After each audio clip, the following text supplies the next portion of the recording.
Okay, we should be live. What is going on, internet? Thanks for clicking on the video. We're going to be doing another film review in preparation for another PFL event that is happening this weekend, February 7th. It's going to be PFL Road to Dubai. The main event, I think the main event is two co-main events. It's Alfie Davis versus Usman Nurmagomedov for the lightweight title, and I need the names because I don't have it pronounced, or Ramazan Kuramagomedov versus Shamil Musaev versus the welterweight championship, for the welterweight championship. And those are the two fighters we're going to be starting off watching. I'm just going to be sitting here watching through all these fights, yapping, taking notes, and at the end and before the event happens, I'm going to make a video with my official prediction, and I invite anybody that is hearing me to let me know what they think is going to happen, what their predictions are, who they think is going to win, all that good stuff. And I hope you all just enjoy watching the fights with me and all that good stuff. All right, let's go ahead and get into it. I just sit here now. I'm just going to keep yapping, get distracted. I got the Tapology pages over here. Got all the details on these fighters. I'm trying to get hip to it. Unbeaten at 10 unbeaten, and he is a dynamic wrestler. But what am I gonna call him? Ramazan Kurama? Can I just call him Kurama? Okay, just make it quicker for me. I don't know what I'm gonna do. I'll figure it out. Okay, 16-4 going up against 10-0. We're scheduled for 3 5-minute rounds. Introducing the blue corner. At 6 foot, weighing in 170 pounds even. He makes his Bellator debut, entering undefeated. 10 victories, no losses. Ladies and gentlemen, Ramazan Kuramagomedov. Is there a way for me to bring up the chat without? And across the cage, his adversary fighting out of the red corner. At 5 foot 11, weighing in 171 pounds as a professional. His record includes 16 wins, 4 defeats. Introducing Jaleel, the realist. I have to sign in? In charge, your referee, Rob Madrigal. I might just have to ignore y'all.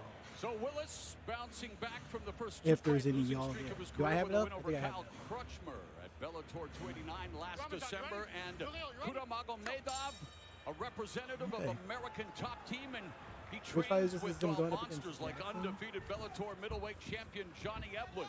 And our first look at Kuramagomedov in the Bellator cage. Well, just in his last fight, by beating a guy like Kyle Crutchmer, it tells you that Willis can be a good defensive wrestler, but it's a different style that comes with Kuramagomedov. He's got that Dagestani. They're big into just reshooting. While I get stuff prepped over here, because it's going to be stuttering. Like I was saying, got a lot of stuff loading. 2 seconds. Suffer with me. It'd be nice if I could like print out. I mean, I could print it out. That's a lot of work. Print out these Tapology pages because I'm going to have to get more. I might just not look at it. Let's just watch the fight, whatever. Back from the first 2 fight it's a blow up. Streaming's a blow up. Does he have a Joker tattoo? And Kuramagomedov, a representative of American top team, and he trains with monsters like undefeated Bellator middleweight champion Johnny Eblin. Already coming out hot with that high kick. In the Bellator cage. Well, just in his last fight, by beating a guy like Kyle Crutchmer, it nice tells you kick. that Willis can be a good defensive wrestler, but it's a different I see he wants to hold the ground, but he's still, you know, just responding to the aggressive posture. There's that little bit of a stretch from Willis. Big into just reshooting, there's another low kick that hurts. And then he checked the back one. You see Willis, yeah, you can see that hurt because he's already switching stances a little bit. It's like, yeah. Willis, who said he's had issues throughout his career, being, you know, overthinking, overanalysis leads to paralysis, getting into his own head. You know, after that 2-fight losing streak, changed camps and holding on to the lead glove, trying to control that space there. I didn't pay attention to the tail take. Was definitely the knee up the middle by Willis. And when you talk about Kuramagomedov, wrestling is his biggest strength. Wrestling is his biggest strength. He's not a bad striker at all, but wrestling is definitely his biggest strength. A little bit of a tag on the break there. What you want to do if you're Willis is make sure that he doesn't get into that double unders where he gets his hands locked either on the body or around the hips. He gets to that position. That's out the knee. Oh, was that it? He's out. I forgot. I loaded up the match like 30 minutes ago. It was over here. doing backstage production crap. I forgot. Yeah, this was a short video. And look at him. He's checking on the opponent. Kuramagomedov. We talk about his wrestling. He just picked up his second. Dang, that was fast. Okay. So I don't know if I got much what kind of info did I get from that? He's working the front leg kicks. They obviously hurt. They make Willis uncomfortable in the stand-up. You have to switch the hands and stuff like that. His stand-up is not bad, and take a look. Yeah, that knee there in the clinch, super dangerous. And he was looking for tagging him on the break there too. So yeah, like obviously grappling dominant. Jaleel Willis in the direction and boom. Looking to get the hands on him. Lands right on the jawline. That was a devastating knee. Like Jaleel Willis unable to answer after that knee. Big time shot. Kuramagomedov just fantastic with the way he performed that, because that was set up, Morrow. That was not an accident. Whenever I take notes with my mouth, I can never take notes with my fingers. Second knockout loss. The first one came January of 2019 via knee and punches. So the knee is the kryptonite. Malades. Good job. Ocean Hotter Show. Very quick. Another top prospect, Ramazan, Kuramagomedov. Bistro? Mike Brown said it best. Ocean Bistro. Beautiful. Beautiful it was. I ain't practicing my rush. Can't ask for anything better. I know it's super disappointing Willis was getting knocked out like that in the beginning of basically in the beginning of the fight. He trained for so long. To lose like that, but at least he didn't take too much damage, right? To the welterweight division. I don't know. Let's make it official with Michael C. Williams. Okay, just because I'm chilling. Ladies and gentlemen, inside the Bellator cage, the end comes 1 minute 24 seconds into round. I think I only have 3 of this guy's fights. By knockout, Ramazan Kuramagomedov. The way he said Kuramagomedov is good. Kuramagomedov. Kuramagomedov. Tasting defeat. KMG. Can I call him KMG? Is that offensive? Am I gonna get in trouble if I call him KMG? 4-3 in Bellator, but want to bring in Josh Thompson now. Josh, this prospect next fight. out of American top team, making his Bellator debut undefeated. You know, singing the praises of his wrestling, but man, his striking definitely. That was versus Willis. We got Wallace, and then he fights Jackson. That's the last fight I got for him.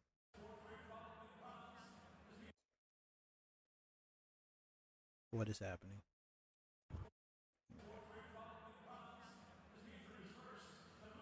Buddy Braveheart Wallace, huh? If 80 chicken? That sounds good. I think I'm just hungry. I haven't eaten yet today.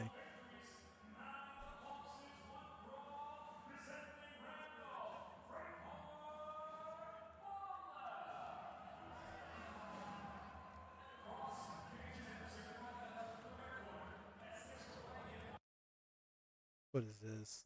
What is this? Which version of the fight did I download? They're gonna have like these weird slow-mos the whole time? Oh, I got the wrong fight. Do I have the full fight anywhere here? I'm gonna have to hit up my people. Give me a second. Let's watch another fight first. I do want to watch this one too, because I only have 3 fights to work with here. I'm not gonna have any info to work with for my prediction. And okay, let's see if I can get this one started while I'm trying to download the fight properly over here on the side. Or if I'm gonna blow everything up and dox myself. I might dox myself. The scene is set at the 3 Arena we'll see if it for the finale. 170-pound welterweight division. Now we're in 5-minute rounds. It's the championship. It's the world crown held by Jason Jackson from Jamaica. Oh, this is for a world title? Oh yeah, that's right. Welterweight world title is it's a vacant world title that Kuramagomedov and Musaev are going to be fighting for on Friday/Saturday, PFL Dubai. So, let's see. I'm still trying to figure out what's going on with the whole Bellator absorption, World Series of Fight. I'm new here. I'm new in town. I don't know what's going on. I heard somebody, first time I saw somebody on YouTube call it PFL Tour. I like that. That's it. I hope I can find the quickest walk-on of the night so far. He's from Makatikal on the Caspian Sea. He spent years and years dedicating himself. Undefeated 12-0 record, 2-0, 1 KO, 1 submission in Bellator, 1-time PFL veteran, PFL record, 1-0. At the age of Well, is PFL and Bellator, or did they both exist at the same time? Is that what I'm saying here? It's the step up. It's the real test. That is everything. Like I said, I'm new in town. Yes, he looked dominant. He looked absolutely unbelievable. Jason Jackson did that against Douglas Lima. Apologies if you see some stuttering or freezing. I'm downloading the This is a gigantic leap in competition for Kuramagomedov. How he handles that mentally, physically, that's the key to this fight. Absolutely. Look, you know, I mean, the experience, of course, is on the champion's side. Champions picked up a couple of losses. He's learned from those things. This kid's undefeated. He doesn't know how to lose. He doesn't have that anxiety when he's stepping into the cage like it might be a possibility. Now, does Jason Jackson give him that reality check? This is like 50 minutes, right?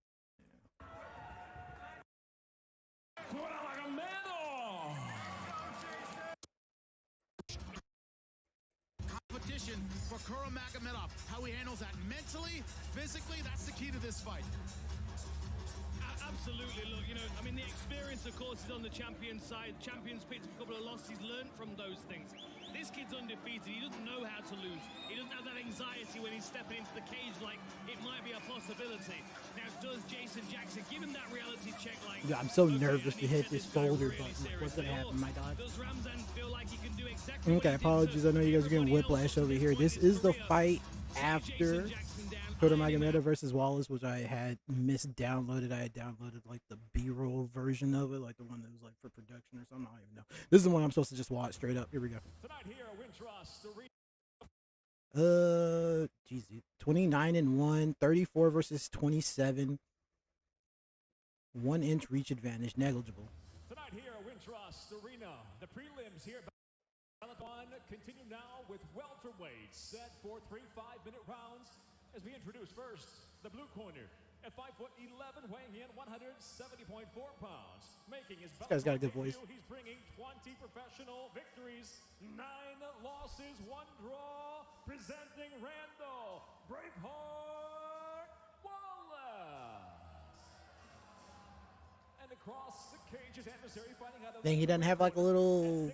He doesn't have like a gaming mat with all his sponsors on it behind him. Why not? I'd sponsor you, dude. I'll get $5 for a ham sandwich. You can put my logo on. That's all I got, though. I'm sorry. Ladies and gentlemen, introducing Ramazan Kuramagomedov. Barely my microphone. That's okay. What's up, Mike? How you doing? Okay, let's see. Seconds is all it took for Kuramagomedov to knock out Jaleel Willis in his Bellator debut in June. Randall Braveheart Wallace in his 30th. Okay, establishing, trying to establish space control, hold the glove. Really light on that touch there.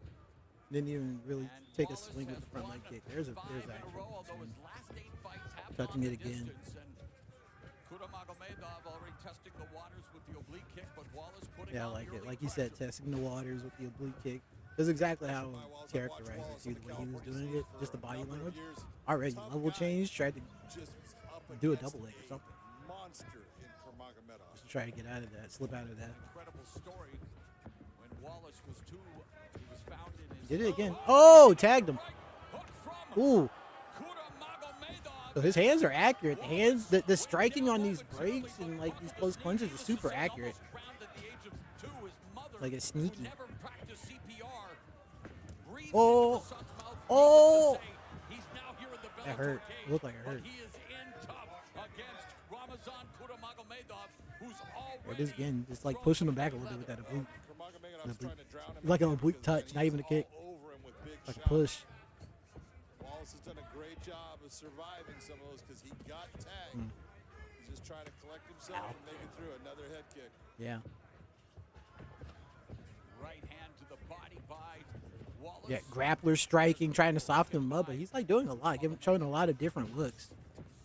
Kick and then the left hook from Wallace. Wallace kind of looking like Luke from Street Fighter 6, just trying to get in there.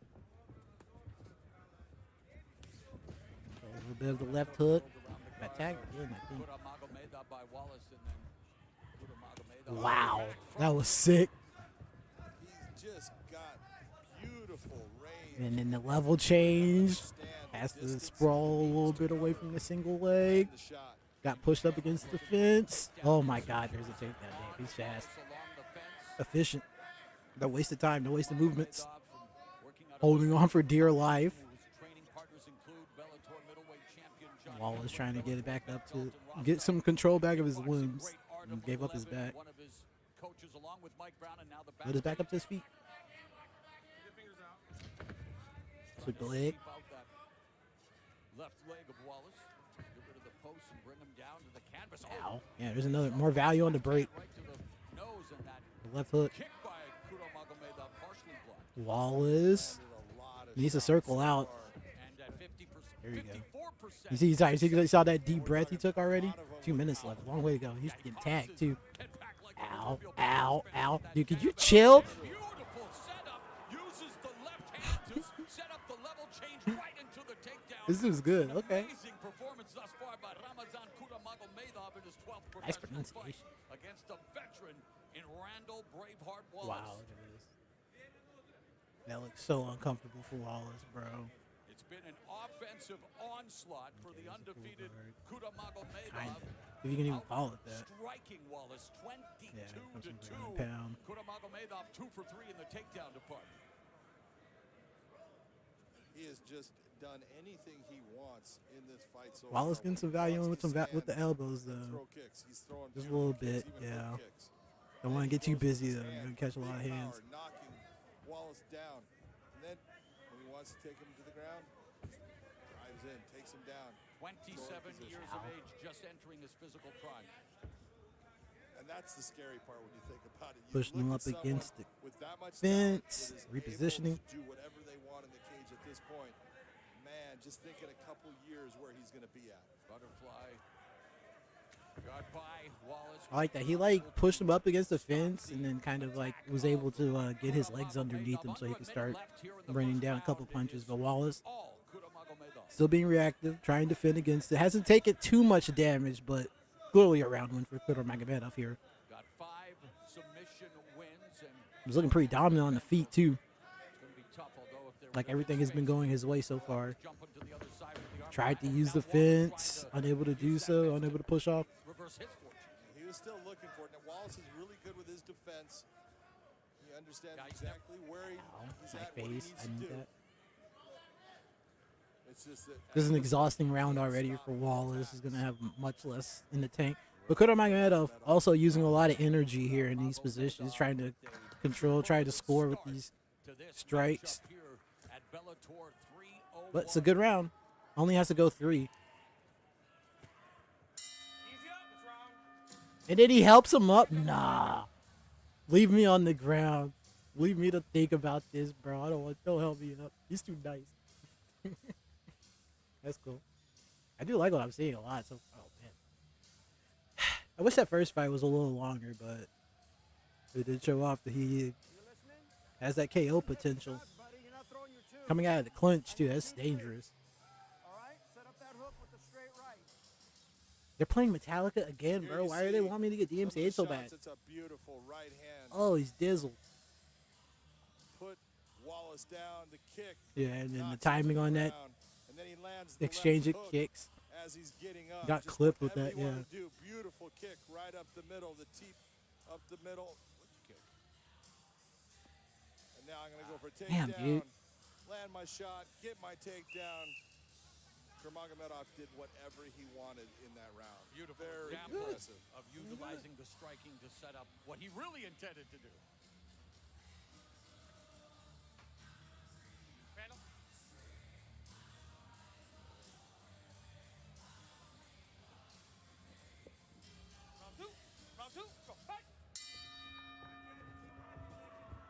Okay, second round. There's that oblique push again. Ow. I like it. So he's establishing with the low, with the right, with his right leg, and then checking him high. He's going high leg kicks, both legs, both sides. Yeah, there it is. He's threatening. Marching forward after getting buried by Kuramagomedov. A little bit of valance from Wallace there on that leg kick. Coming forward, looking to Blocked that hook that time, prepared it Wallace. Well, if you on were that listening break. during the break there, you The heard jumping high kick, the high knee, what the fuck? 4-punch combination. Wallace Oh! able to the fence, yet Bro, The onslaught, that was a rough start for the round for Wallace. A lot of damage. I was not expecting the jumping knee. Now he's getting elbowed. Oh, this is a rough spot. He's not chilling, dude. Like, he's like taking his time, but it's like, yeah, no, these are gonna be elbows raining down. You gotta be proactive on in this position here. He's gonna be sneaking him in. There it is. Aggressive and dangerous attack again, just 27 able to slow down the elbows in that left hand a little bit, but he's in a rough spot still. Professional career and following up what was a is he talking to him? He's like, bro, chill. You were with that 84-second knockout. Jaleel Willis, thanks to the knee. This is rough, man. Got like a full body lock on him. Okay, there you go, Wallace. There's something to work with. Now he got his arm out again. Opening up. What, has he got like a half guard down there? It's opened up a cut on Wallace's above his left eye. Yeah, you can't take elbows like that forever. He's opened him up like a double click, and everything was clicking for Ramazan Kuramagomedov. 3 minutes left here in round number 2. Eye's gonna start swelling up. He's just jackhammering with that left hand. What a rough position. Doesn't have the key to the handcuff. The Dagestani handcuffs, dude. Unfortunately, there he goes. He's got his hands free now, but he's just taking a pound. Another elbow, another cutting elbow. Over half the round left. Just tag him. I haven't seen any stats pop up on the Chiron, but I have to imagine this looks as dominant as it does here. The crowd entertaining themselves. He's still just scratching the surface of what is possible for his life. Well, he made it to Bellator MMA. That's the good news. The bad news is he's facing Ramazan. Wallace holding on to his left hand, trying to avoid getting tagged. I could have said that better. It's like the active area. What's the there's a term in chess where it's like there's a lot of tension in these squares or whatever. It's like that's the where all the forces are lined up to battle for these this square in particular. It's like that elbow, that left hand of Kuramagomedov for the last 3 of these minutes has been what they've been working around. There it is again. More of these elbows. See that left elbow. Oh, and as soon as it becomes active, that right elbow comes over the top. Ow. There's a guard pass by Kuramagomedov. I just understood. I'm learning. That's what passing the guard is. I see it. You see the bleed? You see the bleed? The blood? He's blooding. Uh-oh. Don't. Yeah, you gotta keep your chin tucked. Don't let him slip that. Arm underneath. Wallace in deep, deep waters, dude. Still has 80 seconds left of this. Oh, he's got. Is he trying to lock it in? Is that it? That's it. There's the tap. Just like that. Damn. What a fight, man. He's so strong, dominant. The striking on the feet opened it up. Damn. Good fight. Wallace, that was a tough spot. He was in like the whole time. That's what you're looking for. Let's take a look at some of the action of this fight. Yeah. This is where you got to look at Randall Wallace and go, man. Luke was not ready. You took some big shots. Oh my gosh, dude. Did you see the eyes, dude? The like 1,000-yard stares after these shots, bro. What a chin. The fact that he didn't go down, what a tough SOB. Wallace representing Kuramagomedov. Beautiful performance by Kuramagomedov. Yeah, man. He vanquished Jaleel Willis with a knee. He takes care of Randall Wallace with an RNC. Let's make it official with Michael C. Williams. I'm impressed.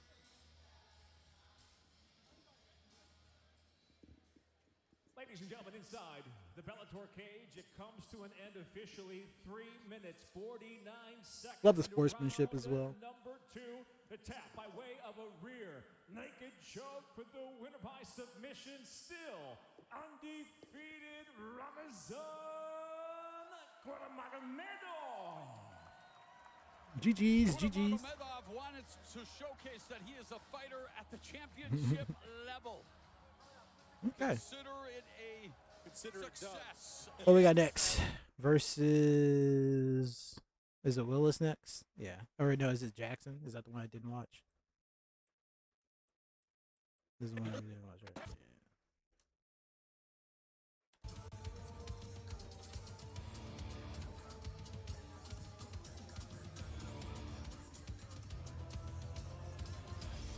The scene is set at the free arena for the finale.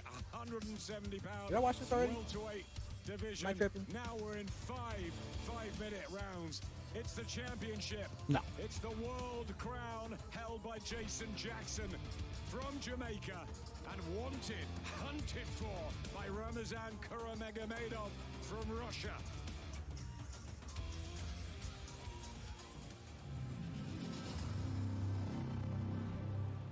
We now welcome the challenger, Ramazan Kuramagomedov.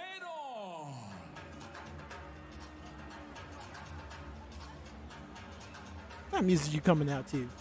The undefeated and dangerous. They got slides on. That's always funny to me. Man. We got these world-class fighters and slides. Sprinting to the cage. Have I watched this before? Am I tripping? Of the night so far, he's from Makhatkala on the Caspian Sea.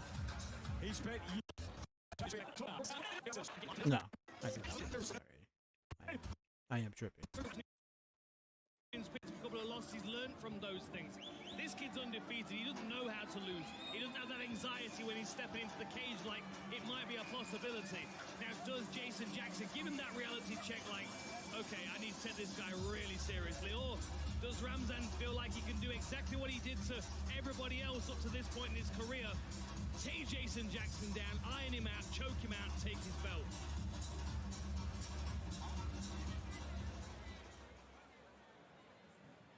And now the reigning Bellator welterweight Oh, is that Conor McGregor? It's doubles. Jason, Yeah, the ass-kicking machine Jackson.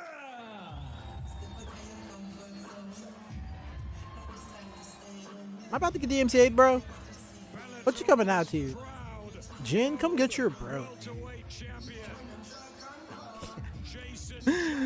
I think I have relatives from Jamaica. I actually don't know. I gotta check the receipt. Bellator welterweight world champion. Oh, he's the current world champ. Where's the? He got the strap on. Where's the championship? Currently on an 8-fight win streak. Former LFA, Titan FC, and VFC welterweight champion. It's a lot of promotions. And I am not familiar with any of them. He's coming out vibing though. I like it. I like it. Why doesn't he have his belt? This is just another one on the road. You know, and that is obviously what he's got to prove to the world tonight by beating Kuramagomedov in the way that he feels like he can. But honestly, the last couple of performances from Jason Jackson have been a level above the rest of his career. The belt around his waist has been the validator that he needed for his confidence to be able to. This is worth the DMC on too. Okay, there it is.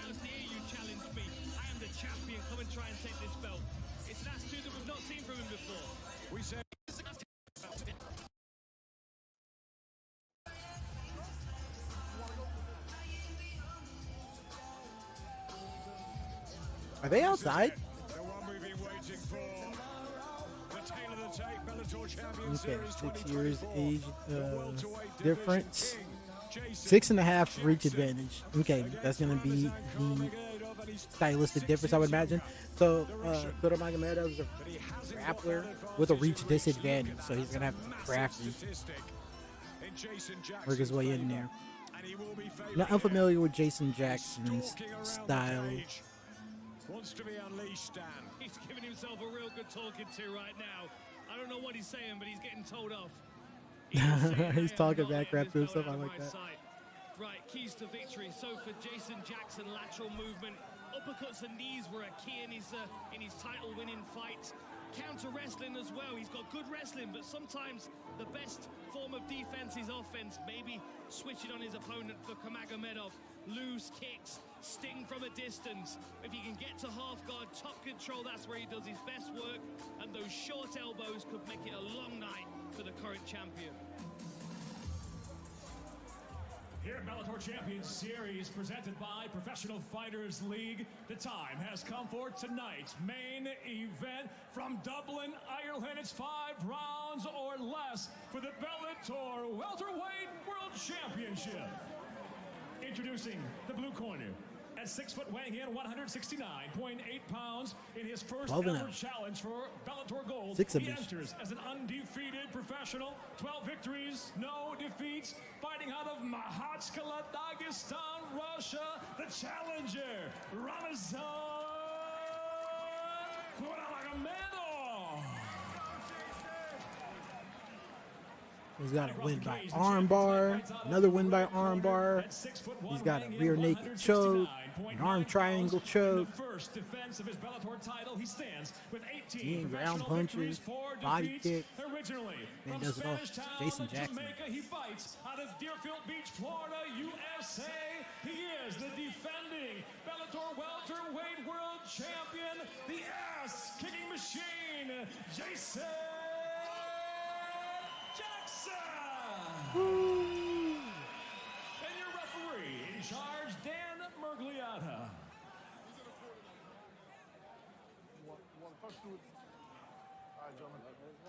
So Jason Jackson has a couple of finishes by choke, but is mostly finishing by decision. One finish by ground and pound TKO. Let's see. Let's see how Kuramagomedov deals with the 6.5-inch reach advantage. And so the orthodox versus the southpaw is interesting because they've got those lead hands. You see how close they are together. They might play into Kuramagomedov's advantage here because he has close distance. Nice head position straight away. Let's see what Jason Jackson does with this clinch, whether he decides to engage or to break. Kuramagomedov has his arm pin, has Jackson's arm pinned in there. Always a little too far out to get anything done. Kuramagomedov likes what we call a bit of a stalemate here. Oh! The elbow on the clinch, on the break of the clinch. Like I said, he gets a lot of value in there. It's a dangerous spot. That was really sharp. Found his timing quickly. Yes. And with the leg there. Hard inside low kick as well. Jason Jackson lunges for the body shot again. Follows the body shot in, trying to clinch afterwards. Ends up getting broken away from with his back to the fence. What's Jackson going to do? Circling away. Kuramagomedov. I haven't seen him really, like the beginning of the first fight against Willis. He came out kind of hot and he was circling back there. But other than that, he's just kind of standing his ground, fighting, advancing. That's what you want to see. That's what the judges like to see. Okay, got it. Take on that double leg. Nice takedown.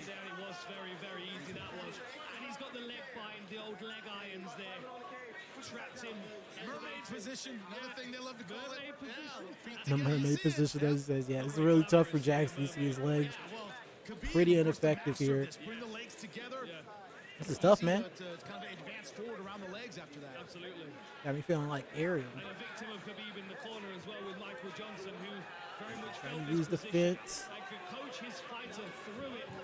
Yeah, this is Kuramagomedov pretty sure wants to flatten him out, get him on his back. Jackson, on the other hand, needs to use the fence to stay upright. It's pretty quick and easy. Yeah, and he's doing a good job of elevating these legs. He's binding the legs together, sitting across the shins, across the lower knees. Okay, so I'm watching Jackson's. Like, what are Jackson's hands doing? Like, that's what he has access to. He can't get up without his legs. He's got to get them underneath him. Turn your side. Kuramagomedov is just winning right now in scorecards, tagging him a little bit. As soon as these hands and elbows get free, he's going to be raining down damage as much as he can. And it's just a puzzle for Jackson. How do I get up? How do I get my legs back? My game works against the champion as well, right? This is a realizing moment for him. He's realizing that the skills that have got him this far. Okay. Using his left hand to try to control Kuramagomedov's right. Jason Jackson clears his legs. You can see Kuramagomedov going straight away to rebind them again. Yep, right back in there. Slides his left leg underneath. Shows Wow. the legs. Well, I don't know why the ref. Joe Rogan's right, man. It's like, why is the ref telling him to work? Dude, he is working. Kuramagomedov is working him right now. He just, like, repinned his legs. Like, you think he wants to be sitting there, like, feet bound right there? Like, nah, dog. I'm being worked right now. He's working. You can't defend punches and establish better position in jiu-jitsu. It's very difficult to do. 80 seconds left in this round. Jackson still getting slowly slid down. Or is it maybe just this angle? Kuramagomedov in control. Is 3 minutes of this first round? That allows Kuramagomedov to punch or advance. This is a really good way to start a championship bout. You're not spending too much energy. Jackson's using a lot more than you are. Clear round win. All the way through. Great to see. Another guy who knows Khabib pressure well. Yeah, he does. Yep. Yeah, maybe you're going to see if Jason Jackson can figure this problem out. Okay, using his legs, just like pressing himself into the mat and like pinning Jackson in. Nothing is more true about Conor McGregor, right? Yeah, just loves it. Takes his legs back out from underneath him again, keeps them pinned, keeps the control. 30 seconds left. He's done all that. He's been absolutely brilliant around the cage. Shots you haven't seen at home, and you see some great ones too. Dan, we said before this fight, man, I'm gonna turn on take him my down and lights dominate. and Could everybody else? Yeah. So far in round number 1, it looks like it. Does this change Jason Jackson's game plan, though? Does he learn that he's got to stay dangerous. on the fence in order to Jackson got back up to his feet, almost got an elbow there. Well, 10 seconds left. 10 seconds left. So much energy being expended. Expended. Spent. Ooh. That was almost a dangerous spot there on the way out. He could have almost got an elbow, like a knee in. first round for the champion. This Kuramagomedov is still knelt over. But Good news is, if you're Jason they both got Jackson, out of there without you didn't taking even too do much damage. damage. Spent a lot of energy. The guy didn't do a whole lot with the position. You're okay. Yeah, lost you round didn't number do a 1, lot of damage. physically all right. You're good. 5 rounds, Yeah. not 3. That's a big difference. Big difference, yeah. You know, That was like the initial biggest 10 shot. minutes there for the champion to realize that, And then you know, another that elbow here. first round is a write-off. I'll lose And that this is one, the but he's got takedown? 4 more Yeah. rounds he can still potentially win. It was like the most polite 20 takedown I've minutes is a seen. lot of time for him to find one of those uppercuts that we know can put anybody unconscious. But those, I didn't like the lack of range-finding techniques. That means lead leg, lead hand, keep the guy on the outside. We didn't see a lot of that in the first round from Jason Jackson. A little too tight. He's out quickly. Is Kuramagomedov. He probably believes Yeah, now. up back in the center cage immediately. Jackson, though, you can come meet him. Look at him. Look where the hand touch happened. You know, he's already like with his back foot on the middle ring. Quality.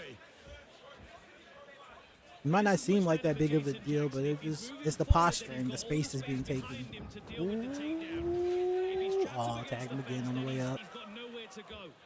Even if he takes a couple of Jackson shots like standing this, strong now. it makes more sense for him to be on the front foot and forcing Kuramagomedov to level change defensively. I go back to BJ Penn's Sean Shirt. Shirt was forced into a level change and went straight onto him near BJ Penn. I watched that again the other day. Great. I love the Connor cam. That's very necessary. That's a successful fight from BJ, man. like you need my cam here, right? Like Using I'm his southpaw necessary. style Whatever, well right? here, isn't he? Ramazan. Very well. Hard to jab from that side, but line up very well for power punches. And That's a good sprawl. The sprawl? Yep. Oh, nice work. Able to avoid that takedown. Good job, Jackson. He's a champion now. Don't get it twisted. that's what you want to do. You want to extract a high. Already a minute down in the second round. High kick. You're going to shoot. It's going to Connect cost a you little lot. bit. Make sure opponent think about it. Yeah. You know, the other thing as well, Jimmy, sorry to cut you off, but in my keys to victory, I said uppercuts and knees. Not necessarily because they're his best weapons, but Not seeing because they're a very good job of occupying enough that center channel proactivity where from someone has to Jackson put here. their head when they're He's taking doing a good job of the opponent withstanding. down.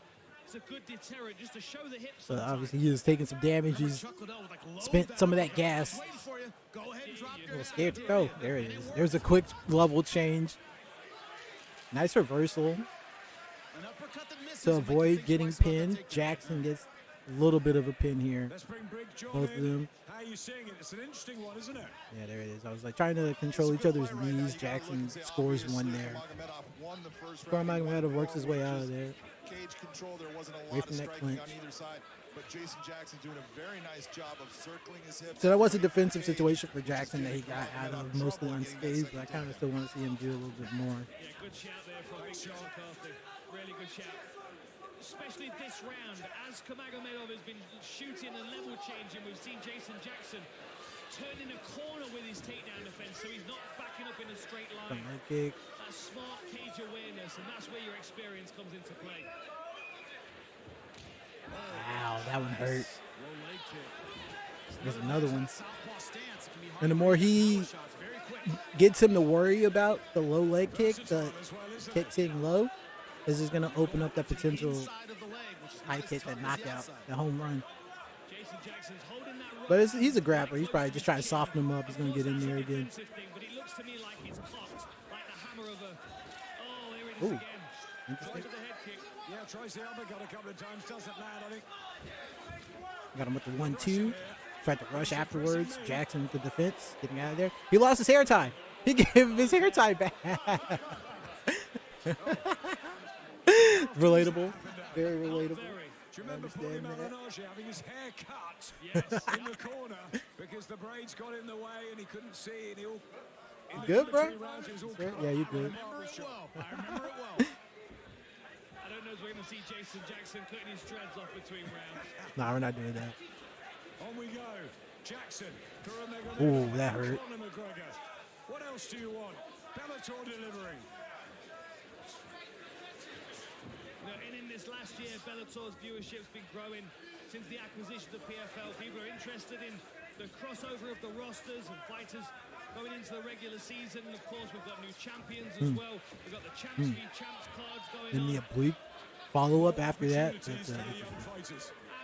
You know, Jason Jackson, if he defends his belt here, he knows he's got plenty more tests in front of him. Did he lose his leg, or was he trying to commit to a takedown after that as a reaction? Because it looked like it could have been either or both. You don't want to feel like you've already reached the end of your career at this stage.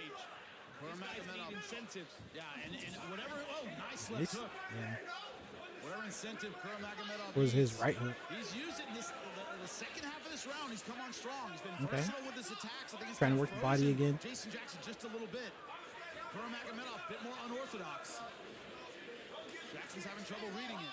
Yeah, he's having trouble getting that jab going. Kuramagomedov on his feet for me is boxing really well. Always hard to use the jab against an opposite stance. He's that oblique push kick again. He likes that. Tries to check the inside low kick. Jason Jackson's going to be coming in with that right hand again in a minute. That's why Kuramagomedov circled away from it. There's the right hand. Interesting. He's getting tagged a little bit in the stand-up with the hands. I like that. So that's something. I'm going to watch Musaev's fight to see what his hands look like. Kuramagomedov, he's the leg striking. Oh. Kick to the face there. Stop dapping me up after you kick me in the face, bro. I don't want you to be nice to me. Damn it. I'll be right back. I'm not pausing it. How do you think Ramazan's doing it, Peter? That was a much better round from Jackson. I agree with Big John. He needs to stay off the fence. There was 2 or 3 takedown attempts in that round that were in the middle, and he shut them down. If he can stay off the fence, keep it in the middle, he has a chance. But right now, it's probably 2-0 to Ramazan. Well, there's work to do for the champion. If he is 2 down, how did you see it, Jimmy? It's either 2 down or you could have given that second round to Jason Jackson. 10-9. It is really close. Am I going to get irritated if I don't have my face up? But I agree with Peter clearly. The inside low kicks were very, very impressive. I just feel like Jason Jackson, he's not quite finding his range just yet. A little bit hesitant. 3rd of 5.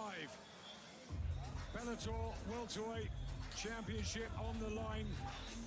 The holder, Jason Jackson, who's got a tree-cutting business back home, originally from Jamaica, now based in Florida. Tree-cutting business sounds like fun, actually. Tough rise to the top. Ramazan Kuramagomedov. Chainsaws are fun. Oh, you see him working the faking the left leg kick. He's like working the hip like Dak Prescott. So far, maybe so good.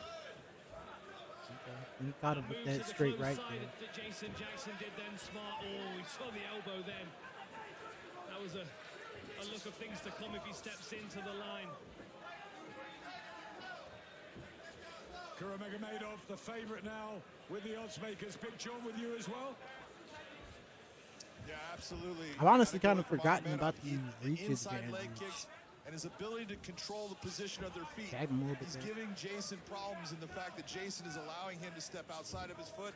That's causing a problem for Jason. He's got to figure that out. I see he's trying to do it. Oh, that's right. I forgot about that. You got to watch where the outside leg is going. He's able to control that outside. Everything's with Kuramagomedov at the outside lead leg. Too hard inside low kicks there as well. Mental note.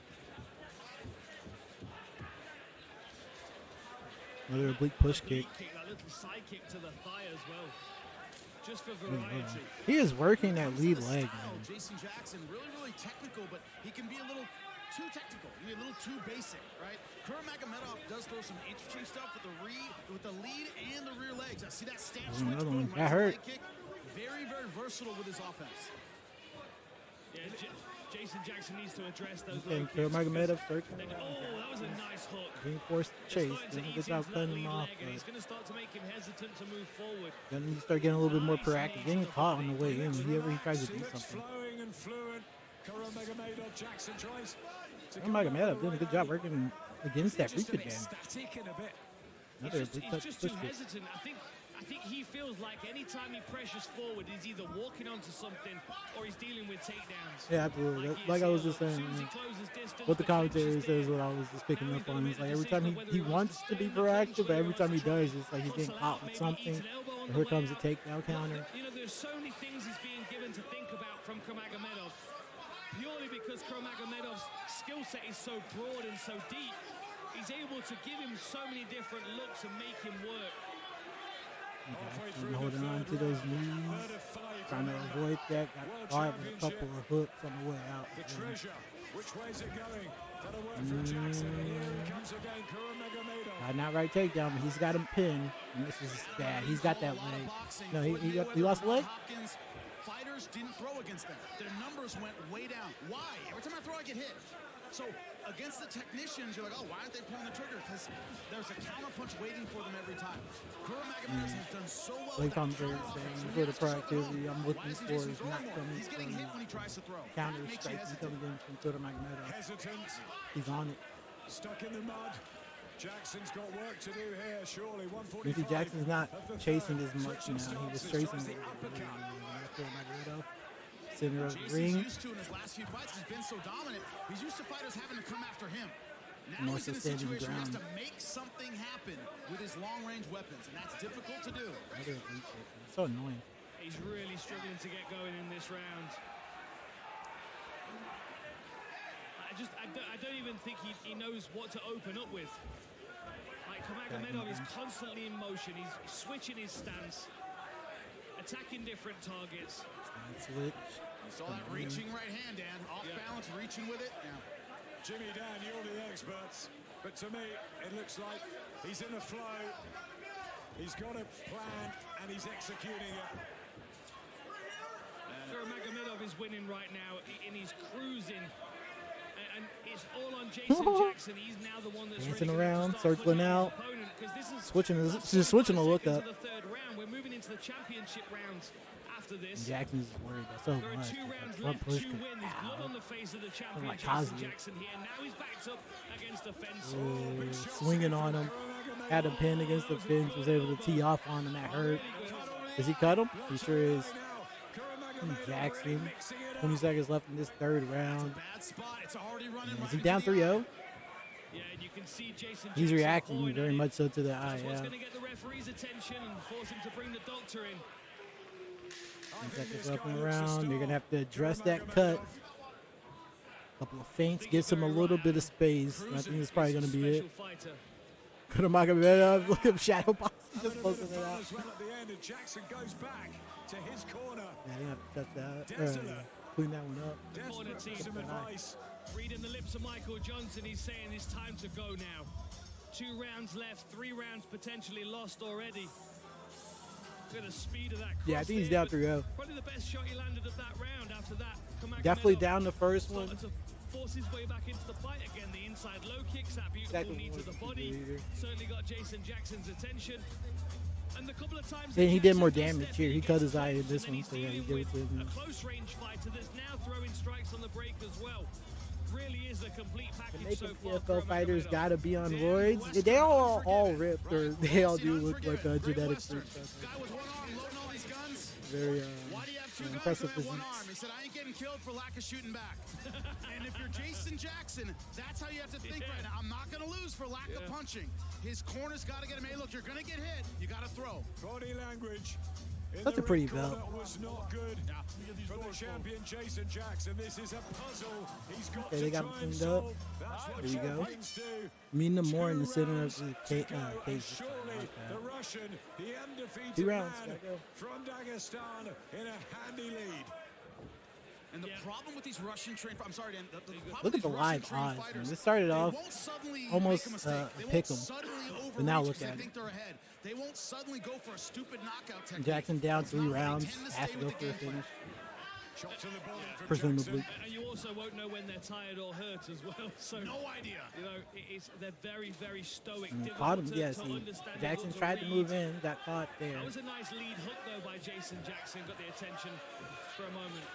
Dan, what would you have said in the corner to Jason? Is it this the NF KO that was up? I'm not sure you're talking about Kuramagomedov or Jackson. You've got to go. Even McGregor on the other side with his Irish forge stout in his hand. He's coaching Jason Jackson. The offensive wrestling might be a good idea.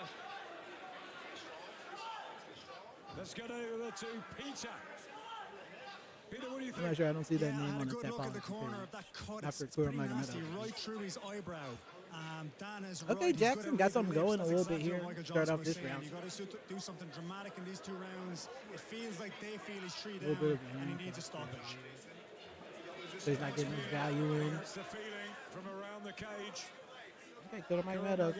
First time has a defensive puzzle to solve that I'm seeing. Everything's changed. Doesn't look too bothered. In tagged a little bit. Doesn't look panicked. He's really going to have to make something happen. This is the problem now. He's in this position too late in a round fight. I was about to say, yeah, it's great in round 1. When Jackson was the only guy to beat Yaroslav Almasov. Jackson was his only loss, 22-1. Wow. Jackson is a bit of a legend in his own right, huh? You got to swing for the home run, unfortunately. This position's not going to do it for you. Take down confident fighters.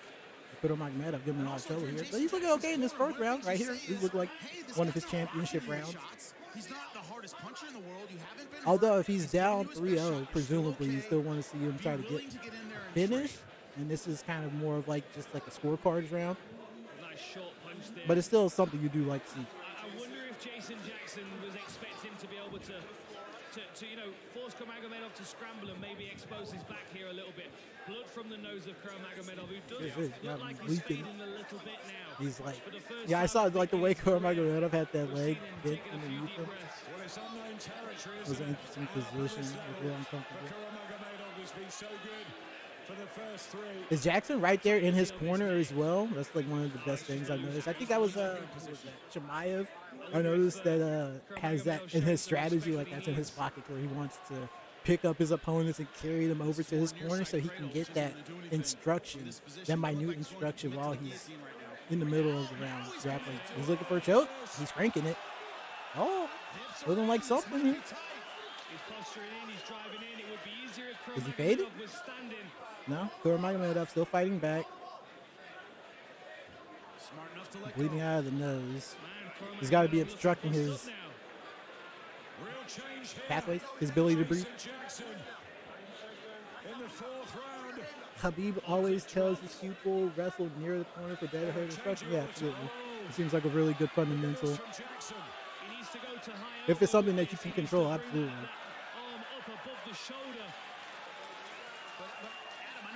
Good, but if this were that bad, Kuramagomedov would be defending. Yeah.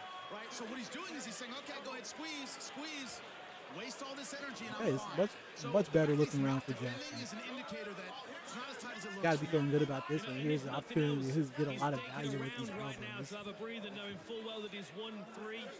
Jose Aldo used to do this, as you'll remember. All the time. Pick around, I'll take this one off. Cage smarts. Yes. Commentators will say Kuramagomedov might be taking the round off to save some energy.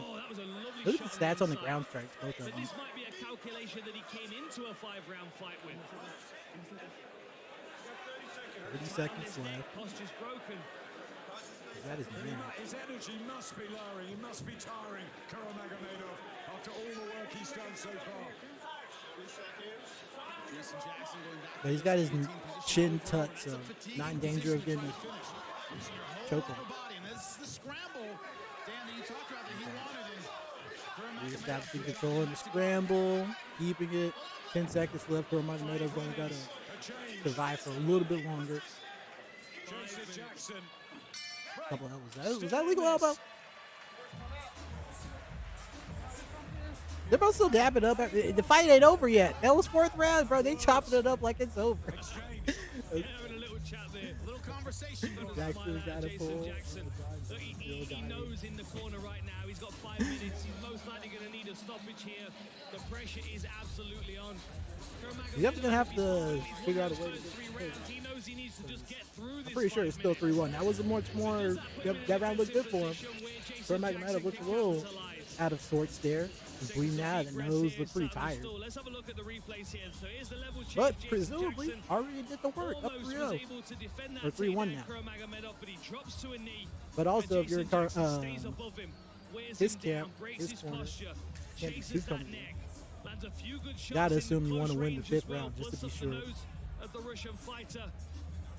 because that's a bad looking spot. The judges are seeing that. For Jason Jackson, will it be enough? 5 minutes. 5 quick minutes or 5 long minutes? Depends on already starting with the front with that oblique kick pushing. That's how it feels. God, beautiful leg kick again. I am really impressed with Kuramagomedov. To this one for Kuramagomedov. Let's go over to John. Jason Jackson better in the 4th. Absolutely. Jason Jackson wins that 4th round 10-9, but he's going to have to do something to get a finish. Jackson did a good job sprawling away, able to avoid a couple of sweep attempts there in that clinch. And then pinning Kuramagomedov against the fence. Got the knockdown or a takedown. But look at the, oh no, yeah, he's got his neck. Okay, we'll slip out of there. A lot of good defensive grappling from both of them. Yeah, that could have been a miscalculation. He could have jumped on a guillotine that was too shallow, and now he's got to build himself back up. And Jason Jackson's got to put on Jackson, Amazon after this dude's 27.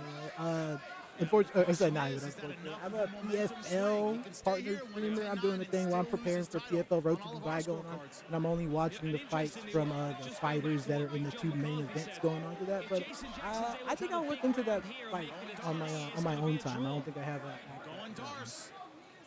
How much does he commit to it? That's the who question. won which rounds?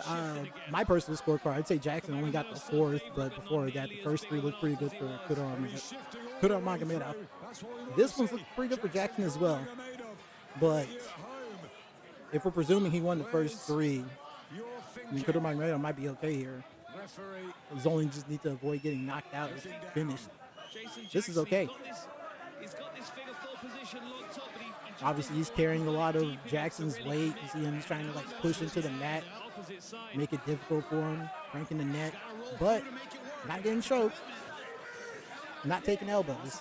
It could be much worse if you're going to make him.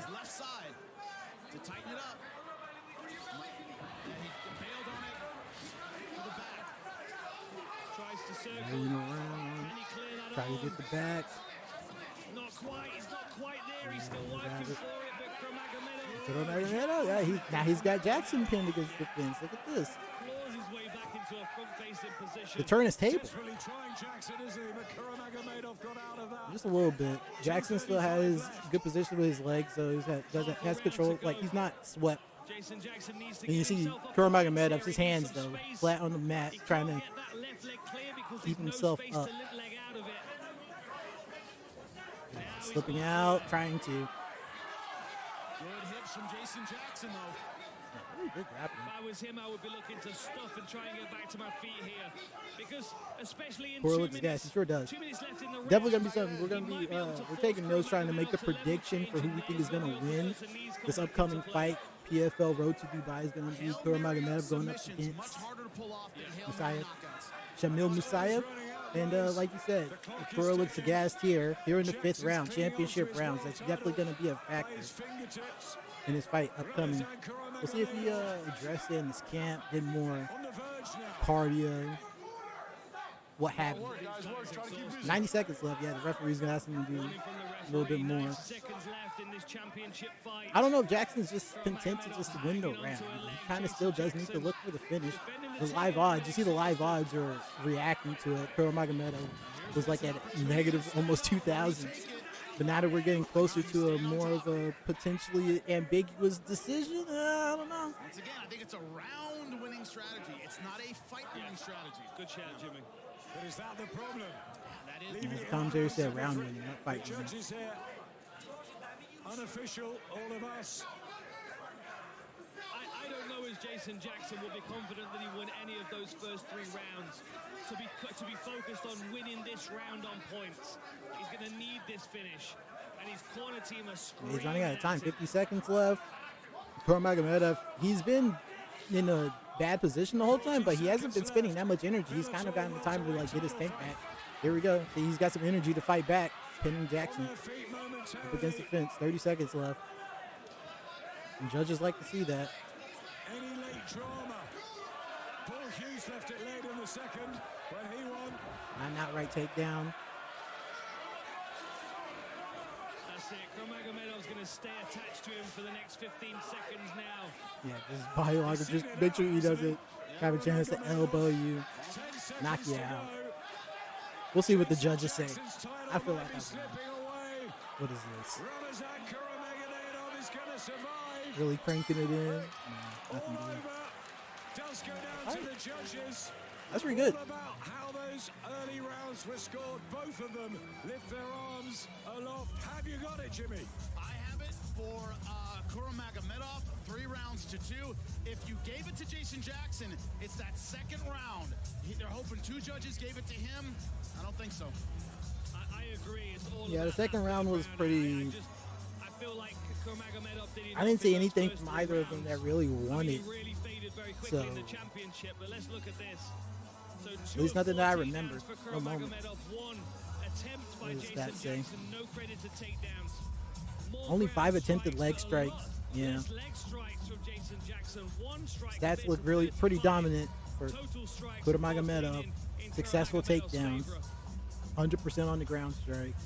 Even though Jackson did have more volume. I wonder how big John has got it. Is it 3-2 to Ramazan? I'm thinking 3-2. Those last 2. You got John. You got him muted. With the new champion being Kuramagomedov. He did a great job in those first 3 rounds. And you can sit there and say that Jason Jackson did better in the second round than he did in the first, but it wasn't enough to win that round. He had a lot of leg kicks. Oh yeah, no, Jackson definitely. If they were going 7 or 9 rounds, I think he has it. But these are 5-round fights. John, the expert, the legend, it's been a pleasure. Thank you so much for joining us throughout the night. Are you close enough, photographer guy? You getting a good picture there? You've heard it from Jimmy. Unofficially, it was all up in there. I don't know if you can see it. I might have been in the way with my camera. Has become I'm skipping ahead a little bit. 48 to 4. Side. All 3 judges, Jacob Montalvo, all 3 the same, and Brian Miner, all see it exactly the same. 48 to 47. 3-2. Everybody said 3-2. By unanimous decision. And now the new welterweight world this is a good fight. Ramazan. Jackson didn't look too disappointed. Okay, that's the worst, man. Trying to get my handshake and his homies are too busy. Give it a love. Makes his dream come true. Nah, it's alright. As a 15-year-old boy, oh, they're picking him up. said he will become a world champion, and now he's I'll dap him up later. Alright, moving on. Gotta watch. I only had access to 3 Kuramagomedov's fights. PFL and Bellator IP. We're gonna be moving on to who he's gonna be fighting in this upcoming PFL Dubai card. It's Shamil Musaev. And his name, if you can pronounce it, because I can't, is Ramazan Kuramagomedov. It is a little bit of a mouthful. It's kind of hard. It took me like 7 tries, and I'm still gonna be getting it wrong. But you know what? He's a champion. Pretty damn good. I'm impressed. All right, I need to make sure I'm watching these in order. I have Storley first. Is that it? Yeah.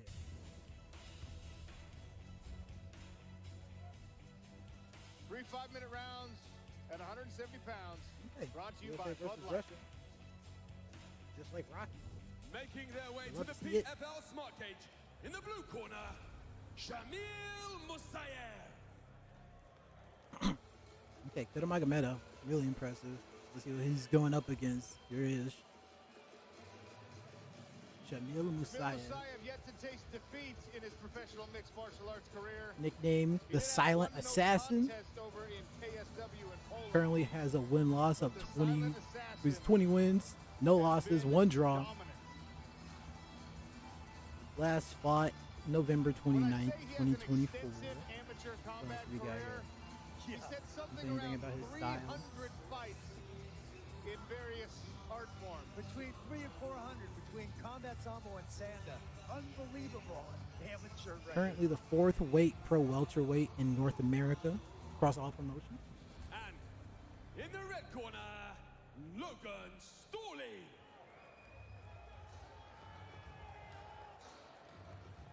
Storley with a 263-3 record in college, wrestling from Minnesota. Remarkable, 4-time All-American in Division I wrestling. My friend told me Celsius was nasty. That's literally all I've ever heard of. I'm sorry, that's random. They're sponsoring now.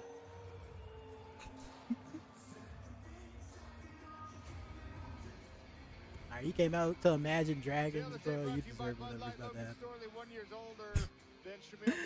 No reach advantage. Slight leg reach advantage. Alrighty. Musaev kind of got them crazy eyes, bro. You good? You see that?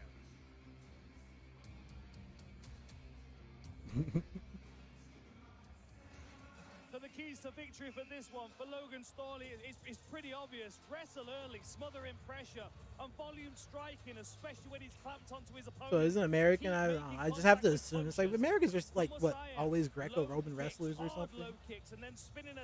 I feel like that's like all of our fighters. They're all wrestlers. Spinning techniques. If this fight does hit the floor, getting in top position will be difficult. But if he can get there, get to crucifix and pin the shoulders to the mat. Andy Shepard is the voice of our Smart Cage. Ladies and gentlemen, the following fight takes place in the PFL. Why you got an ESPN microphone? Is there something I need to know about? Introducing first, fighting out of the blue corner. He is an MMA specialist and stands 5 feet 10 inches tall. He weighed in officially at 170 3/4 pounds and holds. I also don't know what it means when they say someone's an MMA specialist. I would hope so. You are in a cage fighting. Fighting out of Mietichi, Russia, the Silent Assassin, Shamil Musaev.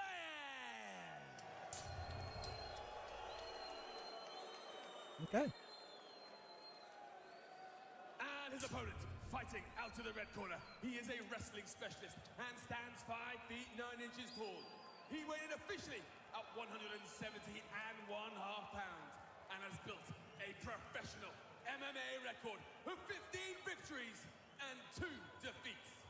Fighting out of Webster, South Dakota, he is the former Bellator interim welterweight champion, Logan Storley. Okay.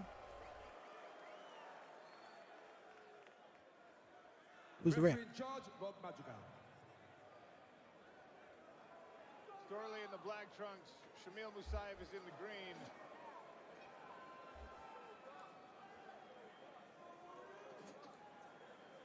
Points at a spot in the welterweight. Okay, let's see how he postures coming out.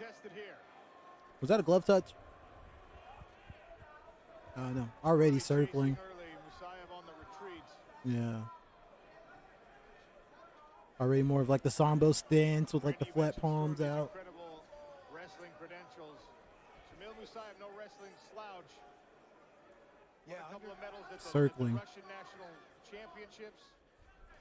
and an under 23. No reach advantage here, so this is purely stylistic. Didn't say what style that was, whether it was Greco or freestyle, but that's the 2 Olympic styles. Reacting heavily to the feints. Storley able to take a lot of space. Okay, this is first strike. He's reacting heavily to that. The Wushu Sanda background of Musaev is really where a lot of his okay, Storley with a bit of a pin. Attempted the sweep. Musaev with good balance. He does train down at Kill Cliff. Rob Lawler, who we saw earlier tonight, is back. Pull him off the cage.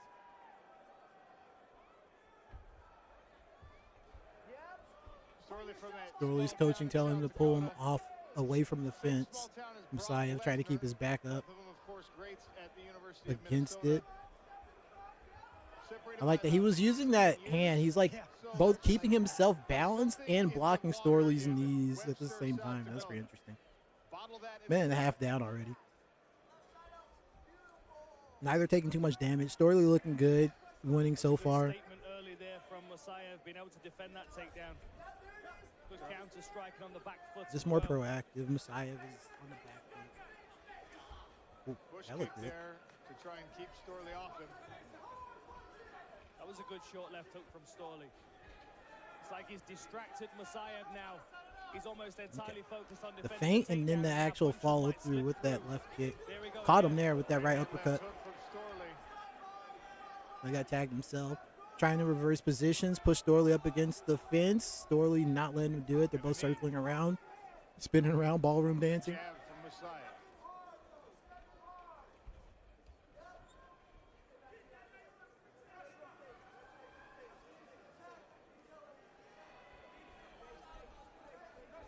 Interesting as well in the fighter interviews. Clipping him a little bit, but Musaev mostly still just circling around. That push kick looked like it hurts. He has some power. I see it. He's like striking violently when he does swing. Of course, at the beginning of the season, every fighter thinks they will be in the championship. So I asked them, who do you think you will have to face in the championship? There's another one. Most of the welterweights said said Logan Storley was the guy. So maybe the one softening him up. Welterweight division, he has the respect of all of his potential opponents. And he certainly has the respect. Leg kick there.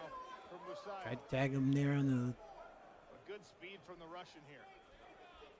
What do you call it? I would say scramble a little bit when they get close. Pushing it close. Thank you, Sean. We actually had Logan Storley has been pushing forward the entirety of this first round, though. Ramazan, and now we got Storley here. I even liked him at -210. The line right now is sitting at -195. The striking's looking good. You're going to be used to set up his wrestling. If we get past this one, lockdown will be the final leg. We got to hit the third Tag him with that right left hand. I think it might be looking good. Just extrapolating this, what I'm seeing against Kuramagomedov. I don't know if I'm seeing Musaev being proactive enough against just transplant Storley out, like take Storley out and transplant Kuramagomedov in there. His hands. Okay, everybody, everything I was saying, like actually just scratch everything I just said. Who lost his balance there. Now, nice flying knee. In the right hands, Musaev smelling some bloody things. Never mind. And this would be This dude hurt. His dude hits like a truck, bro. Especially given the fact that it's Logan Storley Ow. that everyone thought would be in that championship bout. I think he's still hurt to the body, is Storley. Absolutely, he's hurt. Oh, nice. I'm hurt. I'm hurt watching it, dude. Ow. Jab to the body now. Yeah, Storley is discombobulated still. Ooh, tagged him there. Right hand landed there for Storley, though. And now Musaev looked a little wobbly for a moment. Oh, right hand. Got him. Dropped him a little bit. 20 seconds left. Swinging, trying to defend. Oh, these hands, dude. Oh, he's got a lot of power in those hands. Oh! Oh! Oh! Oh my! Yeah, you got him doing the splits at the end of the run, dude. That's crazy. All right, I wasn't even talking crap. I was just like, he is very. It's like the way he was reacting so heavily to the feints in the beginning, and circling back, it was making me think he's like too skittish. But it's like I think he's just like, I hit really, really hard, so I'm expecting you to as well. I think that's what I was seeing. Ah, he is 20-0 for a reason, bro. And that was what started the cascade. Holy crap. Yeah, as the commentator said, started the cascade. He really did just like turn it on. As soon as he had a little bit of a green light, it's like, all right, I'm in there. He got saved by the bell for sure. Tried to put him away at the end of this round, but Storley was saved by the bell. There's the legs. You can see the I ain't talking about Screech or Slater or Kelly. Is that her name? It's been a while. I used to watch that in the morning getting ready for school, like middle school. Joe was old then, too. He was given that 1 minute break. We'll see how this round starts. Okay, Musaev, I was not familiar with your game. The AI score is 99. 35 for 55 for strikes. Yeah, the strikes, higher volume. Yeah. Oh!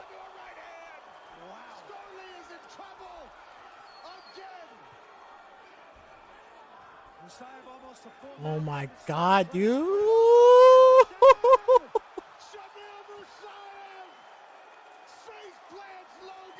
That was crazy. I was not expecting that with how that fight started. Yeah, he is scary. Damn, he ain't done, dude. Punching the fence. Oh, the eyes. Yeah, he's pretty scary. What a statement that was. Packs a punch. So let's take a look at this. Storley closed yeah, there it is. Early and walked straight onto a lovely rear shovel punch. Caught him right on the chin. Musaev circled around and to then the that back, was just it. a few more shots. Storley is super deep water, trying to get out from there. And this is where we see Storley take one more really These hands. shot as he's building yeah, up. that's just so There it hard. is. Out, man. Puts him away. Power left Okay, hook. I can see Kuramagomedov getting caught with any of these big strikes. And he was doing a good job in the beginning. Now that I think about it, it's like he's was fighting defensively. So maybe him not throwing anything is not going to give Kuramagomedov anything to counter strike or takedown attempt against. So maybe he's a good matchup. He might be a bad matchup. Shamil Musaev with the volume and the precision. No takedowns necessary, just hands. All right, we're good with that. We can see him get his hand raised real quick. What is this? Is that somebody I recognize? I'm also sad we don't have a Dakota Ditcheva fight to look forward to. But she's hurt. It happens. Yeah, as soon as he saw that kick coming in, yeah. Great reactions. And as he lands, you're going to see him circle all the way around to the back. This means that Logan Storley has got to square up to his opponent before he can do anything. Your opponent's behind you. You can see Storley falls to his back. He tries to recover, and these shots just keep coming. And this last left hook that fires through as Storley's trying to get back to his feet. There Damn, that's it. Completely shuts the lights out. What a beautiful performance. Scary punching power from Musaev.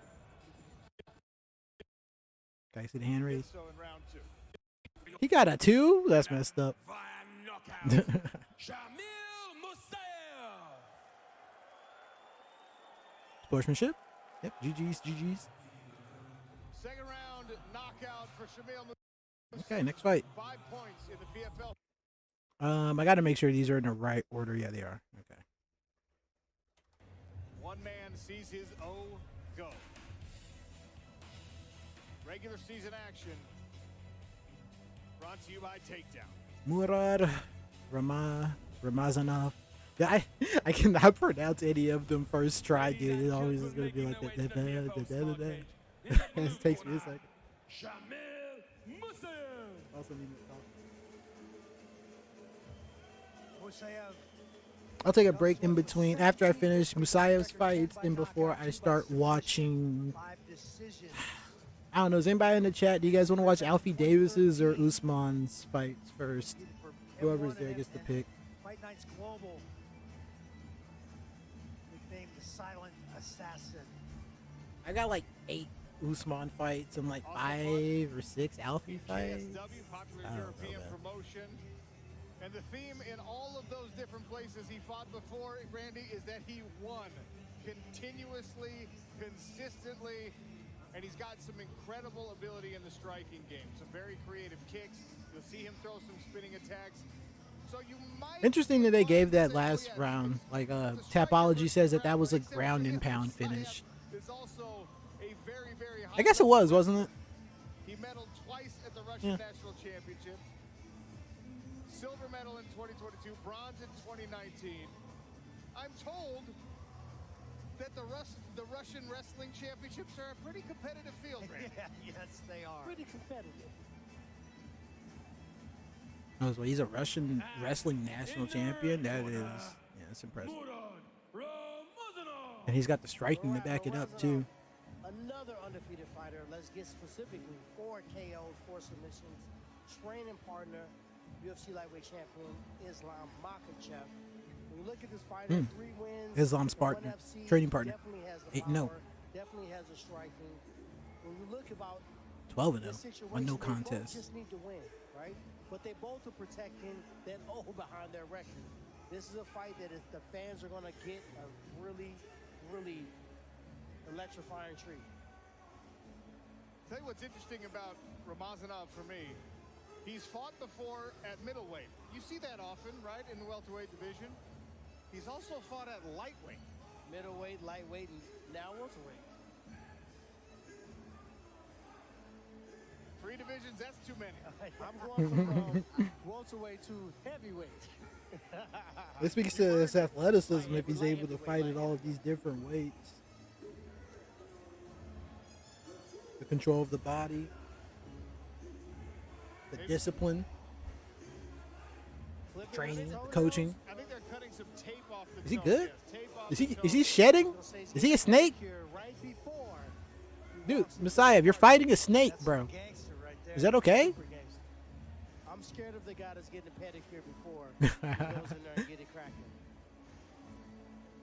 I can confidently say that this man doesn't even know what a pedicure is.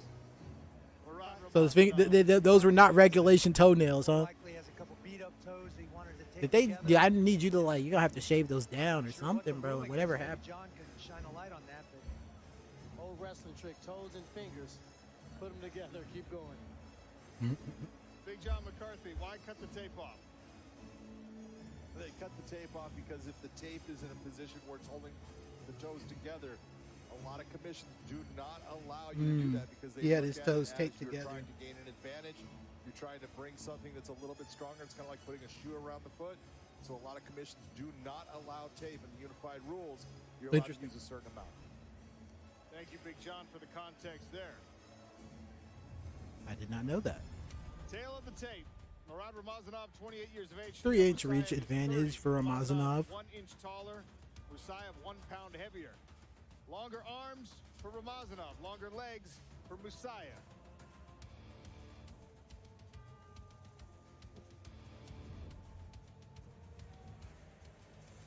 Keys to victory. Murad needs to close the distance. Keep busy when he's in the clinch and also Musaev defend takedowns. Keep busy with strike standing. Look for big shots off clinch breaks. Close the distance. Keep busy in clinches. Chain rest. Off the clinch because you know he's going to be in close proximity when they take down attempts.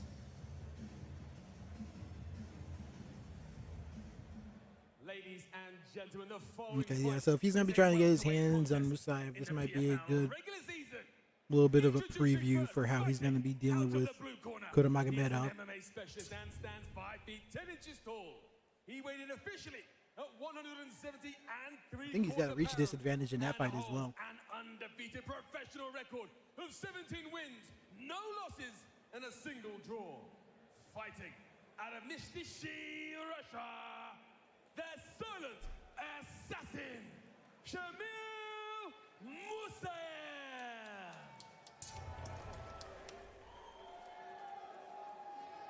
And his opponent fighting out of the red corner. He is a wrestling specialist and stands 5 feet 11 inches tall. He weighed in officially at 170.5 pounds and also holds an undefeated record of 12 victories, no defeats, and a single no contest.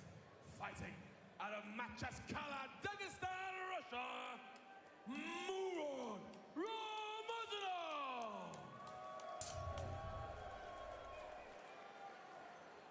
Is this live? No, this is not. This fight in particular. This is from PFL 6 and 2024 season. This was a couple years ago. This is June 28, 2024. We're watching fights to prepare for the PFL Dubai event that is happening. That will be live February 7th. Shamil Musaev is going to be going up against, God, what's his first name? Randy, for me, the big question is Kuramagomedov for the welterweight championship, world championship. Obviously have leaned on that in the past in their careers. It's a great way to impose your will, especially when you just need a victory. Don't need a finish to get in. Wow, that was a quick shoot. Closed a lot of space. Musaev did a good job not getting taken down outright, but he did let him get in there. He got pinned against the fence. Okay, let's see how he works out of this. He was in a similar position in the beginning of the first, that earlier match, or the fight from before.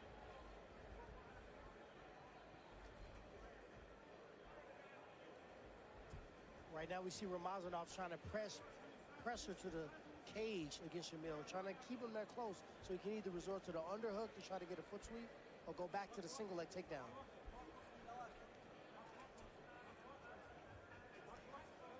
Don Madge is looking on. Attempt at reversing to push Ramazanov towards the fence, but the only thing that can keep him out, there was a little bit of clinch. Break, back to stand up. Then Madge still has to sweat it out. Ramazanov slight advantage to start off. Still pressing forward. There's another one. I think he caught him when he like just he like wiped his eye and was like, all right, that's my green light. I'm going for the takedown again. But the sprawl from Musaev, good job. Reversing. Now he has Ramazanov pinned. Spiral as he's spun off the cage. When you have two guys that are very high-level wrestlers, you see them hesitant to try techniques that they would normally try against non-wrestlers for the fear that it won't work due to the high level of defense. At the end of the day, it might boil down to who's got the better strike. Okay, and the other parts looking at that leg kick. Sometimes the wrestler neutralizes. We saw Shamil Musaev. Okay, he's unable to reach with that 3-inch reach disadvantage, but there's that spinning kick we saw against Thorley. Ow, again. So yeah, you want front leg kicks? Then I'll show you a front leg kick, bro. I'll chop that tree. Solid shin contact on that last one. Yeah, it looked like it hurt. And they both check kicks with shin. He strikes so violently. Fainting. Faking level change a little bit. Maybe I think about this leg. What's up? There it is. He grabbed it. I'm not going to think about that leg. I'm just going to take it, actually. Got you pinned again. 2 minutes left in the first round. Another interesting thing that seems to develop when we speak to the camps in these fighter meetings is these Russian guys, they don't want to fight one another all the time. They don't like the idea that they have to go Russian versus Russian in the regular season. Okay, doing a good job again, not getting taken down outright. Using the fence. Avoiding big strikes, big knees, no elbows. You got to be ready to fight your dad, your cousin, your neighbor, or the person that bags your groceries. Okay, a little bit of value on the break from for both of them there. Nice little combination by Musaev on the break. And we said that he needs to be ready to punch off the clinch because you know Rob is going to. Yo, PFL got an OnlyFans? Musaev seems a little tentative to let his hands okay, go the sprawl. Avoided that. Ramazanov's in on a double, and he's got trying to block the knees. Good work with the footwork here. There's another one again, another hook again. I'm going to start charging these guys for these keys. Okay, chopping at that leg again. Ramazan, oh my goodness, violent. Like I said. Ramazan, like I was going to say, he's a little heavy coming in on that lead foot. 30 seconds left in the first, and you see both guys staring eye to eye at each other. Musaev finally letting a couple punches go from the open position. They're both hesitant to make any mistakes. Caught the back one that time, I think. Because it only takes one to put you in a bad situation. Final 10 seconds of round number 1. Spinning back kick twice in a row there for Shamil Musaev. Second frame next. Okay. So I'm guessing that's what we're going to be seeing against Kuramagomedov. Around looking like that a little bit. I don't know who these people are. You look nice, Doug. I'm going to skip, though. Here we go. Big John referee calling for a towel. I think Ramazan was motioning that there might have been some tomfoolery with the grease. He wants him wiped off. I don't know if it's grease, but it's water, and you can't add extra water onto the body because it can become slippery. It makes the takedowns a little bit more difficult. So looking at this last round, very close round. Mostly the pressure of Ramazan trying to get the takedowns, but I'm going to give it to Musaev as far as he landed the cleaner strikes, and he defended against every bit of the wrestling. Thank you, Big John. AI score is not loving it from either of them. 24-13. It's still slippery over there. The sprawl. He's got his leg, but he's out. Nice counter by Shamil. Kicked out of that single.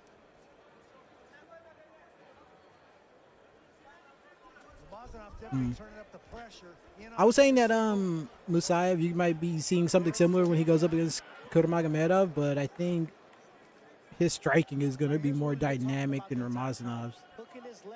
So it might be even more difficult for Musaev, but that also might be giving him more to work with on counters and stuff like that. Whereas Ramazan is kind of just like bulldogging his way in.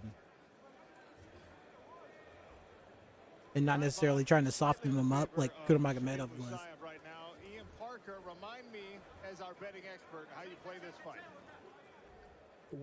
I'm blocking Ian. I felt that if he can stop the takedowns, he has such an advantage in the striking, and Ramazan is not offering anything on the feet, and I know you guys have been saying that. He's not letting his hands go at all. He's super tentative, and Musaev is doing a great job stopping these takedowns. The odds at originally were plus 150. Now he's minus 120. Still a good number if you want to take Musaev. I think he gets the win here as long as he keeps the fight on the feet. Thank you to the Duck. It's always so vindicating whenever I hear commentators say something I'm saying also. It's hard to tell if the... Oh! Now the right hand coming down, an uppercut. That's it. Shamil Musaev makes a statement. Yeah, it came out of nowhere. I wasn't expecting that, bro. He got them hands, man. He's got the knockout power. He's scary. He doesn't seem to be all that thrilled, maybe by the prospect of facing Shamil Musaev in the playoffs. Nobody is thrilled about facing him right now. I can tell you that much. Yeah, that was sharp.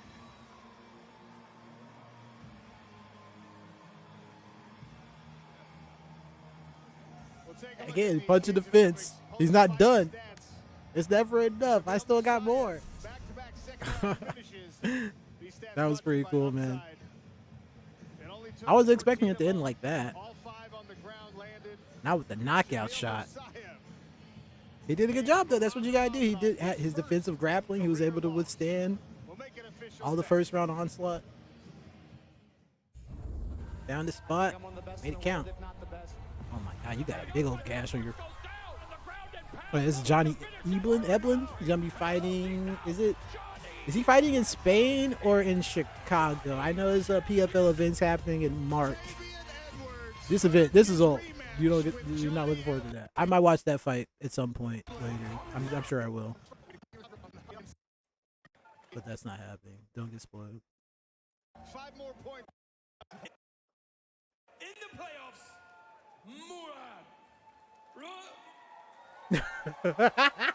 Shamil Musaev. He said the wrong. He started to say the wrong names. I don't even know how to pronounce the name I was gonna say. That's funny. It's funny. And we'll take another look at this one. This is funny, man. Oh yeah, the KO. That's right. My bad. Let's watch the KO.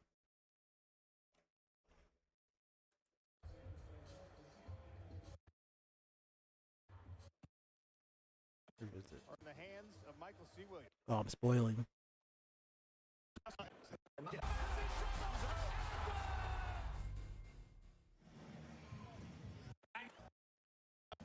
Trying to utilize. Go ahead, move it forward.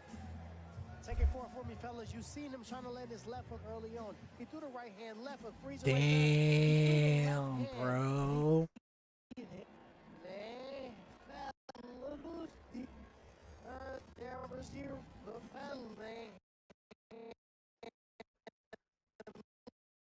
Jeez, dude. Left hook, freezer right there.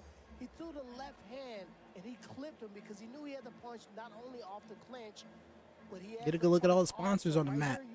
How about that? Damn. Yeah, and he came in with violence. Had a little bit of a chance to try to recover, but he was just on him. The ref is like, yeah, no, I can't. Yeah. His hands aren't moving. Scary. This guy's cool, dude. I like watching this guy.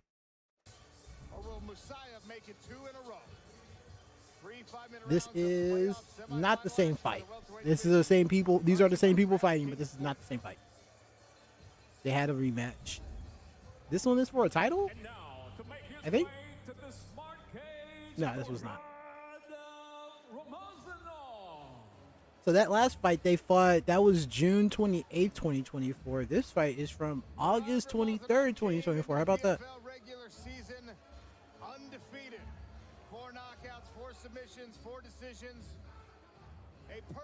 Islam Makhachev and which Nurmagomedov? There's a lot of them. I can name like 3 of them.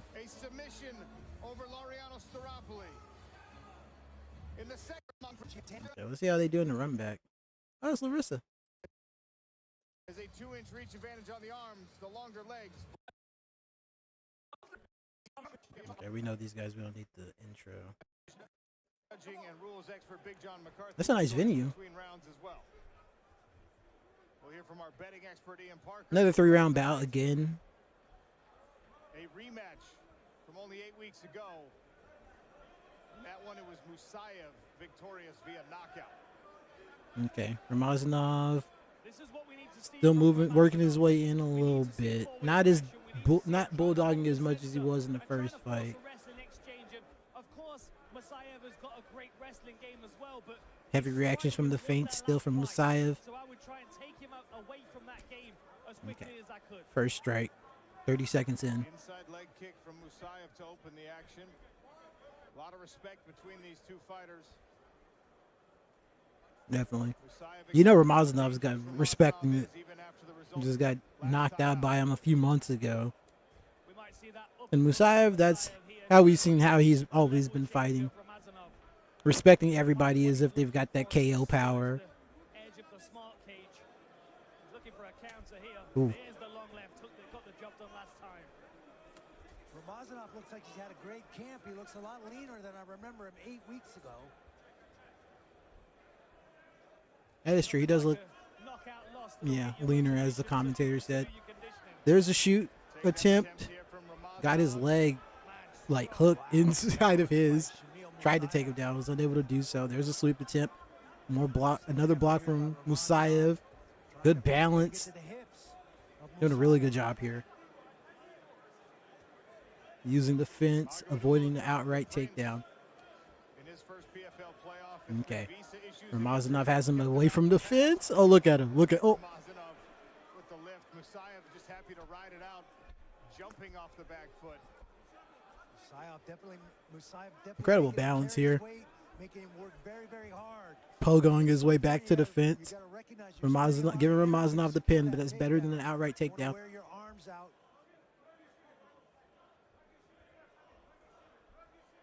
Has the overhook on Ramazanov's right arm.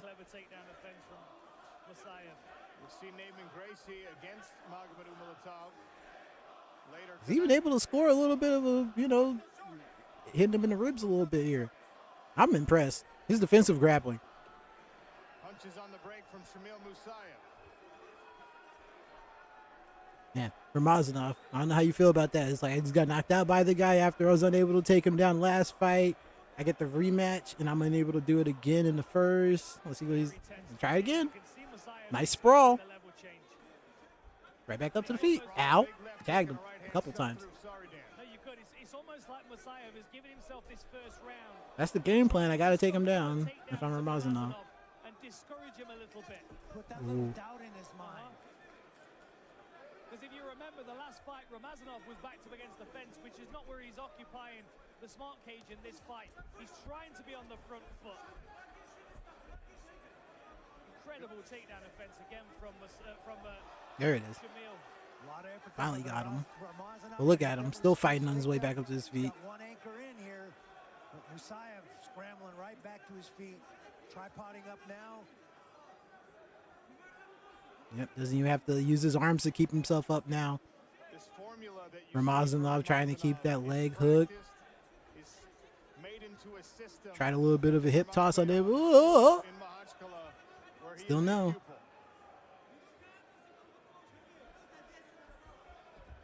Shamil Musaev fighting the hands now. Hey, it's Mario. I just noticed. Yeah, this is good from Ramazanov. Even if he's not having success with these takedowns, he is the one being the aggressor. He's the one initiating these attacks, which is forcing Musaev into a defensive position. Short chopping left from Musaev. Ooh, okay. Tried to swing on him with the left. Ramazanov took the opportunity to shoot in for another single leg. But he's getting tagged. Yeah, the defense is too strong. And he's getting value in here. Yeah, the knee. Spending a lot of energy. Ramazanov trying. Not getting much value out of it. There's another spinning wheel kick. It whips. And he shot for another single leg. It's obvious what he wants. It's like that dude that just asked out the girl like 17 times in a row. It's like, she's going to say yes eventually, bro. Just keep trying. Beautiful scramble. Finds his way back to his feet. Little stumble from Ramazanov might be more fatigued than anything. Ooh. Tagged him a few times on the way out. Last 10 seconds.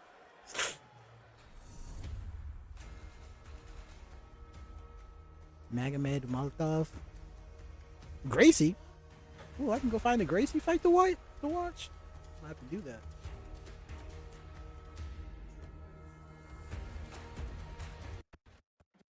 Okay, let's see. Musaev's first PFL regular season has been marked by 2 knockout victories so far. Those have both come in the skin round. One over Logan Storley, one over tonight's opponent, Murad Ramazanov, as we get started here with a touch of the gloves. Big John McCarthy, how did you judge round 1? Look, Ramazanov was all over him and trying to get that wrestling working. He just was unsuccessful. You take a look at the knees and the shots that he took, trying to get those takedowns. I got to give the round to Musaev. He takes it 10-9. Thank you, Big John. Another spinning kick attempted here by Musaev triggers the takedown attempt from Ramazanov. So he was unable to get that push spin away from the single leg that time. Ends up getting pinned against the fence. Ramazanov's getting a little bit more here. A little bit more off. Everything he tried to do. Landed some great shots. Scrambled really well even when he put himself in bad positions, trying the spinning kicks. Ramazanov is wise to the spinning kicks. Every time he tries a spinning kick now, he's getting attacked. Oh, blocks the sweep again. Ramazanov has been trying to get these outright takedowns. He's been able to just look at him, bro. He was riding the whip. He was like ghost riding the whip for a second. He was like hanging on to him. To try and get some blood out of those forearms, get some movement back into his hands, and keep his grip working. Wow. He just can't do it. Wrestling defense here from Shamil Musaev, and the re-wrestle is incredible, the defense. And he gets a takedown. Just like on command. He's so tired. He expended so much energy trying to take him down these first 2 rounds. He didn't have anything for that defense just there. And now he's in a tough spot. Danger zone, dude. Red alert. exceeded that takedown for 15 seconds there. Far more accepting of this position on the floor than we've seen Musaev in this fight as well. As soon as Musaev hit the floor, he was always scrambling straight back to his feet. Crappy spot. Took a couple seconds. He was taking a little bit, try to get a little bit of gas. Get back up to his feet. And Musaev is on him. White on rice. Ow. Yeah, he's looking for the elbows too. Winner of this bout moves on to the $1 million welterweight championship fight coming up in November. Nice little rip uppercut from the backside by Musaev, and digging the knees into the quads and glutes of Ramazanov is Musaev as well. Halfway point of this welterweight Man, he's looking really good. So the first round, yeah, I think he could like have arguably given it to Musaev just because of how great his defense was looking. And I think he had more volume of striking in as well. And now this round is definitely great looking start. Still working. There's another takedown. Immediate sweep. Drop him down. And flattened him out. Going for the ground and pound. Ramazanov offering the back to try to avoid the ground and pound. You gotta be worried about chokes. It's gotta be exhausting. Musaev not expending that much energy and all this damage he's putting in. Making Ramazanov carry his weight. Making him defend against all of these changes in the limbs. Yeah, anytime he lets that hand go, he's catching something. Hey, it's Francis. Hold up. Oh. Again, from Shamil Musaev. Ramazanov with no answer, even for the rest. Now Francis with that flat top, he's like Black Guile. I want to see. I bet he could throw sonic booms, bro. I'm not even kidding. Ramazanov lands in corner position, but right into control of Shamil Musaev. 45 seconds left. Shamil Musaev, though. I actually don't know him versus Kuramagomedov. This dude got them hands. He's got the KO power. The defensive grappling is so good. I haven't seen him get hit, though. So it's like, I don't know what his chin's like. His tank's looking all right. Maybe. Maybe not. He looks maybe a little gassed there. He's letting Ramazanov take some space back. Took a couple of deep breaths there.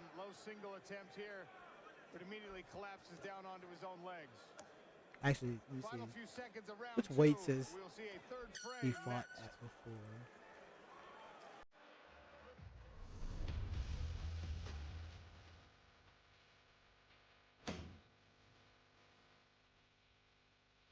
Okay, so he has fought at lightweight before. Fought at lightweight, welterweight.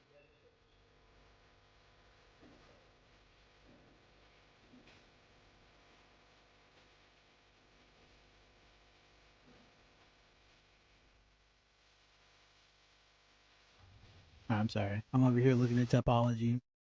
They got a bunch of killer crap for you. Just like you would, this is an easy round. You can look at Musaev. He dominated the round as far as positioning, the wrestling. He landed a ton of strikes. He wins the round 10-9. Big John McCarthy with the insights. AI gave round 2 80-3 in favor of Musaev. They said the first round was 80-3. The AI. What are these robots on, bro? At the hands of the same man, if he can't muster some energy here. And Dan, we saw at the end of round 2, he collapsed in his own corner from exhaustion almost. Yeah, it was almost like he just took that second round off after the exhaustion of the first. Ooh, okay, Musaev. Not too tired to throw some combinations. Some dangerous looking ones. Coming back to the circling, letting Ramazanov approach. You can see he's taken a few deep breaths as well, but he may well be 2 rounds up quite comfortably here. Ramazanov looked pretty gassed. PFL championship. We'll see him later against Naaman Gracie. Fainted with the uppercut and then followed through. He likes to do that. I've noticed that. Did that with the left kick against, I think it was Thorley. Still definitely seeing the speed there from Musaev.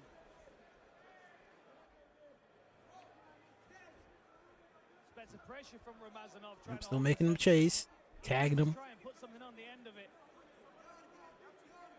Musaev probably cool to do this. Won the first 2 rounds.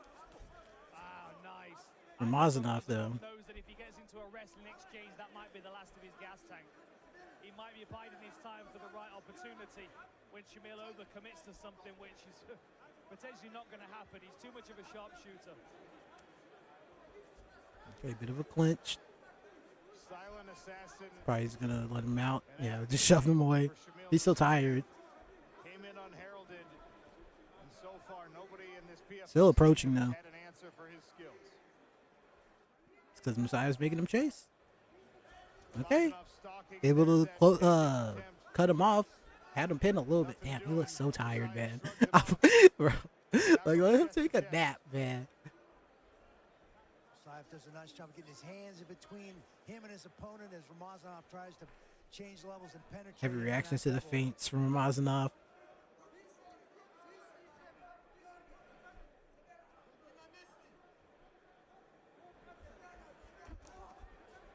Yeah, as soon as he covered up, he's like, all right, let me try to tee off on him, get a little bit of value in. 130 seconds left. Is that too much? Should I just say like almost 2 minutes? Let me not even talk about time. It's too late. 130 seconds. Oh, it's Jake Paul. Who I do not think is affiliated with PFL anymore. Don't quote me. Still pressuring forward, but not able to throw. Scooping uppercut from the rear hand of Musaev. And we've seen that land with great success in the past. Offered a check hook there. He's just faster than Ramazanov. Right hand from Ramazanov.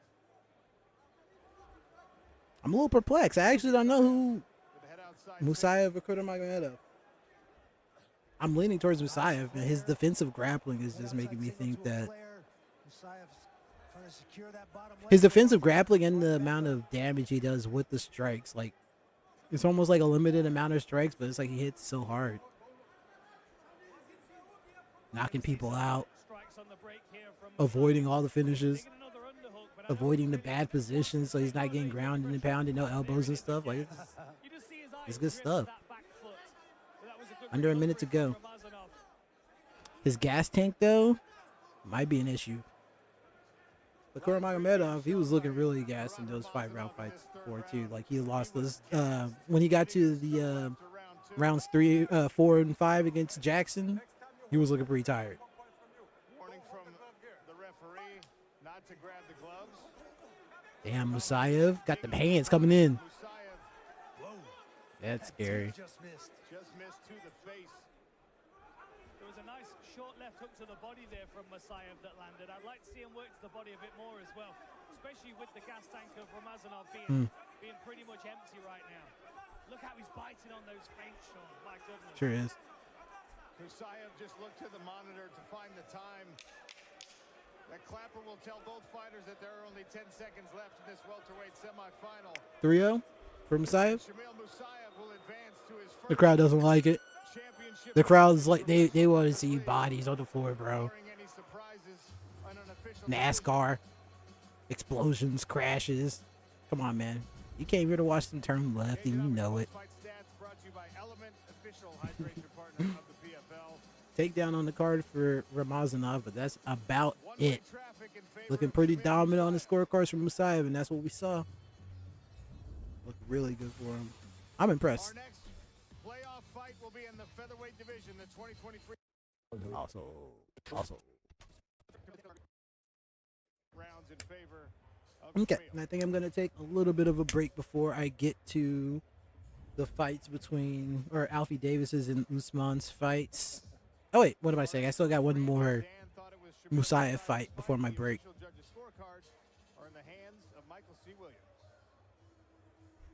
and gentlemen, for the decision, we'll go now to your three judges. Your first, David Braslow, scores the fight 29-28. While judges David Turelli and Brandon Mason both see it the same, 30-27. All have it for the winner. So one person said it was 3-2. Or one person said it was 2-1. Another one said 3-0. $1 million PFL championship. The silent assassin. Which round did you give him? The first one? Yeah, I guess. Shamil Musaev on to a welterweight GG. championship GG. here in 2024. No dap up. Where'd he go? He disappeared. The other guy, he disappeared. Nah, I'm sure they saw each other before. Alrighty. Uno más. Usheraz. I think that's how I say that in Russian. 5-minute rounds of welterweight action to decide who takes home $1 million belt. Will it be Umalatov or Musaev? On his way now to the smart cage, the silent assassin, Shamil Musaev.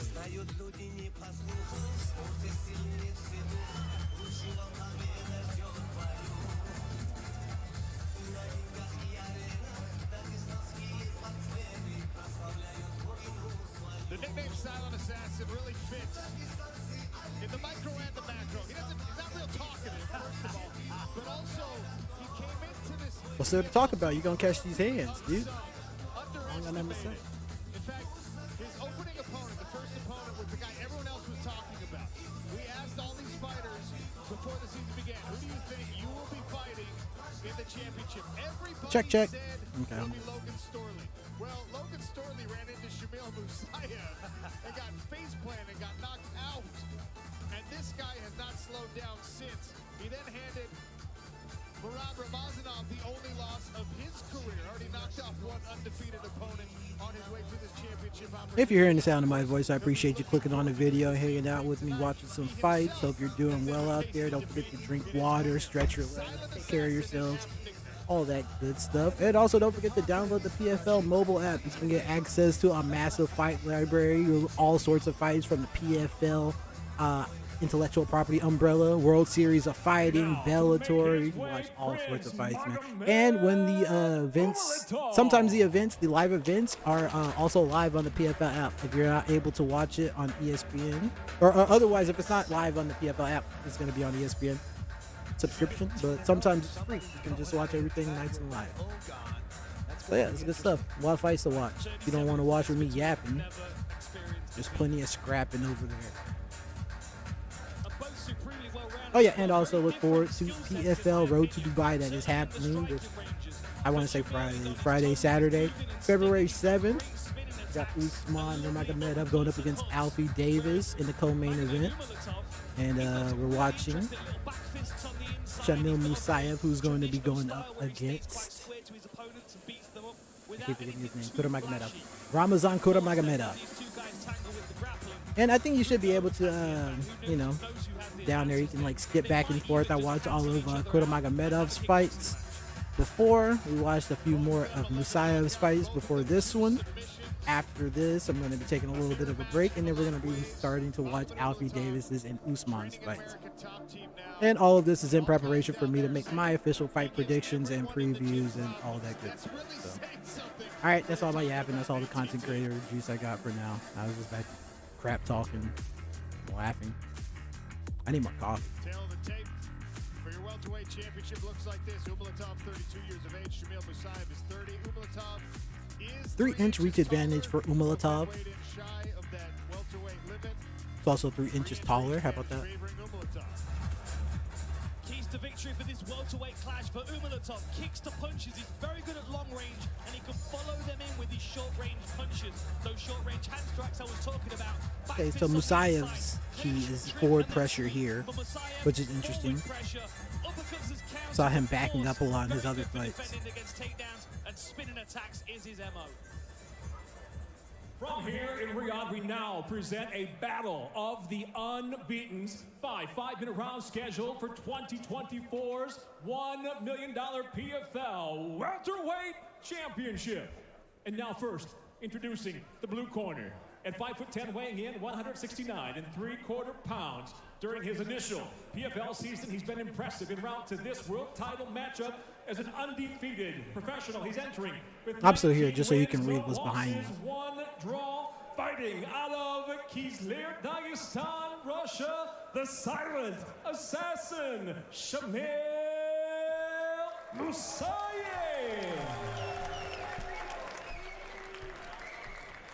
And across the smart cage, his adversary out of the red corner. At 6'1", weighing in 168 3/4 pounds. After twice before having qualified, he's now finally competed in his first PFL postseason. Entering his title shot, he too stands undefeated, holding 17 wins without a loss. Out of Dagestan, Russia, Prince Magomed. Straight out of Dagestan, huh? Umalatov or Molotov? The Molotov. Derek Hickey. Molotov. Molly. Papa Molly, I'm sweating. I'm sorry, I need to stop yapping, dude. I'm so instructions. If I say stop, I expect you both to stop. If you want to touch gloves, do it now. Step back to your corners. Nice love. Countryman. Two undefeated killers squaring off. Not for real, killers. All right, let's see. Shamil Musaev in the black trunks. Has Musaev come out in this one? Let's go. Touching gloves again. Why am I lagging? Hold up. Dynamic strikers. Wushu San in the background. Wrestling to go with it.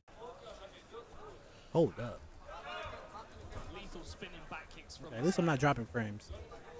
I went back and watched some of his old Sander competitions. All right, give me a second. What is going on? Squaring off for a $1 million welterweight championship. Shamil Musaev in the black trunks, Magomed Umalatov in the green. Ready? Let's go. I totally forgot. It could be the video, too. Both of these guys very dynamic strikers. Wushu San in the background. Okay, Umalatov, bouncy. Lethal spinning back kicks. Light feints. I went back and watched some of his old Sander competitions as well. Both of them getting a feel for each other. Body pads on as well, and he's still putting them on the floor. Fake level change.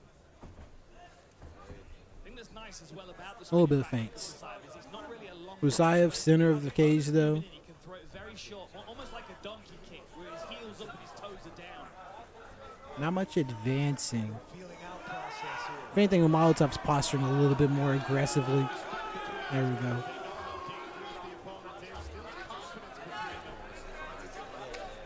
Ow. Hard push kick on that oblique. He loves that. So does Kuramagomedov. They both like that push kick on that oblique.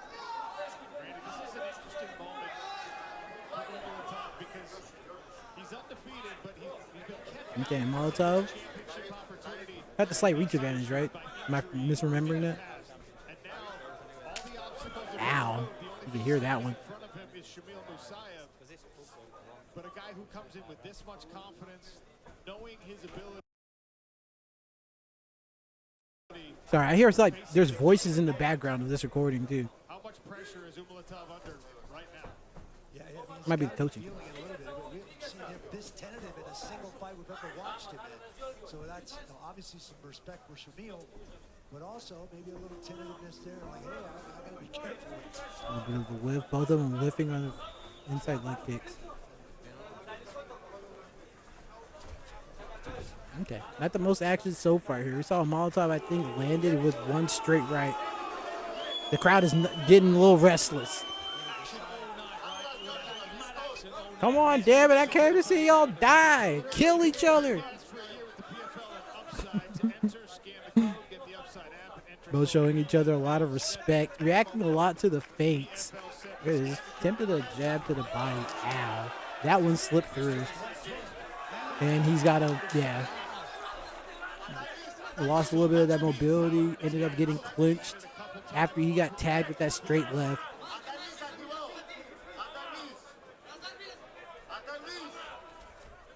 Both of them working the knees here.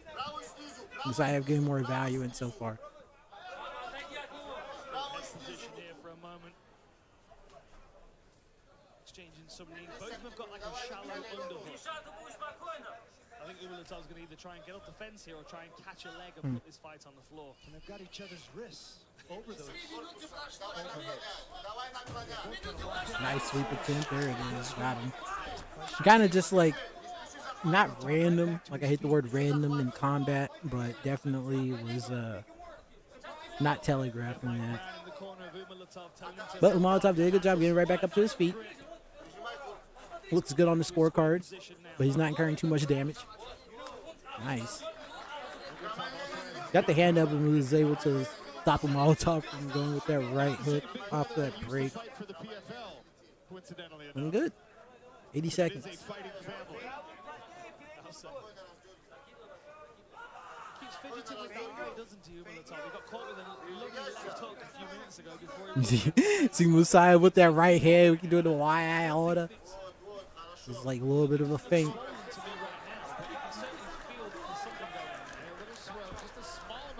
Molotov trying to creep in there, trying to contest that space with that lead hand. And Musaev, very talented counter striker. Look at the reactions too. The crowd does not like it.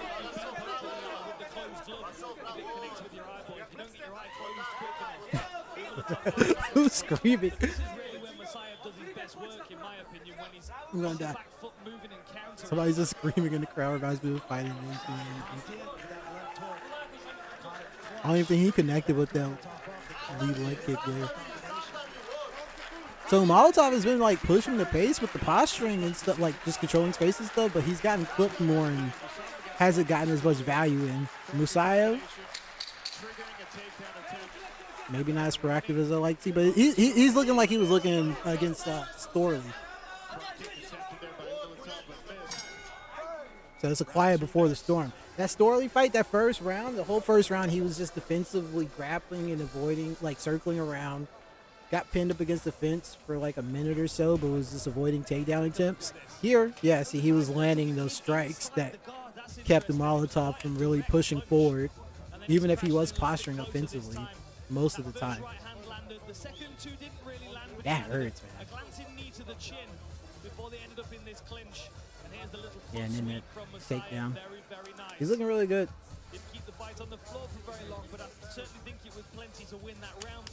I really think that the defensive grappling is going to be the difference between him and Kuramagomedov. It's going to keep him alive, and he's going to be able to potentially find something that's going to be a really big strike. Could knock him out. Clear round win. Get a clear round win. Change the tenor of the fight. Meet Kuramagomedov. Fight more defensively in the later rounds and couldn't just win from there. I can see it. I'm leaning towards Musaev. I'm seeing a lot of ways it could play out for him. Round 2, possible 5. Winner takes home $1 million in a gold belt. Shamil Musaev in his first PFL season. Nurmagomedov has been this way before, but never to a championship. It's always been things beyond his control that have taken the opportunity away. And I wonder if that's why he's been so tentative early, because he knows you're never guaranteed a chance to get back here. Counts this opportunity as incredibly precious. Yeah, Musaev, straight counter striker. He's kind of getting cornered a little bit. Yeah, there he was. Umalatov cut him off when he was trying to circle. And then went to shoot as he took some space away, closed the space off. But was unsuccessful.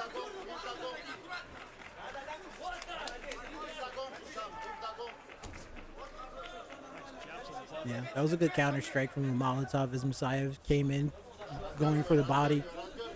Pretty sure he tagged him with that straight left.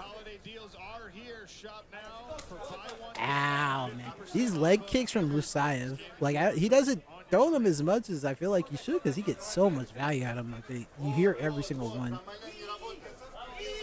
And like his striking is just so violent.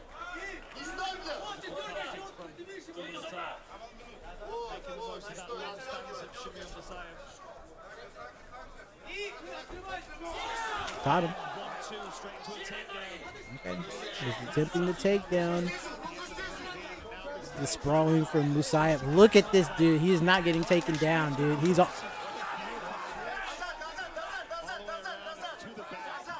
good. He's so good. Pulling away from the fence.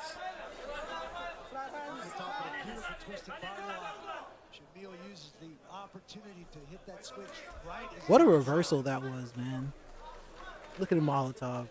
In trouble. Now you're the one that has to defend against these sweeps. Pulling them away from the fence.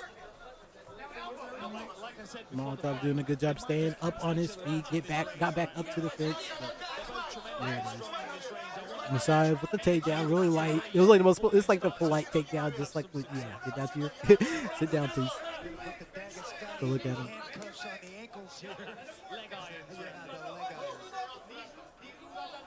Molotov has his right leg folded beneath him. There it is.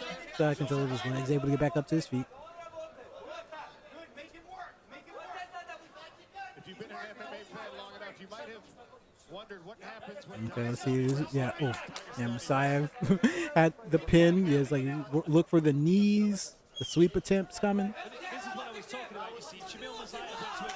A little bit of an elbow from a Molotov there, but he's still got a lot of work to do to get out of this position.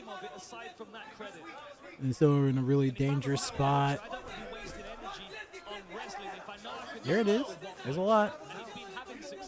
Musaev let him reverse.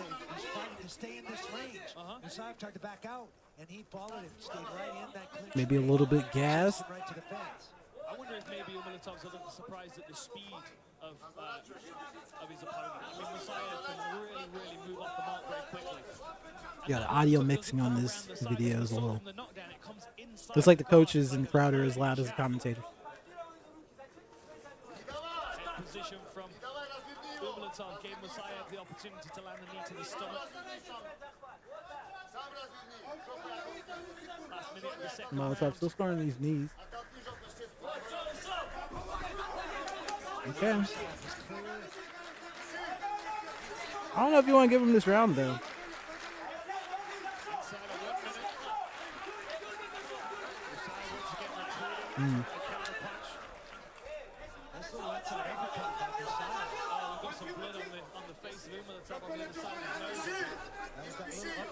If he's leaking, that's going to be more points for Musaev. Judges like to see that.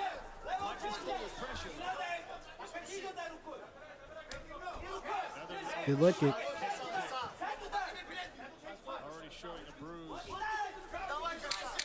Okay, Musaev is starting to look a little more out of sorts here. He's still looking pretty solid.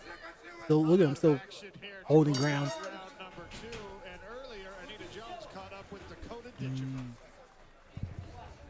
Oh, it's the heartthrob. Great to see. You just arrived. You're looking in good spirits. You're looking to achieve something that no one I wish we were watching her fight. She got injured. PFL Europe champion. She's supposed to be fighting tonight. You could become February the PFL 7th. World champion. What would that mean? Yeah, everything. You know, that's what I've been planning for the last 2 years. There's an echo. Last year I won it, and that's what I set out to do this year. Okay, I'm taking for it. Both undefeated coming into tonight. One of these fighters will taste defeat for the very first time in very long and decorated careers. Oh, is Randy Couture on commentary? How did I not know this? I think round one definitively belonged to Musaev. Round two, a little bit closer. Randy, the judges have had a hard job tonight. They sure have. How do you think it scored? Okay, see, I feel better about that. The commentators just said the judges have had a hard time. And it's like, yeah, I actually don't know how to score this one. Picked up the pace, did some good things, hit some good things in round two, but I just got to continue to get active and really start putting some pressure on Shamil Musaev. I agree with Randy. It's almost like Umalatov's now started to try, but each time he tries, it's actually being turned on him. Tries for a takedown, gets hit with the switch. Tries to cover distance, gets hit with a shot. It's almost like the more Umalatov's... What is that, the Kazuya 443? 444? Oh, he almost knocked himself off balance with that. Dang, man. Connecting with the hands, hitting hard. Already a minute down in this third round.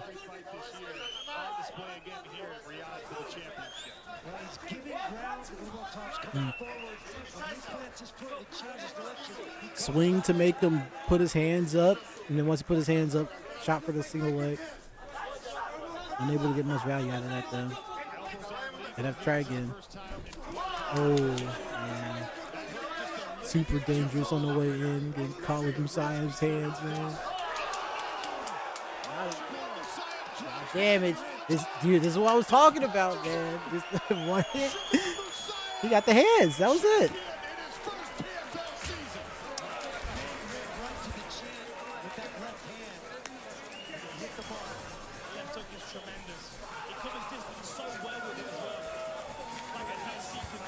He's legit. TKO, welterweight champion. And he's going to be defending that belt against Ramazan Kuramagomedov. I think that's it. I think that's the only fight I got for, or the last fight I have for him. I'm leaning his way. I think I'm going to, I don't know if he'll get a decision win or a KO win. But that's what I'm trying to make the decision between. Don't see him getting submitted. His defensive grappling.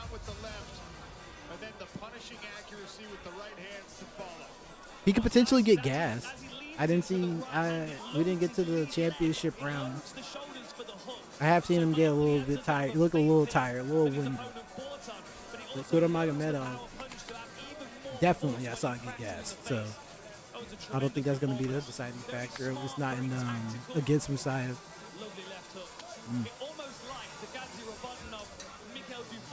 But he used a jab to set it up, but to lean into that cross and then swing back. Incredible. This coach getting hype. That's what's up, man. We will crown a undefeated welterweight champion when we return. How am I gonna do this? I need to take a break, go get some coffee, walk around, stretch my legs, all that stuff. Is that Tony Romo? Obviously, I'm not standing in the stream now. I'm coming back. We're going to be watching Alfie Davis and Usman Nurmagomedov fight. Once again, I'll put the open invitation out. If you're in the chat, you hear the sound of my voice. If you have a preference, if you want to watch Alfie Davis's fights or Usman Nurmagomedov's fights when I come back from break, let me know. Basically, first vote, just to pick. We're going to be watching both. What else do I have to say? You look up. Oh yeah, I'm gonna be taking a break, so if this is it for you, if you're gonna be clicking off the video when I go AFK, I do appreciate you coming to hang out for a little bit. This is their job.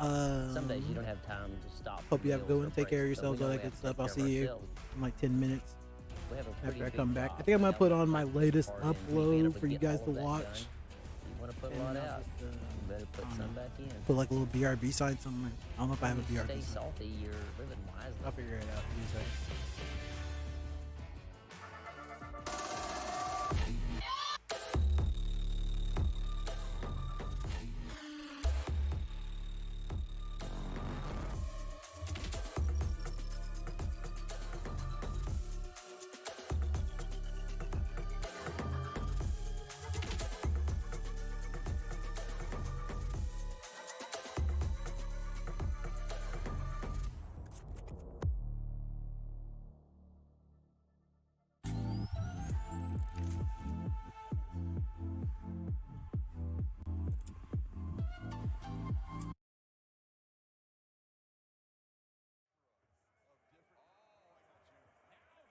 Heard him there.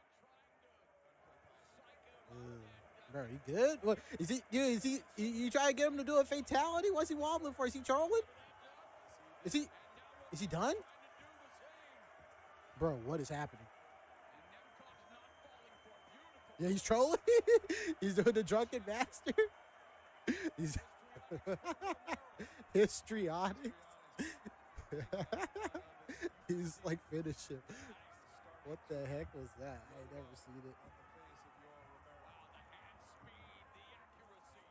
Them comes from Russia, bro. You think I ain't ever seen a drunk dude try to bait me in the streets before?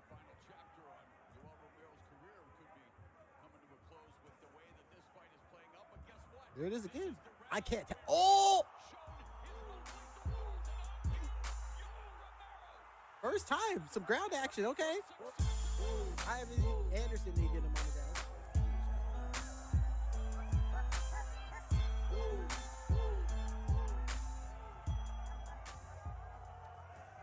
always think it's just kind of funny that dudes like this have security. It's just kind of a redundancy, isn't it? I mean, I know it's like legal stuff. And like, I wish a ninja would. I wish it would run up and try something. It's free content, and I get to see you afterwards. Oh, my sinuses. Okay. All right, cuts. Hook them up, bro. I wonder if the people that do this, like, do you talk to them? Do you like, all right, I want you to go in there and have a good time, have a very fun fight, all right? Or do they just stand there and just lather them up awkwardly, just staring into the soul? It's like the urinal where you just stare at the wall. But Deem coming into this fight is a heavy favorite, minus 550, getting booed by the crowd because he's from Rosia, of course. People just standing around. It reminds me of WWE. Can I get a tell the tape? My ninjas, they know exactly what I want. Yes. Let's see. What's the reach advantage? 3-inch reach advantage for fighting. Interesting. Yoel's 46. Dang. Ladies and gentlemen, Bellator MMA live on Showtime from Chicago. Come to the pinnacle of our double pain. Cater fighter, there are no final questions from you, Blue. There were no final questions from you, Red. If you want to touch gloves, do it now. I love it. He's calling it blue and red, just like salty bet. That's my favorite. All right, here we go. Vidin versus Romero.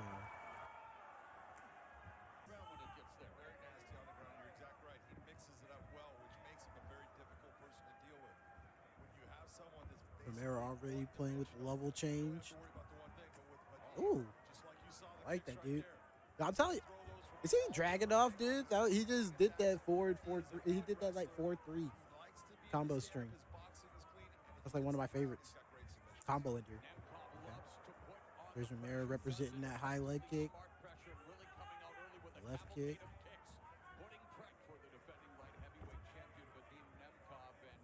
So yeah, it is interesting. Here he's like already more trying to crack Romero's defensive stance opposed to against Anderson. He was much more defensive.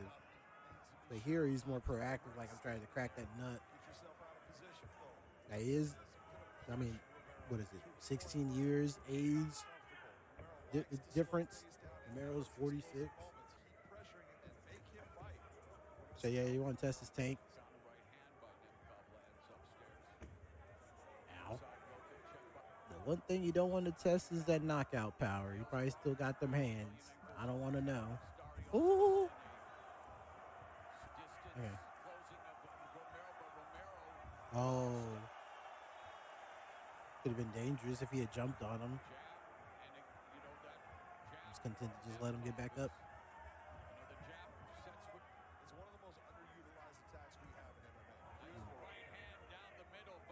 Stuck him. Wow. Second time he like kicked his leg out from under. Those leg kicks are hurt. They hurt.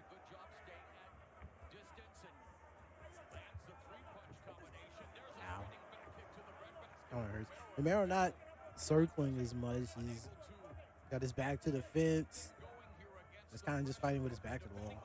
Ow. It's not working out for him. He's getting stuck with some stuff. Nemkov's just kind of teeing off on him.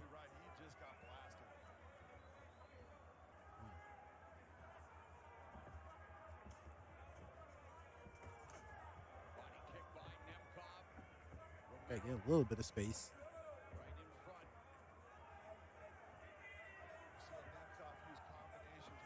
Nemkov kind of took the foot off the gas a little bit. Yeah, you see Romero's getting a little bit of space.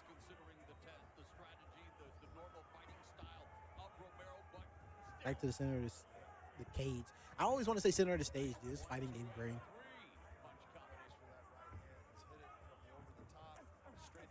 Good walk.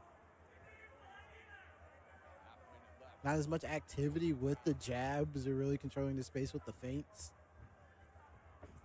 Ooh, okay. Teasing the level change again. Superman punch. Okay, there's that spinning kick again. Hit Anderson with that. Spinning wheel kick. Takes notes mentally.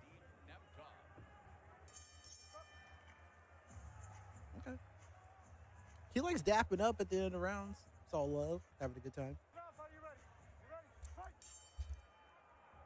number 2. Dap up. Double jab and again. Then 1-1-2. Saw that against Anderson.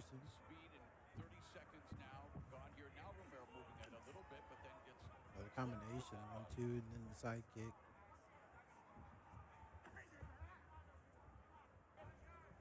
Yeah, like commissary said, already a minute into the second round, Romero hasn't done anything offensively.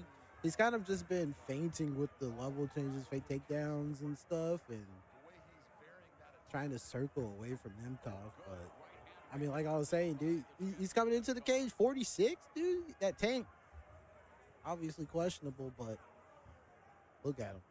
Still a freak genetically. Still knock you out. Got that uncle at the barbecue looking strength, dude. Like, I'm not trying to mess with that at all.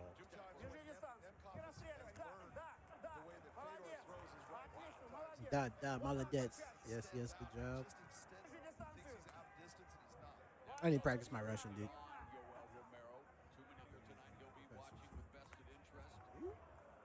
Connected there a little bit with that kick, high kick. Such a dynamic strike. High kicks, left, right. Working that jab. I haven't seen them show on the Chiron any of the striking statistics so far.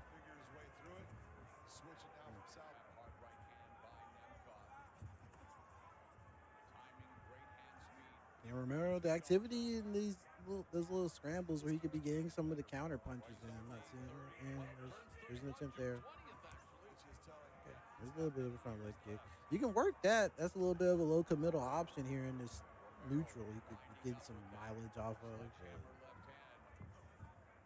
Okay.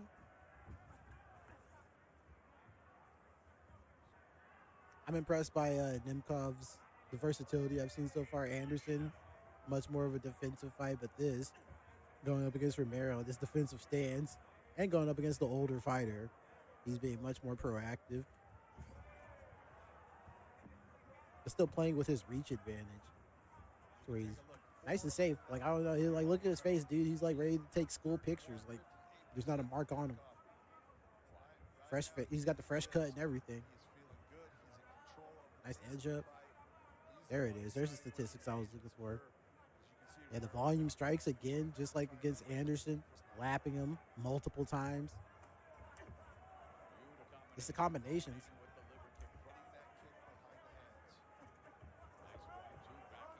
Yeah, like it got him an eye or what? What are they talking about?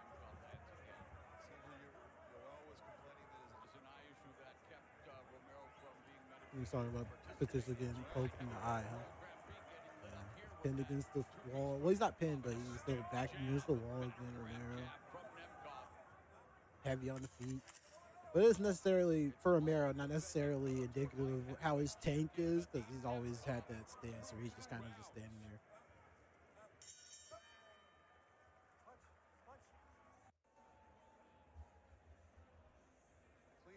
Clean punch.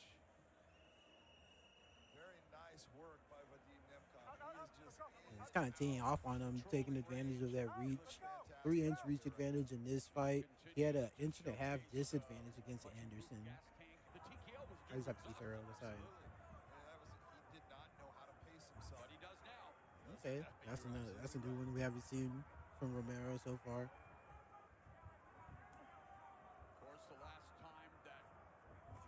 Whoa! Oh, is that like a hammer fist to the oblique? Okay, yeah, he's targeting that same spot on that front leg, trying to wear him down. Another combination for Nemkov. Another one, dude. 1-1-2, Kazuya.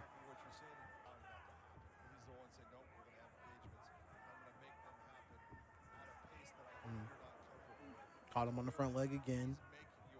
That must have been the coaching between rounds. So wear that front leg down. Teasing the level change again. Hasn't committed to it. Yeah, he got caught. Nemkov. Push it.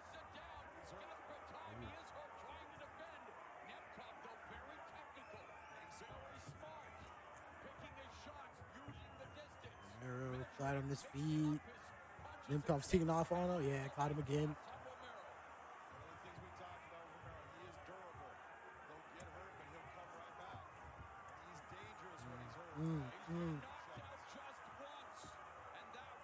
He said, "Come on, bring me some more. I'll take some more." Yeah, I'm gonna need to see some movement, bro. Like he's literally just like he's got so much space that he could be circling around, but he's just back up against the fence. Just getting teed off on. Nemkov is just scoring on cards, man. He's just racking up the strikes. Okay. I guess Romero did recover a little bit. He's coming back. Yeah, but look at the feet. He was bouncing around, looking lighter on the feet to come out at the start of this third round, but look at him back to the flat-footed defensive stance. And now Nemkov with that reach advantage. The opponent standing still. All right, I'm back. What's up, people?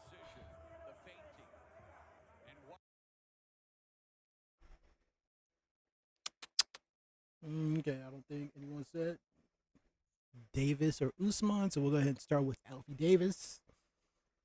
I didn't see which one of these fights is first.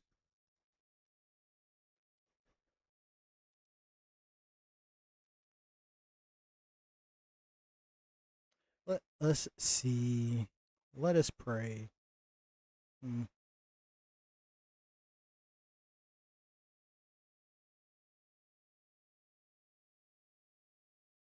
Yes. Okay, they're in order. Yeah. Okay, cool.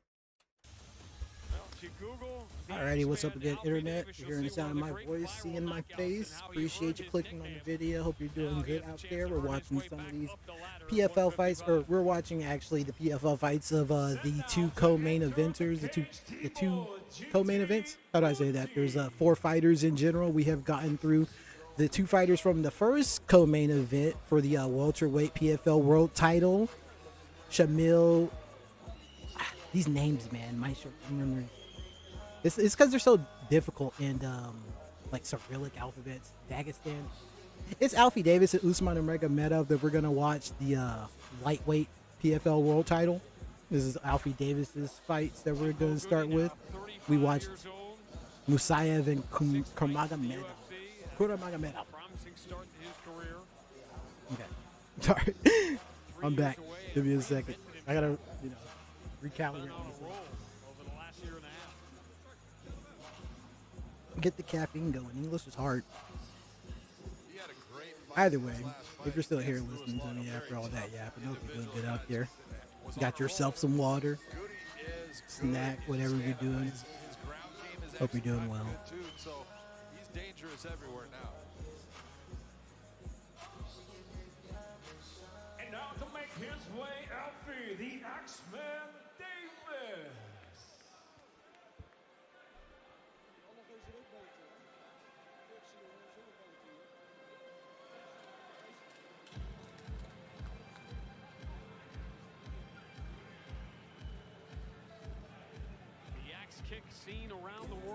Proper names are Ramazan Kuramagomedov versus Shamil Musaev.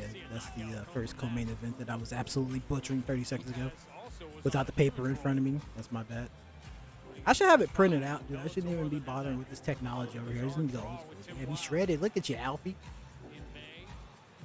Are you good? Can you get the shirt off? You're not gonna help him. You're just gonna stand there and look pretty. Help him get the shirt off. Very few people can throw an axe kick. Nah, she's trying to mind her business. The right way.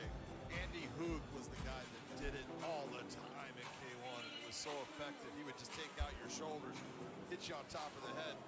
Alfie Davis has that ability. But the one thing that Alfie Davis needs to do in this fight is not relax. Don't get into that, oh, I can just touch. He's got to be after him the whole time. Apologies, I don't know anything about these two fighters' fighting styles. I'll give you the exposition. T-ball, You can take a look Gouty? at everything going. Dibble? Gouty's got Fibble? 73 I don't know. inches, 70, not a big difference, 3-inch especially reach when you look at the advantage. kicks. You gotta be Disadvantage careful for of the kicks, Alfie. Davis, but this is going to be a great stand-up war. To Michael C. Williams. Here at Allianz Cloud, we go now to 3-5. Nice venue. It's pretty in there. Lightweight division. Introducing the blue corner. At 5'10", weighing in 155.9 pounds. His professional record, 16 wins, 5 defeats. From Aix-en-Provence, France, presenting Timo Juti Guti. And across the cage, his adversary out of the red corner. At 5'11", weighing in 156 pounds, even as a professional. 14 wins, 4 losses, 1 draw. Fighting out of London, England, Alfie, the Axeman Davis. And the referee in charge, Blake Grice. Okay, here we go. Hang tight, guys. All right, here we go. You ready? Ready? Fight!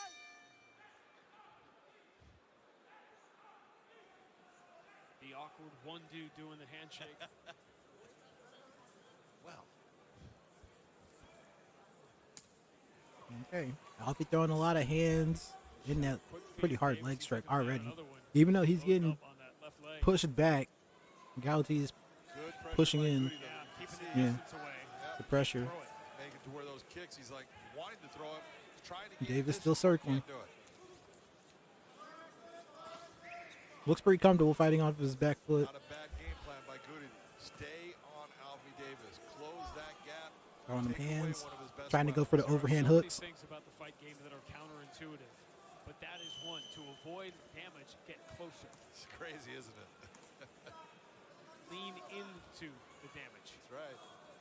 Yeah, what the commentator is saying is like it's counterintuitive to get closer. There's some pretty interesting articles you can look up. It's called SNAP. I forget exactly what the acronym is, but it's just talking about how the spacing of punches, or how, especially in boxing, you want to hit people at the end of your punches as your arms extending, so that you get the most force at the end of your punches. And if you're able to like get in on people and like make it to where they can't fully extend their arms when they're punching, they're gonna have to like push their punches and not put as much force into them. So you're gonna end up you don't take as much damage if you're able to get in close. Like he's saying, it's counterintuitive, but yeah. And that's me not even having any combat experience. I just watch and play fighting games. So who's already cut? And again, that's another fighter. You cannot call timeout. Fight until I say stop. He said you cannot call timeout. You fight till I say stop. All right, yes sir. Relax. That may be something we have to go over in the back with Alfie with the hands, man. Just pestering. It's like it's hurting too, but I can see he's not putting like so much power into him that he's not. Dude, he just hit him with the YIR. Did you see that? He rounded up. Alfie's open to cut. In the nose, bridge of the nose, it looks like it. I can't wait to see the stats. I already see like 40, 50 strikes from Alfie. Alfie Davis, but I didn't think that was his. It's hard to tell. Oh, the spinning elbow close in. That's something you got to be afraid of. I was talking about pushing punches. You don't have to worry about that in boxing. The spinning elbows, you will get hit with that crap in MMA. That would have oh, I'm so sorry. That's why it's like that's my bad.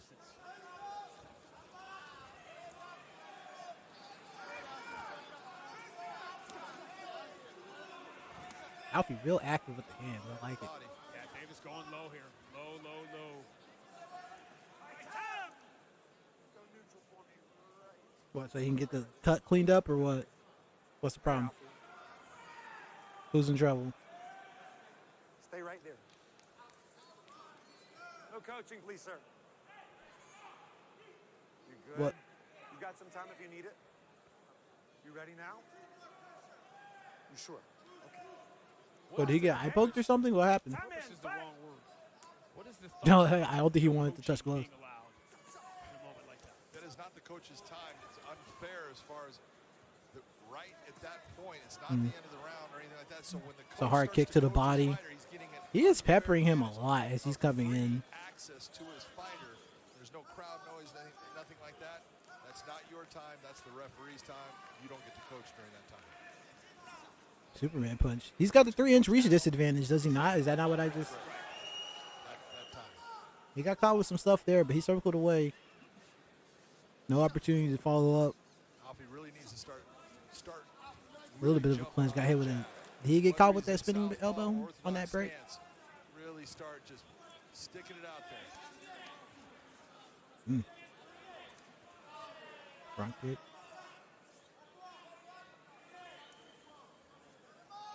Feint. Got a little bit of space with that. Still close to getting pinned. Trying to circle out. Fighting back. Very active.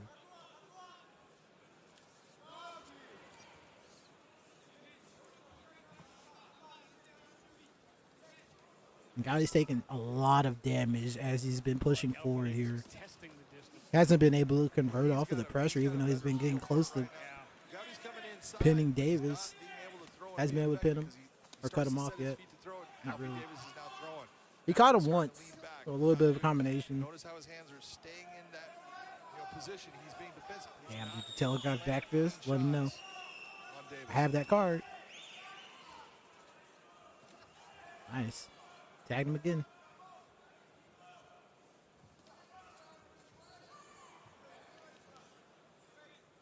Okay. Real defensive circling here. Ooh. Okay, here's a little bit of a pin. Has an overhook on the right arm. There's no time. Very much looking forward to his return. He's standing by with Amanda.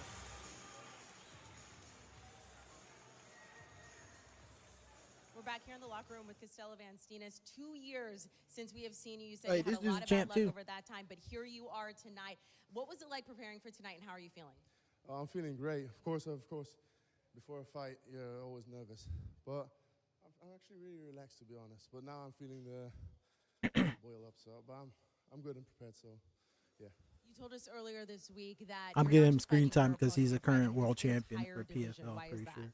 I've been away for 2 years, and I know 2 years before when I was in this division, I was the fear of the division. I know nobody wanted to fight me, and now I'm I gonna fight think again. I'm back he in 2 fights in years. March. Everybody's gonna be scared. I'm the fear. I'm gonna show that Team Musaev is the apex of this. I'm not sure. You have to check out PFL mobile app, PFLMMA.com for all the scheduling You're stuff. sending a message to this entire division. Where do we see you? Okay, I'm about to skip forward because I want to watch people get punched in the face again. We were spending all this time talking about. I'm sure I'll learn more about that guy eventually, in due time. That's right. The sport is Okay, so hard. Alfie Davis, Derail you at once any again, moment. Training, bit, all the what do you things call that it? happen. Circling, getting pushed, Alfie Davis when he goes but left. fighting really well on the back foot, tagging him a lot on the way in, showing a lot of different looks with the striking. You just saw a little bit of a jumping knee. It's a lot of stuff. The spinning elbows. Yeah, those body kicks. That one hurt. That one hurt. Might have broken his arm with that shot. Yep, you see him backing away. Yeah, you see the way he's holding it. Yep. He's feeling The commentators think his arm is broken. Gauge the fight just based on. We'll see what Gowdy's doing with that right arm to see if he throws it. Done that, but now he has obviously suffered damage. Nope. There's a leg. Or there's a kick. I think that was his first kick. Or like first like that push kick like that. I haven't seen him throw the right hand yet. He's gonna aim for that arm. He's gonna go after it. Yep. He hasn't done anything with it yet. Look how red it is, bro. Notice how much every time you're seeing Alfie Davis give a flinch or a feint, you're seeing Theobald Goody is really reacting off of it. Yeah, he's really not pushing forward that much. He hasn't thrown the right hand yet. Since he blocked that kick. Yeah, there's something wrong with it. For sure. Nothing. I've been Nothing. waiting. Yeah. It's like that's what he said. You can kind of see it on his face too. He's holding it near his body. He's using it to protect that side of his head, but Ooh. he's not throwing it forward.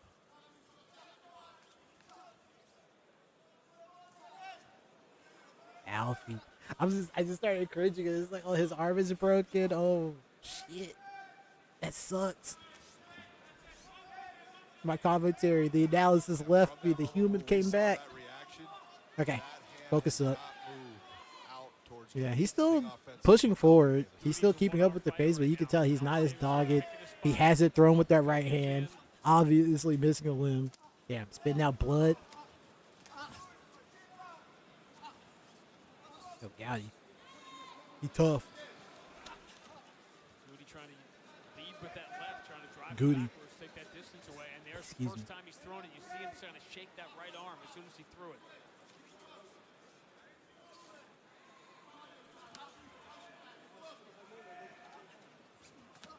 There he threw it.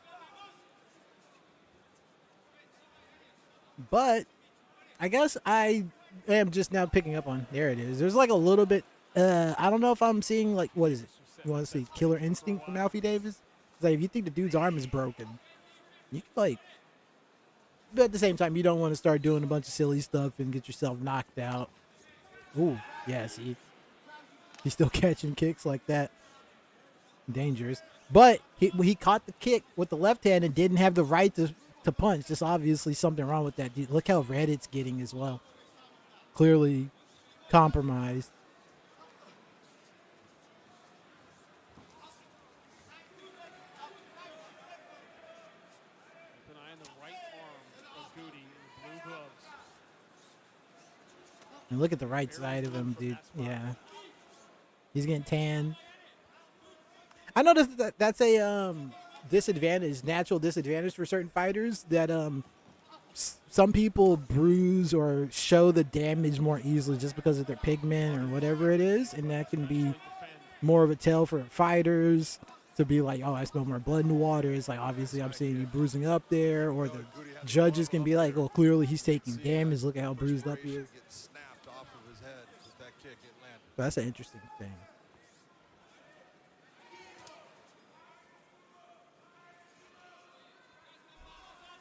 I mean, shoot, we have like what the Diaz brothers have gotten cut so much that they bleed even more easily.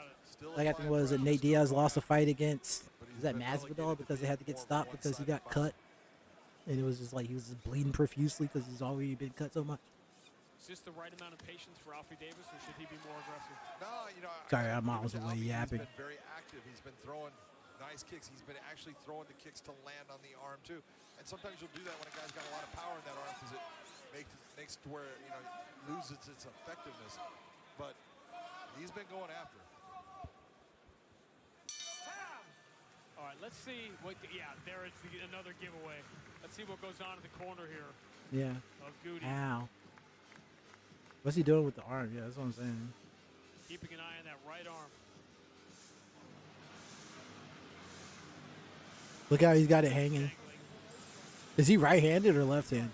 Drinking with his left. Look how dude, he's fucked, bro. I saw how he like repositioned the water bottle. It's like he's not left-handed. Nice kick to the body there. Return kick to the leg. One of these was the one. But no, I'm stupid. Never mind. He's got gloves on. It's the gloves. You see those shots? He's blocking him But with one arm. I don't know. You live in gloves, don't you, dog? Dutch block where you want to take it. Let's see. What do they got? Just take a He's hurt. Is that what he just said? Every time you take a kick with one arm, there is a solid. Would they let him start another round if his arm is broken? Would they? Doesn't matter. You good? They're checking him. Okay. Explain to people what Blake Rice just had Goody do. He had him move his arm, push his arm in different directions to see, can you defend yourself with it? Right now he can, and that's why he's allowed to go on. Okay.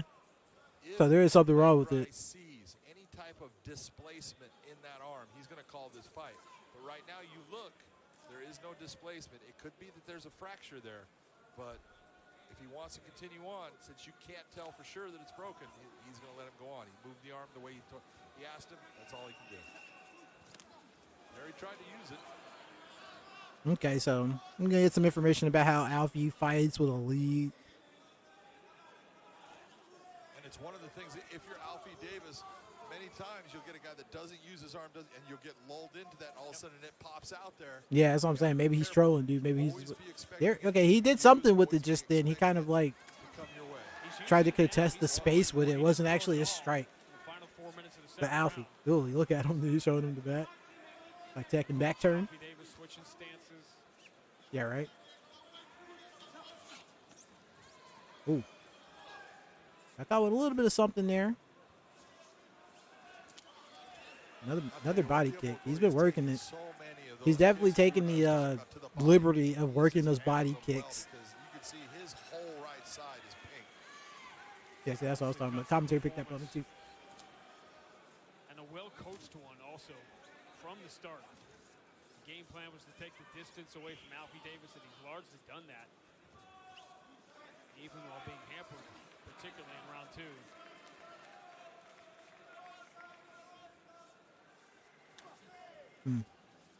Front kick to that same spot in the body. Yeah, look out! His arm is pink. His ribs are pink. Tomorrow it's gonna look special. Yeah, it's gonna. This is rough, man. Yeah, straight left hand, circling back, still making him chase. 2 solid rounds for Alfie so far. This one's looking good still too. A lot of what you're seeing out of Goody is exactly what Tim Wild tried to do with Alfie Davis. Used a lot of footwork, a lot of pressure to put him in bad positions, take Left, away his right. kicks, and he was successful.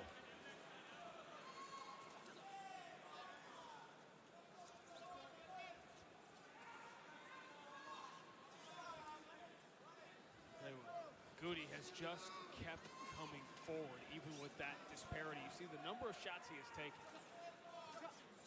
And you can look at those Exchanging straight left, straight right. Almost 3-1. Or no, straight left. I was like, he's not throwing no right hand. Goody. What a dog. Potentially with a broken right forearm. Staying in the fight. Still moving forward. Still chasing. Has taken God knows how many kicks to the ribs. Might have a fractured rib at this point. Look at him. Still sticking him. 6 fights in the UFC. And 3 years away. Unbeaten in his 4 fights since coming back last year. He needs a Hail Mary now. So we're not getting that much info about what we're going to be seeing against Usman, because Lord knows we're going to see Usman shooting for more takedowns than Goody has so far. Like Usman is going to be shooting off of nothing. He's going to be shooting off of jabs. He's going to be getting pins against the fence. He's not going to be letting go. He will raise his chin. Watch how many times when he's throwing that. Hopefully he doesn't break his right forearm either. That's a pretty big deal. Head forward, bring your head into a forward position, roll through, than you are to ever lift that chin up and lean back. You see, even as a largely one-armed fighter, you can see that Goody has done damage here. Oh, no doubt. And in this round, he's used that right arm effectively multiple times. Oh, my phone died.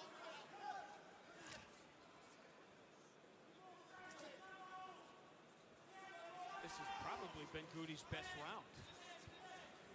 Yeah, as the commentary just said, probably Goody's best round. Alfie's leaking.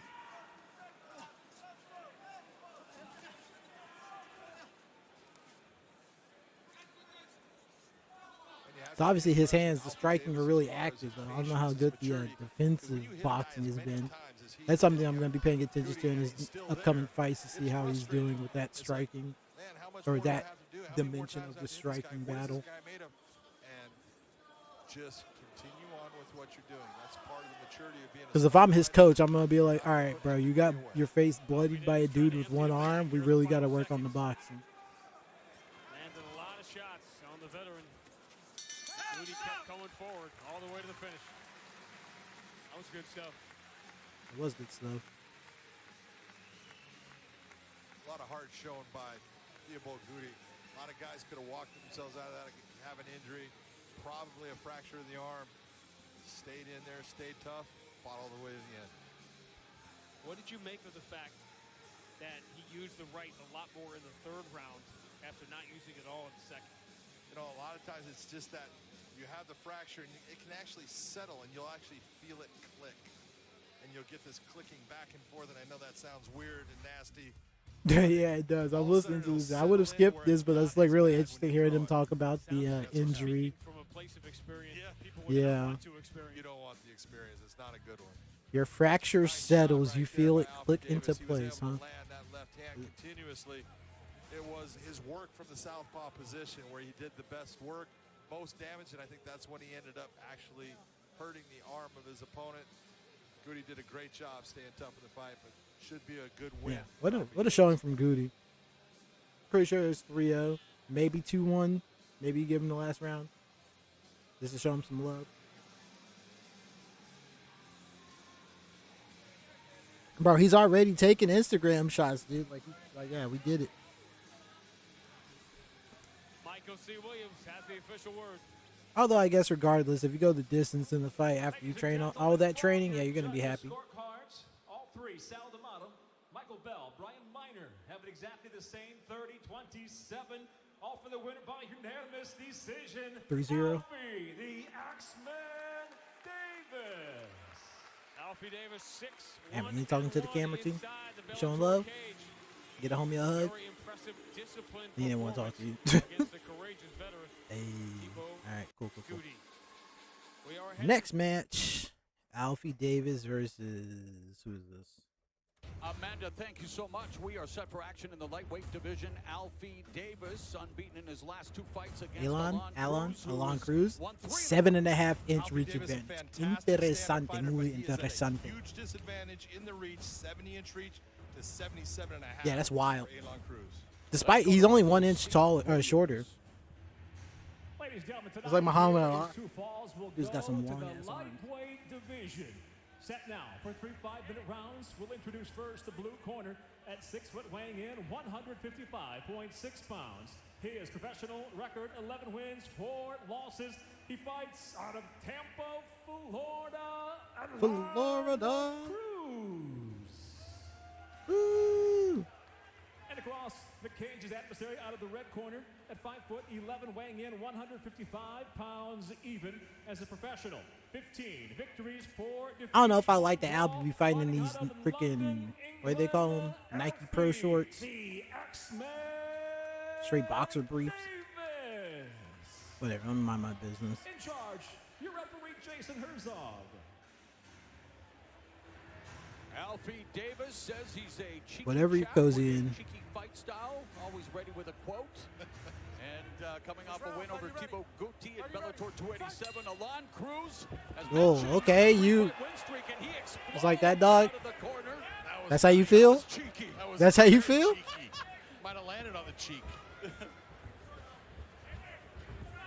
That's not something that Alfie Davis sees very often as far as someone coming after. It sounds like it looks like he's going to be on like working from his back foot like he was in the last fight. You know he's okay with that. Okay. Clinch. That definitely got someone's spin attention. around, put him against the fence. Davis now slowing Let's see what he's got here. Battle for position along the fence. Cruz looking like he was double underhooks. But now they're just body lock. With the body lock. Looking for a sweep. In this position, Davis will go after a lot of knee strikes. Cruz with the hand on the thigh, blocking knees. That's what he's definitely going for right there. Doing a good job scrambling, getting back to the fence. Known for his stand-up game, known for all the spinning attacks. Yeah, he said Alfie got the tight body lock. Absolutely. Former kickboxing champion. He told us he expects. Okay, look at the leg position. He was trying to well, it's one of the things position for a sweep. London shoot fighters, Cruz doing a good job. Very well-rounded team as far as they go after preventing that. Still preventing these knees. Page, people like that in the stand-up and then tagged him a little bit. Fighting. They do it all. Davis, known as the Axeman, trying to break that body lock. Got a lot of stuff he has to do with his hands. Cruz is scoring a little bit. He's punching, get a little bit of value in. Slap at his ear. He was also trying to block the knees. And a third thing that I forgot about because we're in this position. Back to the body lock. Oh yeah, break the body lock. That's what he's trying to do. There you go. This, that, or the third. A lot of stuff. Now he's reverse positions. Has Davis pinned against the fence. Okay, how about that? Look at him. He still has his hand pinned on that thigh, trying to block the knees. Twice. He's doing a nice job of sliding under that left hook. There's the kicking arsenal of Davis attacking the lead leg of the South. Cruz still pushing forward, but Davis is initiating. Davis, so a cavalcade of kicks expected. Then the lead left hook, John, oh, he's to fun. the side of Cruz's face. So Davis beginning to get comfortable. Reverse spinning with dang, look at that. Reverse spinning back kick to the midsection by Cruz.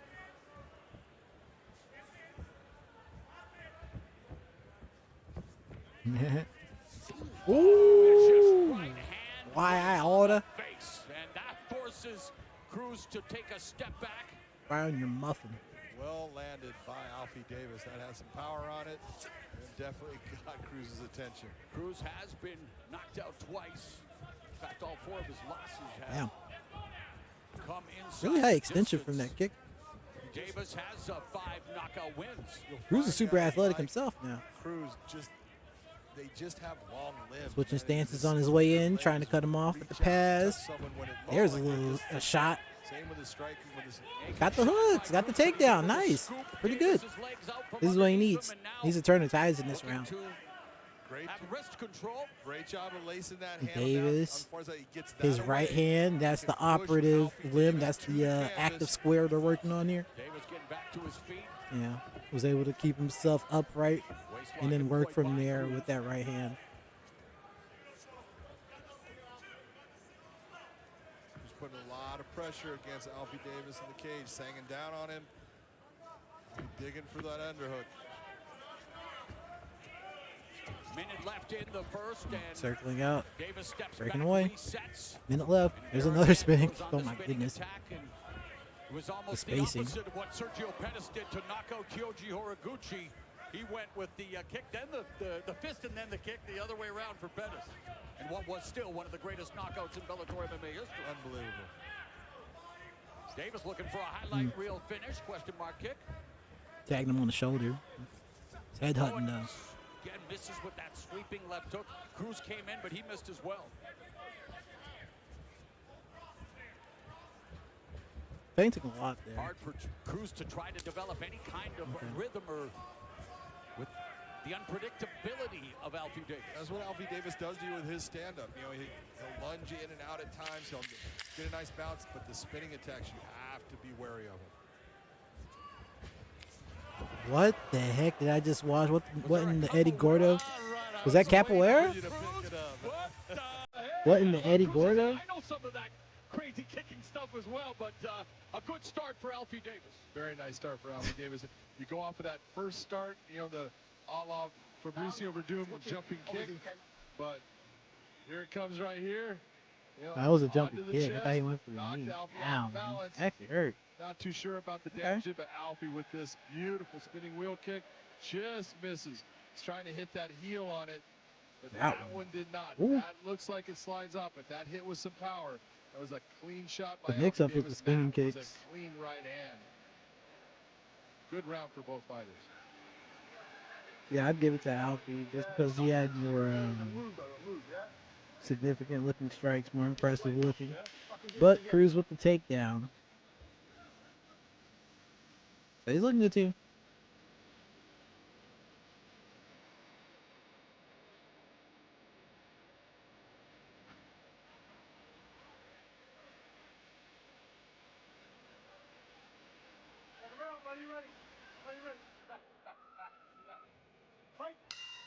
Bell and round number 2 of this lightweight encounter between Alfie Davis in the red gloves, Alon Cruz in the blue. Cruz with the level change as Davis went for the left hook. Cruz trying to take Oh, the he fight spinned to the already, ground. my bad. Davis able to defend. And they jockey for position along the fence. Of course, lightweight division, that championship also on the line at the Battle of the Belts. Bellator 300, October 7th. Had the pin, but he got caught with a couple of shots there. Against former champ Brent Primus in the lightweight world Grand Prix. Clean knee inside by Alfie Davis on the defense there. That first one landed cleanly. Ow. His knees got up high. So Cruz will try to win that foot He battle, was but trying he to just touch saw the lead orthodox glove. fighter with the lead outside foot and able to land an effective strike because of it. Still pushing forward. Has been pushing forward the whole fight. You can hear Alfie Davis's team. Haven't seen Davis pushing forward in his first 2 fights much. Only like half of a round against Goody. And Davis is coming close with the left hook, but not able to connect. the Stance way he switching. wants yet. There it is again. When we're talking about Alfie Davis, this is what we're talking about. You have to be careful because he covers range so well. All of a sudden, he looks like he's out of range, and now he's 7.5-inch reach advantage for Cruz. Remember? Oh, look at these elbows. Oh my goodness. Rapid fire. A minute and a half gone in the second, and Cruz gonna have to recover a little bit. I'm not saying, yeah. Look at his hands. Not very active. He's recovering a little bit from those elbows. Trying to make sure he's not catching any knees. Jump knee, flying knee into him, and then goes after the elbows to the side of the head as he's leaving his head to that side. He took a lot of damage there. Just then. Those add up. We've seen a lot of good fighters. Okay, let's see. Is Cruz coming back? Yeah, he lost his footing, dude. The second, dogged determination by Cruz to get Davis off his feet. Meanwhile, Davis delivers As another elbow. Davis pinned with those elbows, clearly did a lot of damage. For position, okay, here comes Cruz. He's back. Good job by Cruz, using his head there to center, and then lands the right hand, but there's that knee from Davis again on the exit. Beautiful knee. Oh, and a hard right hand by Davis. Spinning There it is wheel again. kick that almost gave Cruz a haircut. Rocking that high spinning kick again. It opens up the body. As far as his actions, because many times he does so Giving many Cruz a spinning lot of things attacks to be that he worried starts to about. get himself tired.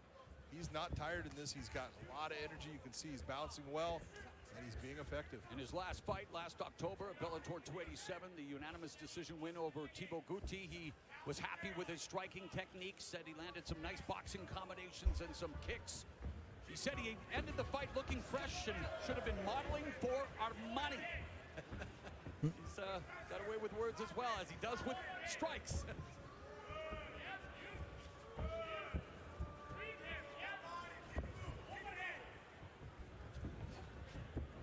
A feint on the spinning attack by Davis, and Cruz trying to navigate his way inside back to his southpaw stance. But Cruz is Another spinning kick attempt at the body. Find a way in and avoid these leg kick. attacks from everywhere by Alfie Davis. Cruz is taking some space with the step kick. I'd like to see it. Cruz really working hard at figuring out where he can start to take over. He's tried, switching it up. Went from being in the striking range, tried to get it to Davis the ground. matching it with the stance. Not been successful for him. Cruz creeping in. Has that 7.5-inch reach advantage, so if he's able to get the space to pin Alfie or get him close to the fence, he can start teeing off on him. There it is. Went for his takedown. Got reversed. Now he's pinned. Under a minute left in the middle frame, and now it's Davis with Cruz against the fence. Davis exits, and There's another one. Headhunting. Outside calf kick by Davis. Yeah, see, there it is. Those spinning kicks. Going for the head, opens up the body. Taekwondo, karate background. Oh, yeah, London shoot fighters. It's definitely London shoot fighters. But Dang. Alfie Davis really starting to feel his way through this fight. He's looking good. He's looking confident. Backing up away from the oncoming Cruz. Moving to his left and then meeting in Cruz in midair. Remember when Fedor knocked out Andrei Arlovsky, that affliction showing right hand. And of course Fedor here with Fedor team as part of Bellator 298 as Davis looking for the kick, and we go to round 3. Davis with the guillotine attempt. Guillotine reversal after Cruz was trying to push him, trying to take for either push him against the fence or get sort of takedown. Classic stuff. He is looking pretty good still. No swelling on the eyes. No red. Here's when Cruz came in. Look at this jump knee. Ow. Cleanly, and that says a lot about Cruz's chin. He's right there, a little bit on the neck. And then the Still elbows. landed cleanly, and then landed a bunch of elbows off And a of bunch it. of elbows, bro. That right hand has found the mark multiple times during this fight. And here he comes back. He might have been knocked out there. That wheel kick. Just off target and a little bit short. Alfie Davis has never been finished via KO or submission. Alon Cruz. He's fun. He's fun to watch. Hanging in the balance, heading into the third and final Usman's going to have a problem on his hand. unofficial scorecard, John, and why? It's not going to be like Paul. Davis up in this. I believe I have to rewatch those Paul fights. I'm gonna be here for 3 hours. 2018, Cruz needs to do something. And why is that, sir? Look, he's had the better striking. He's had the big moments in this. Who has damaged too? He just damaged him with, again, right there, a left hook. Cruz has had difficulty in this fight. He had that one moment at the beginning of the fight. Yeah, he landed a nice jump kick, but Alfie Davis is taking over in the striking. Try for that axe kick right there. The spirit of Andy Hook smiles every time he does. Oh, there you go. 30 seconds gone here in the final round. Andy Hook, of course, legendary K1 kickboxer, gone way too soon. Oh, nice right hand by Davis, but Alon Cruz. He was able to follow that in. He like telegraphed it like twice in the first round. He was able to catch it with it. Wow, that's interesting. He caught him on like the inside cheek with that. Just calling the action, but Alon Cruz, the adjustment. What can he do, or what would you suggest as a coach? You know, right now it's hard to say. Cruz trying to stand switch on his way in. You're gonna need to take this guy down because he's beating you in. Hasn't really been able to work that reach advantage as much as he'd like. He's faster than you. His footwork is clean. He's Yeah, that's what as commentary is saying. Davis with the speed, clean footwork, tagging him, the spinning kicks. Why order? And you got to work hard for it because if you don't, in the stand-up, as we've seen, Alfie Davis is a superior fighter. Yeah, Cruz had the one takedown in the opening round, but he's 1 for 7 throughout the fight, and Alfie Davis just continues unloading with the arsenal of spinning kicks. An amazing lead kick there. He's having his way with Alon Cruz now in the striking department. Superman punch by. Yeah, Cruz is really struggling here, having a rough time. Davis mixed it up really well. Looking like a spring chicken. Still circling around, making Cruz chase. He's hung tough, so he's still in the fight. And then pushing forward. Axe kick. Level change, sprawl. Now I have a headlock. Now on the turtling Cruz. You look for the duck under. Alfie Davis stopped that.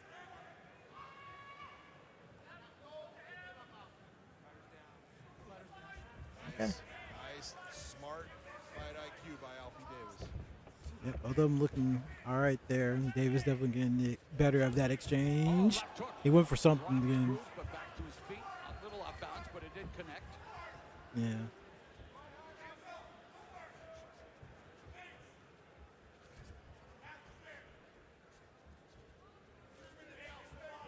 Cruz still stands switching, trying to figure out a way in there. Shot for another takedown. Nothing doing. Catching hands. Knees. 2 minutes left. His superlative striking techniques. Much of it aesthetically speaking. Very effective and very nice, and has been perplexing Cruz, who remains coming forward but unable to try to do much of anything in terms of trying to get Davis out of his comfort zone. The axe kick. Cruz is working hard right now. He's really pressing. He's taking chances. He's putting himself actually into danger. He just can't. Oh, what was that? Another capoeira kick there, John. That's what he's feigning. Some Eddie Gordo stuff. Fake spinning kicks. Taking space back. Well, Davis told us he knows how dangerous Cruz is. Okay, Cruz. There's a little bit of something there, and then the jumping knee when he's on the way in. That's so dangerous. Okay, so that's like Davis's like go-to. That's the second time he's done it. To earn his keep and doing a great job here now. Once he gets circled into the fence. Only 45 seconds left. It's not necessarily what you want to do. Cruz, you need a finish. Anything you can do to try to change his position and get Alfie on. Got him away from the fence. Davis stopped. That was a nice little trip attempt. Didn't let him reverse. Pinned him back up against the fence. Only 30 seconds left to work with. Avoided catastrophe on the break. Cruz telling us his greatest strength is ground and pound. You mentioned it, John. In order for him to have been successful tonight, he had to take the fight to the ground. Lead right hook by Davis from southpaw position. Spinning kick by Caught his hand. Cruz 1 for 11 in the takedown department. And it's been There's his own spinning knee or jumping knee. dynamic striking display. That was good. I like it. Alfie Davis is something else, man. Takeaways, John. Look, I'm being honest. I think he's the most like video game character looking fighter I've seen so far.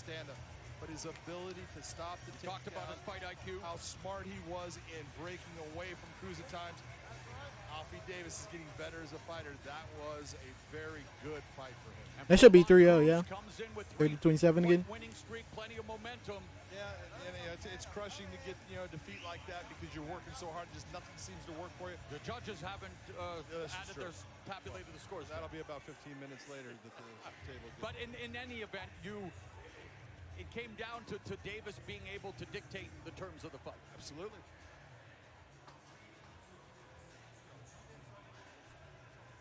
Okay, let's get forward a little bit. Might have to start playing for time a little bit. Exactly the same.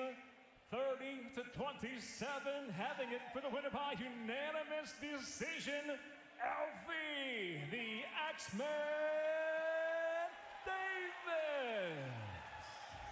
Alfie Davis, clean sweep on the scorecards. He improves to 16-4-1, 7-1-1 inside the Bellator MMA cage. Okay, next fight. Inside the Bellator cage. A lightweight contest, 3 5-minute rounds. Alfie Davis and Oscar Owens.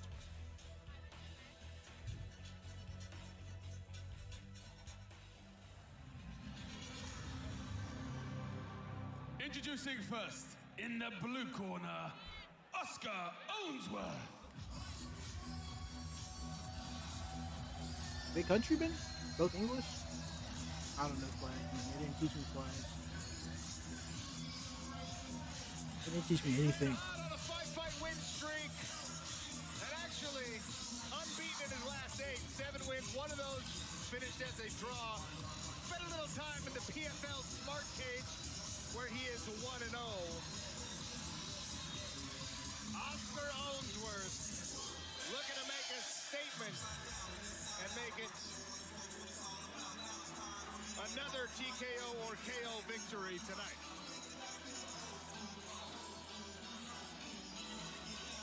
And in the red corner, Alfie Davis.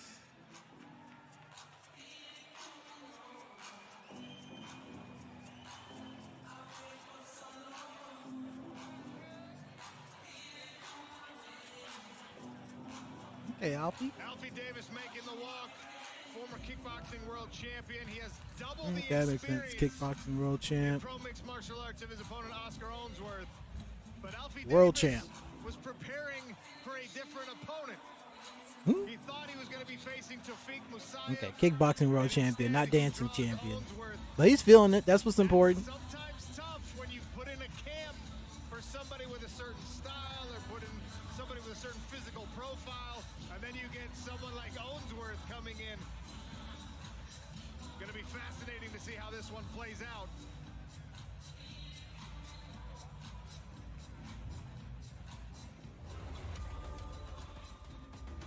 There's your tail of the tape. Negligible reach advantage. Alfie Davis, 31 years of age. Oscar Owensworth is 29. You can see both these men very tall for the weight class, but Owensworth is taller at 6 feet 1 inch. Reach advantage on both arms and legs, favoring Owensworth. Yeah, 6'1", 150. So keys to victory, Oscar Owensworth, Muay Thai combinations. Lateral movement's going to be a key, and volume. Put his combinations together and don't be afraid to throw 5, 6, 7 strike combos. Alfie Davis, left kicks. He has absolute lightning in his left Dart foot. attacks? Range management is going to be a key, though, because he needs to maintain that space to show those karate skills and those dart attacks. That fast rush from the back. I probably should have eaten lunch today. I'm in it for the long haul. I might start getting diminishing returns here, dude. They're the keys for Alfie Davis. That's okay. I still got coffee. Ladies and gentlemen, the following fight takes place in the lightweight division. Introducing first, fighting I like the out pocket of square. the blue corner. He's a striking specialist, handstands 6 feet 1 inches tall. He weighed in officially at 155 pounds and holds an MMA record of 8 wins, 2 losses, and 1 draw. Fighting out of Sheffield, England, the Ginger Fury, Oscar Owensworth. And his opponent, fighting out of the red corner, he is a kickboxing specialist and stands 5 feet 11 inches tall. He weighed in officially at 155.6 pounds, and in his 21 fight career has amassed a record of 16 victories, 4 defeats, and 1 draw. Fighting out of London, England, the Axeman, Alfie Davis. Okay, here we go. Negligible reach advantage. Negligible leg. Reach. Whatever you call it. Leg reach, arm reach. Alfie Davis in the black trunks. Oscar Owensworth in the white. Okay, let's see if Alfie's actually aggressive in this one. He's been on the back foot each fight that I've watched so far. Be pretty interesting to see what he looks like aggro. Blake Bryce gets us started. I don't know, man. Hands low for Alfie Davis. Bouncing in that karate stance. Throws a right hand moving backwards. Ooh. Already had him knocked down. Hammer fisting. One foot on the hip for Oscar. Not how you want to start it if you're Owensworth. See if he can start to threaten off his back. Also, some interesting stuff I haven't seen from Alfie yet on the ground. Let's see. What does he got? Dangerous position. These up kicks from here. Yeah, trying to get back in. Oh, that looks like a deep neck attack. That is. Straight away, Oscar Owensworth's hand fighting. He can feel the danger there. Okay. Back to his feet, Owensworth. Davis hanging heavy Trying on to block the head. those knees with his knee.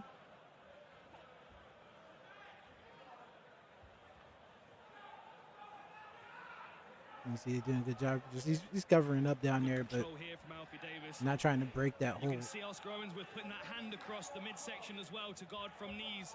He knows he's vulnerable here. See, the commentator said the same thing. Back down to his own knees and nullify those. Oh, that was nice. See, in this position here, of course, safe from the knees, but far more vulnerable to the neck attack. Nice reversal. Oh, this could be deep on the neck. Alfie Davis creeping his fingers across his own. Yeah, if he's able to wrap his leg around, yeah, it's going to be a really bad spot. Got the wrong angle on it right now as you see the thumbs up to the referee from Owensworth. Alfie Davis wisely just settling into the position here, not squeezing his arms out. Okay, so I kind of like what I'm seeing from Alfie. He's not looking too rushed, you know, like he's like, okay, I got a good position. I don't need to open myself up to damage.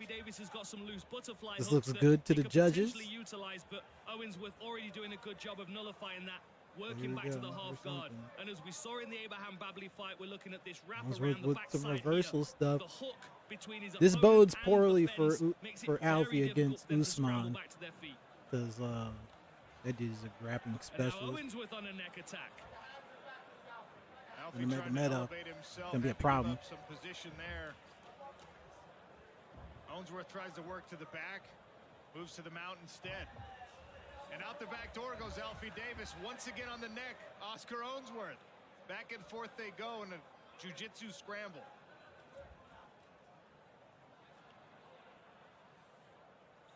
Owensworth has to be careful here that Alfie Davis doesn't try and sit out.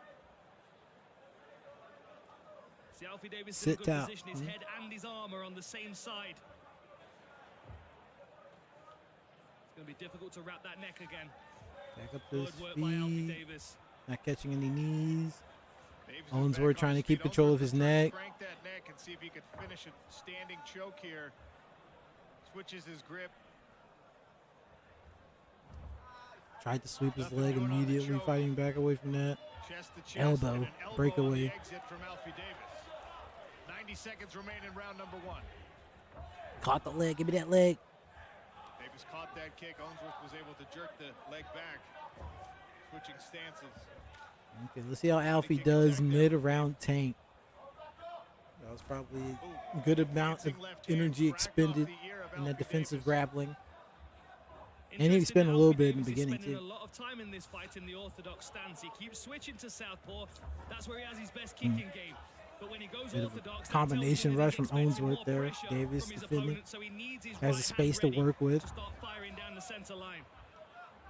Leah, is Owensworth doing the right thing, advancing, getting aggressive here at the end of round one? Yeah, he needs to get aggressive and close the distance. If there's too much space, that's when Alfie's going to land those axe kicks or those dangerous kicks. Davis wings that big right hand after showing the stomp kick. Alfie Davis side on, hands down is a very dangerous version. This is where you get those fast dart attacks that we saw in his early martial arts career. Owensworth did a good job of getting his arm up. Lady commentators said too much space. Here comes the kicks. Davis lightning fast. But we saw against spinning elbow. Oh man. Owensworth eats it. He did a little axe punch. I lost my short-term memory. I forgot who he just fought. But he caught him with that jumping knee on his way in against the fence. So that's pretty dangerous too. It's like you want to close the distance, but you don't want to do it too eagerly. All the way to the final bell. Yeah, but I'm sure they know. They're fighters. They've got quite unusual styles and stances, and throwing a lot of different kicks and combinations, which made it quite. Okay, I gotta start playing for time. I got like five more Alfie fights, and then like 7 Usmans. O'Connell, Dan Hardy, Leah McCourt, cage side, Big John McCarthy. Oh, it's Leah McCourt on commentary? Oh, heck yeah. Oh, high kick there from Owensworth. There's the smile. If that's who Davis. I'm thinking of. So this is what we need to see from Owensworth. Alfie Davis is very good at picking his shots and picking his opportunities. Owensworth can shut that down with volume and with pressure. He's got far more of a Muay Thai style. You can see as he moves in, he starts to put his strikes together, whereas Davis is more of a sharpshooter, more of a MVP kind of style. Come from the same background, used to fight against one another. This high pressure style, aside from those spinning elbows, is far more suitable for Owensworth to be able to pressure Davis and stay safe. Yeah, the angles that Alfie clearly ahead on the really live wild. odds. When he's bringing them from his belt line, he's bringing them from sort of like down near his chest, and they just create these odd angles. But Owensworth doing a good job defensively. You know, and if you think back to the Lewis Monarch fight last March, Owensworth started relatively slow in the first round, but the second round, third round, his pace started to increase significantly. And that's what I feel like we're seeing here. Owensworth come out of this round like, right, I am going to put it on him in this round.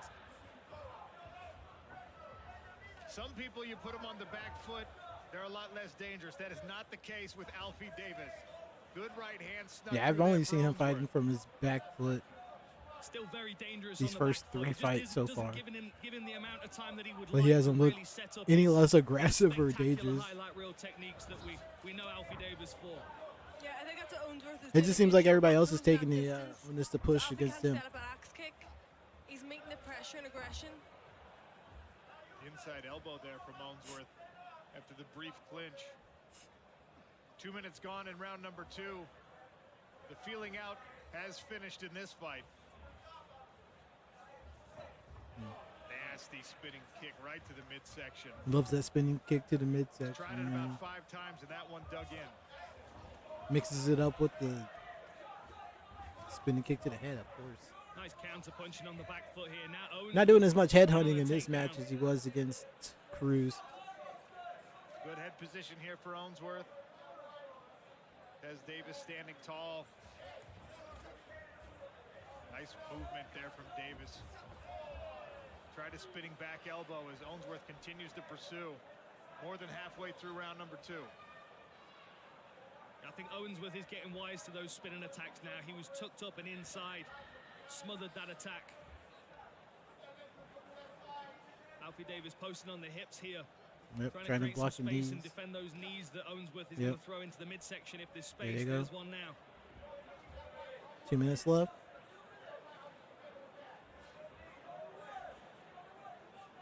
Trying to block the knees, but here they're still coming. And he's not doing too much to get away from the fence. Yeah, here's the ref saying, he's like, yeah, do some more work. Let's see if he's got some fast feet that get him off this fence. Nice one, boy. Gets the reversal. There you go. Does he work his own takedown here? Now the position he's in. Yeah, I was going to say the position he's in, the way his legs were postured, he was looking much more like he was going to go for a sweep. Right on cue. Basically got it for free. Got the takedown. But when he was in position like this last round, Owensworth was able to reverse on the ground and made it pretty dicey. Certainly there's a danger there of this tack. Even if it works out for him here, I'm looking forward to his fight against Usman. That's like something that I'm pretty sure Usman's not going to let up with. Alfie Davis needs to get to the other side of Owensworth, though. He needs to pass to this side. So he's up against the fence. Very, very oh, yeah, I forgot I can draw on the screen too. Limited amount of space. This is more upper body squeezing on the neck. I need to practice with it though. It's going to be difficult to finish it from this position unless he moves Oscar's body towards the center of the cage. He won't be able to drop his hip. If Alfie Davis can get his body all the way over between Owensworth and the fence, and he saw some space open up there, he settles for the mount and lets go of the choke. Not gonna let him go. Not gonna let him do any ground and pound action at the double underhook. Or was that overhooks? Posture up, but Owensworth uses that opportunity to get himself out of trouble. A little bit of a reversal, yeah, I know. The way he was able to work that, Usman's gonna be able to convert that. Spinning kick to finish from Alfie. I assume. Another good round, difficult to score. I think Alfie Davis may have just stolen that. Good counter strike. Yeah, you would give the round to Alfie there. The first one you'd probably give to. Why is my short-term memory? I need food. My brain ain't working. My short-term memory is crap. Fascinating fight so far. Owensworth. There you go. I was gonna call him Collinsworth. I'm thinking Chris Collinsworth for whatever reason. Owensworth. I think this is the first time I've actually seen this name before. Owensworth. Runs himself onto a right hook. He got caught with something there. That hurt him. Yeah, he did. Rarely do we see Owensworth take a back step. He did. That's what we saw there. I think that shot got He's moving back still.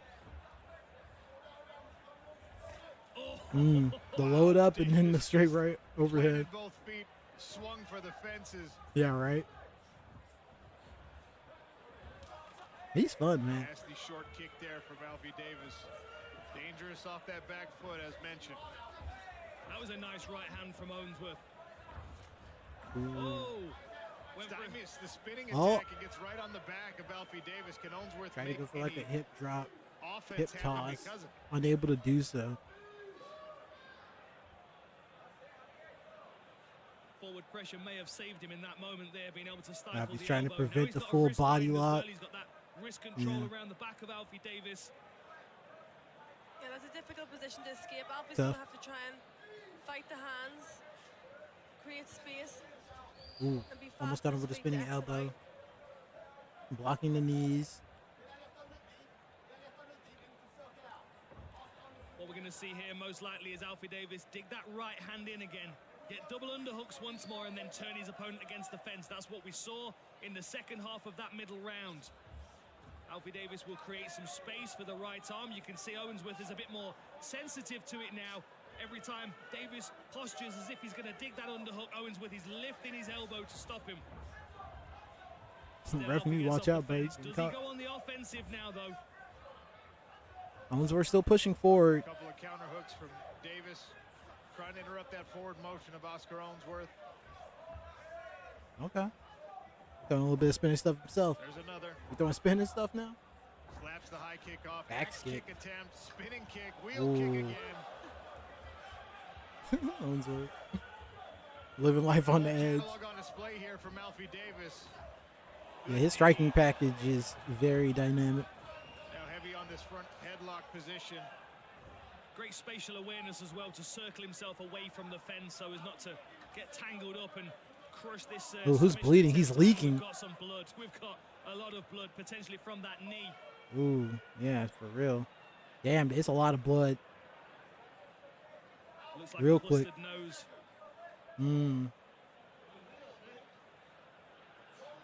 It's going to make breathing more difficult. Thankfully, Owensworth only has to survive 2 more minutes. They'll get that cleaned up. But look at the damage Alfie's putting in. Elbows, ground and pound. Owensworth has the wrong underhook right now to try and get himself up. Walks his feet around the side of the cage. Hammer fist and then the right hook. Alfie smelling blood in here. This is what I was worried about in some of those earlier fights. Like, he had dude's arm broken and wasn't on it. But here, ground and pound. Nose busted. Smelling the blood in the water here. 90 seconds. Good pressure from the top. 90 seconds left. Selection as well. Alfie Davis. Owensworth still fighting back. Tough SOB. Not giving up. Yeah, great control by Alfie to keep him against the cage and land these big shots. Owensworth could still be a bit rocked from that knee. It was definitely hard. Agreed. Another knee from Davis, this time to the ribs of Oscar Owensworth.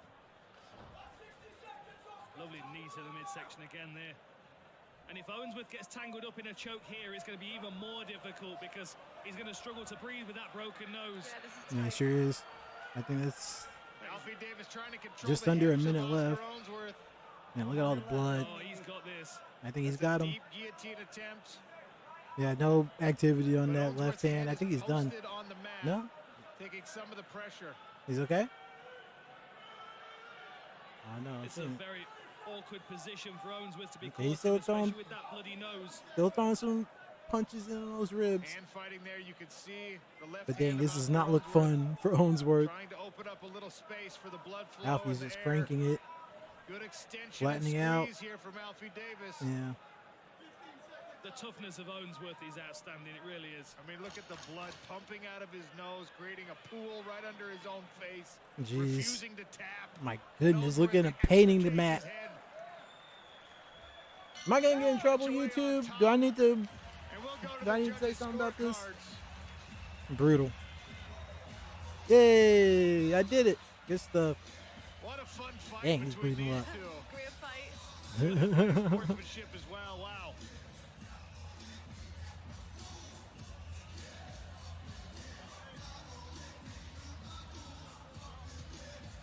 Sportsmanship.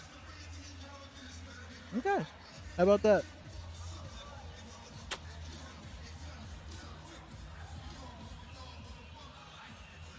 That nose has to be broke after that knee. Yeah, I'm sure it is. He was bleeding a lot. Those were still with the more strikes thrown total. But Alfie's still more accurate. What a fight. Alfie Davis with the damage late may be the difference in this one.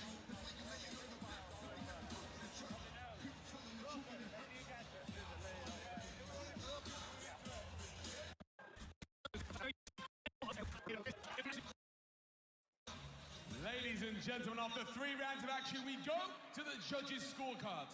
All 3 judges scored this bout 30-27 for your winner. Damn, really 3-0, everybody? They didn't think he won the first? Or the second? I forgot. My short-term memory, I'm up here yapping and stuff. Every tool in the striking toolbox on display. But I'm here for the long call. I gotta watch all these fights. I got till like 10 more to go. That's good. That's crazy, man. Painting the canvas. GG's. Fine, man. Look how many more I got. 3 more.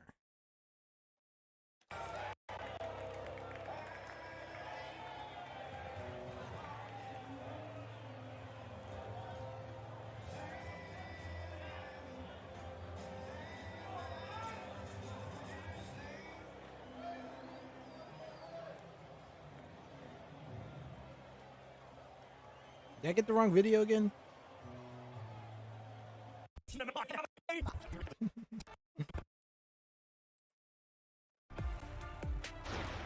Main card action begins with a lightweight world tournament contest between Clay Collard and Alfie Davis. And this is this is the dude with the Mortal Kombat tattoo. Collard I've seen him 32, before. Alfie Davis is 33. Collard stands 1 inch. He's got rated. Is that rated? Oh! Davis weighed in 1 pound heavier. Reach advantage of 3 Bro, inches. I need to go commentary with him. I'm sure he's around. Collar. For more on this fight and the odds, we send it to our betting expert, Ian Parker. Thanks, Sean. Earlier in the week, we gave out Clay Collars, one of my favorite plays at -140. He is skyrocketed up to -210. I'm not hesitant to still play that, but if you want to go a little bit more safe, we go Clay to win by TKO, KO, or decision. Double method of victory. Let's go. Ladies and gentlemen, this is a first-round matchup in the lightweight bracket of the PFL World Tournament. Turning our attention to the blue corner stands a former kickboxing world champion with a professional record of 17-5-1. He officially tipped the scales at 155.5 pounds. Fighting out of London, England, the Axeman, Alfie Davis.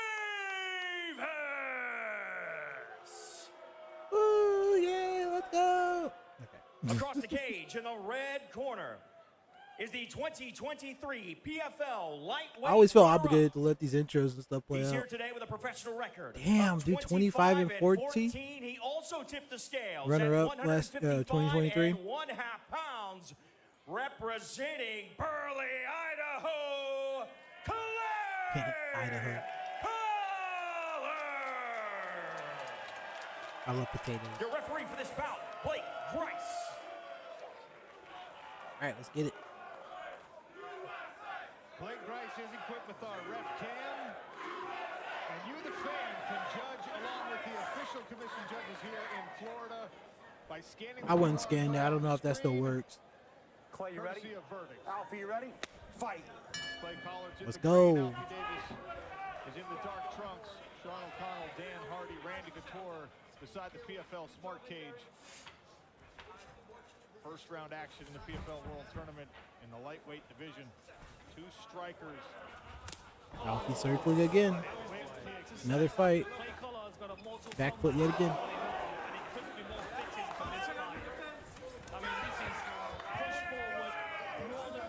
Against a sharpshooter with great footwork in Alfie Davis. Dang, he's stomping on the feet too. Okay, Clay. Really aggressive.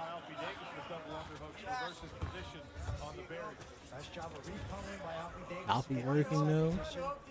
Chasing down that body lock. There's a circle. Putting Alfie on the fence.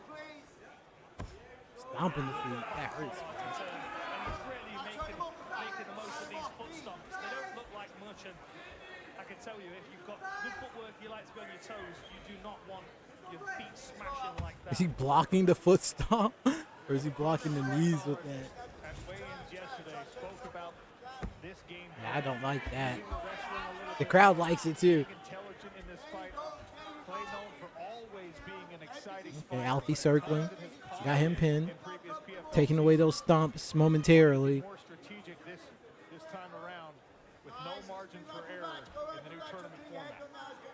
You see Clay pushing and driving his head into the face, trying to get some space here, but Alfie Davis is staying really tight on this body lock. Tough double underhook position for Alfie Davis. Clay struggling to get some distance there, and now back in the open. Ooh.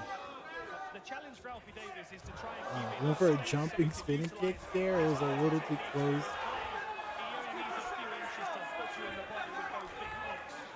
That's some good value on it though. Oh, he got him with the spinning elbow. Oh, he dropped it. He's still. The hands are still landing. Oh, oh.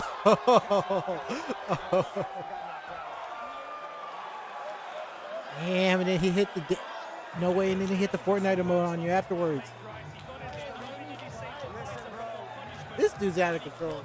Like, Usman, you might have a problem on your hands, dude. Dang, he caught him with the elbow on the way in and was able to close it out. He's mad. He thought he wasn't knocked out. Look at him. He said, "I'm still fine. Look, I can still do a cartwheel." Kinda. Yeah, whatever. Don't talk to me, bro. I'm pissed. I could beat your ass. I understand. Let's Seems like an early stoppage. To him, at least. He got wobbled, though, dog. Let's see. Let's watch it. And Clay's pushing forward, and Alfie's moving. Bro, I'm getting DMCA. Turn down the freaking. I gotta go back. I was looking at my freaking OBS trying to turn down the DMCA music. Hold on, let me see that again. Real sharp. Signature move, beautiful. As he spins, he brings the elbow. As he said, signature move, the spinning elbow from Alfie Davis. It comes up into the chin. I'm pretty sure that's what they're showing in all his promotion stuff. Yeah. That was beautiful work. Sure it is, dude. Yeah, he got dropped, bro. Ow. Yeah, look at you, dude. Yeah, he still tried to fight, but. But I hope we get the replay of the finish here as the referee steps in to save him. And as Clay's falling, look how he catches him and holds him. Look at him, bro. Yeah, dude. Yeah, now he's like out. And beautiful work by Alfie Davis. The spinning attacks paying off. Damn, he hitting the Fortnite emotes on you in slow motion. A little dance to finish it off. You can see how He's pissed. He's like, what? I think when he watches it back and sees his legs. Yeah, that's classic KO, yeah. He took when he was on the floor. How about that replay through rep cam? All right, what else is this here? Damn, he has an avatar tattoo too. All right, I guess we'll hear from him a little bit. What was this? Okay, that was round 1. Yeah, I got this next fight going up against Primus next. Davis. That was a really chaotic moment, that exchange, and I know what that move is because I've seen you do it before, and guys from your camp, that little rising elbow. I think we're going to see it on the replay. I'm still here. I'm in just fact, letting you watch and it. everyone can watch it on the big screen as well. Talk me through this movement because you clearly had this in your arsenal ready to go. Yeah, I've dropped a few people with this before. I know that he does this blitz. He rushes in with this 4-speed. So I sort of thought that I was going to be able to get that. So yeah, just bang on the money. And you had some travel delays. It's not been the best week for you as far as a fight week goes, but you're here, you're fresh, and you got a first round finish. I mean, that must be feeling good. Yeah, I was 1 day away from not being here. The US Embassy gave me my visa, literally. I flew, had to land and cut weight.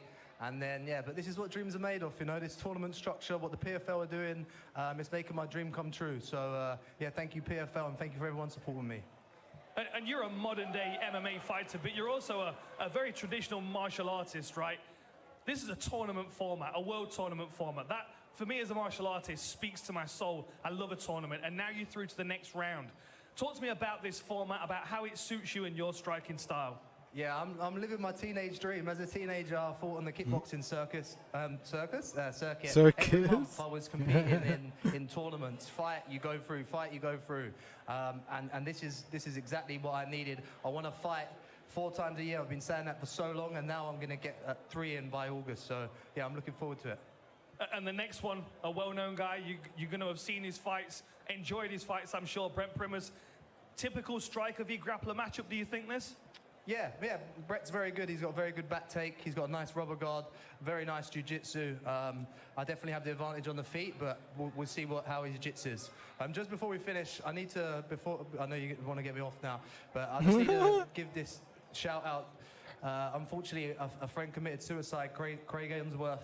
He was a war veteran for England, and PTSD is doing it. So thank you to all the war veterans, and if you come back from war, please make sure that you're seeking help, because I lost a friend to that. So yeah, shout out Craig Ainsworth and all of his friends. Strong words, my friend. Important message. Right, let's bring in the president of fighter operations and your next opponent. What a fight this is going to be. Here's the big Ray Cepho in the middle of this. What a face-off. What a fight that's going to be. Brent Primus, Alfie Davis, striker v grappler, semi-final matchup in the PFL 2025 tournament. Well, Dan Hardy said it all there. To championship month in August. Tail the tape brought to you by Valor Energy. Brent Primus. Okay, 7 years older. 3-inch reach advantage for the grappler. Interesting. Alfie Davis is 33. Davis is 1 inch taller, but it is Brent Primus with a 3-inch reach advantage. Check in with our betting expert, Ian Parker. How you playing this one, Ian? Well, Sean, the betting odds have been all over the place here. Premise was a minus 220, now minus 170. Alfie Davis at plus 130. I kind of like Alfie Davis here. If he can keep the fight standing, he's that much better of a striker. Let's go with the underdog in this one. Ladies and gentlemen, this is a semi-final matchup in the lightweight brackets of the PFL World Tournament. First, we turn our attention to the blue corner to introduce a man with an impressive record of 18, 5, and 1. He weighed in officially at 155 3/4 pounds. He represents London, England. He is the He likes to dance too. Alfie Davis. Across the cage in the red corner, with a record of 16 victories against just 4 defeats. He officially weighed in as well at 155 3/4 pounds. He is a former Bellator lightweight champion. He represents Portland, Oregon. He is Brent Primus. Your referee for this bout, Nick Behrens. Nick Behrens will oversee the action. Okay. Alfie Davis in the dark trunks. Brent Primus is in the green. Fighter ready? Winner advances. Fighter ready? Timekeeper. Fight, gentlemen. Alrighty, let's see. World Championship fight. Southpaw stands for Alfie. Opens the action with that inside leg kick. And then A little bit of a more accurate preview about what we're going to see Alfie against Usman. Just in that he's going up against a grappling specialist.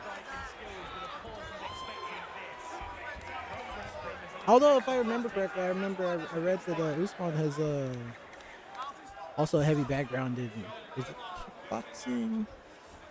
I forgot what I saw in the wiki. With a jumping knee, he likes that. Circling away again, as he's been in all of his fights.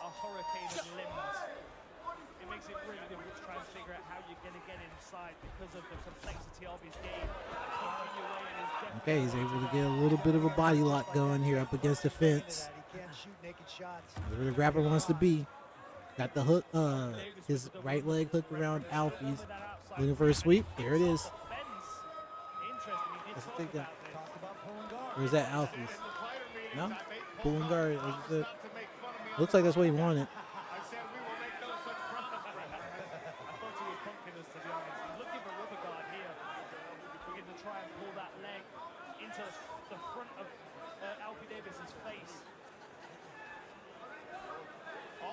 What is this? Shows a certain growth mindset in the sport. If you are so successful as a wrestler for so long and you know you want to get this fight to the ground, why not do it by any means necessary, even if the takedowns aren't working right away? He had his first takedown attempt stuffed by Okay, interesting for premise here. This is another option for him to get this fight to the floor. Looks like this is like the position he tried to force himself, but it's not working out the way he wanted. Or at least Davis is looking okay here. Well, the reason he felt comfortable in pulling guards, he said his sweeps are just as Is Usman Nurmagomedov also fighting in this card? What we're doing is watching back the previous fights leading up to what's going to be happening this, is it Friday, Saturday? February 7th, PFL Road to Dubai is where Alfie Davis and Usman Nurmagomedov are going to be facing off. What I'm doing right now is watching back all of their previous fights and trying to decide who my prediction is going to be.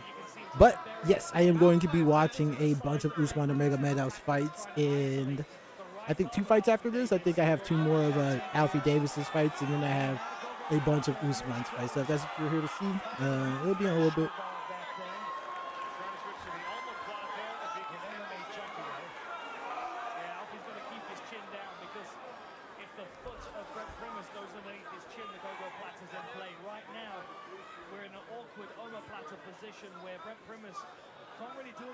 Yeah, Primus does not look like this is what he wanted. Okay. There we go. A little bit of something for him. The Alfie's making it difficult for him.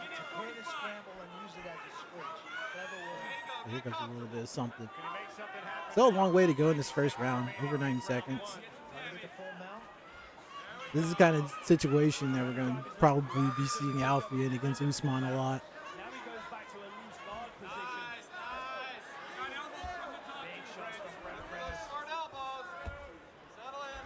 So let's see how he defends.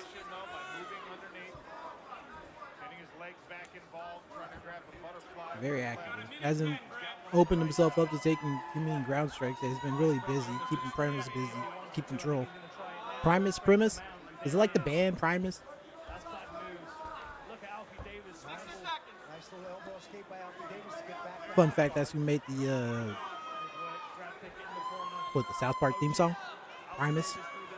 Who's bleeding? Someone's bleeding a lot. Is it Alfie? Ooh, yeah, he's catching elbows.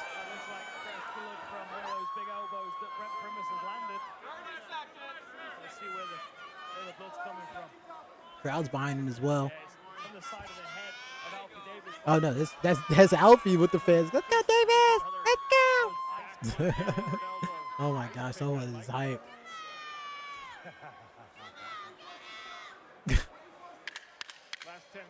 10 seconds left in the first round. Goodness gracious. Ooh. Big swings with those elbows, whiffing. Who's bleeding? I still can't tell. Is it Alfie or is it the Primus?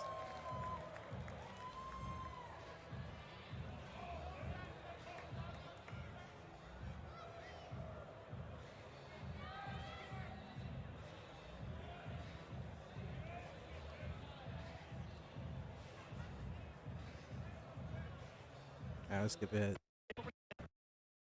Let's see. Are you gonna say who's bleeding? There's that ice pick style elbow that we're seeing from Brent Primus. Jeez. Tacking into the side of Alfie Davis's head and trying to open up some cuts. Good. Ready for two? Ready for two? Fight, gentlemen. Okay, here we go. PFL runner-up at 155 pounds. I was joking about Francis Ngannou looking like Black Guy. This guy looks like more like normal guy. He's American. Got the hair. Just needs the flat top.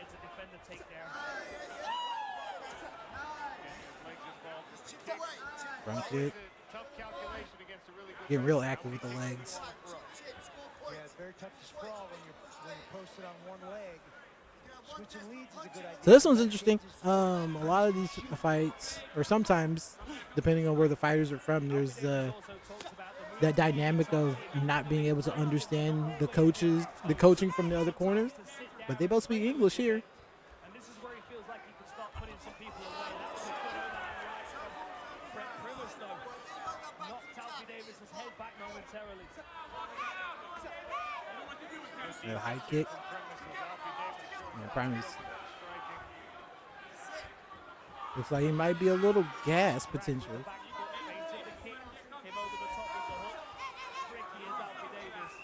Circling. I was starting to push forward a little bit. Dang, stuck him. Straight left. Jumping knee. Barely with. I think he's trying to annoy Brent Primus with those long-range shots to try and encourage a level change. Try to time the knee potentially again? Absolutely, I think so. Especially when he switches to this stance. It's that left knee that you want to watch out for.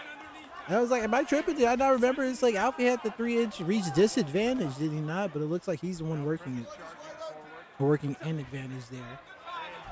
But I think it's just because he's in control of the pace. Now he's got his back against the fence. Let's see what Primus can do here. Got his leg. Tried to pull him away from the fence. Alfie hopping back. Trying to defend the takedown or on their back. Yeah.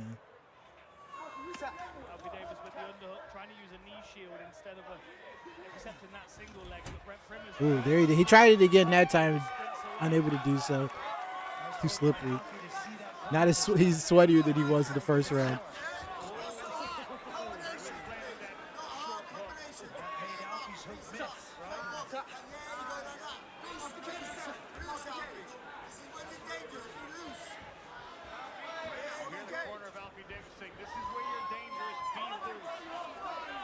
argue with that assessment. When Davis is picking and poking and throwing these quick strikes, he's having a lot of success. I like it. Kick into the body, Brent Primus. I like that kick to the body. I'd like to see him utilize that a bit more. Oh, he stuck him on the way there, though, with that. Nice knee to the body by Wow, Alfie. he loves that. He loves trying to bait something with that spinning with the distracting right hand and then going with the straight left. Spin up against the fence. Long way to go in the second round. Are we realizing that Brent Primus might just be a middleweight? Commentators making jokes. It has been a much better round here for Alfie. Can he stay on his feet for the final minute? Alfie absolutely did his homework. Using the clinch, being against the fence, using those underhooks, keeping Brent Primus off of his hips and off of his leg. It's definitely been a better round for Alfie Davis. It's been frustrating at times for Brent Primus. Still a minute to go. Body and a hook to follow from Alfie. Same side attack as well. Left knee to left hook. Give Primus credit in the striking exchange as though he's landed some big punches here in round two. Spinning elbow. Alfie making him chase like he's been making everybody chase. Tagging him a lot.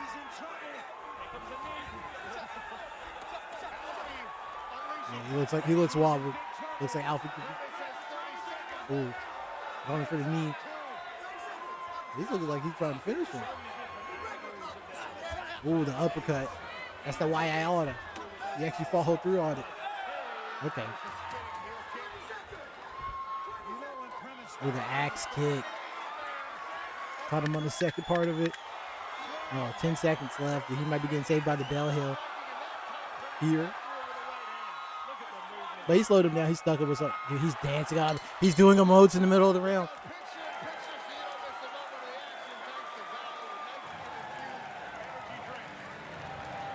Yo, if he does a Fortnite mode on Usman, I might lose it.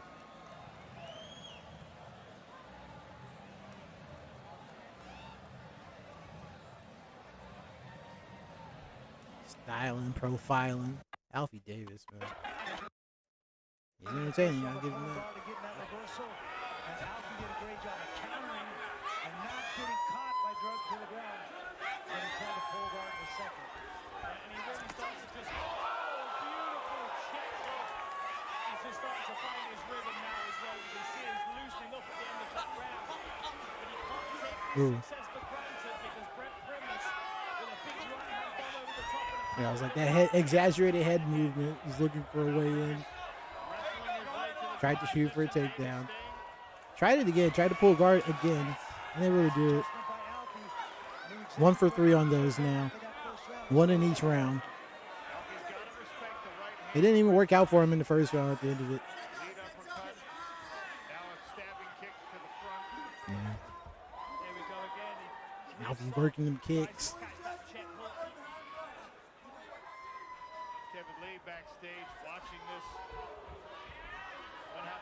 Searching away from that takedown attempt, that pin attempt.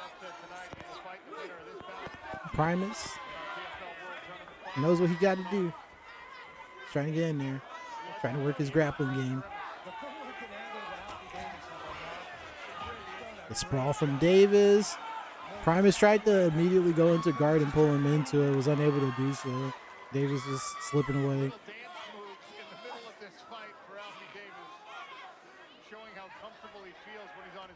Ooh, caught him with that overhand left there. Ooh, he tried to catch him with the spinning elbow and got caught with the right hand.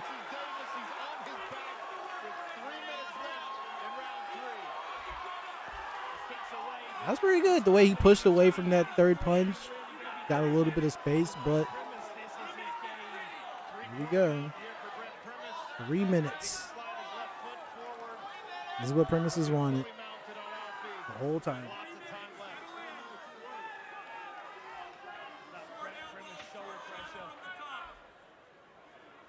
So good at bullying his opponents, just moving them in the direction that he needs them to go. on the fence here. I mean, Hasn't flattened out. Tough spot.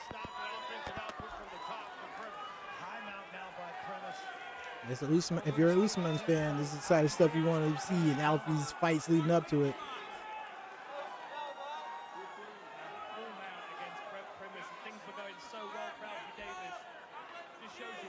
And see how he's able to fight out of this. Positional though for Primus. He has not yet really mounted any offense from here. Davis trying to come out the back. Almost out. Almost only counts and hand grenades and hard power.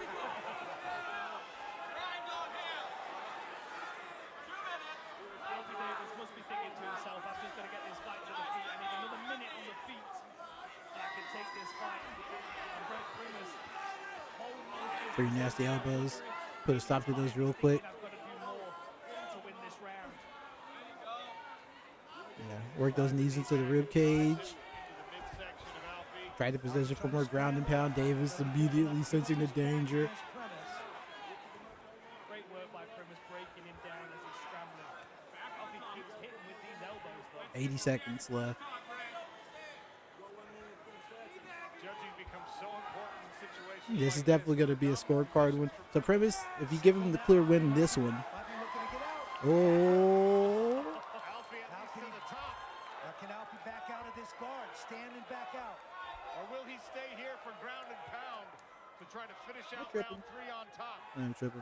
Brett Primus still dangerous. I prefer Vicious playing tricks on me. Yeah, inside 1 minute now. I think Alfie might try and posture up and land a few big punches. If there's space, he might scramble, but of course, he can land significant shots here, and Primus is tired as well. There's a big shot. While I was over here getting distracted, look at it. Distraction City. Davis switching positions. Ground pound. Looking much more violent with his taking advantage of the position. Davis's base looks like it's too good for these last 20 seconds. Now it's good on the scorecards.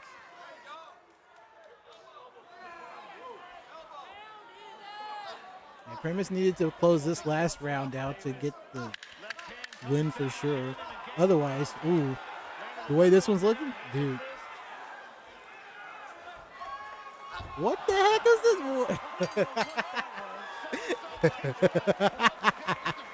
This kid, this guy. Oh, is that 3-0 again? 2-1. I don't think you give him. I don't think you give Primus the first one. He's doing the robot again. He's doing the same emote. Dynamic striker, not the best dancer, but that's okay. We can't be perfect. You got to know your strengths.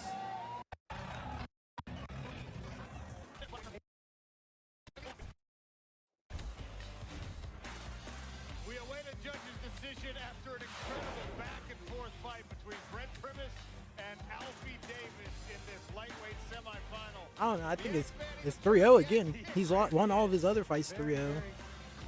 Just because he's always in control of the pace, even if people are pushing forward. It's a little out of position. It's taken down by Primus.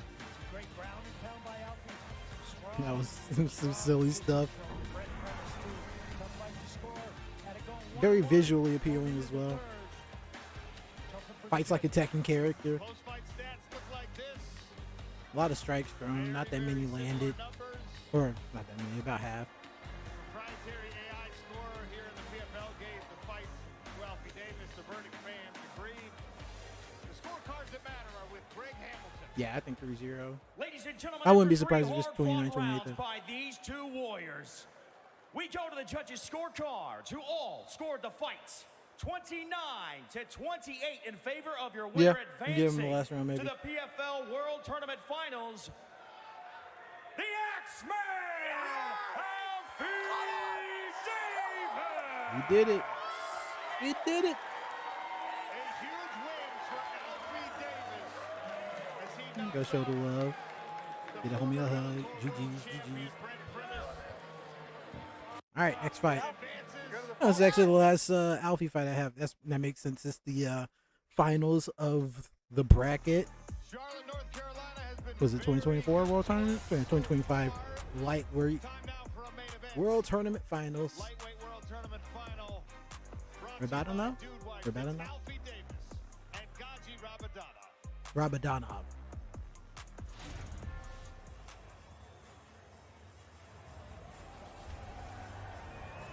That should be fun. Ladies and gentlemen, fighting out of the blue corner for your main event, please welcome Gaji Rabadanov.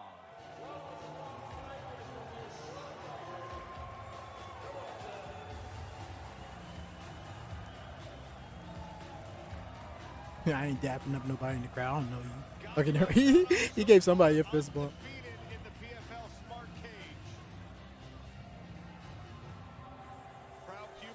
Gadzi Rabadanov, huh? Right. I'm gonna go ahead and skip forward a little bit. He coming out dancing. I think you called it a cheeky little grin, Dan. He's always got this kind of mischievous look on his face as if he's just having a lark. He's out here purely for the enjoyment of the sport. I mean, you gotta come out vibing.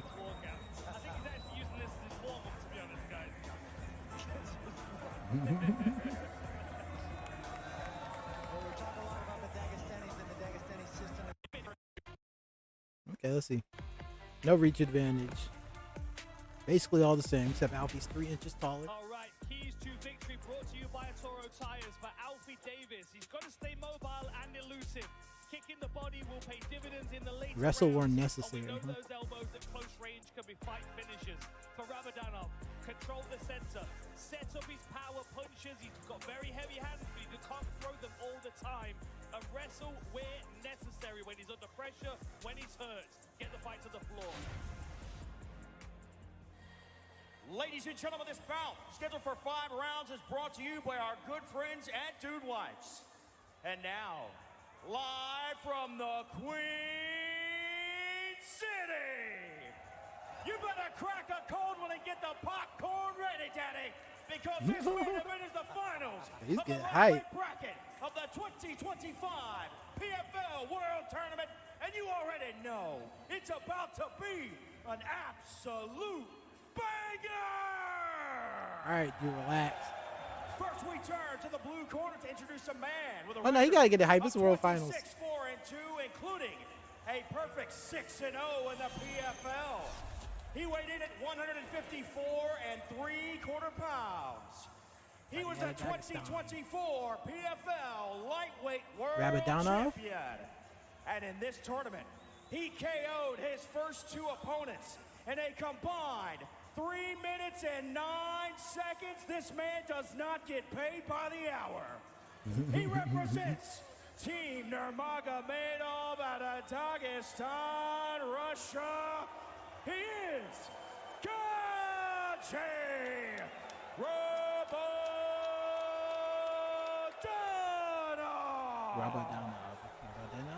Rabadanov? Across the cage in the red corner. I'm still confused. 19-5-1, 9 victories by way of stoppage. He's won 5 of his last 6 fights. He weighed in at 154 1/4 pounds. This man is a former kickboxing world champion. He represents London, England, but his charisma can be seen from space. He is the Axeman. Alfie Good intro. Davis. Your referee for this bout is Jason Herzog. Yes, Greg Hamilton. Fighters went over the rules in the back. If you want to touch gloves, do it now. Come out ready to fight. All right, let's do it. Jason Herzog to oversee the 3rd of 3 World Tournament finals here in Charlotte. Gaji Rabadonov's in the dark trunks. Alfie Davis is wearing green. First round, fight, you ready? 5-minute Fight, you round. ready? Fight!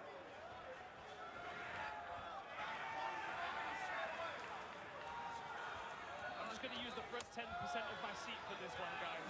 Hey, checking that kick already. Might be coming in soon. Interesting what Alfie was saying the other day about how he can adapt his striking. He's a chameleon, he said. He can adapt to any kind of striker that he sees. And Okay, Alfie gave up a little bit of space there after the stand switch. to deal with different problems. My question Doesn't mind circling, doesn't mind walking back. has been doing that in literally every fight. The question, Dan, is whether or not he has to adapt to his striking style at all, because of course Gaji has shown a ton of proficiency in the striking arts, especially recently, but he does come from that Nurmagomedov school, and wrestling is the staple of the system. Tagged one way in his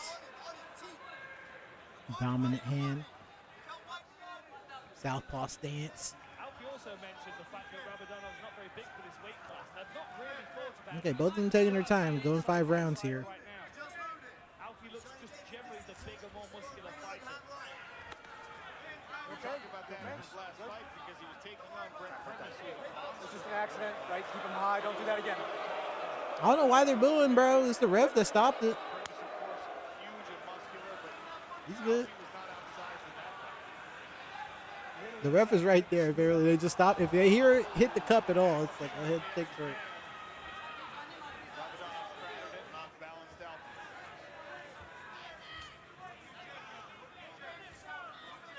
Alfie looking for that counter left hook again as he's peeling off the center line. He switched his stances every time he switches his Ooh. stance. There's the elbow look. Got that front leg caught. Nearly avoided. Catch that kick and dive in. I like what I'm seeing from Godzi. Looks really focused. Not giving Alfie much to play around with. But at the same time, you see he's really active with his lead hand, controlling that space. Not necessarily having to do too much with it, but it's still keeping Alfie a little, he's keeping him active, you know. So a feeling out process for Ramadanov makes sense here. I'm trying to figure out Lyoto Machida. Why you're in the Got it again. Lyoto Machida. Yes. That's Alfie's trying not to be deterred. He's going to keep throwing it, even if it gets caught again. Until he really makes him pay for it.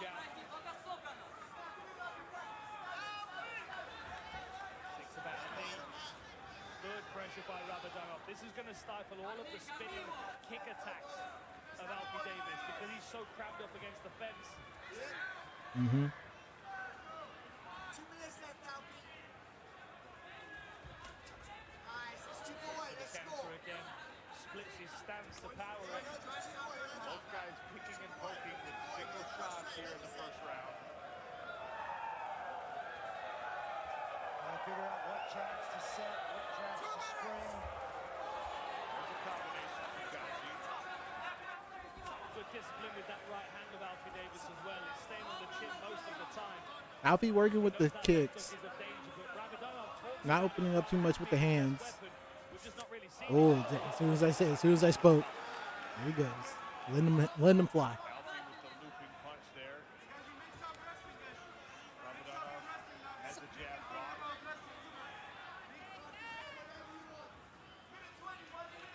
blocked. Gadzi might himself need to start being a little bit more proactive. But if he's able to catch another kick, and he's doing a good job of keeping Alfie close to pin. Hasn't cut him off quite yet. And not too much space to work with.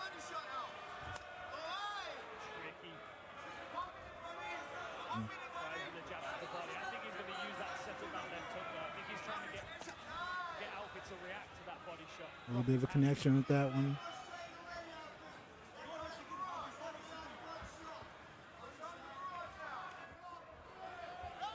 Look at Alfie. Okay. A little bit of a combination. Alfie tagged him on the way out. Ooh, okay. Taekwondo. Okay,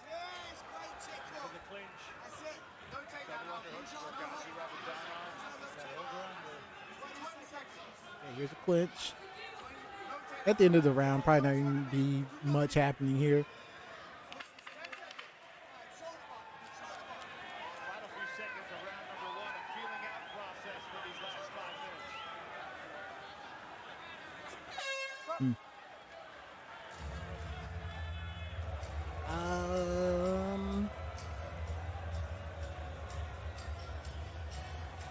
How would you score that?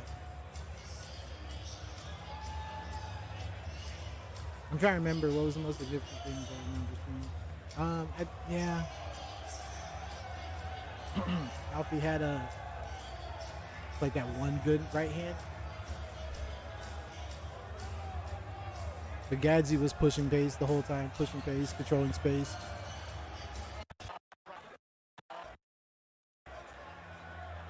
Gadzi. I'm bad with that. I try to be good with them. Alfie Davis, Gadzi Ramazan in the smart cage, squaring off in the second round of potential 5. Okay, long way to go. Second round. Lightweight World Tournament Championship out in front of us. And if you're looking for clarity on how to score round number 1, don't look at the PFL proprietary AI score. They're tied in round 1. The PFL AI score had them tied. Fascinating. Ooh, the sweep. There you go. That is a clear takedown. There you go. Very first clear advantage for anybody in this fight. Yes.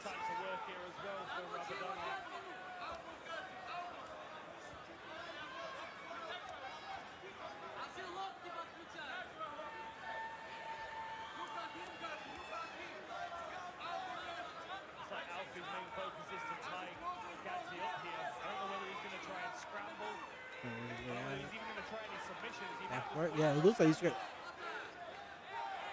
to get his neck.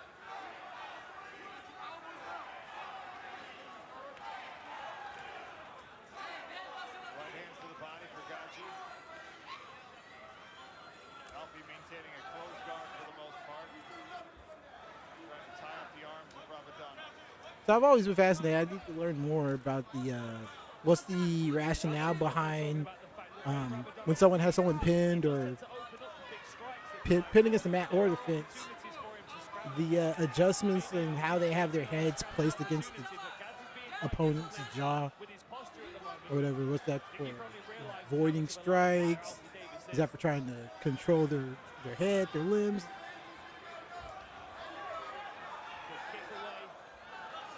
Those up kicks are so dangerous, man. Alfie almost able to get his legs underneath him, but Gadzi did a good job. Pushing him back up against the fence. Forcing Alfie to stay in the guard.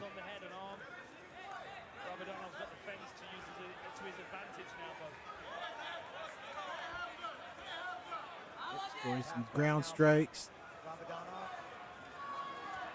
With like a solid Dagestani grappling round. The crowd doesn't like it. Classic. Right on cue.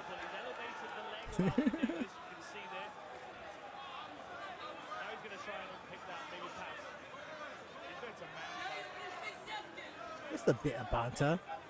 2 minutes left in round number 2. Lightweight World Tournament final. Now, but look at the control. It's not like they've just been laying there. It's like it's been very active attempts at trying to reposition himself. That Gadzi has been sniffing out, peppering in these ground strikes, maintaining the dominant position, always on top.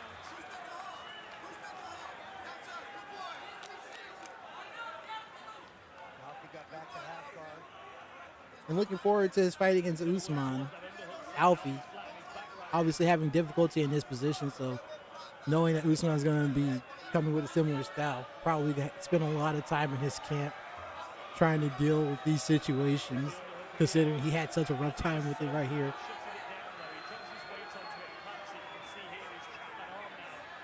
Like, this is like a full round.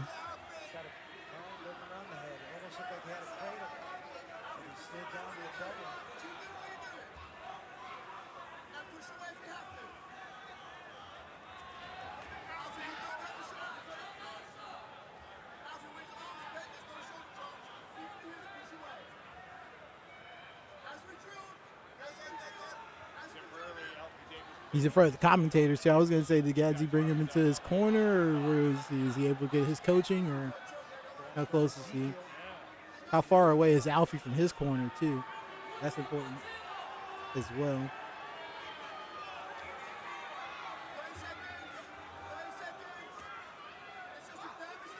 Okay, it's looking like Alfie's defensive grappling once he's on his back might be the weak point. Intention to scramble here. Looks like he played into the 5-round thing. It's like, right. Well, not to say weak point. It's like, you know, like this isn't a world-class grappler he's going up against. It's not like he's grappling my granny or nothing.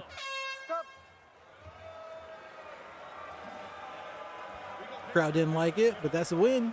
Hey, man. As a fighter, I didn't get no brain damage. That's a clear dub.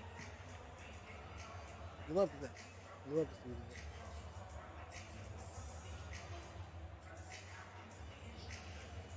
Are they playing Kendrick over there?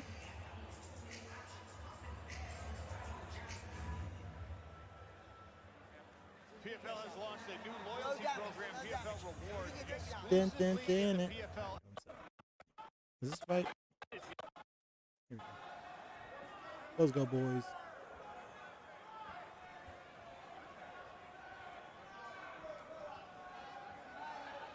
Gadzi still making sure to cut him off, not letting him circle out easily. Look at all the space he's cutting off.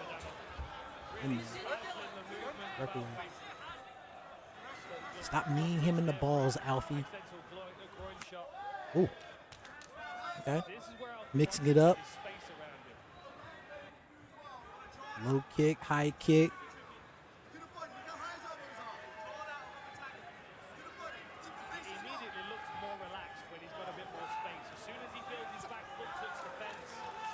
Yeah, he needs the space to work with to start throwing those kicks, but when Gadzi has him here, ooh, pushing forward with the hands. Knows not to throw that front kick because Gadzi was catching in the first round. He's looking for it. Yeah, see the feint. Got some space with that.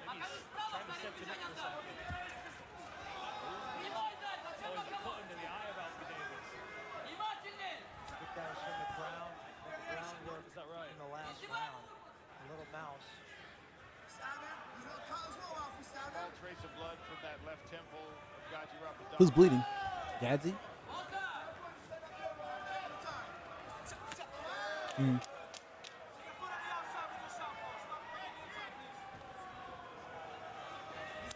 Who's Nelson and Diggs? What is this? Oh, they messed up down there. They messed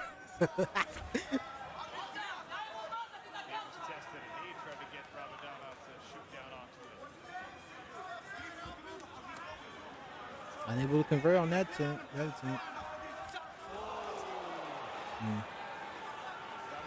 Spinning heel kick. Dangerous. About enough. Trying to pin him against the fence. Trying to catch him, man. Can't tie him down. He needs to get more active with his striking too. Try to soften him up. There you go. Yeah, keep working those jabs to the body.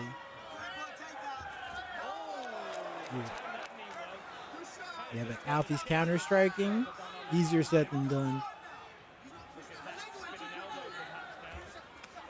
Yeah. Oh, and then the elbow, approaching elbow. Wow, he loves that, dude. He does that all the time.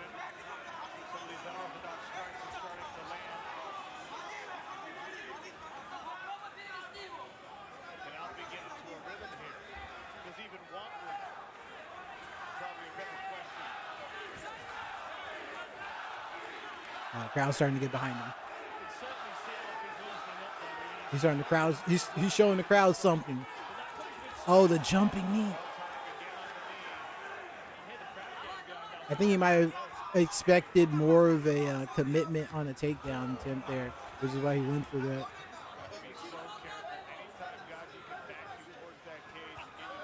There's that front leg. He hasn't gotten caught in a couple rounds, so he can throw it out again. See, look at that. See, he had him. This is back. Basically, his shoulder was touching the fence, but he didn't throw anything. You can see the respect that Gadzi's got from Alfie Davis because yeah. He's being way more cautious than he has been against anybody else that I've seen. As the commentator said, Dan Hardy. He's really all the respect. time to find his opportunities. Minute left to go. 1 minute left, as you probably heard on our microphones from the Alfie Davis corner. punching through. We're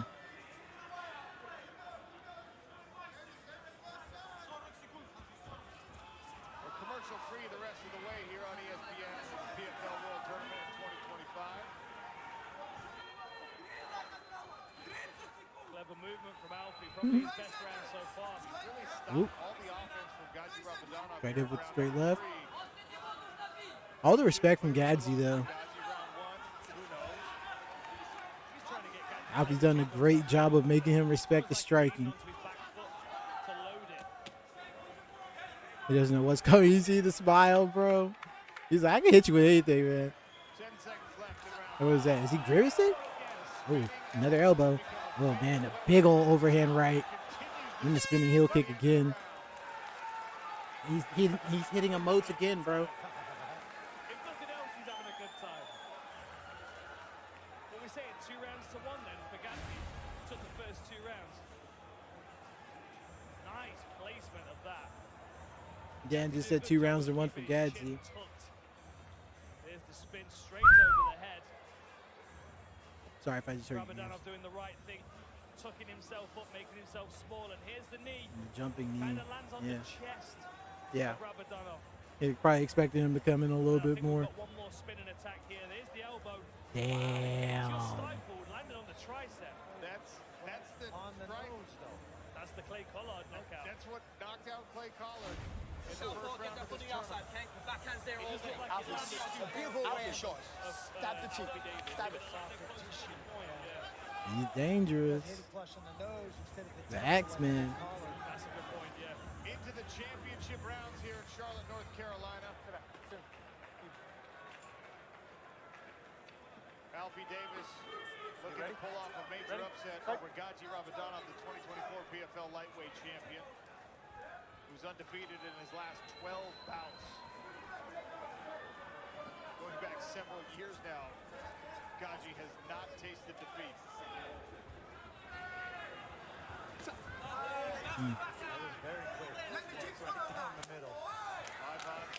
Another solid leg kick there.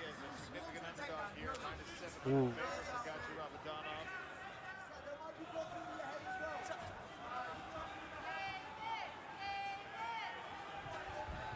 There's a shoot. There you go, Gadzi.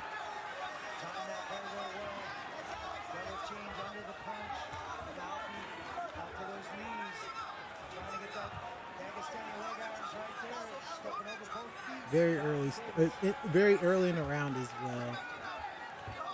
Could be bad for Alfie. Already down 2-1 on the rounds, according to Dan.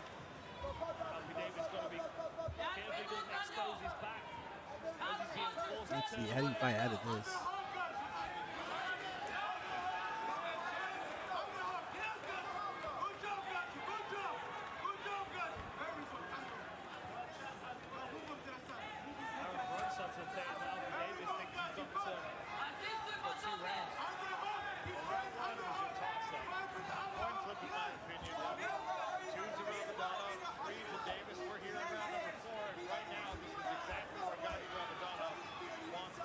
Couple strikes in the body.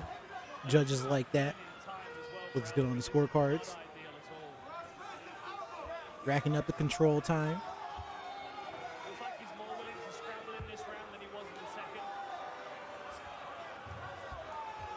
Here's some crowd frustration for this wrestling offensive by Gadzi. Okay, the elbows. It's worth stating if Gaji can't mount meaningful offense on top, and Alfie's able to land an elbow or two.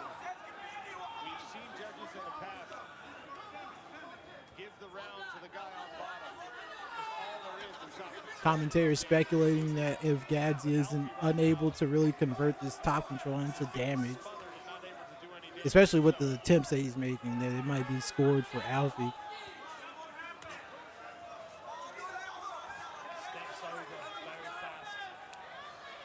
I don't know. I'm gonna need to see some more damage from him. This looks rough, dude. He's been here for the last 2 minutes.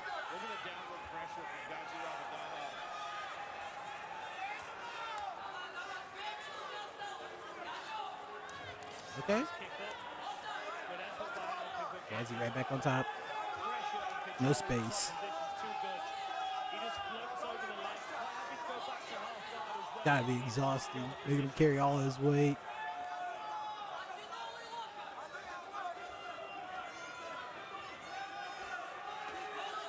Just keeps jabbing away at the ribs. See, look at Alfie. Oh, Jesus, help me. Take the wheel. Oh. Bit of a body slam or something. 90 seconds left in round 4.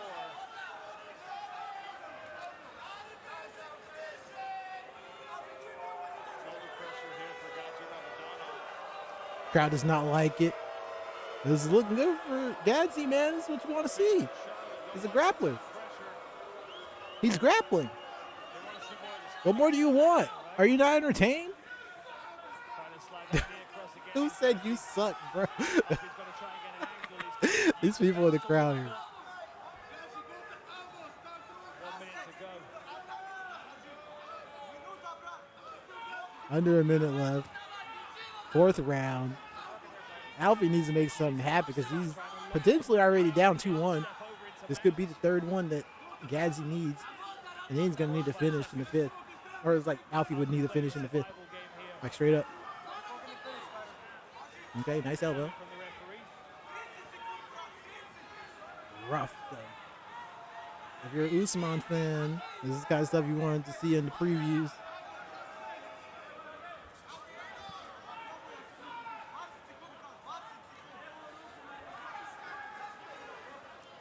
Smothering pressure here from Ramazan. Alfie Davis has no answer, not able to create the scramble. Oh, shut up, Peanut Gallery. Would y'all relax? It can't all be spinning. It can't all be sunshine and spinning heel kicks all the time, you know. You people. I understand. He said you suck, bro. That's me right now. Not that as nice, dude. That flavor. Yeah, boy. 3 judges agreed on how round 1 next. Round around. You ready? Fight. Dan, if you're the corner of Alfie Davis, how do you keep him upright? PFL got OnlyFans? I already made that joke earlier. I'm assuming none of y'all were here 2 hours ago. Striking volume. You know, the times when Alfie's not striking is when Gadsy is setting up and making plans. Even if Alfie... Ooh, he approached with the knee that time. Usually he uses it as like the counter takedown, counter strike when he gets pushed against the fence, but there he came in with it. I think he knows that Gadsy's showing him a lot of respect here, so he could just kind of start teeing off. And he might need to.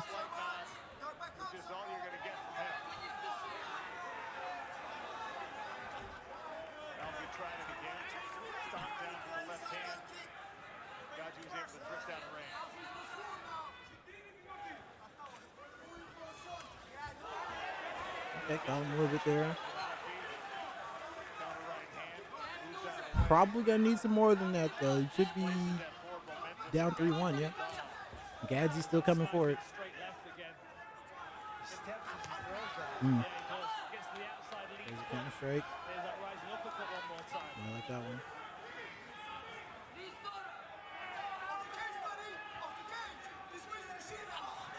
Gadsy's struggling with the striking of Davis more than I was expecting, if I'm honest. I thought Gadsy's blood force trauma was going to kind of work its way through at some point, but he's not been able to get the timing of Alfie Davis, aside from on the takedowns, which of course is where Gadsy's dominating. Gadsy's showing a lot of respect here in the stand-up, man. 2 minutes into this round, though, and he's not attempted another takedown yet. I think Davis showed that knee early twice in this round. Gadsy doesn't want to shoot down onto it. He very nearly did. I believe it was. He's just walking forward like, bro, I just want to talk to you, man. I just want to ask you a question, all right?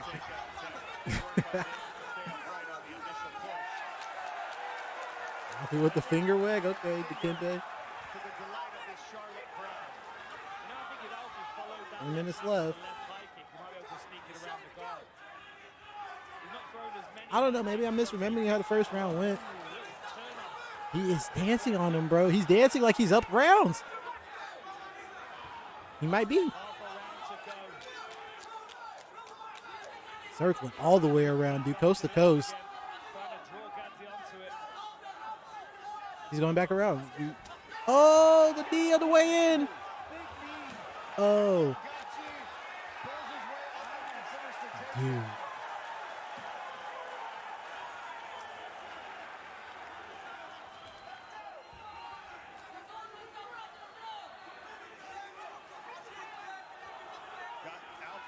Two minutes left. He's almost able to cut him off, but Alfie still circles out. Yeah, stuck him, circling out. Making Gads chase. Another knee. To chase him is exactly what Alfie needs to do. Is he gets him frustrated trying to chase him to land something. That's when he runs into one of those knees or those spinning elbows. 90 seconds. Truly wild that the movement of Alfie Davis. Yeah, his tank was really good. He's been getting grappled for like 12, 13 of these 25 or 24 minutes so far, basically. And he's still able to circle around like that.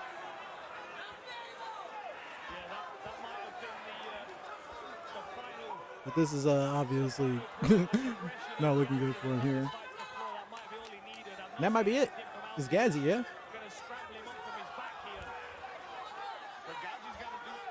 He's already up on rounds, and Alfie needed this one, didn't he? 1 minute left in the round is not enough to win a round where you haven't landed any strikes. And so far, this 5th round has been all Alfie Davis on the feet. You saw the look over to his corner from Alfie Davis. Big shoulder pressure here from Gazi. Yeah, but you do score. Significant portion of the round was looking really good for Alfie, as Dan said. I think that's Dan. Absolutely. And then what, you say one round to Alfie that you could be sure of as well, and this one as well, so 2, and then it's a point off with the first one. A good squeeze on the neck there from Alfie. Yeah, he is looking really active defensively here on his back in this round. Has been attacking the neck the whole time. And snag another PFL belt to follow what he did in 2024. Hell of a performance by both of these guys. Wow. Great fight. What a fight. Helped him up. The sportsmanship. Oh, did he? He did the. Okay, it was a salute. Okay. There you go. Who's bleeding like that, man? Damn. Oh, it's just the lights. I don't know. What y'all think? I mean, you can just Google how this ended. I actually don't know. Could have been like a no contest after the 3 fact or judges something. scored the fight. 48-47 for your winner. Everybody said by 3-2. unanimous decision. And the 2025 lightweight PFL World Tournament champion, the X-Men, Alfie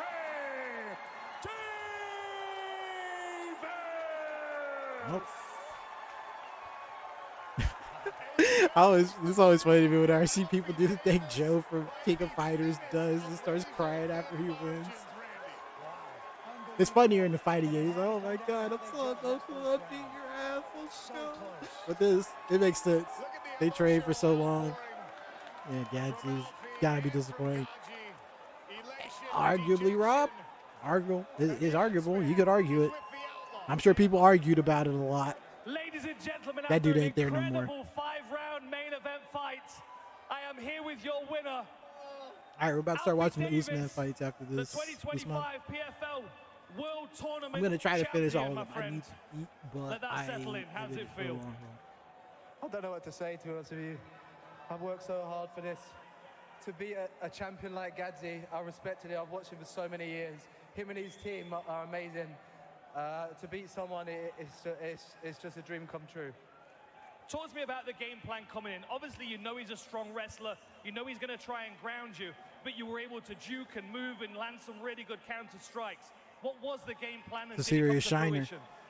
The game plan was not to get taken down, actually, but I was attempting to get up, and then I felt that his system on the floor was just, he knew it and he was cutting it off. So I was just trying to limit damage and then score as much damage as I can when I get up. And yeah, I think I managed to do that. My distance control has always been my thing. and I think I confused him in there. So what comes next? You got the belt, you got $500,000 on its way to your bank account. What comes next for Alfie Davis? It's Usman. I don't care what he thinks comes next for him. I know who's next for. Oh my goodness. How many fights is this, bro? 1, 2, 3, 4, 5, 6, 7. Tell me you knock people out in these, dude. Oh my Usman. Am I watching all these? Yeah, I do. I'm gonna try. I'm gonna at least try. And now set to make his way to the cage, Magic Mike Hamill. All the way back in 2021. 28-year-old Mike Hamill started wrestling at the age of 4, became an All-American at Grand Canyon University. Comes from a family of University of Wyoming wrestlers. His uncle actually went to high school with none other than Rulon Gardner, responsible for one of the biggest upsets in sports history, ending the 13-year undefeated streak of Alexander Karolin. And Gardner, by the way, one and done in MMA in the first battle of Olympic gold medalists over Hidehiko Yoshida in Japan. But for Mike Hamill, is it going to be all about his wrestling? It is a little bit about his wrestling. What is really this is about nice wolf is tattoo. His pace and his pressure. Mike Hamill, we know. Usman. Presenting the Dagestan Dynamos, the ubiquitous Nurmagomedov name in MMA, John, and Usman Nurmagomedov, who turns 23 on April 17. His cousins with, well, the greatest lightweight in MMA history, Khabib Nurmagomedov, but he brings his own flavor to the cage. He does bring his own flavor. And what you're looking at, Morrow, is, we have a Gracie and Naaman Gracie later on tonight. But you're looking at the newest dynasty. The Nurmagomedovs are incredible. You're looking at Khabib was 29-0. You're looking at Usman. He's 11-0. His brother is 13-0. These guys do not lose. Oh, that's Khabib up there. I didn't even notice with the mask on, bro. He's incognito. Matchup. It is all about, look at that record, but look at the age of Usman Nurmagomedov. Oh, he's a baby. Look at him, bro. Mike Hamill's in the prime of his condition right now. We'll see if the 22 4-inch reach advantage for Usman. Here's Michael C. Williams. Bellator MMA moves now to the lightweight division set for 3 5-minute rounds live. 5-minute rounds. We introduce the blue corner at 5'9", weighing in 155 pounds even. What was that? Was that The Rock? Bro, I don't know if he didn't see the files got dropped. Let's not talk about that. Arizona Magic Mike Hamill. And across the cage is adversary, fighting out of the red corner.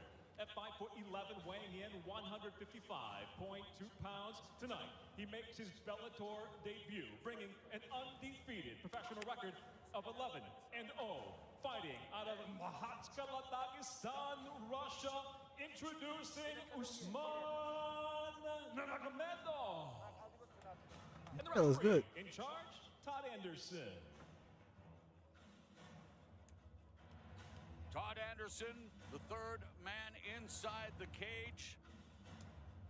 Mike Hamill fighting for the first time at 155, looking to upset the undefeated Usman Nurmagomedov. And there is the Eagle, Usman's cousin, Khabib Nurmagomedov, who, as dominant as he was as a champion fighter, he could be one of the great trainers in the sport. As we kick what's Usman all about? Nurmagomedov is in the red gloves, and Hamill taking the fight to Nurmagomedov immediately in the blue gloves. This is exactly what I expected out of Mike Hamill after watching him in his debut.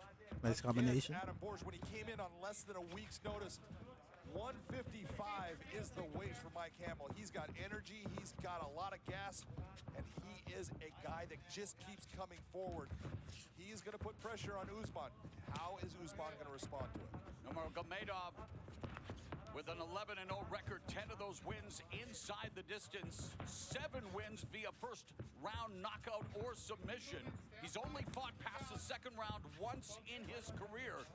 And all 5 of his previous wins have come via knockout or submission. Question mark kick there by Nurmagomedov. Now from the southpaw stance with the left hand, John. Both of those landed actually. Working the leg kicks, then peppering them up high afterwards. They still had some snap I'm seeing, okay, Usman. Javier Mendez, who of course has trained a murderer's row of champions at AKA. He throws them pretty effortlessly too. The first time he saw Usman Nurmagomedov train on his mats.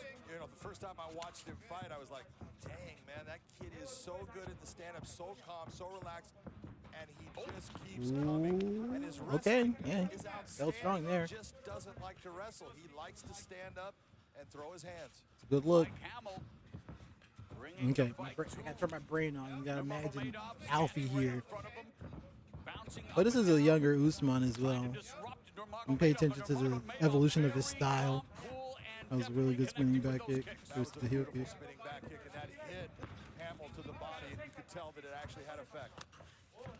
And you see the calmness of Nurmagomedov. Meanwhile, Hamill trying to make it as frenetic as possible. Yeah, you can see right there, you know, Hamill did land to the body. That was a nice thing. And Hamill is taking chances trying to get inside on the range of Nurmagomedov. Current Bellator lightweight champion is, of course, Patricio Pitbull. He'll be busy defending the featherweight title in our main event tonight in the semifinals of the $1 million featherweight Grand Prix in a rematch with Emmanuel Sanchez. As we have reached the midpoint of the first round, Duck him straight right. Slight attempt to close the distance from Hamill.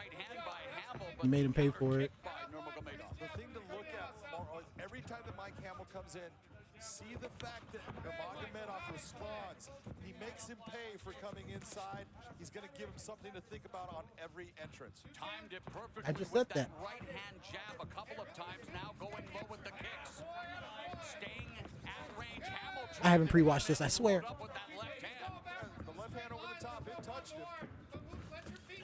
I mean, I do know who wins. I have the topology over here. Okay.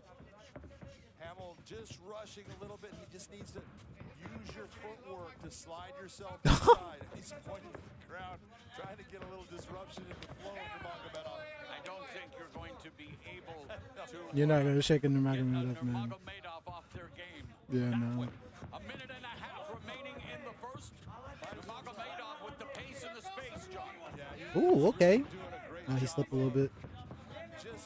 He was threatening the jumping knee. Mike Hamill steps in to ask a question. He gives him an answer. And he just switched stances there, partially landed a head kick, partially blocked by Hamill. Okay, level change. Threaten the single leg. Just get out of there. With that right hand before switching back to southpaw stance, and Mike Hamill. I like how when the Hamill came in, though, he kind of just like stood his ground and just took the options that were presented to him instead of giving up the space. So that's telling you he's in shape because that takes a lot of your It was interesting, at least. Not sure if you should be sprawling, or if that's just a stylistic choice. 40 seconds left here. An entertaining opening round. Switches stances does Nurmagomedov. What a beautiful steady diet of Okay. body shots by Usman Nurmagomedov. Ain't the point. They're talking a little crap. That's fun.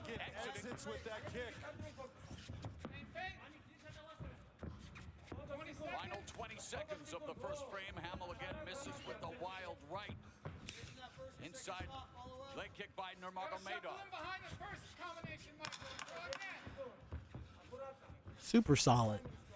Nice start to this lightweight matchup between Usman Nurmagomedov and Mike Hamill.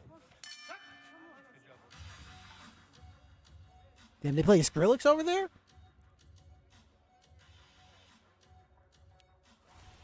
I ain't put this on my playlist. I love this song. Look at the different kicks that you're going to see from Usman Nurmagomedov. A lot of different looks with the kicks. Beautiful. That's Brings cool, that dude. question mark Yeah. kick up high after going down low. Question Again, mark up kick. high I'm to trying to the remember who head. does that. It was making him pay all the time. Beautiful. That's Jin, isn't back it? Kick to the body. A leg kick right here down low. You can see it's hard. Moves Mike Hamill's base away from him. Just making Mike Hamill. What did the short say? It says something school. Scola. And that starts to make you hesitate. My Russian is Comes the so kick bad. up high towards the head. It touches. It doesn't have A little any bit of a power slip. behind it. He ends up losing No harm, his no balance. foul. But an unbelievable display by Nurmagomedov. Bro, just give your cousin the controller and let him come in and beat his ass. Up and down and all around. Okay, out you go. Thank you. Give me a towel. Give me a towel. Starts out somewhat dry.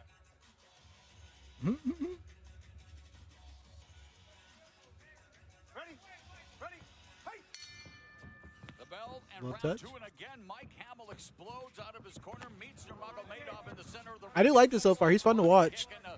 Again, Nurmagomedov going upstairs with the kick blocked by Hamill. Super confident. To land the jab to the sternum. Beautiful low calf kick by Mike Hamill. He needs to continue to work at landing that shot. Hamill definitely pressuring Nurmagomedov. Brought in a nutritionist as he's got his head popped back with that jab. Trying to make weight the right way Hamill after having issues again. spending a lot of energy trying to figure out a way to work his way in. You see the footwork. Fainting a lot. He lost a split decision against the guy coming in. Usman don't care. Stoic.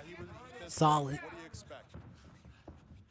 And here the feints, the chess match that. See, he even got caught with that one because he's just like standing in the fire so much. Hamill, what did you like most in the opening round as they look to exchange here?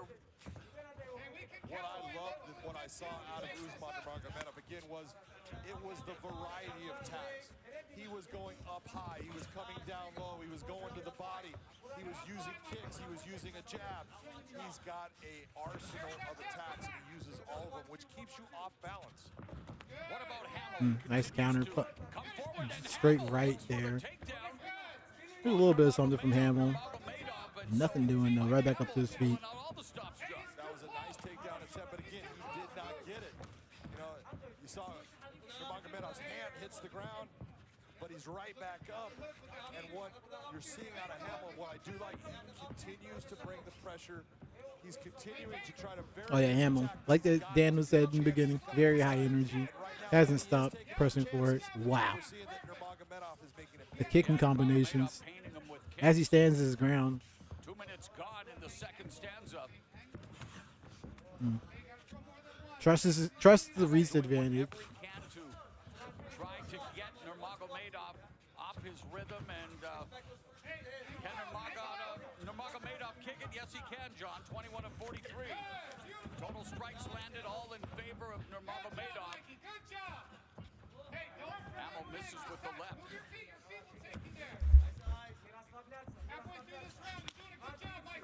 Nice body kick by Usman again. It's going to be interesting to see. It does seem that Usman will be initiating a little bit against Alfie, since Alfie's always... It did seem like he was backpedaling, but it might have been because it was always how everybody was pushing forward. But Usman seems like he wants to like stand at his range and then control that range instead of pressing forward. And he's going to be teeing off with his kicks. So maybe Alfie's going to have to initiate. Under 2 minutes left in the round. Nurmagomedov started with Muay Thai and then trained in wrestling. He says he likes to strike more than wrestle, but he says it's no problem if you want to take it to the mat. Well, he's content to keep it in the stand-up where he Is this Usman he's talking about? Is Muay Thai? Yeah, sounds like it. And yet Mike Hamill remains a gamer. That jab just keeps on peppering Mike Hamill right in the middle of his face. It's stopping his progression coming forward at times. It's a beautiful tool. And that may start to inhibit some of his breathing. He's been moving a lot, Stuck him. spending a lot of energy, and now blood on the face of Mike Hamill as Bleeding out the nose. Usman still looking good. at his own speed. Just look at the combination of those kicks. That was a beautiful kick with the left leg to the body, and then brings that leg straight up to the sternum. Moves his head out of reach. There's that body kick by Nurmagomedov. Lead right in the head kick. Then again, goes after the takedown, threads the takedown, and then ends it with the kick, making you pay. It's just a beautiful exhibition of all-around striking skill. Mike Hamill having a hard time breathing out of through his nose, so his mouth is open now. He's still pushing forward with a lot of activity, but since he started leaking out of his nose, you see he's a little bit less gas coming forward. Still pushing though. Doing a good job. Tough. The stiff jab lands beautifully for Nurmagomedov. Probably pissed. Okay. The step forward and then the kick with the left, with the right foot. So here, 10 seconds is letting me get a little value in. Just a beautiful exhibition of what a defensive fighter will do. I'm impressed with how Usman's basically been in the center of the cage the whole fight. In the center ring, like a little center circle.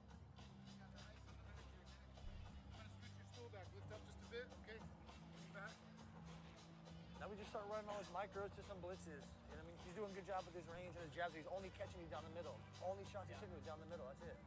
Head off that center line.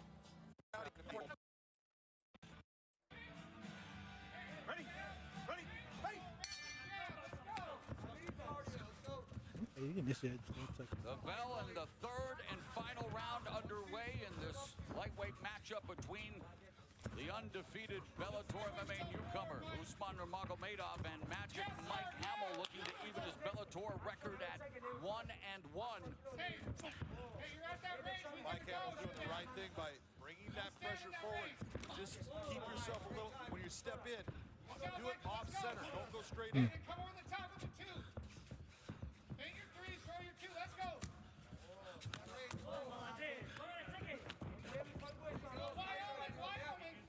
And Mike Hamill has thrown that left hand over It was an elbow. Dangerous. On the way in. And yet, he stays in the pocket. He stays in front of Nurmagomedov, but he has to make adjustments. Well, it's not exactly what I was expecting with the Nurmagomedov game. I was expecting more initiation with grappling and stuff, but his striking. Here's defensive grappling I was looking for. Let's see. That was a beautiful transition. Do you mind not bleeding all over my back, bro? It's kind of gross. Changing levels, but again, he's unable to do anything with it. He gets to his back position, but not able to control the position. Nurmagomedov back on his feet, back peppering the jab, throwing the knees. Threatening that knee on the way in. Starting to threaten the knees and elbows.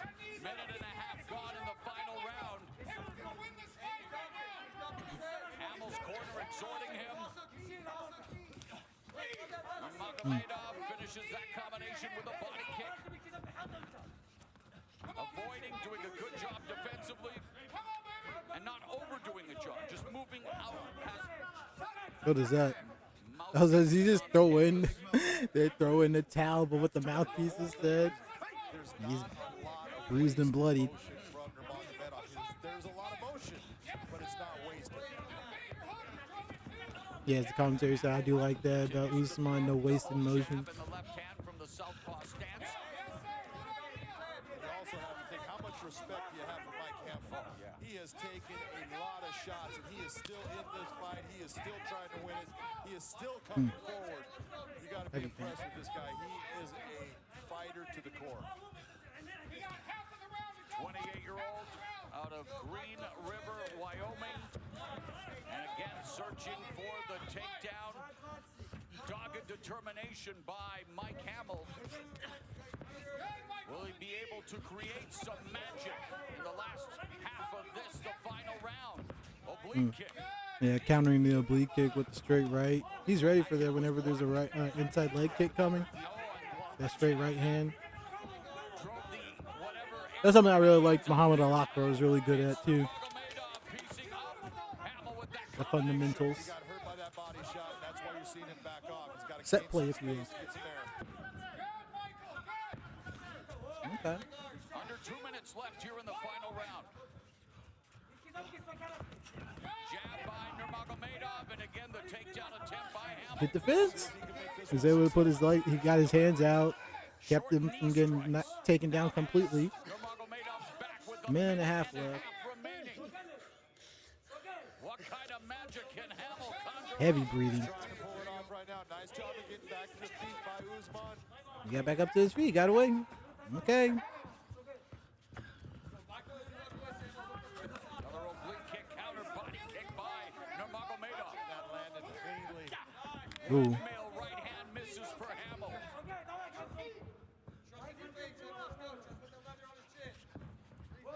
There's a lot of blood on both fighters here, but it's only coming from one of them. Final 60 seconds. Hamill again misses with the windmill. Nurmagomedov touches him with the jab. Take a look at that kick stat right there. 36 of 68. My God, that's a lot of production. And Hamill again. The wrestling family from the University of Wyoming still searching for a takedown. Still being gritty, still being tough, still. I love his kicking combinations. You can never tell when the follow-up is coming. Hamill continuing to bring the fight, but he's getting countered effectively by Nurmagomedov. It's Hamill bringing the pressure, but it's Nurmagomedov doing the damage. That's exactly it. He's being a beautiful counter fighter. He's utilizing that pressure to work to his advantage. And now you got the end. Beautiful strike right there. That hurt.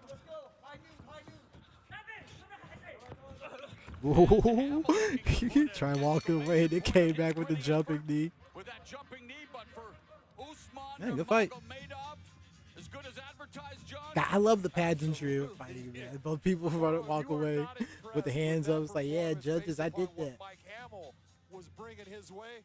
How could you not score it for me? That was outstanding. That was good. Good debut.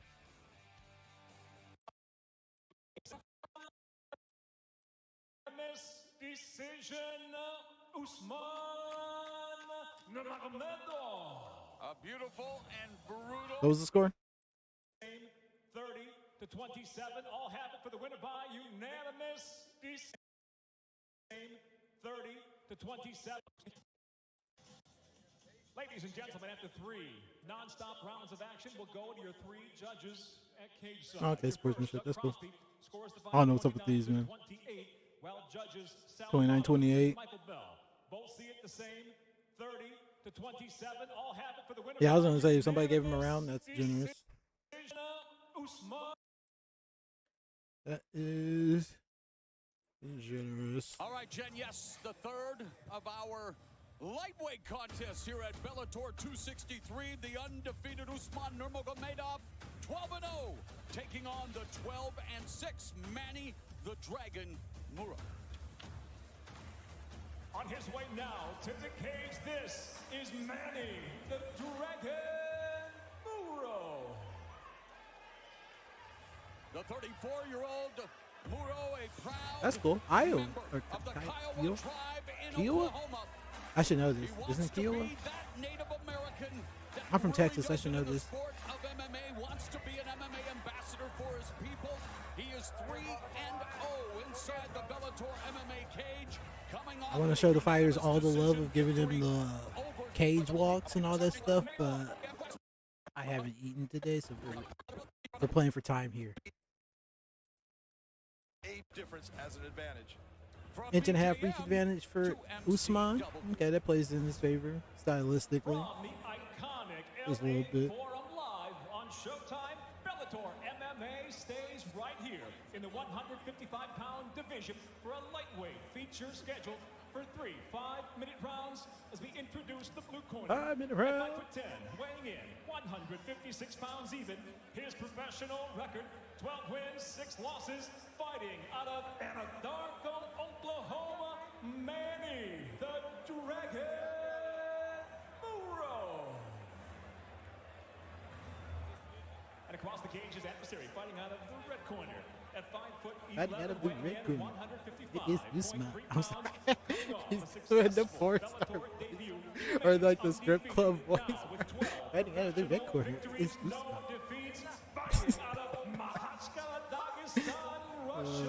Introducing Usman Nurmagomedov. In charge, your referee, Frank Trigg. All right, Trigger Man.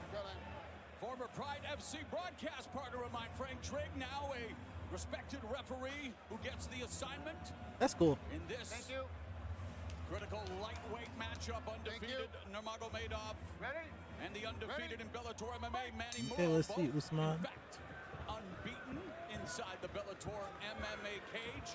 Already getting caught. At the top of the telecast, I mentioned that we were following LA County COVID protocols and the mask mandate. Well, Muro pushing forward to start. tonight, so don't at me, people. Rocking that oblique kick. That's the second one already. There's the other side. Nice quick kick by Usman up top. This is what Manny has to do. He has to put that pressure. Oh. This is what we're talking about when we're talking about Usman. He is slick. He is good. He's good at range. Uses that length well. He's fast. Here it is again. And then the level change real quick. Oh, he got his back. And he needs to be careful right here with his positioning. Nurmagomedov with 3 submission wins, including a rear naked choke that came back in February of What's the plan, Usman? and now working from the back of Muro. Usman right now would actually be smart to push off of that cage. That will help him get Manny to the ground if that's what he wants. Still has Manny's leg hook. Nice uppercut under the arm. When you can't see that shot coming, it does a lot of damage. Still look for the takedown. This fight with a little bit. Dragging him back towards the fence. Jeez, dude. He's on him. This is what I was expecting. Nurmagomedov. Nurmagomedov looking for that double leg takedown. Muro defending it. Tripod. He defended it, but it was because. But it's not like he wasn't doing good with the striking on his feet either. He's just taking what the opponent is giving him. Nurmagomedov started training at Muay Thai at 7, then wrestling. Began training at MMA at 11 years old. Remember, I said an early age under the Nurmagomedov. Now to full mount on Muro, and Muro gives up his back. He's back again. Uh-oh. Muro trying to just get himself in a position. Make sure he doesn't get choked out. There's already a lot of bruising around that left eye. Make sure that he does not let that locking arm end up in a position. Yep, can't let him get that forearm underneath his chin. There it is, tucking it.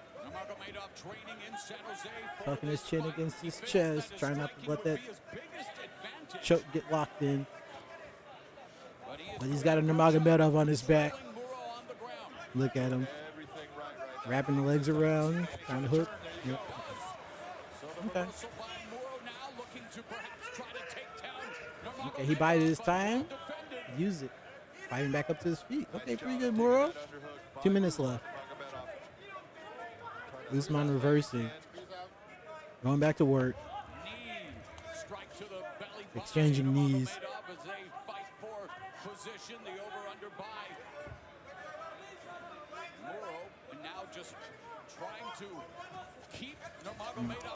Oh, what? The knee to the body. He caught him in the liver? Look at him. He's like, what did I do? Hey. What was that? Liver shot? Yeah, he had the liver knee. Yeah.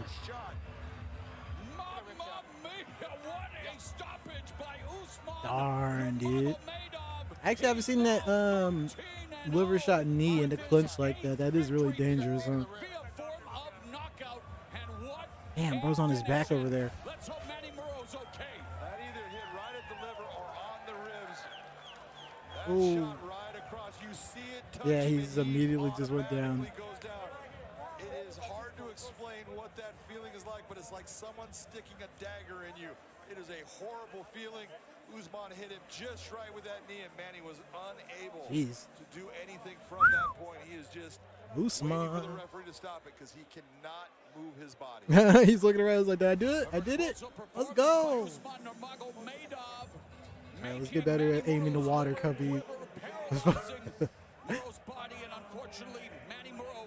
Tasting defeat for the first time here in Bellator MMA, falling to 3-1, but let's not bury the headline. Usman Nurmagomedov continues his way up in the Bellator MMA lightweight division, would love to crack the top 10.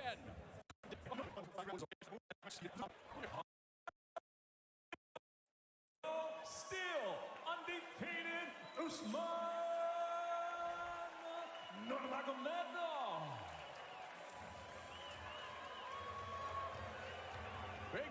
Gotta show the hand raise. Now we move on.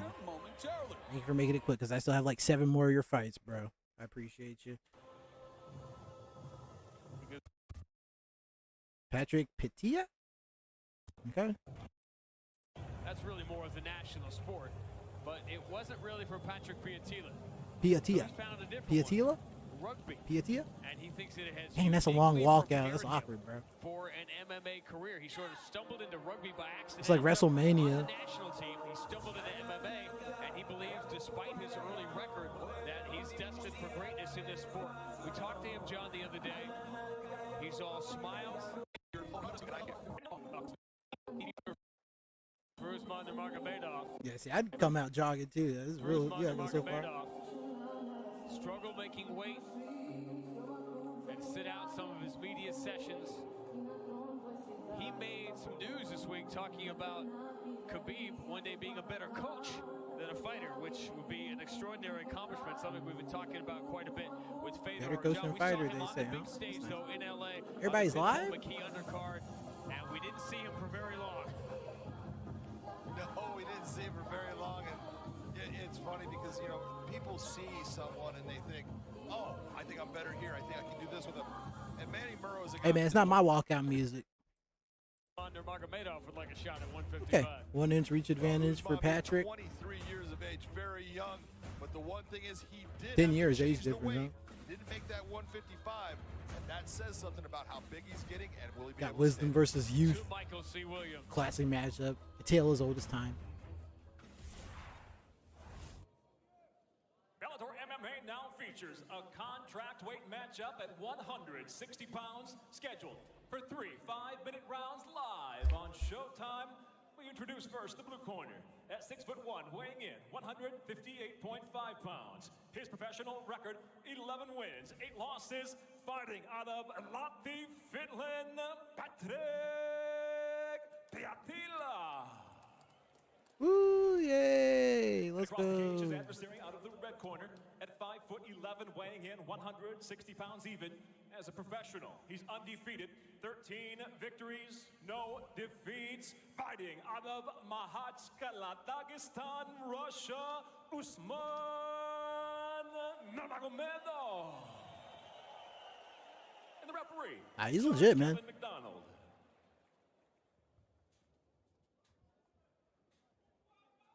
Nice haircut.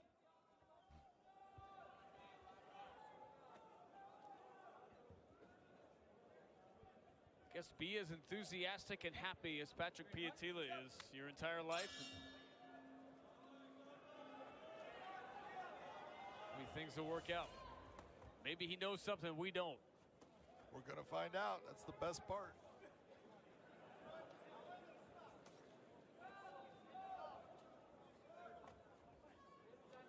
Slipping a little bit. Something happened right there. Yeah. Not sure if he hurt his knee or not. It's a funny step, and his ankle just went again. Oh, yeah, what the One heck? low calf Is he kick, okay? and Oh, it's geez, taken already? and hit the perennial nerve on Patrick. He's having a hard time controlling his foot based upon that one kick. Where is that nerve? Dang, That nerve Usman. is running all the way down your leg, but it especially comes towards the surface on the outside of your leg, down by from your knee to your ankle. That's why that low calf kick has become so just devastating in our sport, because there's not a lot of meat. Level change. Shot. Got the takedown. Center of the cage too. Level change, easy takedown into the guard. Usman looking to work.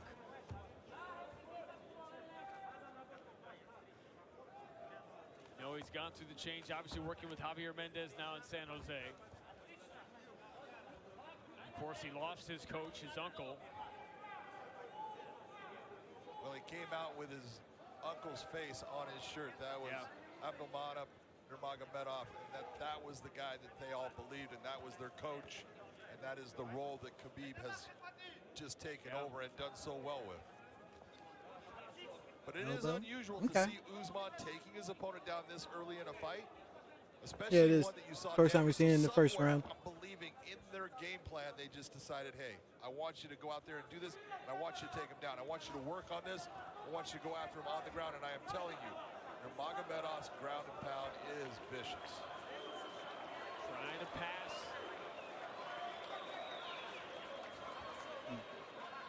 And able to hit that. Well, there's one. Just landed another.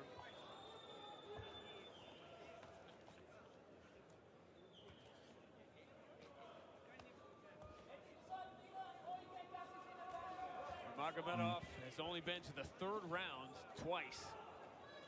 And these 13 wins, 8 of them have ended in the 1st round. Now you see the damage that those elbows have done.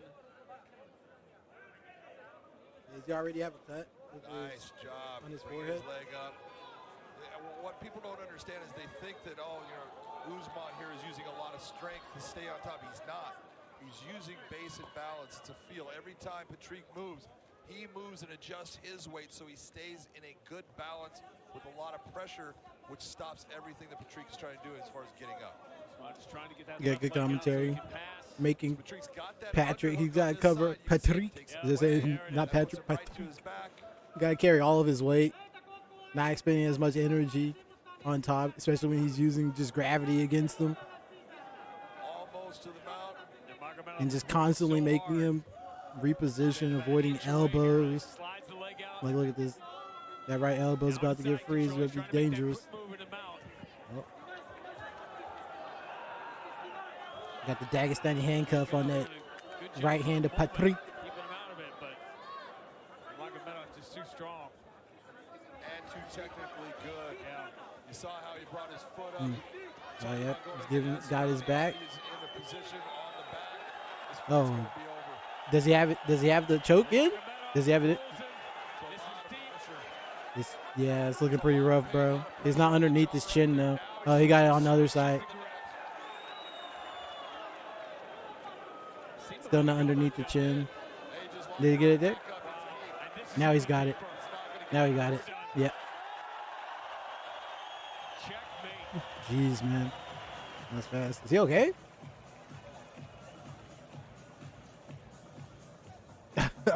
Damn.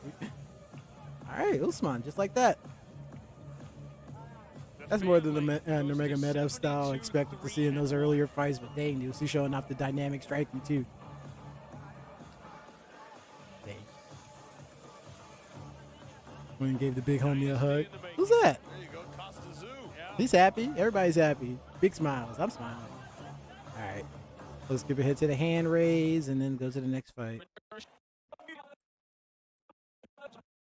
By way of a rear naked choke officially for RNC. Patrick, look at him, so disappointed. Man. Nurmagomedov. His uncle on his shirt, so very proud.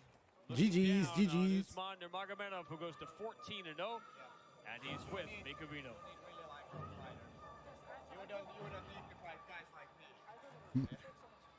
Ladies and gentlemen. All right. Our first visit to Emerald Queen Casino in Tacoma, Washington. Going through the catalog. An eventful start, and boy, a passionate crowd here tonight, getting set for this matchup in the lightweight division. Undefeated, number 3 ranked. How long is it going to take? Kind of want to take like a 2 minute. Who bounced back from his first career loss in highlight reel fashion. And now, to make his way to the cage, Chris, the Lion Gonzalez.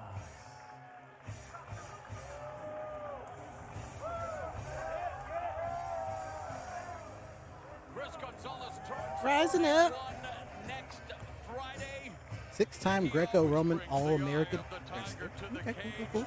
We talked about bouncing back. Damn, he got the lion on the Titantron in the back. You see that?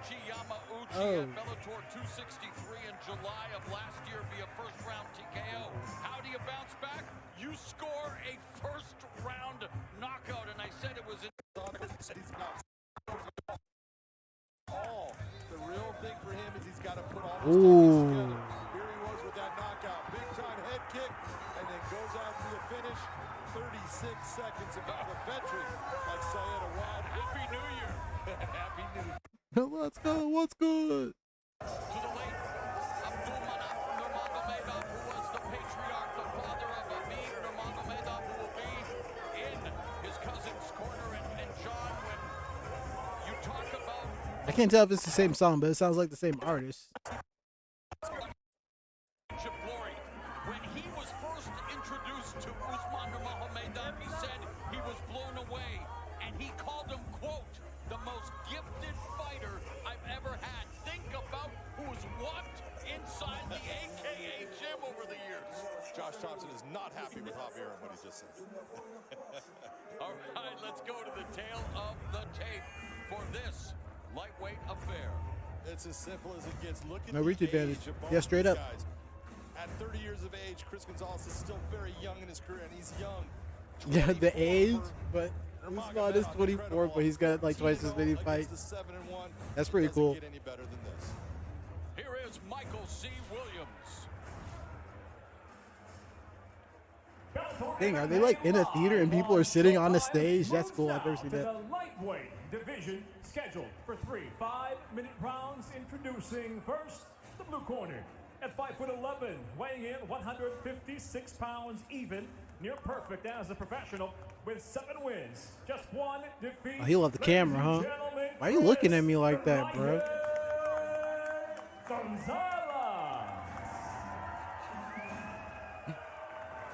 And across the cage, his adversary fighting out of the red corner at 5'11", weighing in. Hey, this guy, the stripper voice, fighting out of the red corner. As a professional, 14 victories, no defeats. The number 3 ranked lightweight presenting Usman Nurmagomedov. And the referee in charge. Hey, Trigger Man. Usman Nurmagomedov, 8 knockouts, 4 submissions, 14-0. Chris Gonzalez, he turns 31 next Friday, looking to record the biggest win of his emerging career in his 9th professional fight. So the overall experience advantage, and you talked about it, John, not just in MMA, but in combat sports. Usman Nurmagomedov, although Gonzalez with an athletic background, we talked Okay, about this is what I was kind of hoping to see. Let's see if Usman has to approach a little bit. And that's when, Chris Gonzalez has all of that wrestling experience. But what I was trying to match up is Usman's got the same. 30 seconds, no strikes thrown. There we go. Seen him start off with that low leg kick and then the high kick on the other side. Take his time, but he's got to use his hands to get inside, to use his wrestling. No reach advantage here. Don't shoot shots from the outside. Chris comes from that Greco-Roman background, and to be able to get that body lock. That's right. Greco-Roman All-American, 6-time they said. He's already fought opponents like Gonzalez, but Gonzalez has never fought an opponent. So it's like the Greco-Roman wrestlers pick up some boxing too. Yeah, a little kickboxing maybe. I haven't seen him throw a kick yet. It looks like he's looking for a counter strike. Only a couple of strikes thrown so far. Already like 90 seconds down. Okay. Usman initiating with the kicks. And this is one of the wrinkles in his game that does at times separate him from others of his ilk. A little bit of a rush, getting some space back. His coach now, Because all is walking back again, right back outside of the center circle. Well, he had good stand-up, but he never had stand-up like. Yeah, this is the most I've seen Usman having to push forward so far. He's got beautiful hand placement. He likes to be in the stand-up. He would rather be fighting the fight at this range than he would in a wrestling or grappling range. It was like in that last fight against that Patrick, he got the level change off of a counter and then kind of just closed it out from there. But here, it looks like he's going to have to initiate a little bit because all isn't giving him much to work with. And give him anything to work with. Okay. There you go. Literally half of the round is gone. That's the first leg kick. Here we go. Okay, got the paws on him. Usman doing a good job keeping his back away from the fence. Oh, the sweep. Got him. Getting back up to his feet.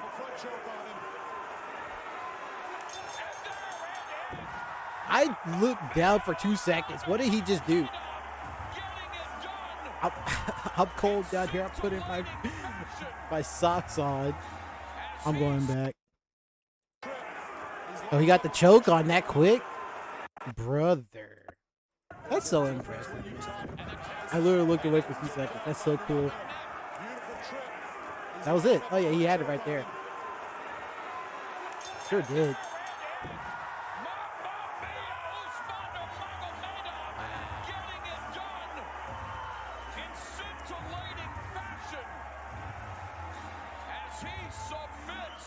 On the ground, on the feet. He's looking for the finish. He's looking for the choke. Nah, he's all love afterwards too. Yeah, you got me. This is what we're talking about. He is so good at all ranges, and he can lock up those submissions. That's what Combat Sambo does. It's about submission. Defends the takedown is how it was set up. Absolutely. You saw Chris Gonzalez get into that body lock situation. He's in the clinch. Let's see how he did it. Usman that uses the trip. Watch him use this beautiful outside trip on the leg. Yep, and then immediately got the head, got the neck. I saw that. You see him bring the head over the top, locks up that front naked choke. That is tight. I see how he did it. We talked Really nice. about that choke earlier today, Morrow. And Super that man technical. just used it to perfection. Focus. Take a look. There's your outside trip. Gets the leg and catches it with And the then arm. immediately went on And the then neck. immediately goes towards the neck. Look at it come over the top. He locks it in over the top. And now we have a front naked choke and a submission win by Usman Nurmagomedov. Usman. His fourth He's legit, man. Is this it? Is this the hand raise right here? Ladies and gentlemen, the tap comes by way of the guillotine. Official time, 2 minutes, 54 seconds into round number 1. The winner by submission, Usman Nurmagomedov. Front naked choke, and Usman Nurmagomedov with designs He's of legit, being at man. the front of the line. Oh my goodness, this fight's long. Okay. I might need to take a break before this one. I've been streaming for 5.5 hours, man. And I still got like another fight, hour and a half of fights, I think. Let me see. I might let you guys like watch the walkouts and stuff, and I'll be right back. To the cage, the challenger. You know what? Yeah, I am gonna do that. That's gonna work. If this is the last time you see me on the internet, if you click off the video because I'm going to AFK, I appreciate you hanging out, watching some fights with me. Make sure you watch the event we're leading up to February 7th, PFL Dubai. You can download the PFL app, get a lot of fights, fight libraries free, all that good stuff, more Shillery stuff. I'll be back.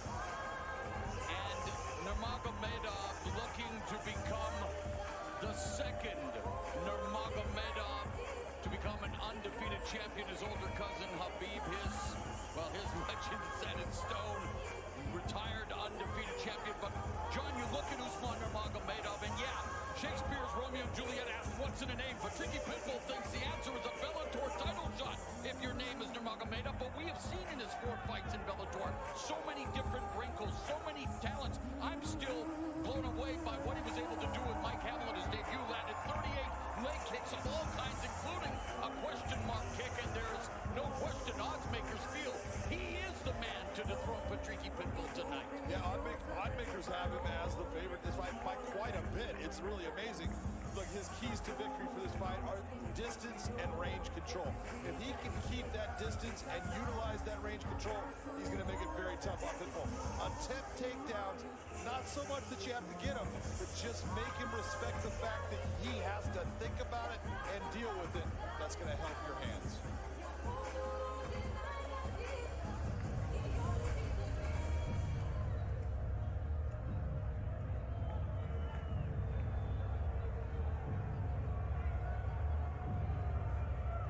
Now the reigning Bellator lightweight world champion, Patricky Pitbull.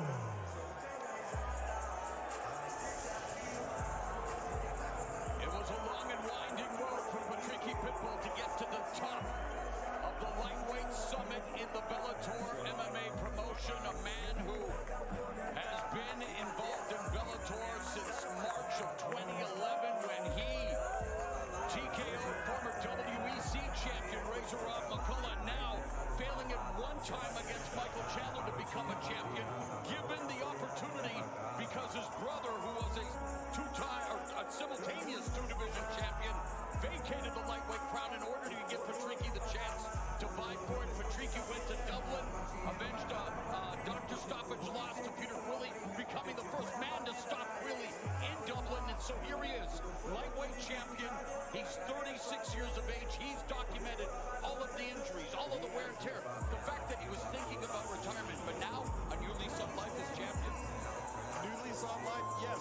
believe so, but again, anytime someone starts to think about that retirement, you gotta start to say, oh, are you 100% in? I believe in what he says he is, but you've got to say this is going to be one of his toughest matchups to date. He's got to crush the space in the stand-up. Get inside. That's going to take away the kicks of Nurmagomedov, and that's a big part of this. Take him down and make him pay on the ground. Everyone worries about the Nurmagomedov name on the ground. Usman and Khabib fight a different style of fight. Usman wants to be in the stand-up for the most part. Put him on the ground and make him pay. We talk about the circuitous route. Frede won the title for the first time in his 23rd fight here in Bellator. That's the most fights in company history before winning a championship. The 6th Bellator lightweight champion, following in the footsteps of 3-time champ Michael Chandler, 2-time champ Andy Alvarez, Will Brooks, Brent Primus, and of course, his younger brother, Patricio. The lightweight championship hangs in the balance. Let's take a closer look at the numbers for this lightweight title fight. You can take a look at the numbers in the age, 36 compared to 24. The records are there. It's that 5'11". Usman is a very tall fighter, and he fights tall, and that can become a problem for Patricky if he can't get inside. With the championship introductions here once again, Michael C. Williams. Bellator MMA live on Showtime here at Wintrust Arena. We're set now for tonight's double main event, leading off with 5 5-minute rounds for the Bellator Lightweight World Championship. Tonight's world title fight sanctioned by the Illinois State Athletic Commission, Director Nancy Ilg. And now first, introducing the blue corner. At 5'11", weighing in 154.8 pounds, in his first world title challenge, the #1 ranked contender brings 15 professional victories, no losses. Ladies and gentlemen, presenting the undefeated challenger, Usman Nurmagomedov.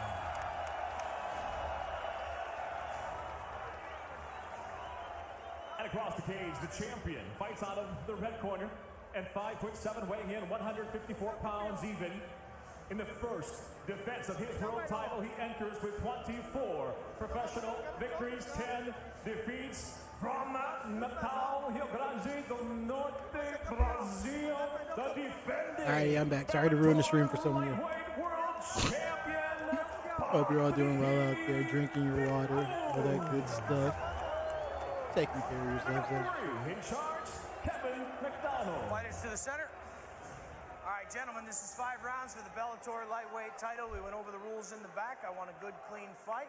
If you'd like, touch gloves now, and the best of luck to you. Turn to your corners. The maiden voyage for Patricky Pitbull as lightweight champion. It's all about the This is his first title defense. That's rough, buddy. You got it, Nurmagomedov in front of you. How about that? Nurmagomedov hand him his first defeat. This is the first time that Nurmagomedov is competing in a 5-round fight. Round number 1. And we are underway. Reluctant glove touch. Okay, so I saw that is a 5 or 4-inch height advantage for Usman, but no reach advantage.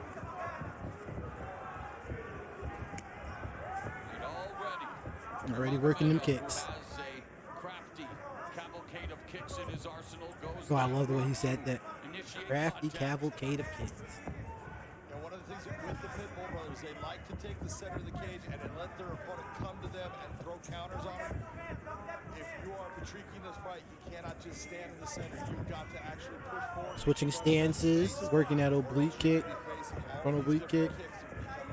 Yeah, Patricky Pitbull wants to make his presence known in the pocket, but he has to navigate a minefield of strikes from Nurmagomedov, who Trying to work his way in there. Did they show the leg reach advantage? Like leg advantage? I mean, yeah, he's 4 inches taller, so I would imagine his legs are a little bit taller, longer. That's exactly right. It's just going to continue to build. We've seen when Usman gets confident in a fight, it is not a good thing for their opponent. Things just start going downhill fast for him. Nurmagomedov going back and forth to orthodox, now southpaw, looking for that side kick, and the crowd here in Chicago. Crowd getting behind him. There is Patricio Pitbull Side kick to the body. Becoming lightweight champion, and then vacating the title in order to give his older brother an opportunity to live his dream as the Bellator king of the lightweight division. And of course, a knockout victory tonight would break the tie with Michael Venom Page and make him the KO king in Bellator MMA with 11. But that's easier said than done against the guy who's yet to taste defeat, and already the kicks beginning to deliver dividends. That was a nice check by Usman on that kick by Patrick. He is rocking a side kick to the oblique a lot. Haven't seen Pitbull do anything to counter it. So you know, if it ain't broke, it just get, like I said, if it ain't broke, you just keep rocking it. He's able to, with one sequence with the same foot, do 2 or 3 different kicks. And you got to figure right now, he's probably kicked somewhere between 10 to 15 times, maybe 20. I can tell you right now, he is 12 for 20 according to our stats. So well done, Mr. McCarthy. Meanwhile, Pitbull 2 for 2, but it is a front push kick, a step kick. Early on for Usman Nurmagomedov, the challenger. And those kicks tell you one thing. We talked about the range and distance. Yes. That means that he has established, he's been able to maintain that range and distance, and that is not a good marker for Patricky in winning this fight. You have got to crush that distance. Each time he lands, works in those low leg kicks, the body kicks. He's just setting up that home run to the back of the head. Habib used to fight, and look, he was fantastic. But they are different fighters. One loves the stand-up, one loves the ground. I like it. Hasn't been throwing the punches, but you see he's still staying active with the hands, still making Pitbull think about it, controlling the space, or at least contesting it. Even if he's not throwing a punch, doesn't have to. Okay, here comes Pitbull. He tried to come in after that oblique kick that time. So there's something there. He goes right back to it. I love dude. To be tagged on the lead leg, and there's a head kick with the left leg of Nurmagomedov. That was a nice step in attack by Patricky, but he's got to maintain once he steps inside. There it is again. It's like, are you ready for it? It's like, okay, I'm gonna, like, that's like this. He's thrown that like 15 times, and it's only been countered once, and it wasn't successful. And then he threw it like 2 more times right afterwards, and he wasn't ready for another attempt because he kind of like it took some energy in the reaction. He's putting so much on his mental stat with all these kicks. He's worried about the head kick, my oblique, my ribs. And he's setting the tone with that lead leg. Before you know it, that back leg is going to start doing some damage. He ain't going to be ready for it. Everything that he did there and all of the wrestling defense work he did against Islam is only going to pay off for him here against Patricky. Crowd's a little restless. There you go.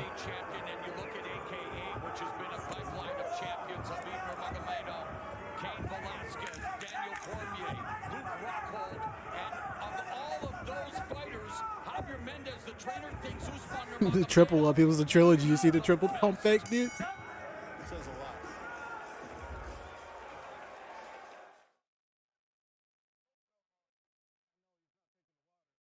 I don't know why it's quiet.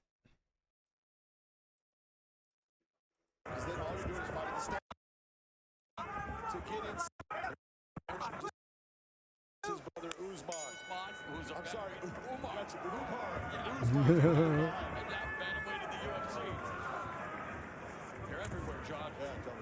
Okay, there it is again. It's incredible to witness and just how incredibly popular the It's like a jab for him. is. Getting a very good reception. Yep, see, there it is. Nurmagomedov now with that stance. There's a kick to the midsection of Patricky. Pitbull still. He does like the little hop before it, and that's like the which way is it coming? Like it's like a prompt to guess which way is it gonna land on your oblique, your ribs, your head. There's Pitbull trying to go for the oblique kick. Yeah, man, it works. It works. Go for it. That's a nice explosion from him. But again, you've got to use your feet to get inside. You can't lunge over. He's controlling that spacing with the oblique kick, man. And it continues to go unanswered. Pitbull tried once, it didn't work. You got to keep trying if you can react to it. Look at everything else that he has to deal with.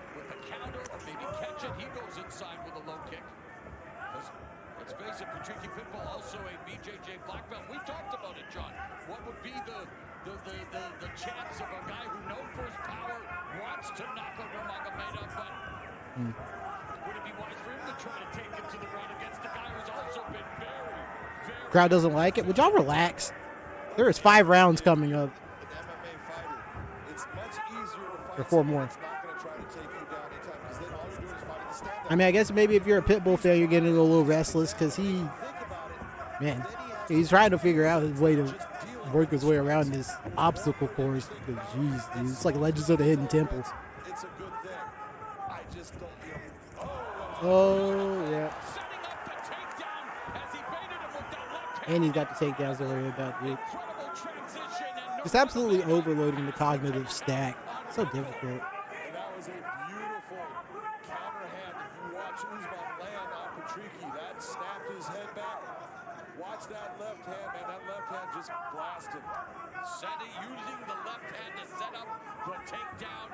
And as we near the midway point of the second, we'll see how the champion is able to work from his back, controlling the posture of the challenger.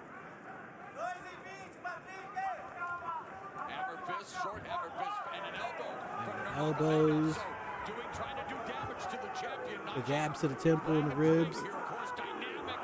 Usman's doing good here. He's working in this position. Getting a lot of value in him. Another short elbow. That's a guy that can create an unbelievable amount of pressure. You learn when you're working with someone like that how to create your own pressure. Usman on top is not good. I said from the beginning, whichever fighter ends up in the top position, it's not good for the opponent. And right now, Pitbull needs to work his way out. Okay, Pitbull got his way to the fence. Might be able to use it to get himself up. But Usman, look at the onslaught. Every one of these elbows you see Usman landing, that just, it's like punching a hole in the gas tank. It damages you. It just starts to make you slower. And that's listen to Dan. He's spitting. Everybody shot. Commentary between the two fighters. Is making Pitbull stamina less and less. I actually don't know where I was going with that grammatically. He's just draining his tank, making him carry all of his weight. And I'm not even thinking about like mentally, emotionally. I don't even speculate about that. But obviously, he's probably not having fun in there. Jeez, dog. Look at Usman. The elbows.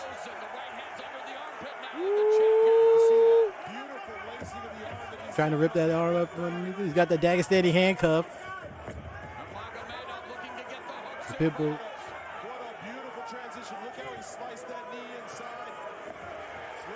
Uh-oh. Yeah, he's looking for the finish. 30 seconds. Can I get different countering? Pitbull has lost via submission once against Lloyd Woodard back at Bellator 62 10 years ago. And it looks like Patricky Pitbull. Yeah, as soon as he lost control of that hand, here comes the ground and pound. Oh my goodness Christ. Jesus, take the wheel. I'm saved by the bell. Get me out of here. Pitbull all right. But yeah, it was a massive round for Usman. Looking really good. Everything is beautiful. Just keep doing your thing, dude. You look good. Oh, cracked him. Straight back into a beautiful transition from the striking, dropping down, changing levels into him, takes him down, and then take a look at this. He's phenomenal, isn't he? Just lighting him up with big elbow strikes. Isso, parado. Outra coisa, só pra quando ele chutar, Patrick, é o momento. I don't think I've ever seen the fighter talk back. Like, don't get coached. Tá com medo da sua mão, pô. Tá entendendo? Outra coisa, Nurmagomedov with designs of becoming the first Bellator champion. Looking really good. I'm impressed, man. A lot of supporters here at Wintrust Arena in Chicago, Illinois. But Alfie, just looking forward to the fight that he's going to be having against Alfie. PFL Dubai happening February 7th. I don't think he's going to be as static in the stand-up as somebody as Pitbull is here, you know. Getting teed off on. And I still haven't seen Usman really approaching. Okay, here you go. Pitbull letting the hands fly. Patricky Pitbull trying to initiate the explosive attack, John. And again, defending the takedown attempt there as strike totals. Takedown defense from Pitbull. But Usman got the hands on him. It's a lot of energy. 73% on strikes. I didn't even see that. I was watching the fight. It's probably brutal. I'll see the stats at the end of the fight. Kuramagomedov is just breaking Pitbull down, just slowly diminishing him with every shot that he's landing. Pitbull can't figure out the way to break that distance. Any suggestions? It's a whole lot easier to say than it is to do, but he's got to take chances now. He's got to say, hey, I've got to step inside. And when he steps inside, move your feet inside, bring your head off that center line, and start throwing shots straight down the pipe. Uppercuts are good. Okay, Pitbull. Then your kicks fly a little bit. Still pushing forward, making Usman circle.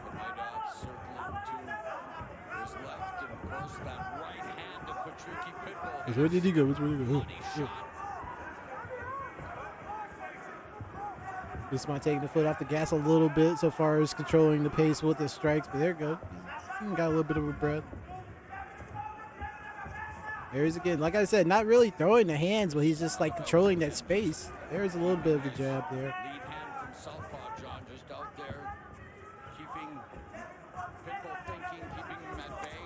There's a side kick to the breadbasket by Nurmagomedov. He's showing you the respect that he has for that right hand power of Pitbull. Look at where his left hand is. It's right ups, right coverage, chin the entire time. Exactly. Going back to the oblique kicks. Pitbull doesn't have an answer for it yet. The fight IQ of this 24-year-old, and again, it goes all the way. Just about halfway through the fight. The late Nurmagomedov, the father of Alfie Nurmagomedov, and what he was able to accomplish with the youngsters and the family and the surrounding area. Crowds are getting restless again. Usman Nurmagomedov, as we mentioned, looking to become an undefeated champion, and there is Javier Mendez. Side kick, oblique kick. That lead leg getting real active, man. You see it up front. These guys train together. They live together. They do everything together. Look at the overhand, left. About helping each other. You got to give, and they're going to give back. You can see the results. Tried to counter that leg kick. Lift a little bit. 76-3-1. That's mixed martial arts. Incredible record. And honestly, if you talk about that record, it's Abu Bakr that has the 3 losses and the 1 draw. All the rest of them. Lead kick again.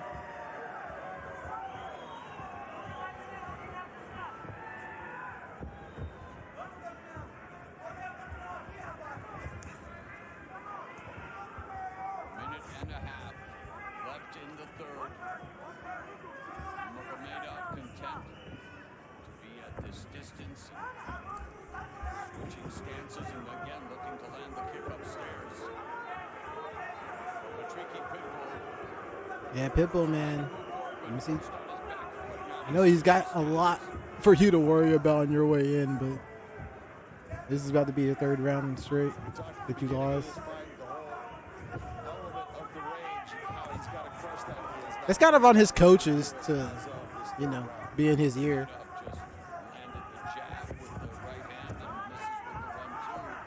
Give him something to look for.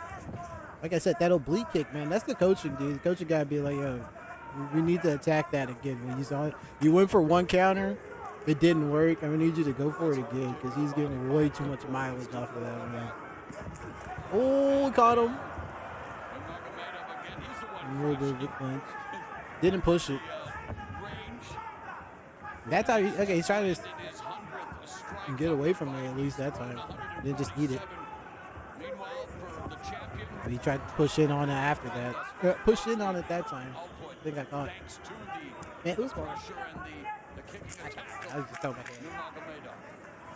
So we are headed to the championship rounds, and again, the first time that the challengers in a 5-round Tough scene. Clean break. No hand tap? No glove touch? we know what the fans think, John. What do you make of what you're witnessing? Honestly, can we listen to the coaching? The approach from the champion, Patricky Pitbull. The approach of Pitbull is, let's just be honest, he's having a hard time breaking that distance down. And if you're looking at Usman, it is not Anyone? a fighter's job to get hit. It's to not be hit and hit your opponent. And he's doing a beautiful job of that. That's my bad. Yeah, I swear, as soon as I get that Neuralink update, as soon as they give me that chip and I have like Deep L, the Deep L plugin, wasn't able to get the takedown. I'll be able to give you the analysis on that coach. I'll be able to give you that coaching breakdown. But I'm still pretty bad at my native. He looked like in round one. He is maintaining, again, the pace hasn't been incredibly high by any means, but it's Okay, been there you go. Usman Nurmagomedov, and we appreciate the respect, but the fans would like to see them. Are you good? Get it on here, John. Okay. You like your opponent. Oh, you can love him. You just gotta swing at him, bro. He hasn't been swinging enough. Look at that, 31 strikes thrown to 152. 2 of 152 at 67%. Well, there it's using his speed, but there Pitbull able to escape the takedown attempt because it was a naked shot. That's right. That is the difference. When you shoot that naked shot comparatively without utilizing your hands to set it up, it is a much more difficult thing to do against a guy that knows how to wrestle. So Usman has shown he's had a very good attack with his hands, has set those takedowns up well, and in the second round, when he hit, you saw how well he did on the ground. And we just saw a nice inside calf kick by the challenger again, wearing down the lead leg of the champion. Yeah, I mean, if you're Usman, you can just keep chilling, man. Do your thing. You're up 3-0. Okay, there's Pitbull. Inside kick that Nurmagomedov Let's see some more of that. absorbed. Side kick. Side push kick instead of the oblique. There's the ribs. Nurmagomedov racking up the points. Yeah, I'm saying Pitbull needs to do stuff, but I'm like, man, just look at Usman. He's doing such a good job of like always keeping his head moving. That lead hand is always active, giving him something to worry about. He's got the top inches as soon as he moves in on it. The oblique kick is there. I'm getting kicked at my head. Like, what do you want me to do, bro? You come in here and try to do it.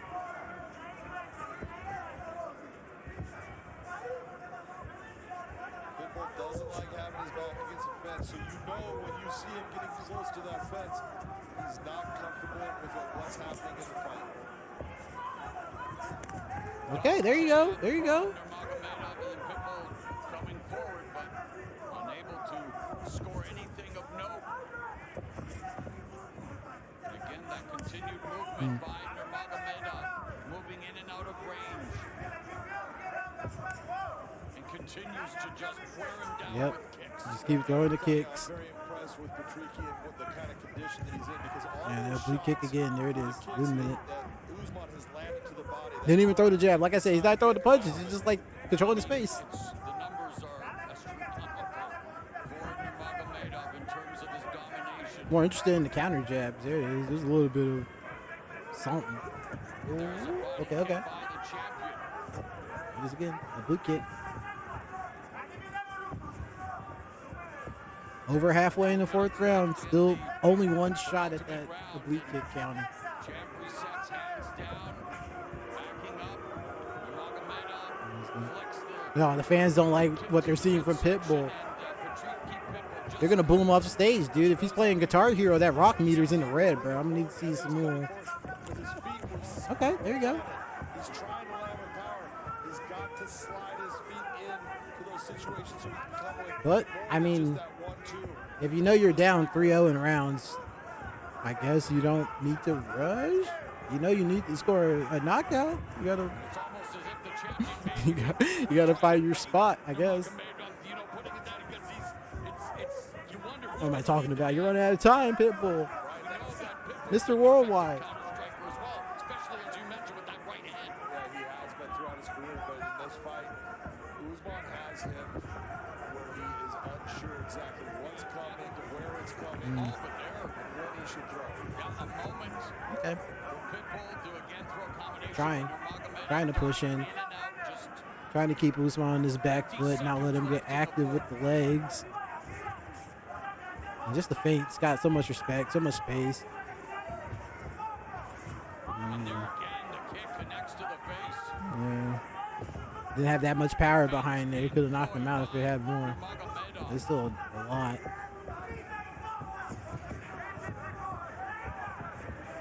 Pitbull's got to commit. He's got to sit down and say, hey, look, I'm behind this fight. I need to start making some big movements towards Usman to land. Overhand left. Power that I have, because he does. Got stuck with the straight right. Each hand.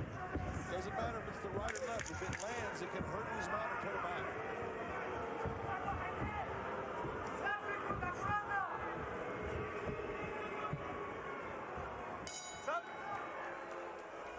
Crowd doesn't sound happy.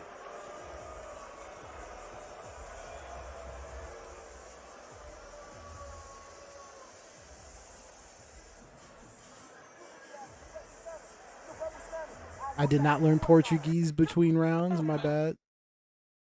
Did not get the Neuralink update or upgrade. Full tattoo. 5 minutes left in this fight, John. I just got asked. Part of the traffic, unofficial scorecard, and why? Unofficial scorecard, I have Nurmagomedov winning every round. 4-0, yeah. And Nurmagomedov now, Patricky Pitbull, knowing that it's now or never, beginning to put pressure on Nurmagomedov. So it's going to be an L if you don't go after him, if you don't hurt him, if you don't get rid of him in this round. If you don't get rid of him in this round, you're done. Yeah, you gotta put him out. You gotta take him down. Went for the takedown. Continues to deliver oblique kicks to the lead leg of the champion, but Patricky Pitbull definitely trying to ratchet up Stuck the him. offense in the meantime. Double So he made the connection and then went for the level change again. Not as much damage on it as the first time in round 2, I think it was. But still the same sequence for the most part. I like the way he positioned himself between him and the cage in defense.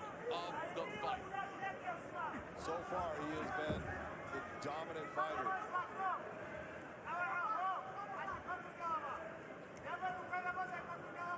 Okay, what's next? Working in the strikes, peppering them in. Trying to get some damage. Closed guard where I gotta do my Duolingo. Patricky Pitbull has to try to find a way to get Nurmagomedov off of him, and it's going to be tough sledding for the lightweight champion as Usman Nurmagomedov, who's blood now, even more blood on the face of the champ. Oh, he cracked him open? Right now, all you're seeing from Patricky Oh, yeah. is hold it tight. He's leaking pretty. Trying to keep that Got him pretty good. position where no posture so I don't get hit with big shots. Holding him tight is not going to help him hold on to the goal. No. The more that he holds There's under 3 minutes left. Long way to go. further away that belt is marching over to Elbow. Usman's corner. Slapping the ear. Oh, man. WWE wouldn't like this one. Bellator lightweight champion, a bloody mess, struggling on his back as Usman Nurmagomedov keeping it close, tightly to his chest, now looking to pass guard. Still on the guard. Nice hip movement by Usman, but a very good job of keeping that guard by Patricky. But again, right now, at this point in the fight, keeping the guard can keep him from being hurt. Yeah, Pitbull doing a good job of mitigating as much. Like he's not taking as much damage as he could be in the ground and pound. What? But you want the ref to stand you up, bro? Or was it just like, what would I do? The ref is like, yeah, the ref wants some more activity. I mean, if you're Usman, you're winning, bro. Just take this top, just take the control. Oh, there's another takedown. And almost had his back. Pitbull flipped over to his back, avoided that. And now he's getting ground and pounded. Tough scene. Usman Nurmagomedov in prime position to try to close the show and make history as the first Bellator champion from Pretty dominant, dude.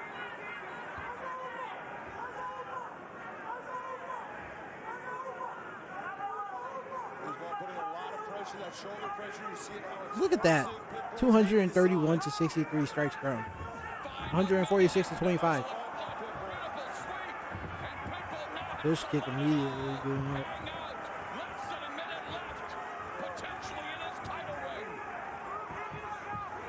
Hey, back to the feet. Pitbull's got a chance. What's he do? Does he turn it up?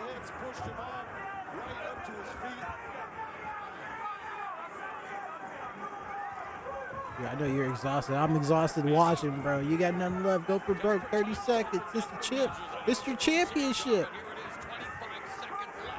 Oh, no.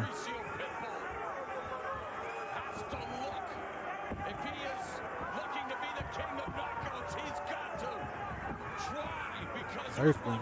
Trying to cut him off. Can't do it. Usman's still too spry. I'm timer scamming you. Yeah, it's over. Look at the disrespect.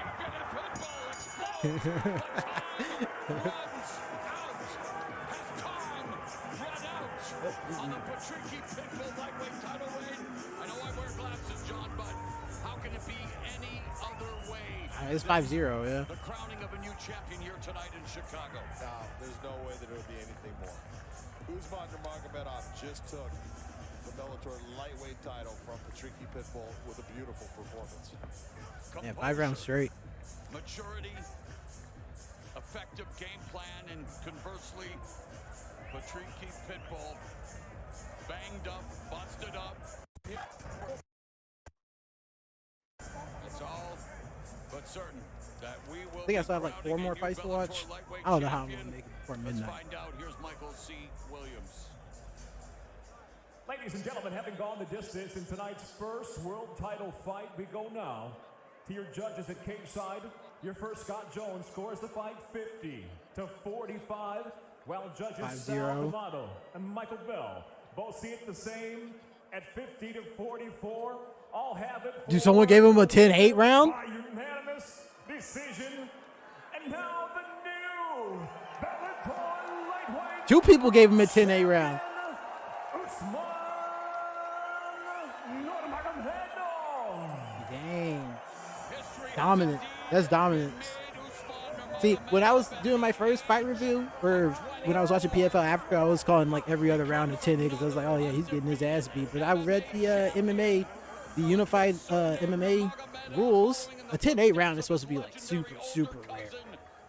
Like, it's like a 4 of a kind or something. Usman Nurmagomedov, now the 7th person to hold Bellator. Like, I didn't even think that was any of those were for sure 10-8. I'm here with the new Bellator It was pretty dominant. champion Usman Nurmagomedov. Here, I'm gonna let you guys listen to it for a second. I need to do my dominant performance. You put on a beautiful striking exhibition, beautiful takedown. I'm still here. Beautiful ground control. How does it feel to be the 2nd lightweight champion, taking a belt back to Dagestan this year? Oh, thank you so much for everybody. Everybody, thank you. You know, honestly, I don't believe this, brother. Really. I have only 24 years, and look at this guy. This guy and his father make me, you know. These guys, look at him. Salam alaikum. Oh, salam alaikum. Boyas damo yedi. Is that Khabib on the phone? Well, that's Khabib Nurmagomedov there. That is your coach. Sure is. He seems a little happy. Send me location. How does it feel for you to make him so happy with what you've done? Brother, for me, this is so important to know that this is like, I don't give you like what I feel now. I don't say like, I feel it great, you know, like now I believe I can everything.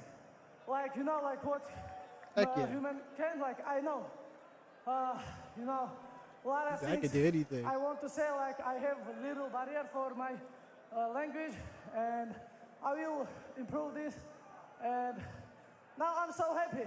a lot of emotion, you know. His English is better than my Russian. I just want to say thank you.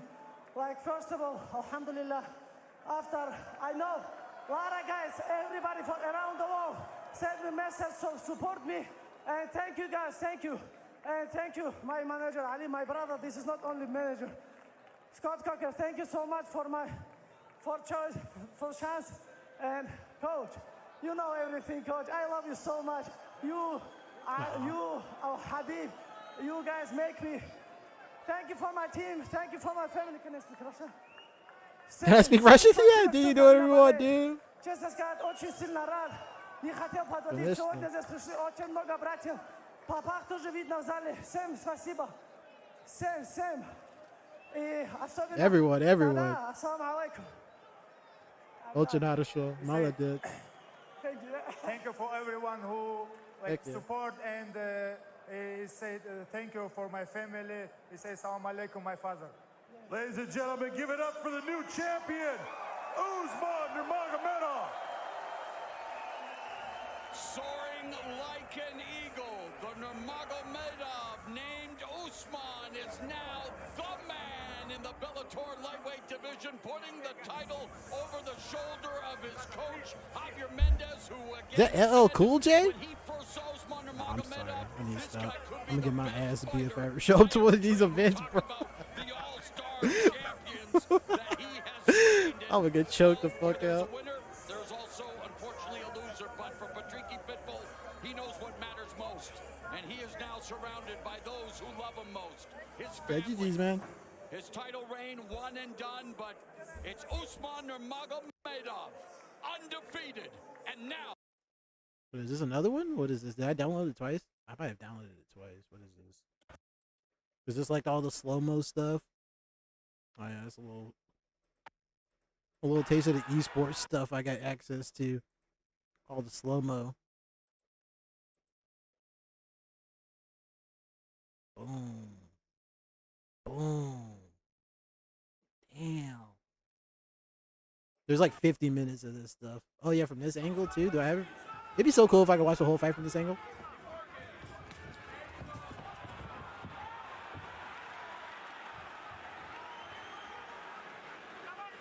No comms? No commentary?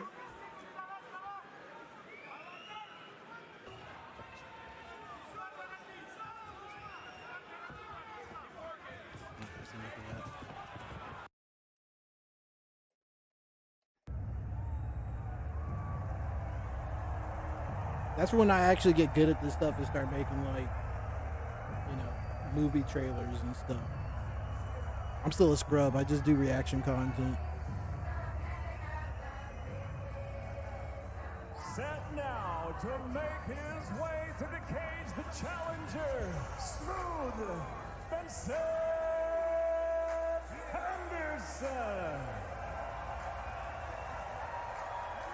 Benson Henderson has been smooth since days of Underoos, and speaking of the rapper non-peril notorious B.I.G., yesterday marked the 26th anniversary of his death, and well, Henderson wants to ensure Nurmagomedov's reign on top is short, like leprechauns. And John, pot of gold at the end of this Grand Prix rainbow includes a bonus check for $1 million, but tonight it is about Benson Henderson's legacy.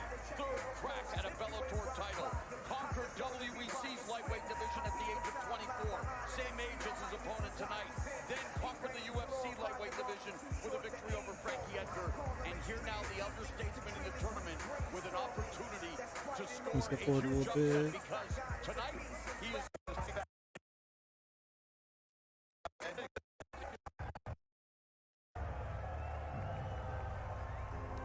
And now the reigning Bellator lightweight world champion, Usman Nurmagomedov.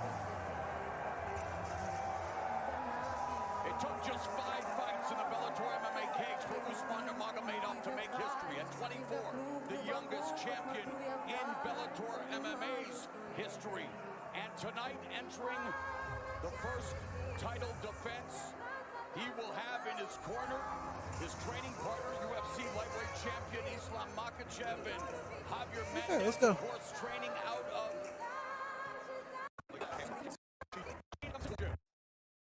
Look, you got to this champion at 24, Usman Nurmagomedov, going up against the oldest challenger for the belt in this lightweight World Grand Prix, 39-year-old Benson Henderson. This is going to be exciting. It's time for the ageless wonder, Michael C. Williams. 2-inch reach advantage for Usman. It's really, I kind of really need to know what the leg reach advantage is in his matches. That is so, it's pretty vital for him. Of the $1 million lightweight World Grand Prix quarterfinals tonight.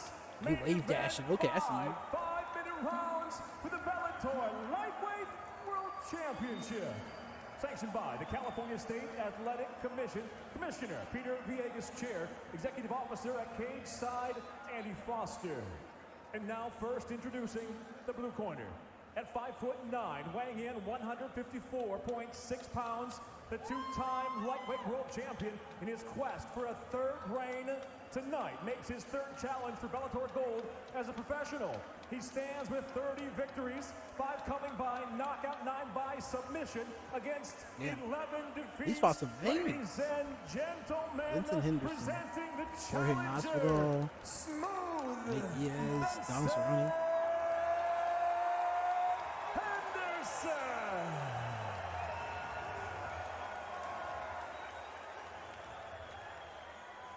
Across the cage, the champion fights out of the red corner. And across the cage. At 5'11", weighing in 154.8 pounds. After a dominant victory to win the title tonight, he makes his first defense, entering as an undefeated professional. Yeah, crazy, dude. Somebody gave him a 10-8 round. That's actually wild. Wins by knockout, 5 coming by submission. Ladies and gentlemen, he is the defending Bellator lightweight world champion, Usman Nurmagomedov. It's Herb Dean. In charge, Herb Dean. Damn, Herb Dean got a pop. He got a crowd pop. Look at that. All right, gentlemen, we've been over the rules.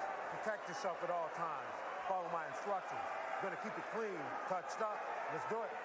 Electricity palpable here at the Shark Tank in San Jose, California for the Bellator Lightweight Championship. There it is.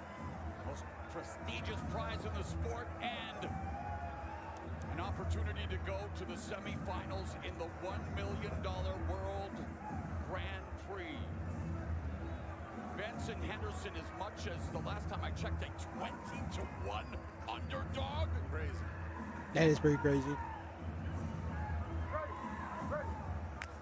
Especially crazy when there are absolutely ways for him to win this fight. Okay. Setting the tone with that leg kick already. And now Usman's going to be letting the legs fly. Body kick. Caught. Kuramagomedov, and he is really... Oh, he heard it bad with that kick. Usman Nurmagomedov. What happened? He's on him already. Is he done? No.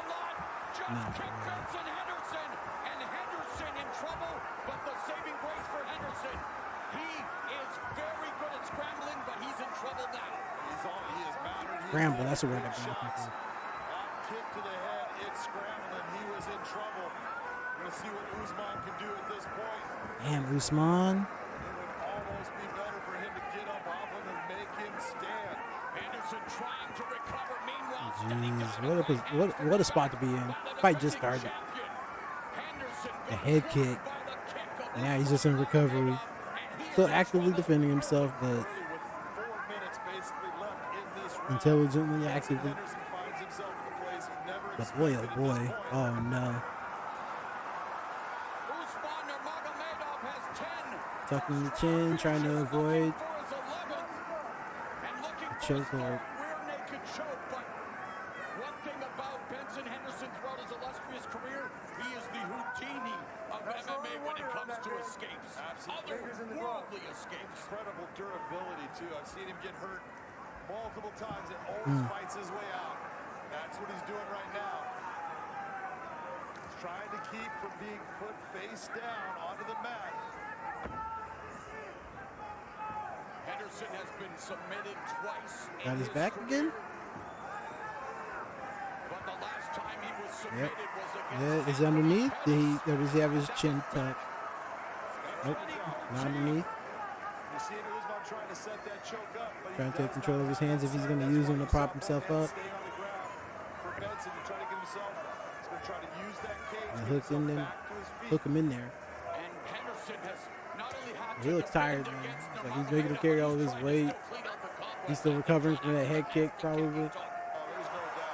Yep, did he get it? It's underneath. It's a neck crank. He's in such a bad spot, yeah. That's tough. Real quick, with the quickness. And then the sportsmanship afterwards.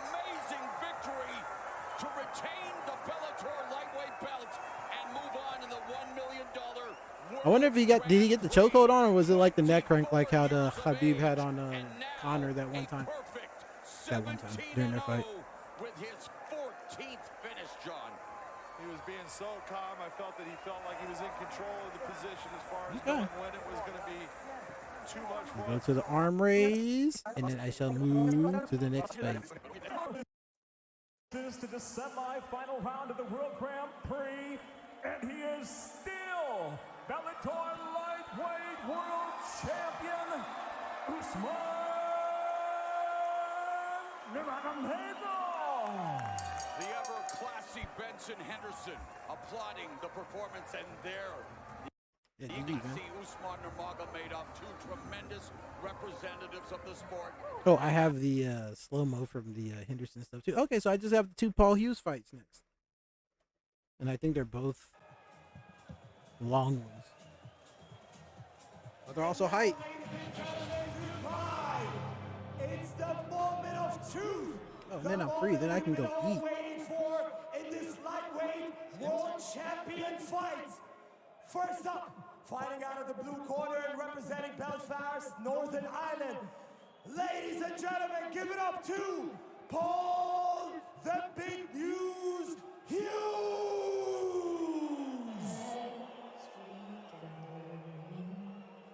The chapel here. Is this the first one? It is. I got my back. Will they say we failed? From our school days, they have told us we must yearn for liberty. All I want in this dark place is to have. You singing? This is a song? Oh, grace, just hold me in. And this kind of music like Gaethje comes out too. They take me out at dawn, and I will die. With all my love, I place this wedding ring upon your finger. There won't be time to share love, so we must say goodbye.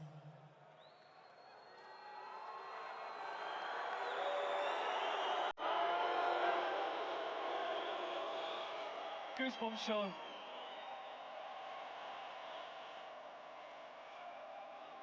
To see the way that this man has manifested his destiny in the sport of mixed martial arts by asking for this, by demanding this, and when the opportunities are presented to him, by kicking down the doors in front of him.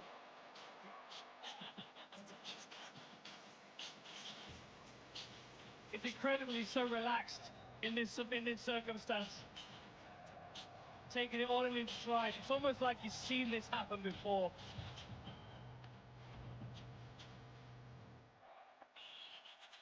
I can see the trickle around the building. It's amazing. The Irish fans that have travelled over to support us. Beautiful to see. What's the ball? Not only those that travel, but here in Dubai, I'm enjoying the there's atmosphere. a lot of expats, one of the largest expat communities in Dubai, living and working and building the infrastructure of this fantastic city. It's former residents of the island of Ireland. I mean, there's a huge, huge contingent who called Dubai home. And they're here to support their guy waving their flag in the main event tonight.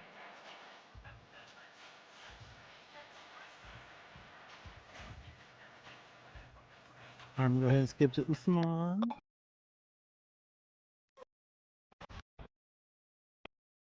Ladies and gentlemen, his opponent in this lightweight world champion fight is fighting out of the red corner, and he's representing Dagestan, Russia, the champion, Usman Nurmagomedov.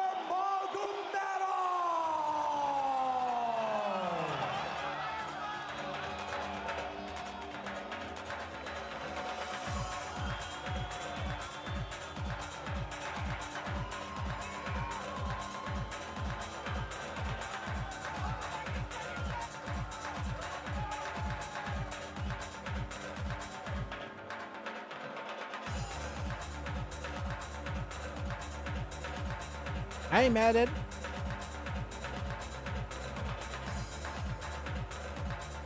The still undefeated Usman Nurmagomedov making the walk. Got a little bit of that Saint Anger snare, but you know what? I ain't mad at it. Every seat in the building sold. I like Saint Anger personally. Everybody talk crap about it. I like Frantic. Dagestan versus Ireland. Invisible Kid, that's a good song. Of that Dagestan fighting legacy of the Nurmagomedov name. Some kind of monster. His uncle Abdul Manap, he told us, at 26 years of age, the same age that Usman is now, left the village and moved to the capital, Mahachkala, Dagestan, with 15 of his nephews to establish a camp. They would train, 15 nephews. go to school, and train again. And you have seen He got a football team. Decision, what that vision Well, actually, that's a legit basketball team. 15 nephews. He's only 26.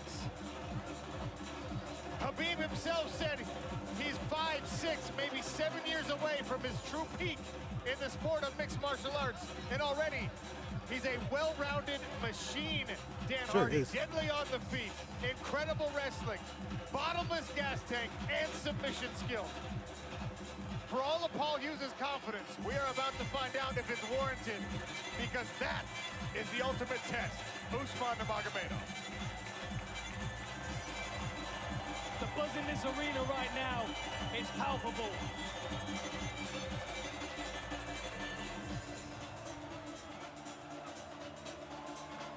I see a couple brothers in the crowd. Okay, we got Dubai representation. How about that? So I would be allowed there. That's cool. Brought to you by that prize guy, Usman Nurmagomedov, 26 years of age. Paul Hughes, 28. Usman is 2 inches taller and has a 2-inch reach advantage as a result. 2 inch reach advantage. That's it. 2 inch. All right, 2 inches taller, 2 inch reach. I wonder how much longer his legs are. I still need to know that. Quick with that lead leg. Trips and reaps in the clinch, and if it hits the floor, chase those neck attacks. For Paul Hughes, he's going to work inside that dangerous kicking range. Then he's going to throw boxing combinations with body shots to try and sap that gas tank for the championship rounds. Defend the takedown is common sense, but he's got to scramble safely, assuming he's going to get taken down at some point.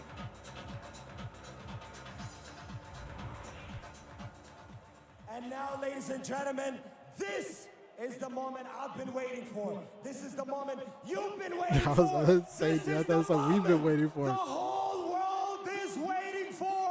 Dubai, make some noise for our main event. Woo, yeah, let's go. That's right. It's a lightweight world champion fight. First up, in the blue corner, he enters this fight with a phenomenal record of 13 wins and only 1 loss.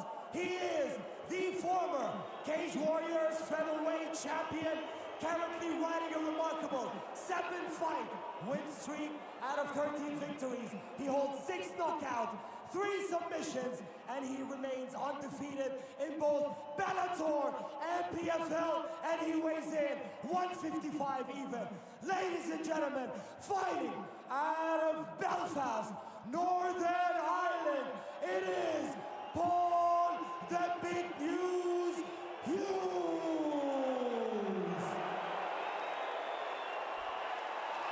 Paul Hughes, baby.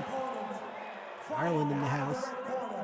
One of the most dominant fighters in MMA to be. My jaw's getting tired. I've been talking way too long.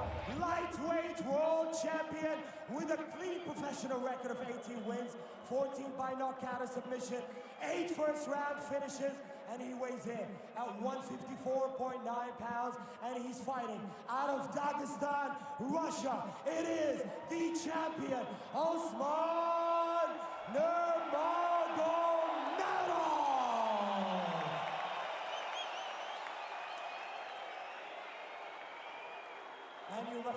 Huge fight atmosphere. Oh, the big bow. Yo, this dude's facial hair, bro. The Viking. I think I have that Fortnite skin, actually.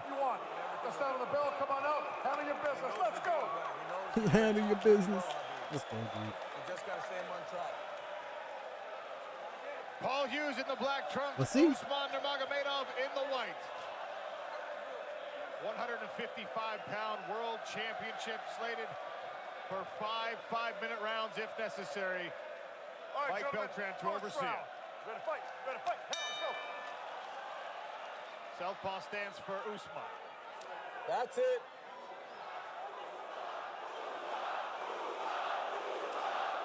Did I download the wrong one again? Usman's going to use a bit of time to just try and read Paul a little bit.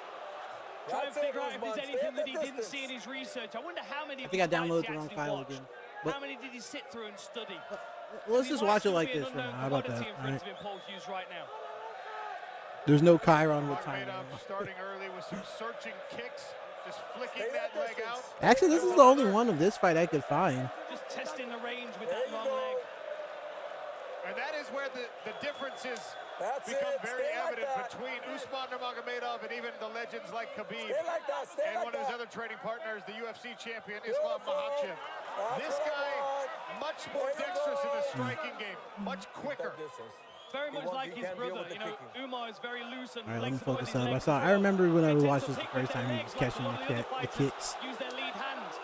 This is Apologies that there's no Chiron when you know what round and time it is. I downloaded the wrong file, but it will be back for the next one. And it's probably just I think this track has like an extra coach, like you can hear the coaches a little bit better all the way throughout. So this should be a little bit of a different viewing experience. Very technical start here.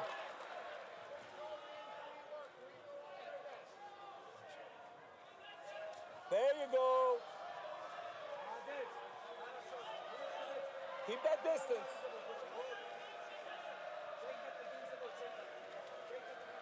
He tried to catch that heel again. Khabib in the corner of his cousin. He was unable to hold on to it. Keep carrying that calf. There you go.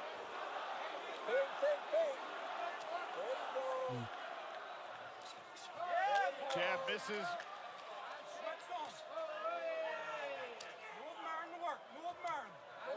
More work on the legs.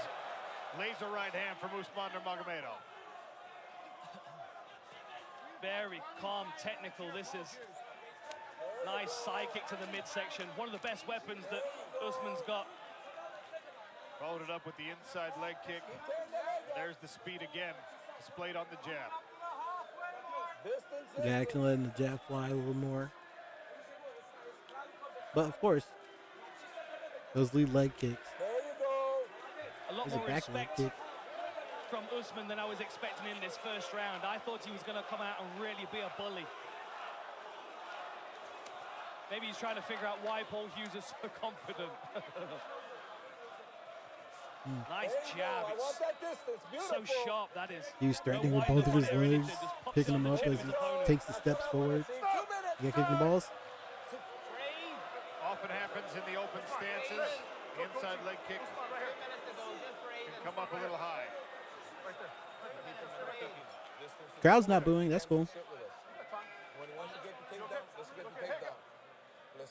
Paul wants to go. Beautiful. He's doing beautiful. Stay at the distance. Keep that kicking going. That calf kick's good. Nice. Tagged him in the body. Three-piece combination. Nurmagomedov was able to move outside the range of the end. Look at the redness on the inside of the lead leg of Paul Hughes from those slicing kicks. And on the midsection as well.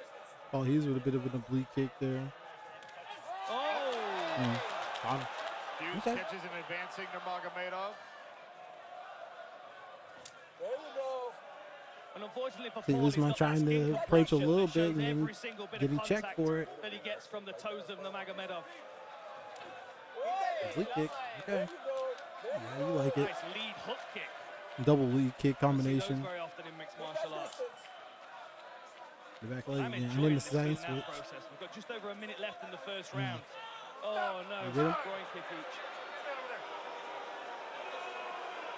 Hughes tried the push kick at the same time that Usman was advancing. Below the belt. Yeah, now you got him. Go ahead, brother. You got time there, man. You good, Usman?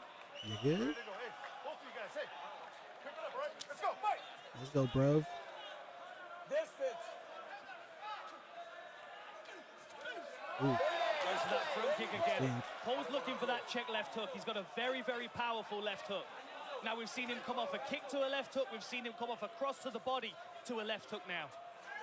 Ooh. Stabbing front kick from Usman. Hughes is going to have to be very careful about kicking himself off balance with the speed of Usman. 30 seconds. Keep that distance. Javi Mendez calling for Usman Nurmagomedov to keep the distance. He is the longer fighter. Paul still feeling himself, looking like. Both these guys are just moving so well. Walking in, the long pushing range in. game of Usman is really incredible. Trying to cut him off, He circling. just picks and pokes at people.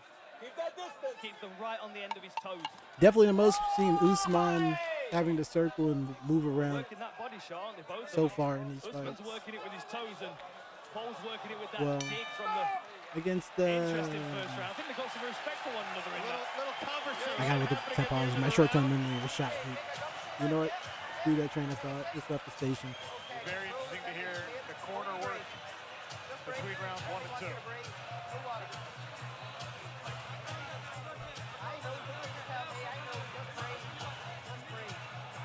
Paul having a conversation in the corner with his coaches.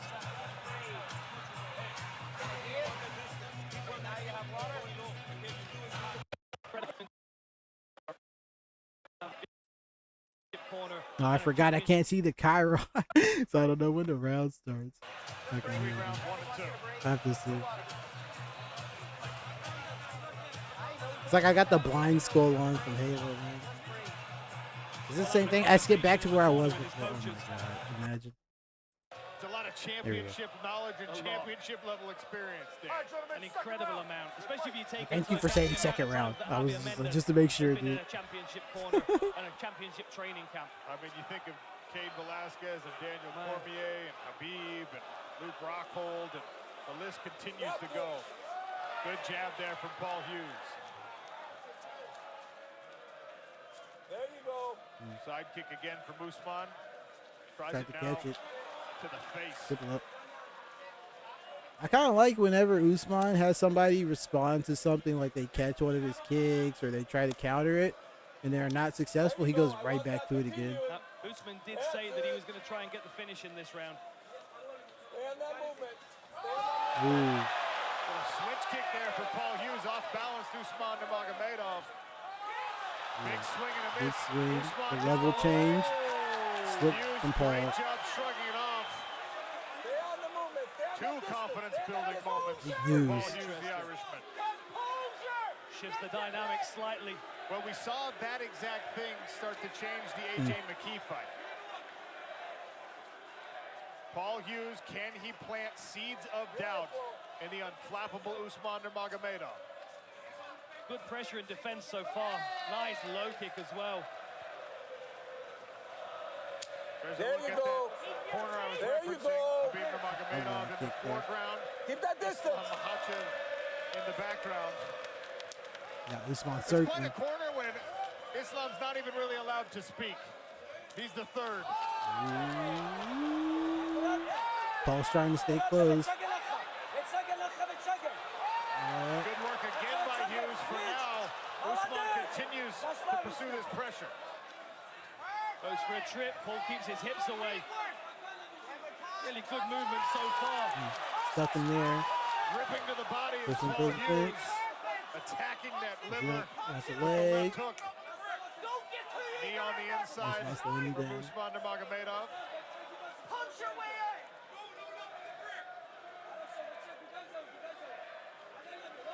Paul's quarter telling him punch his way out, get his arm back.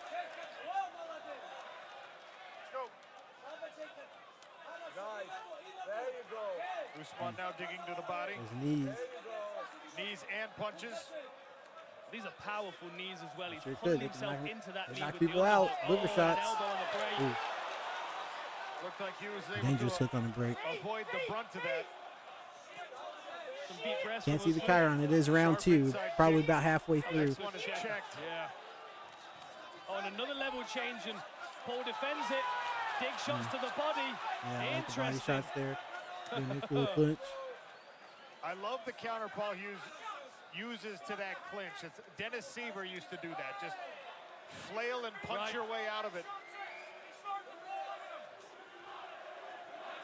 There's the blue corner of Paul Hughes.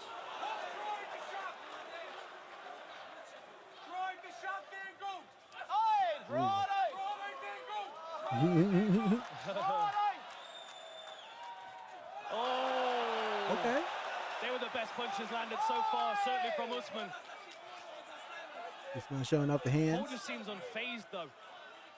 It's almost like he's going to allow Usman to work for these first couple of rounds and see what he can pick. Because he said he needs to pressure him to find those holes in his game. There are no holes in the games of these fighters at this level. Oh, nice work with the knee. Beautiful timing on the knee. There was able to land. Attacking that rib. Another jab to the body from Hughes. Starting to really invest Trying to get in the that work. pocket, neutralize that reach advantage. Redness on the calf of Usman Nurmagomedov.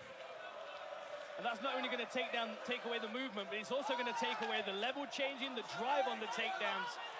Oh! The knee. The knee almost got to the chin of Paul Hughes. Very close. He threw a right hand over the top and then rips a 2-3 to the body.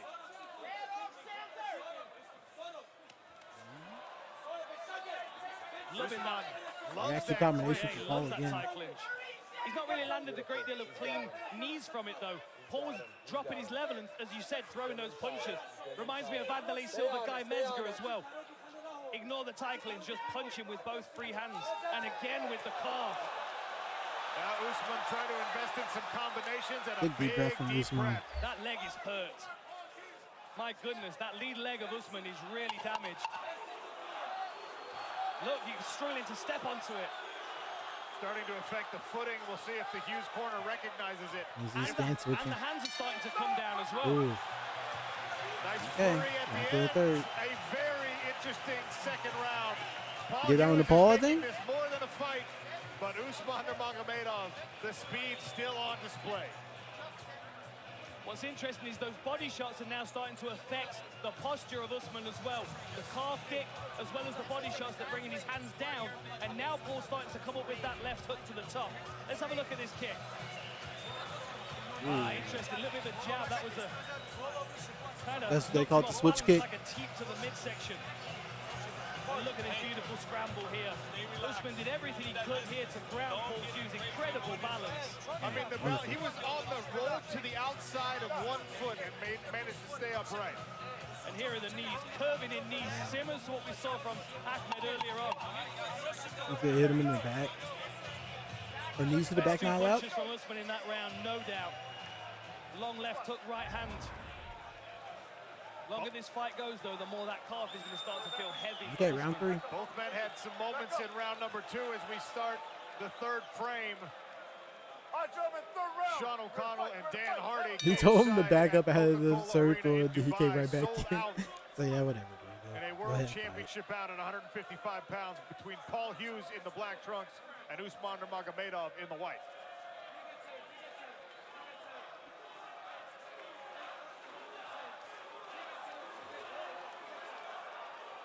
Now we're watching for the calf kicks from Paul Hughes and the body punches. From Nurmagomedov, I'm watching the clinch work, that tie clinch where he's trying to drag Paul's head down onto a knee. I would add to it, Dan, that lead leg or even the rear leg potentially sneaking north, because Hughes is starting to reach down to try and address the damage on his legs. Don't be surprised if Usman Nurmagomedov feints a low kick and brings it up high instead.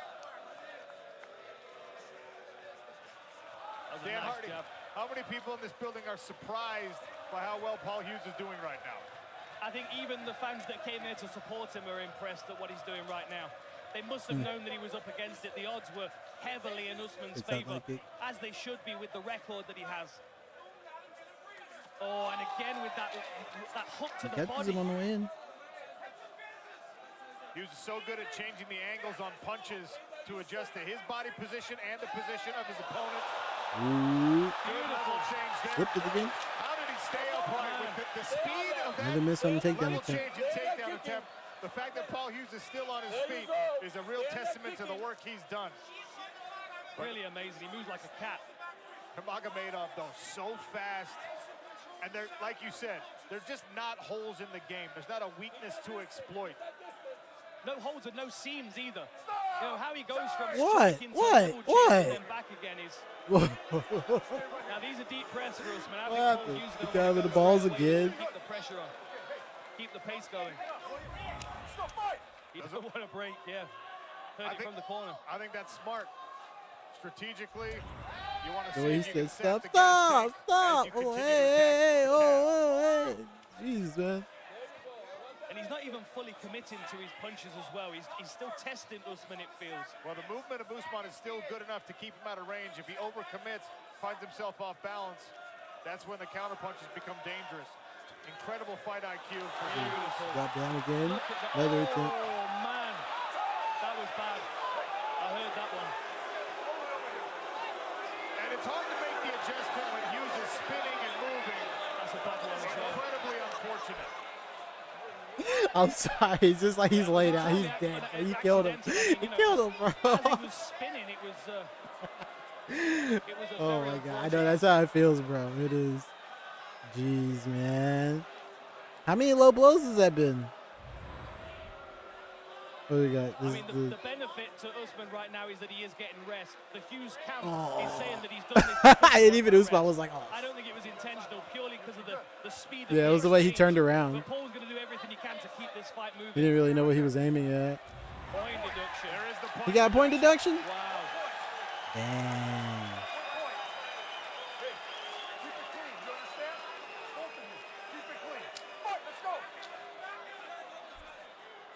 He's saying he didn't mean it. I agree, he didn't mean it. But I mean, you'd have to be an absolute sniper to be doing that deliberately on a When did I drop spinning opponent.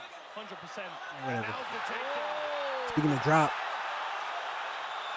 Usman Nurmagomedov with the takedown. Can he stay on the back of Paul Hughes? Working on a good body line. It's incredible to watch Usman go away from from the fence. Another takedown. There's two. It really is so fluid. The ball right back up to his feet. Incredible. And Usman, there's another one. There's three. This fight moving. Most people would be stuck here. The wrestling and re-wrestling of Usman, and now he goes around to that front headlock position. Nurmagomedov's on, not letting go. The speed is equally on display. Probably about halfway through the third. A little bit over. Very impressive. Shoulder straight. Couple of them. Ooh, near the elbows. Paul seems unfazed, but he can't take too many of those. Even if it doesn't hurt him, it might cut him. Body.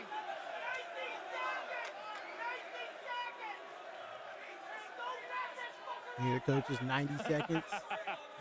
That was quite clear from the corner. Don't let him off the hook.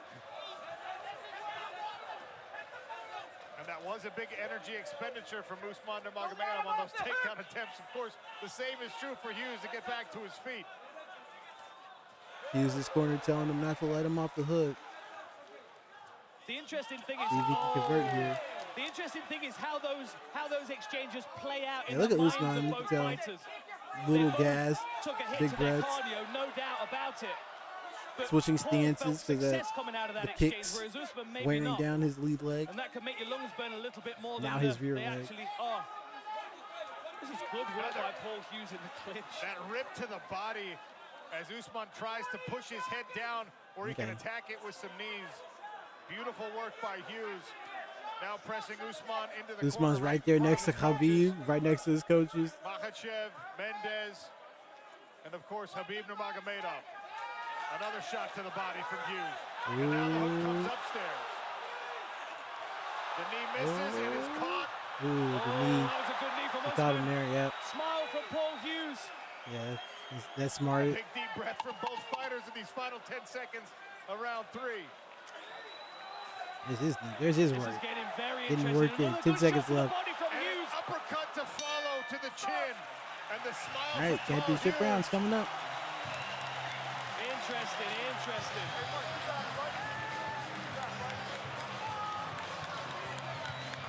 Phenomenal. Wow. Back and forth.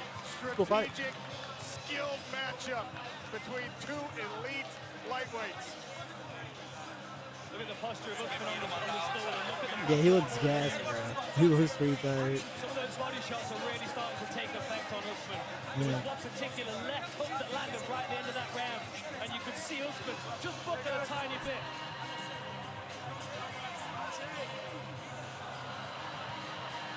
Dan Hardy, I'm not a mind reader, but I can imagine that both of these guys in the corner are thinking the same thing. How is he able to do this? How is Usman Nurmagomedov able to have that level of speed with a damaged leg, with the gas tank starting to be depleted, with all the energy expenditure? How is Paul Hughes able to withstand these incredible attacks from Usman?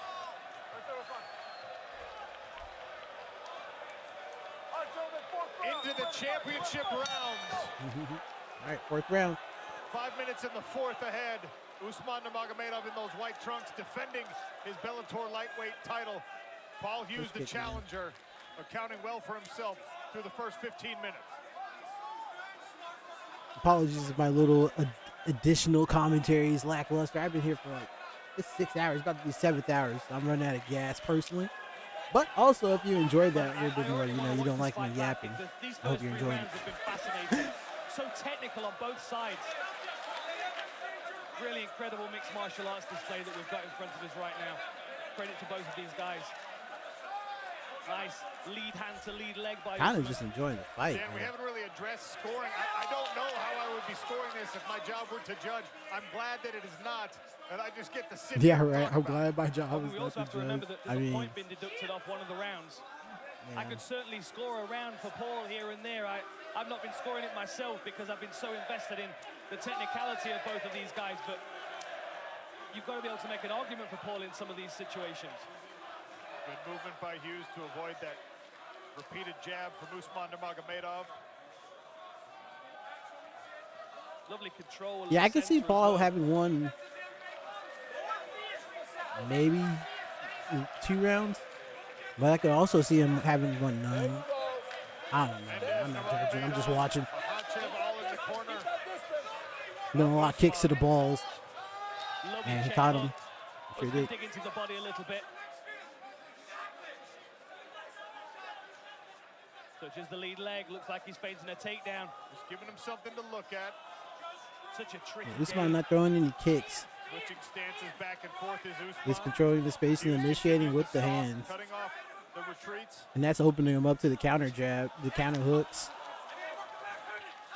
That was a good uppercut. There it is again. Expecting that level change from Usman now. He's got to be less predictable. He's going punch to level change, but he's doing it There's a square kick. in the pocket. And Paul's now finding him with that uppercut. There's a side kick again. Midsection. Right hand snuck through there for Paul Hughes. Jab to the body, then to the chin. That's a fast jab from Usman.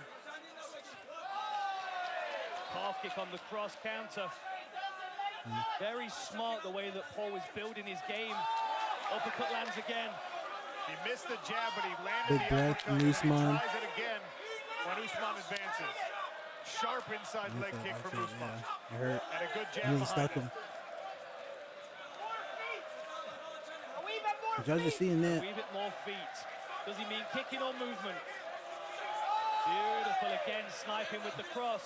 And Paul looking for some big shots. He's allowing Usman to go first, so he's countering. And I think at this point, Usman feels like he needs to go first because the fight might be slipping away from him a little bit. Good check on the inside leg kick.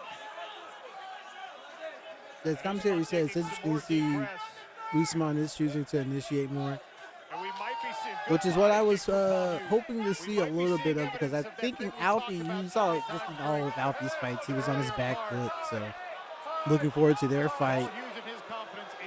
He might have to be initiating again. They both got an eye poke. They both had a clash of heads there. I think Paul's Jeez. bleeding. They're both, Paul's bleeding. Jeez. Paul's wiping the blood and calling him on. He's a warrior. We're going to see a replay here. The Irish fans are on their feet. So as they step in here. What happened? Yeah, they banged heads. I mean, Paul came off worse as far as a cut, but Usman's head twisted. You see how his head folded into his neck? That's right. And where Paul's bleeding from, that's the hardest part of your head. Usman took that more on the temple, on the side of the head. It looks like Paul came off worse, but Usman was actually rocked by that. He doesn't want to be here.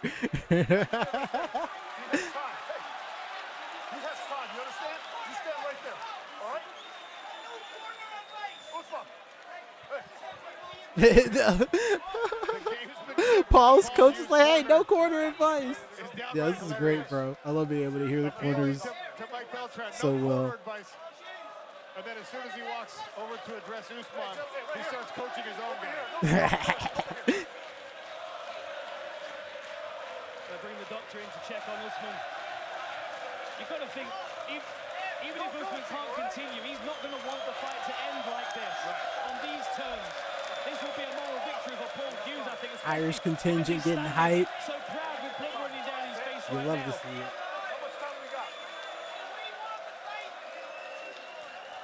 Usman asking for more time, I think.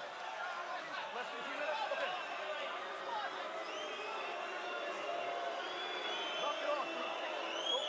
Try to skip for it. Nah, this is part of the fight. Damn, look at him, dude. He's crazy, bro. I'm getting out of the ring, bro. I don't want to be in there. You got me in here with an axe burner. Look at him. Soaring right now. This is fascinating. Oh, Hughes, what a character. I'm even looking around the arena and all the security guards that are supposed to be watching the fans, they keep looking over their shoulder, wondering what's going on. That's a look for Paul Hughes. Look at it.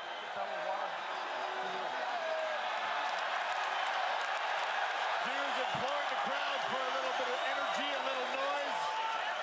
A sold-out Coca-Cola Arena, happy to oblige. Usman is taking a pretty good minute, man. It's been like 5 minutes, hasn't it? What are they talking about? All right, looks like we're going. 90 seconds left in the 4th round. You've got to wonder how much the pressure of Paul Hughes standing there got Usman to get back into the fight as quickly as he has. You've also got to wonder how Usman's going to respond if he takes some more shots. Oh, left hook. Hook snap through. Everything's shot. Look at the elbows. Usman's got a minute to work here. Hughes is playing to the crowd. He needs to fight with a minute left and a world champion on top of him. Nice short elbow there from Wait, is this the 5th round? This is the 4th round, isn't it? Across the mouth, drops the elbow. Lovely work, soaring across the face of Paul Hughes. Actually, I lost track. Driving forward, trying to separate the guard. We're playing with the blind skull on. I don't think Paul's going to be too bothered about trying to scramble here. I mean, just over 30 seconds. Dan, I'm surprised by it because these rounds are all very, very close, and he does not appear intent on even trying to get up, conserving the energy for a 5th round instead. You've got to also wonder, I mean, we've not been scoring it, but you've got to wonder whether Paul's kind of keeping a track of this fight in his own head. He's got the point deduction, he's going to be confident and he's been landing good shots. He might feel like just burning this next 10 seconds here is fine to get him into the 5th round. He has avoided most of the damage. Good elbow. Paul is really scrambling from his back. He's really throwing a lot of hands and elbows.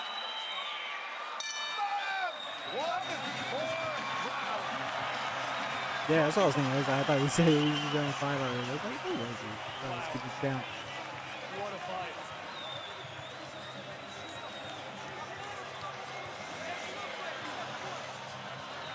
What a fight so much indeed. happened in that round. I mean, just see what replays were picked out by the guys in the truck. So many highlights, so many circumstances that I would like to go back and look. So let's have a look at this. Paul Hughes crashing forward, landing some big shots, dominating the center, and getting out the way for the sniping shots that were returning from Usman. Here's the clash of heads. You can see how it twisted the neck of Usman. Cut Paul Hughes, but certainly hurt Usman. And this is the takedown. You can see Nurmagomedov smothering and mauling his way to the bell of that fourth round. And we're into the last round here, the fifth round. A lot of people didn't think we'd even be here, Sean. 5 more minutes for Paul Hughes. It looks like they're going the distance. To shock the world, or for Usman Nurmagomedov. Beautiful venue. Protect his undefeated record. But it's Dubai, it's to be expected, yeah. All right, gentlemen, fifth and final round. This does remind me. So the last fight before this, Dubai. These two have a rematch after this. Dubai. This fight in Dubai.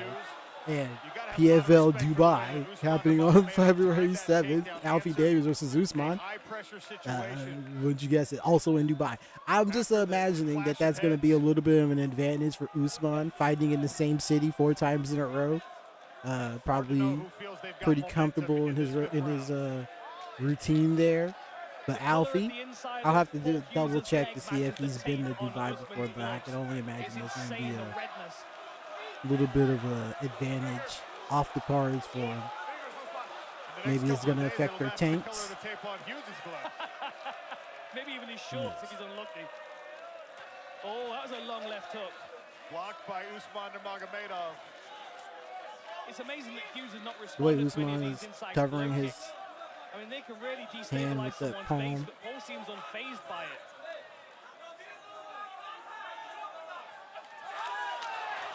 Oh, lovely twist round to the back by Usman. Yeah, defensive grappling, the maneuvering. Waiting for it, the commitment from Paul Hughes. Yeah, she is. So he Slipped can it. have a takedown opportunity. Good work by Hughes. No breaks. Immediately trying to go for the back. Paul trying to get back up against the fence. Not giving Usman that space to work with. Big on knees. The crowd loves it. You can't take too many of these. Cannot spend too much time here in a close fight. Big old wind up. Hey. The Coca-Cola This is another one. Hey. Okay, I got another one. word from Usman Nurmagomedov. Hey. Bucheras. Hey. This is really solid work by Usman, softening these the gluteus maximus up. Adi. Va. Kabi. Getiri. Alright, let me stop. This dude is getting rocked right here, dude. What's Paul gonna do?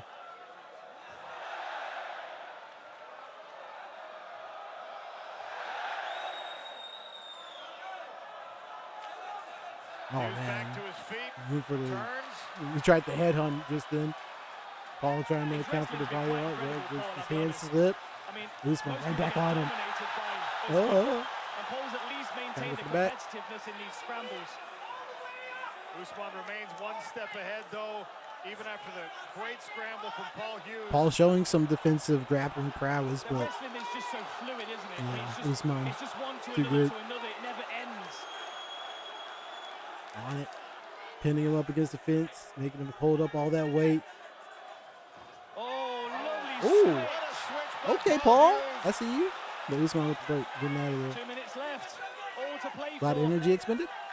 I don't think either of these guys can be confident that they can walk away with the belt.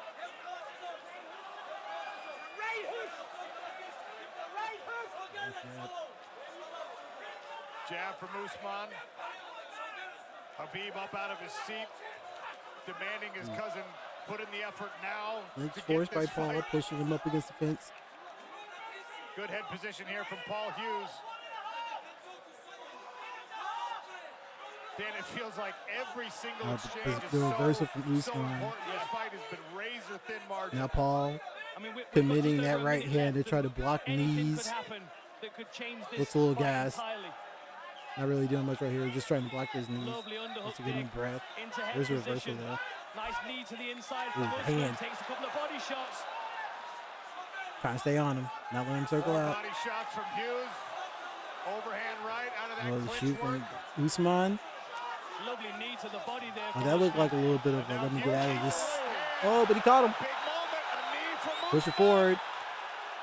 Wants a single leg again. Didn't get it. Find that uppercut that landed so many times.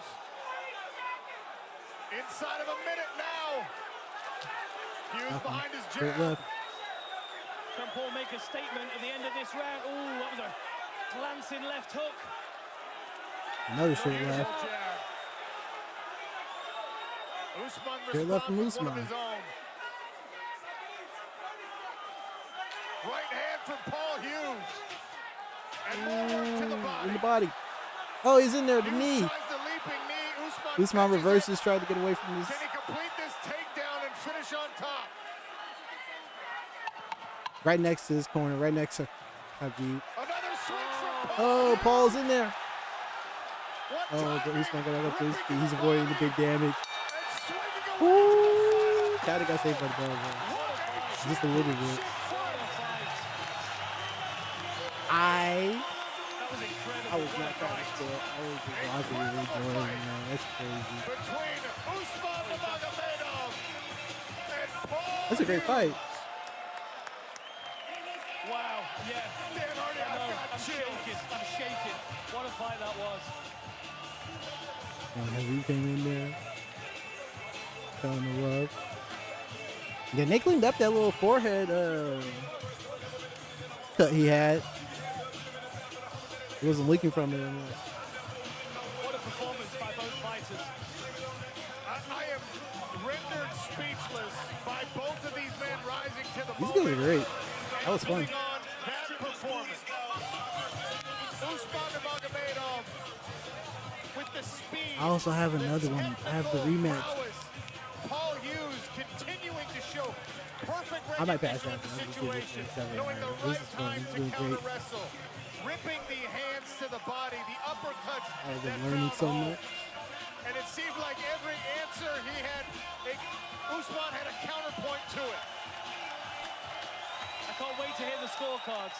We've also got to remember there was a point deduction from a groin shot.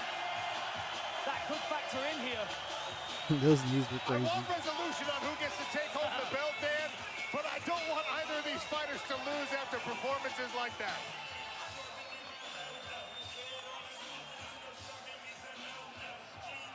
And these switches in this last round were very, very impressive. Yeah, right? Paul Hughes showing off his grappling prowess as well.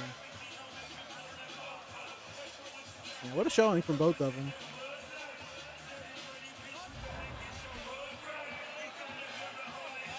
Oh, look, it's us. A decision. Post-fight stats look like this. Look how close it is. The takedowns will Yeah, let me make see the the stats. difference. I can't see the stats. I got the wrong 128 download. of 171 landed by That's Usman. crazy. 120 of 177 by Paul Hughes. I'm just happy I got one. I had to look so much for this one anyway. It was easy to find a rematch. But this one, this is more difficult for me to find the file. I'm gonna go ahead and skip a little bit. This kid's getting hype. Oh, spoiled. Ladies and gentlemen, and now it's time to announce the winner for our main event for PFL Road to Dubai Championship Series. It's a lightweight title. And after five Are there two cameras? rounds, Yeah, there are. we head to the judges' scorecards for decision. Judge Hadi Ali scores 47-47. Judge Eric Colon scores 48-46. And Judge Yeah, Usman looks Sal tired, Zamora man. scores 48, Definitely the most tired I've seen him at the end of 46. these. And the winner by majority decision, still undefeated, Usman Nurmagomedov! One judge called it a draw. Two saw it in the favor of you can do that? The still undefeated champion, Usman Nurmagomedov. You can score in a draw? Oh, yeah, because he lost the point. Retains his belt. And the record is unblemished still. Alrighty. An incredible fight. Paul Hughes dejected. I'm going to go ahead and cue it up for you guys. I need to take a couple minutes. Big news, Paul Hughes. You can enjoy it. Yeah, this is the Irish expat community here in Dubai. Be right back. Get yourself some waters, people. To say the least, you'll hear the chants of his name as the crowd wakes up to the main event they've been waiting for. There's something about this young man's unfailing belief in himself that is infectious. And the way that it's worked, it's brought him to this stage again. I remember, Jimmy, we talked before he fought AJ McKee, he might not be ready for a test like this. And he passed it with flying colors. And the same was said about the first bout against Usman. And he didn't win that one, but he showed he belonged. He wants to get over the hump tonight.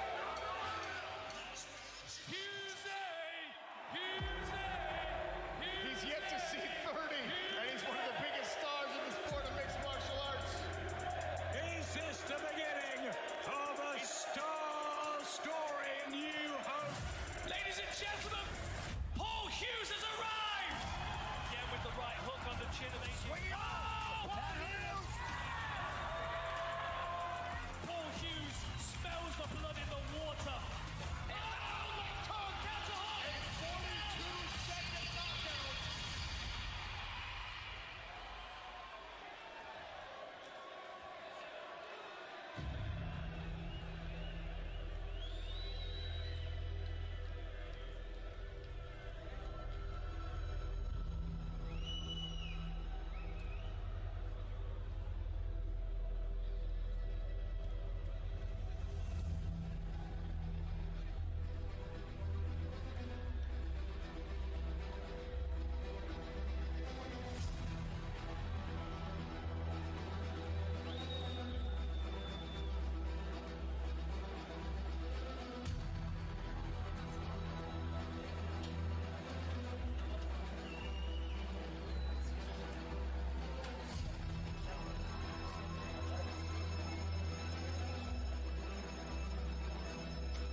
The chapel here in Oakham jail. Think about these last few weeks. Or will they say we failed? From our school days, they have told us we must yearn for liberty. All I want in this dark place is to have you here with me. Oh, grace, just hold me in your arms and let this moment linger. They take me out, dawn, and I will die. With all Bro, there ain't no way. I've been AFK for how long and he's still doing this walkout? Just like that meme. It's like, legend says he's still doing his walkout.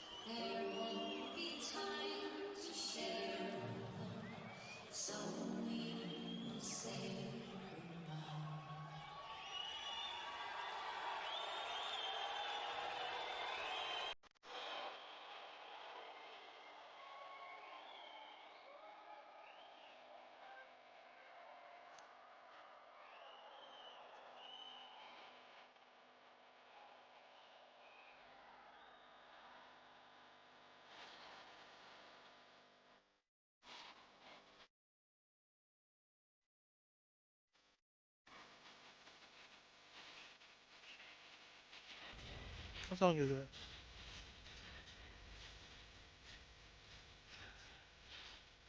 Isn't that Black Keys? Or no? Jimmy Smith, there's no question about whether or not Paul Hughes will have leveled up for this second bite at the apple.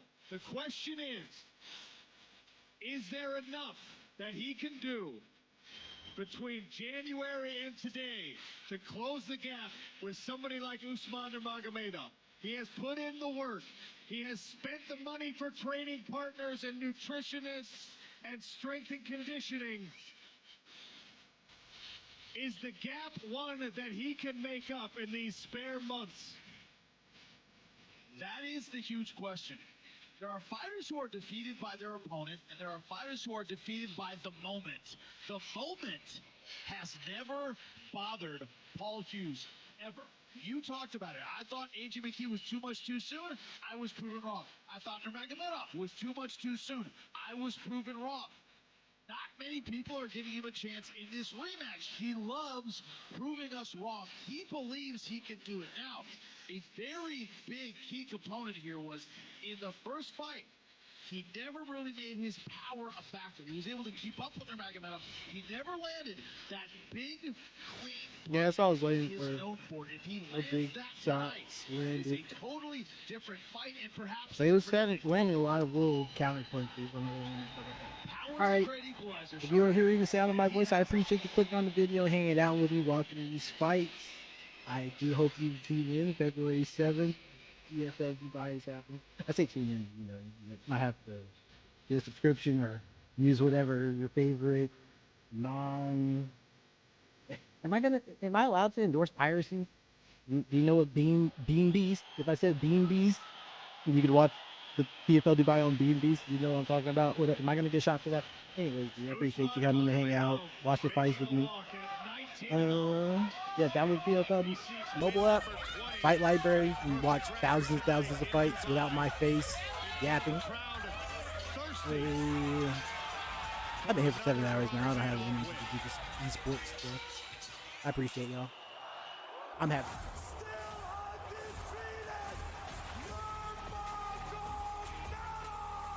Usman's a beast, man.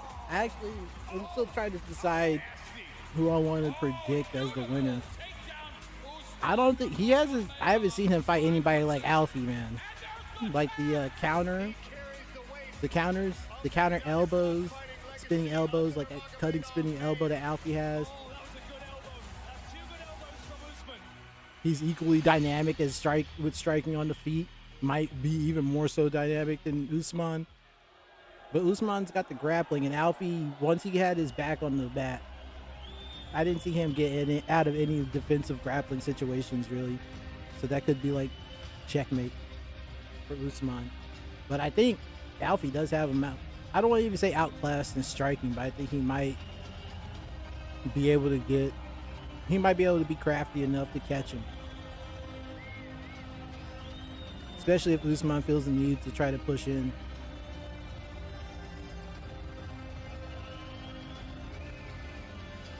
I don't know. I'll make my decision after I make the whole fight video.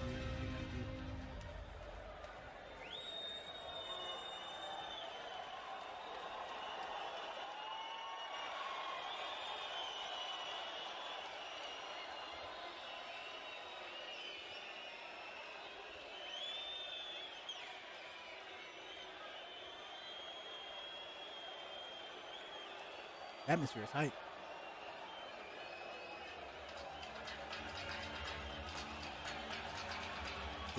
He got his walkout music with the St. Anger snare.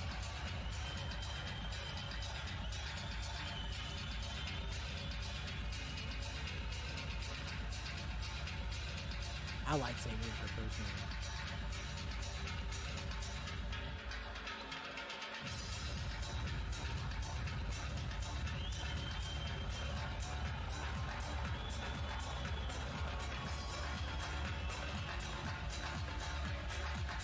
Oh, I forgot to say, during all that spiel stuff I was talking about, download the PFL mobile app, do that, PFLMMA.com, get all the information, that's another thing.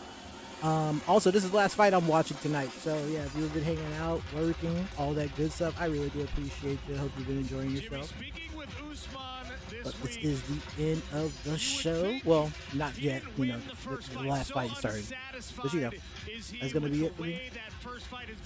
After this. He admitted immediately after the fight, maybe I slept on Paul Hughes a little bit. And he won't offer any excuses, but he does say, I didn't have anything close to my best training camp. I wasn't in the shape that I'm in today. He won the first fight, but he comes here tonight looking to prove a point that Paul Hughes does not belong in the smart cage with him. The first time they face one another, that's what Paul Hughes could take away. I do belong here. Usman wants to plant a new seed of doubt. No, not yet, you don't. I'll say it. He's pissed off. He's pissed off this week that he has to be in the smart cage again with this guy, and it shows. Thinks he's beyond him, huh? Thought he was on to bigger and better things. But nah. We made plenty of money off of it the first time. Let's run it back. I actually don't know how they set this one up. I just got here.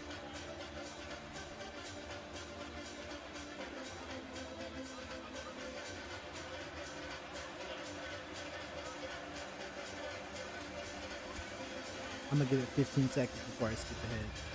And here are your keys to victory for the main event for Usman Nurmagomedov. Keep it at kicking range. That is where he is at his best. Paul's like, please back up. To the takedown early.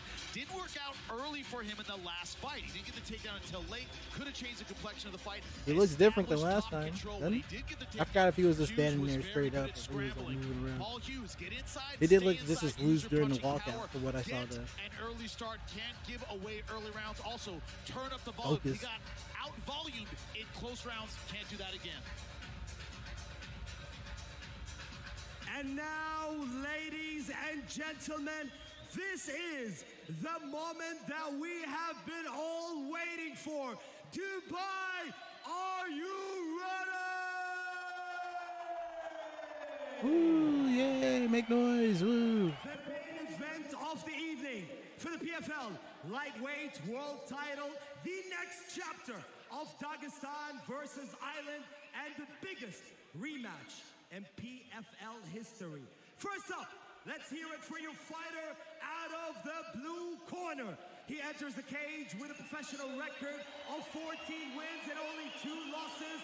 He is the former Cage Warriors World Champion with 10 finishes to his name and one of the most dangerous lightweights. His official weight is 155 pounds, and he is fighting out of Belfast, the Northern Ireland.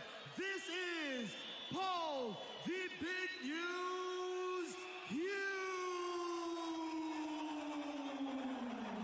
There it is. That's what I couldn't see from him.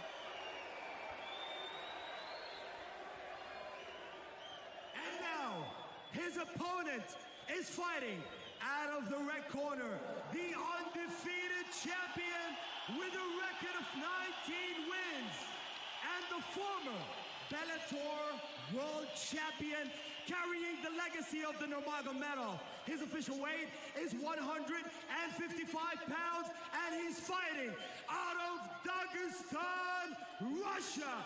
This is Usman Nurmagomedov. Is that how you say it? Usman? Let me not start. Keith Peterson. Both of you have received your instructions. Use man. Let's go, use man. Let's fight. Uzi? Still undefeated, Usman Nurmagomedov. 19 right, here we go. in the green trunks. Paul Hughes in the dark It's the run shorts, back. and Keith Peterson to oversee 5 5-minute rounds for the lightweight world title. Sir, are you ready? Sir, are you ready? Fight. There we go. Man, he bled all over the mat. Number one is, will Hughes have more volume with the punches? Will Nurmagomedov try for or get a takedown early as well? So 2 things I'm kind of looking for. The range. Okay, you go back to the oblique kicks early. Nurmagomedov isn't that. Stance switching. Stomp kick from the southpaw stance was the first thing we saw thrown by Usman Nurmagomedov. Now he stands orthodox. Attacking the leg again. Calf kicks. Paul answering back with another bleed kick of his own. There was a feeling out process in round 1 of the first fight. Appears that will be more abbreviated here in the second opportunity. You'd have to imagine they're more familiar with each other. From Hughes, it's easy for a guy like Nurmagomedov to kind of switch kick again. You from the outside. Not even necessarily landing clean, but ticky-tack like that. Good jabs, good outside kicks. Next thing you know, round's over and you lost. Nasty jab there from Usman. That front kick that he throws and loves so well. Hughes reaches for the body. Usman able to drift outside of range.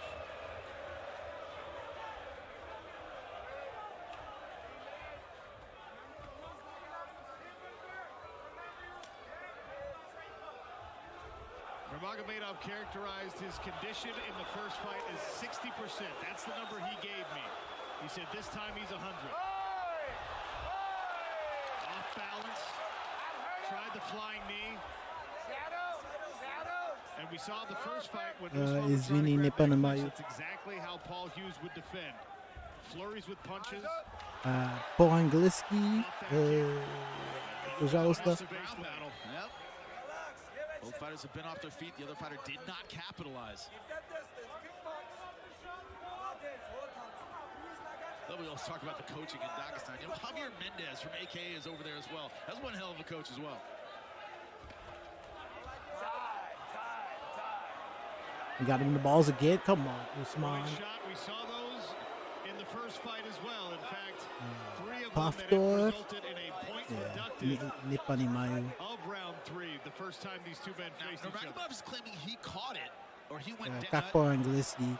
I think what he's complaining about is he went down into the kick right here. Yeah, in response to the kick, he went down.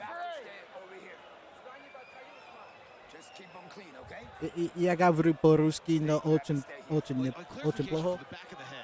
Very poorly, very badly. You move the back of your head into someone's punch. I haven't That is done your since problem. college. Nurmagomedov's arguing that would happen. He dropped into it. Slightly different, though. Certainly different. Inadvertent, obviously, the contact to the groin. But the way these guys But it's always a moving target. It's one of those things where the way these guys kick, that's There we always go. going to be an issue. And switch stances. I like how high he brings up the knees when he takes those steps forward.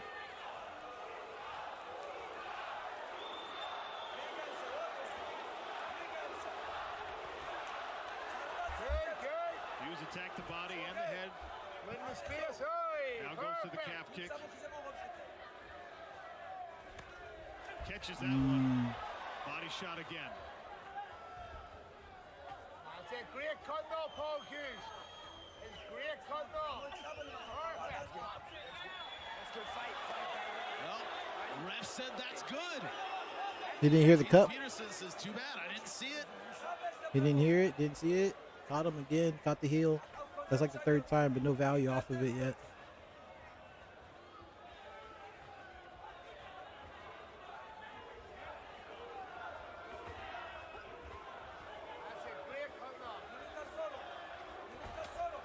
Oh, beautiful switch kick there. That was quick. Well timed by Usman Nurmagomedov. Nice level change. He teleported. Did you see that? He got down so low so fast. One hook in. On the back. Oh, working his way back up to his feet, but gave up his back in doing so. The bind using his right leg. Look at Usman. Beautiful job getting that leg all the way through. Enzo Gracie in the crowd is Oh. taken with that same move. Is that a joke? Does he have it underneath? Nope. Hughes reacting well here. Damn, He look is at reacting. Usman making Paul carry all of his weight. Looking for the neck. Attacking the neck again. Problem with the body triangle, it's hard to flatten someone out. You can ride them well, but you're not really controlling the hips. Body triangle, huh?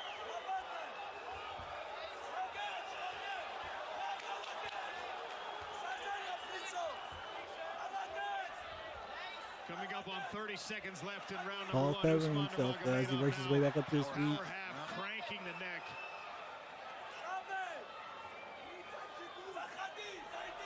This man, great, dude. Controlling that right arm too, as he went for the neck. The ball slipping out. He's out.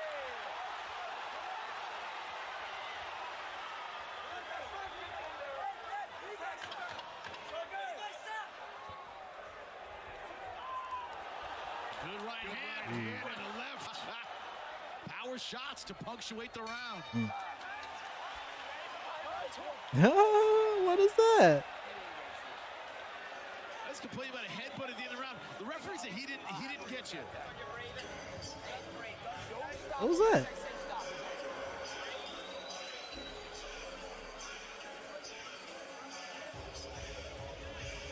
Flying knee, loses his balance. Once again, Hughes does not pounce.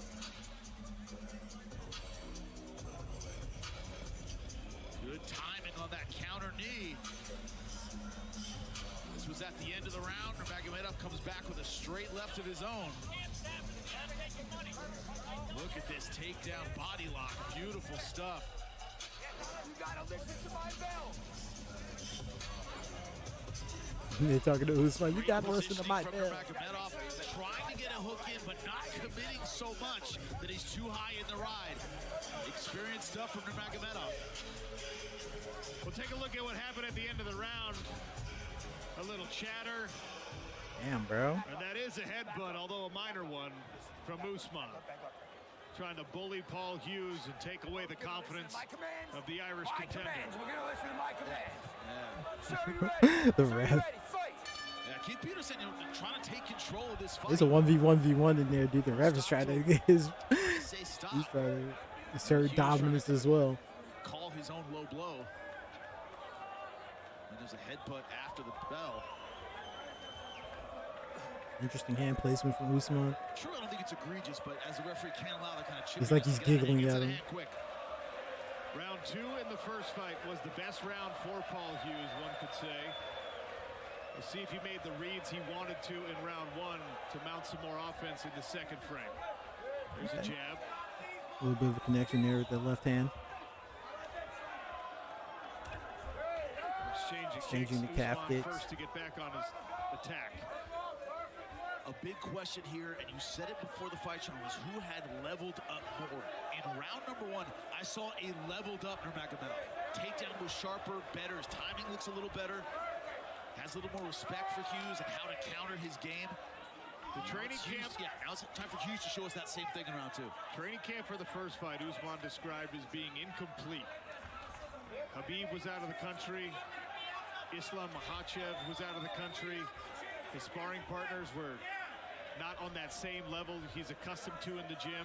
This time, full camp with Khabib, with Islam.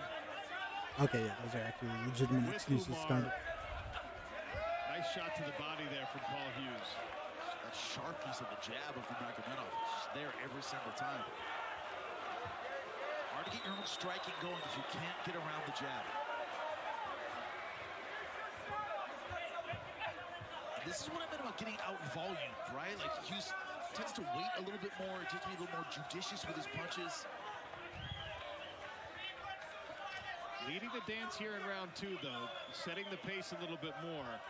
Round 1, I think, clearly belonged to Usman Nurmagomedov. He's bringing physical pressure, to your point, for sure. Obviously, activity. Not too much activity so far this second round. There's that jab again from Usman, and then he immediately switches stances. The overhand left hook from Paul. Circling. Speaking with Paul Trying to Hughes, cut Usman off. He wants this fight to go long. He feels Cleans, like his best couple knees advantage for here Usman. is Swinging. sapping Usman's gas tank, taking away some of this fast twitch, taking away some of the speed. Usman's back hit the fence there. In those moments, like a few seconds ago, when he had Nurmagomedov up against the fence, that's when you need to unload. If you're going to have volume, that's where it's going to be. Nurmagomedov moves so well in the center of the smart cage. You got to get him against the edge. Like this. Like, this is where you put physical pressure on it. Maybe take this is where you would shoot. Make sure you don't let him out. Yeah. Usman doing a good job circling. Still doesn't have as much space. Yeah. Good job trying to change of pace. Saw that he wasn't able to circle out, was getting cut off, and that's where he decided, let me just shoot. Paul wasn't expecting it. Now he's got his back.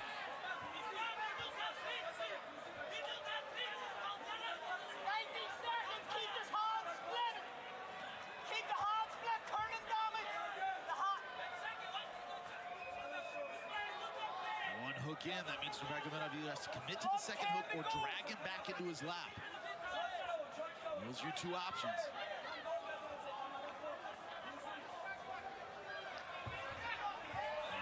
Tried to hip drop him.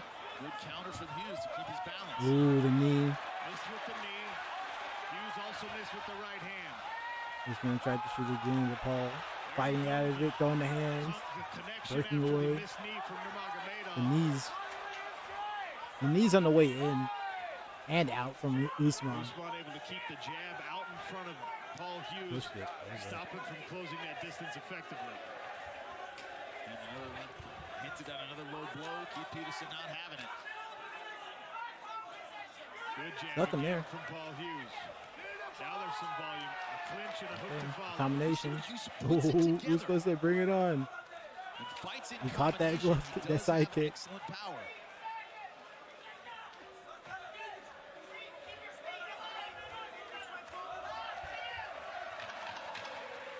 Much better round for Paul Hughes.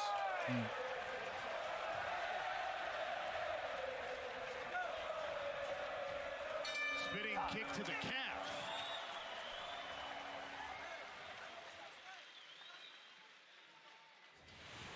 Honestly, I love so much Dubai now. There is here, like every time when I come, I see new place, and I think in this world, Dubai it's like paradise, you know. I'm still here. This is a very beautiful place. I love Dubai. I'm just letting the cinematic play. Hey Paul, let's promote this fight and buy some apartment here or villa.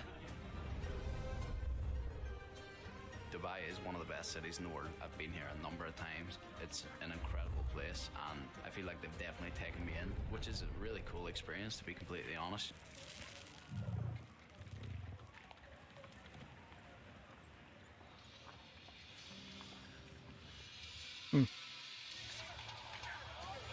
PFL Smart Cage here at Coca-Cola Arena in Dubai. Main event. And we are commercial free. They playing Papa Roach?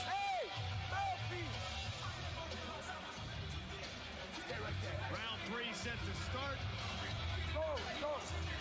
Sean O'Connell, Jimmy Smith here beside the Smart Cage. Paul Hughes and Usman Nurmagomedov squaring off for the second time. Sir, you ready? Fight! Okay. Was this third round? Championship belt on the line. Calf kick whiffs. Jimmy, the judges don't have access to our stats. Paul Hughes. The judges don't have access to the stats.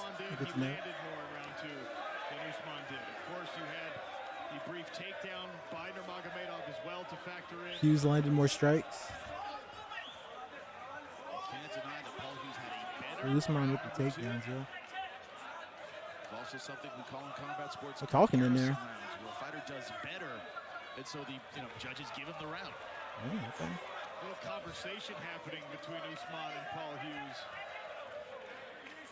It's been interesting also to watch the dynamic. There was so much respect between them after the first fight, and then that sort of evaporated over the run-up and the promotion to the second opportunity for Hughes. Ooh.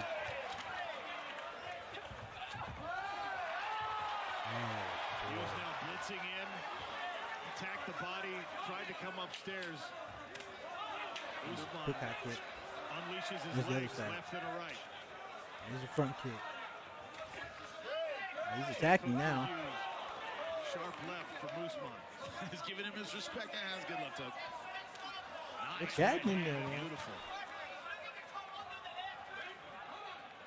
Nurmagomedov does look faster here.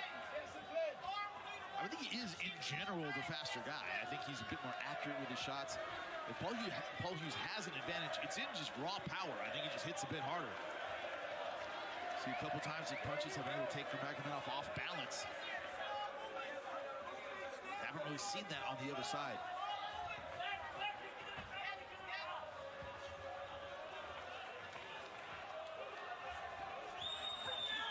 Takedown attempt here for Nurmagomedov.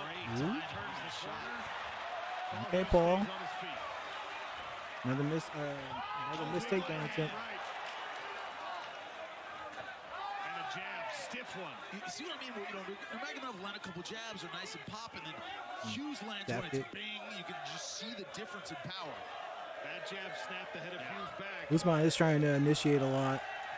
Against someone like Usman Nurmagomedov, you can't rest on the laurels of a punch or two landed. You can't admire your work. Build. Yeah, exactly. Elbow misses for Usman.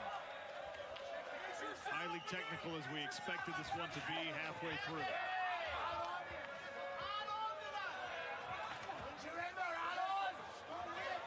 Hughes this time drifts out of the ring. Trying that check hook again. Combination being hit. Inside leg kick from Usman. He's working those inside leg kicks a lot more than he was the first fight. Paul Hughes, I mean, can you really have faith that you're going to get a decision? Tonight we have seen the judges favor local fighters. It just is what it is. Every time they land anything, this crowd... His leg was also compromised by Paul's calf kicks earlier in that fight too, though. A 48-47 on a judge's scorecard. Even in a loss, that was absurd. I mean, you know, Anderson won 4 out of 5 rounds easily.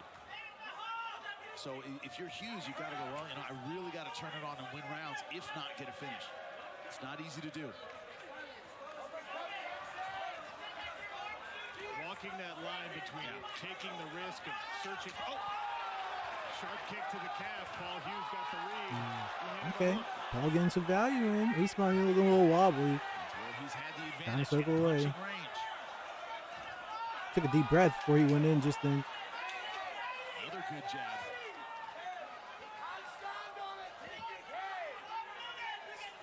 Usman switching stances a couple times. Straight hand. And the knee trying to block him on the way in. Or trying to catch him on the way in.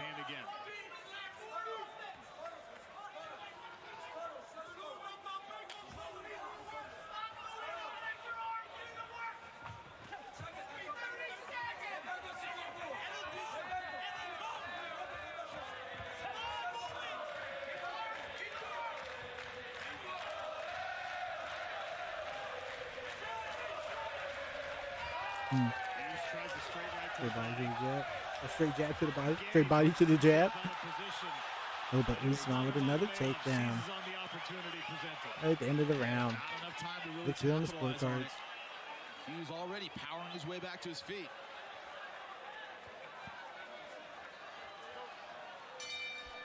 Clean break, clean break, clean break. Yeah.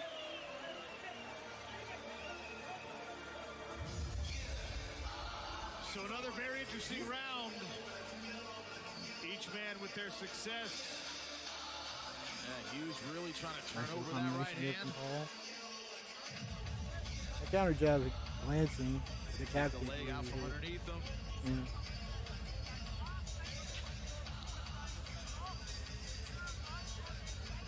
The round for Paul? We have the replays. The replays color the perception. Takedown again. It isn't so much he's able to use the takedown, but his timing on his takedown is so much better in this rematch fight.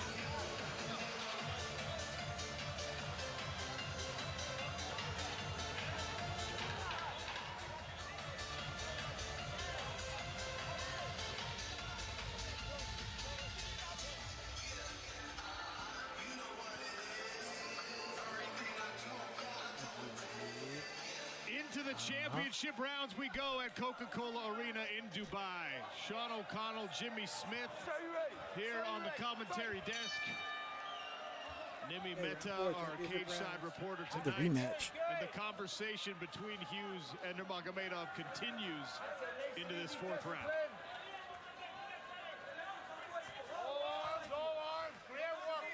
Good round 2 and 3 for Hughes. Same as in round 2. Paul Hughes, according to the metrics, threw more and landed more. Of course, there was that takedown.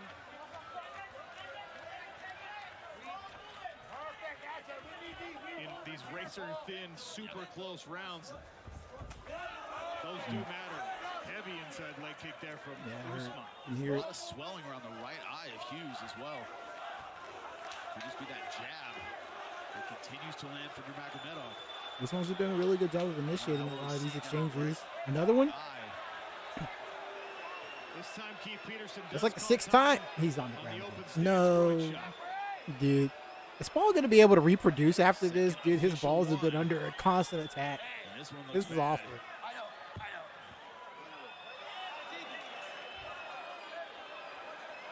Even the ref did. He got it. Yeah. Stay over there. Yeah, they just confirmed it ringside. They're checking out the replay. All right, well, we got a little break of the action. If you're hearing the sound of my voice, I appreciate you clicking on the video. Hope you've been enjoying yourself. Be sure to check out PFLMMA.com and the PFL mobile app. You get all your PFL fixing. There's a fight library.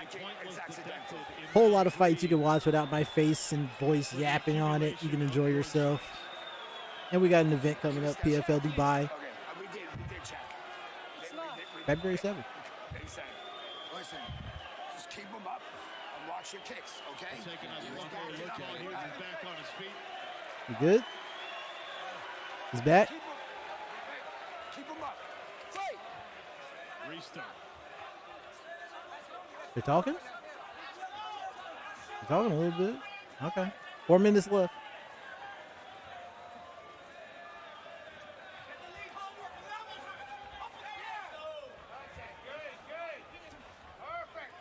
Stomp kick from Paul Hughes. From like this. Did I forget to check the hashtag @bots? No, whatever. Yeah, I swear I just had that "gotta leave the oven on" moment. Look at the takedown. Scrambling to try and avoid this takedown. It was the trip after the initial shot. Paul got to the fence though. Paul Hughes. But Usman. Big moment for Usman. Body triangle, working for it. Side, cradle position on the other side. Working for the neck. Which means Hughes can't really get his feet out.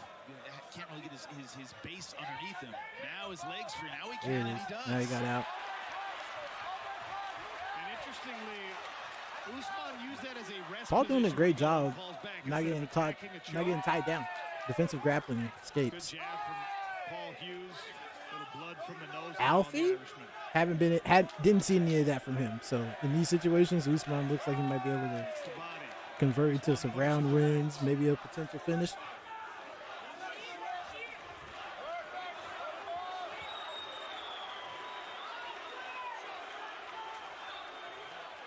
The front push kick again, I love. Halfway through round 4.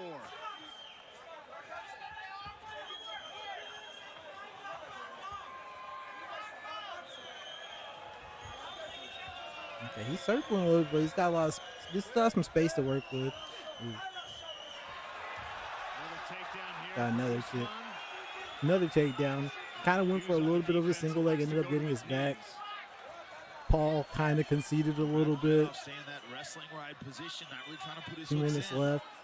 There is left hooks in. Hughes has to keep that right hook out. Didn't get a full body triangle.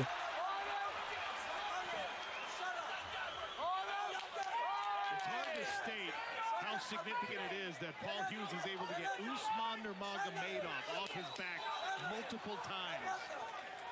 But defense is its own reward. You don't score on the judges' cards. Paul came into this rematch ready. You see the right eye of Hughes is almost closed completely. Problem with that is your depth perception completely goes. I guess an outside striker like Nurmagomedov likes to time those right hands. Are going to be hard to see. Hughes was able to close the distance there, but didn't rip any punches when he got close. Perhaps a missed opportunity. And Usman has capitalized on every miscue so far in this fight. Straight right to the body, just glances off for Paul Hughes. Well done with the left hand from Usman. Usman's getting the better of these exchanges. He's initiating more of them. Paul taking a couple steps backwards. Yeah, boy. Oh boy, yeah, look at that. Kind of need to be moving forward here. Pretty sure you're down. Kind of have to assume you are, anyways. Yeah, he certainly slowed down after that body shot. Yeah, something happened. He's pointing to it. Yeah, now we got Paul circling. Now Usman's moving forward a little bit. Here comes Paul again. Big takedown attempt. This time, the attempt to kick the legs out failed. Nothing doing on that takedown attempt. 10 seconds left.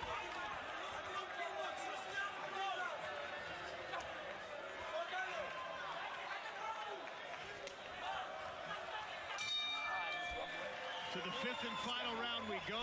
They're talking a lot. From Usman Nurmagomedov.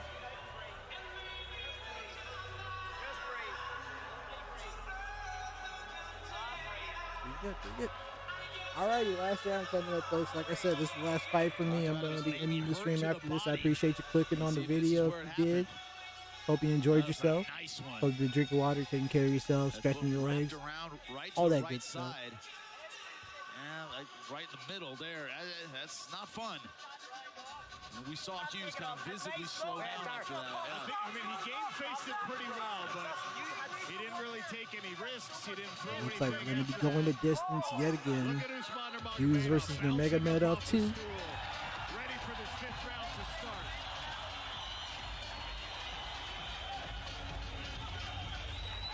Think about it. If you give Hughes rounds 2 and 3, he did have a good round 2 and 3. This might be all tied up and heading into the 5th round. I don't think either fighter can bank on it. Certainly not the Hughes. Yeah, I haven't been trying to score it mentally. I've been too on boom. But as the commentators just said, kind of ambiguous. You can score it 2-2 so far. Both fighters need to come into looking move. Take this round. Get Paul Hughes out of this fight. Assertively? Dominantly? I was looking for a word to close that out. What's the word I'm looking for? Definitively. There you go. Period. With a T. This has been a competitive fight. Make no mistake. Both guys committing to the strikes here early in round 5. Well, He caught him. Right hand. Talk about taking risks. Hughes is doing it now. This war of words, this back and forth is... Yeah, I'm glad commentators taking note of that as well. It is really interesting seeing how much they're talking to each other. About it instead of following it up. Usman misses with the knee. Oh. The jab makes Usman lose his footing temporarily. Once again, Hughes didn't jump on him.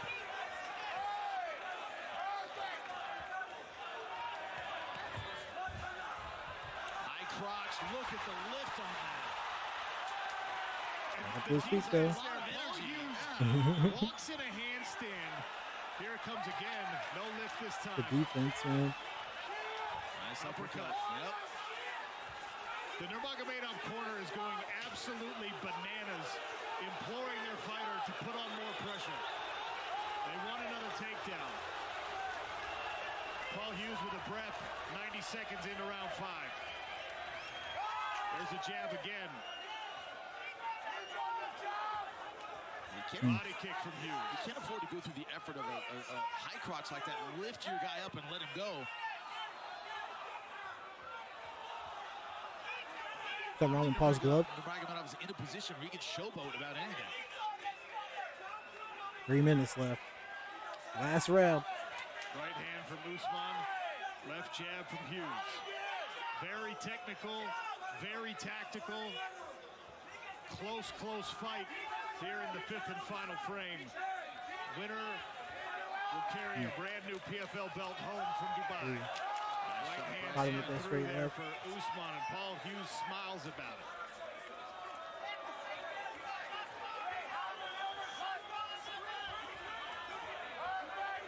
Now searching with the lead left.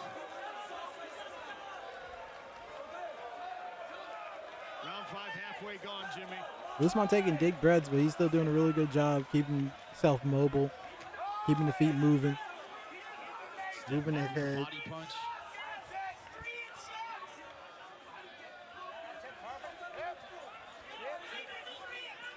Hughes out throwing and out landing Nurmagomedov here in round 5.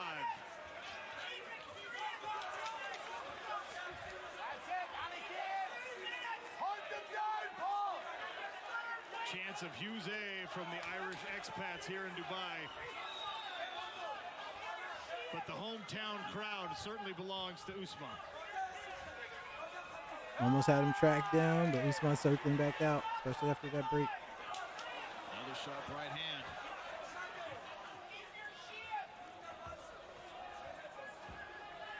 Hughes has to take advantage. Left, right, left. Doing a good job cutting off the cage. Oh, he caught him with that. Not too much damage though. A little too gas for it to have that much follow through. There's a body shot. Oh, wait, you're asking for Clash of heads. Deja vu from fight 1.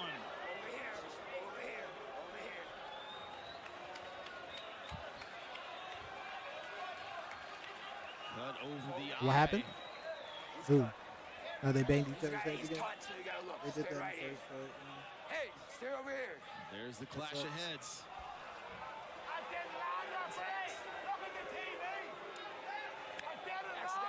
Two fighters crashing forward, especially in an open stance. Yeah, that's never fun. It just happens. Doc says it's You good. got 68 seconds left, man. You're good. Like a fight stopper. We'll clean you up afterwards. In your main event, Usman Nurmagomedov, Paul Hughes for 65 Paul with his hands down. Okay, there they go. Potentially still to be decided here at Coca-Cola Arena. Okay, 60 seconds. Fight for your lives. I think this has been a very close round. Two-man into one man leave. Okay. I'm pretty sure they both get to go home. Flurry for Hughes. Usman goes underneath it. Behind the jab now, Usman keeping the right hand high next to that bloody eye. Flying knee right into the takedown. He got his leg up in there and tripped him. That was good. Paul getting to the fence, trying to use it. Yeah, I know they rub back at this situation. Moment of a very close fight. Usman Nurmagomedov powers in to the takedown as Paul Hughes again gets his feet out of position. Usman closing it out strong. There's a seated switch. Paul trying to get out of there. Is this Flipping just it. the first fight playing over again in front of us? That's what it seems like. But Paul Hughes does not want the same result as we end round number 5.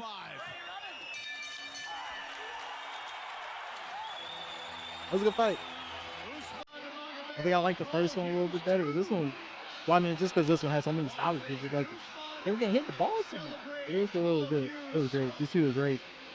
Angry at the performance. It Dude, appears Alfie that for the fighters, this one is set. Also, insane. Kuramagomedov wanted to show that this guy didn't belong in the same cage with me. That's not the case. Paul Hughes is on his level for sure. Regardless of which way this decision goes, this was a close and competitive fight, and it took everything Nurmagomedov had to win this. What a show. Sorry.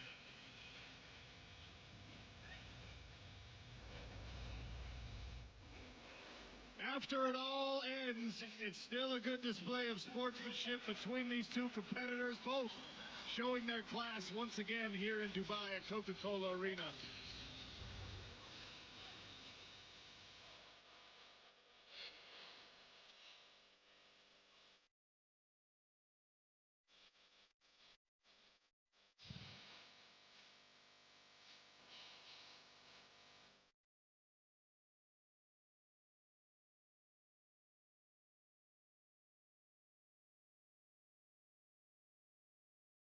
Ready.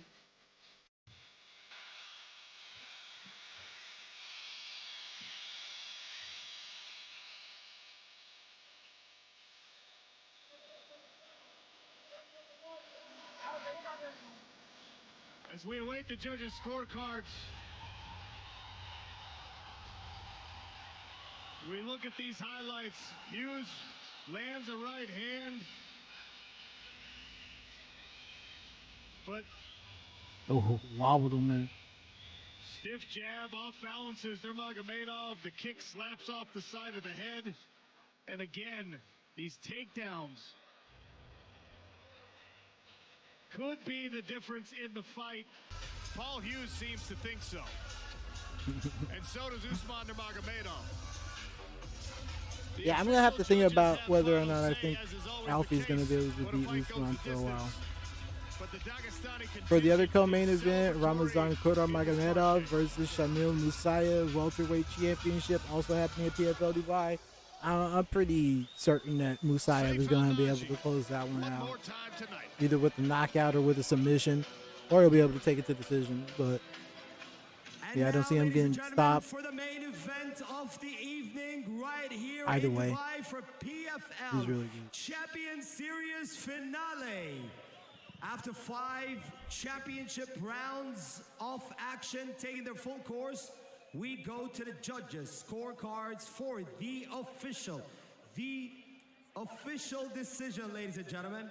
The scores are 50, 45, 49, 46, 5-4, and 48. or 5-0. Someone said 5-0. For your winners by Who unanimous said 5-0? decision. And That's the new wild. PFL Lightweight World Champion, Usman. Who said 5-0? That's wild. I mean, yeah, maybe. Hey, man, it is what it is. Doesn't really matter if he win by 1 round or win by 3. That's dub's a dub. As well, Usman Nurmagomedov improves to 20. He's going to be defending that championship against Alfie Davis. PFL Road to Dubai is happening. Usman Nurmagomedov getting much you can watch on the ESPN app Saturday, February 7th. Usman, first thing I want to ask the you, prelims start 9 a.m. EST. Main card starts 12 p.m. EST. How does it feel to win in front of It's a your little early, father, but you know, your you're going team, to get up and watch some everyone here football in or Dubai? something What like are your that. Might emotions as well right watch now? some fights too. Assalamu alaikum. Alhamdulillah. Assalamu alaikum, Dubai. Woo! Amazing feeling. Amazing. I feel how you support me, how you support our team. Thank you so much.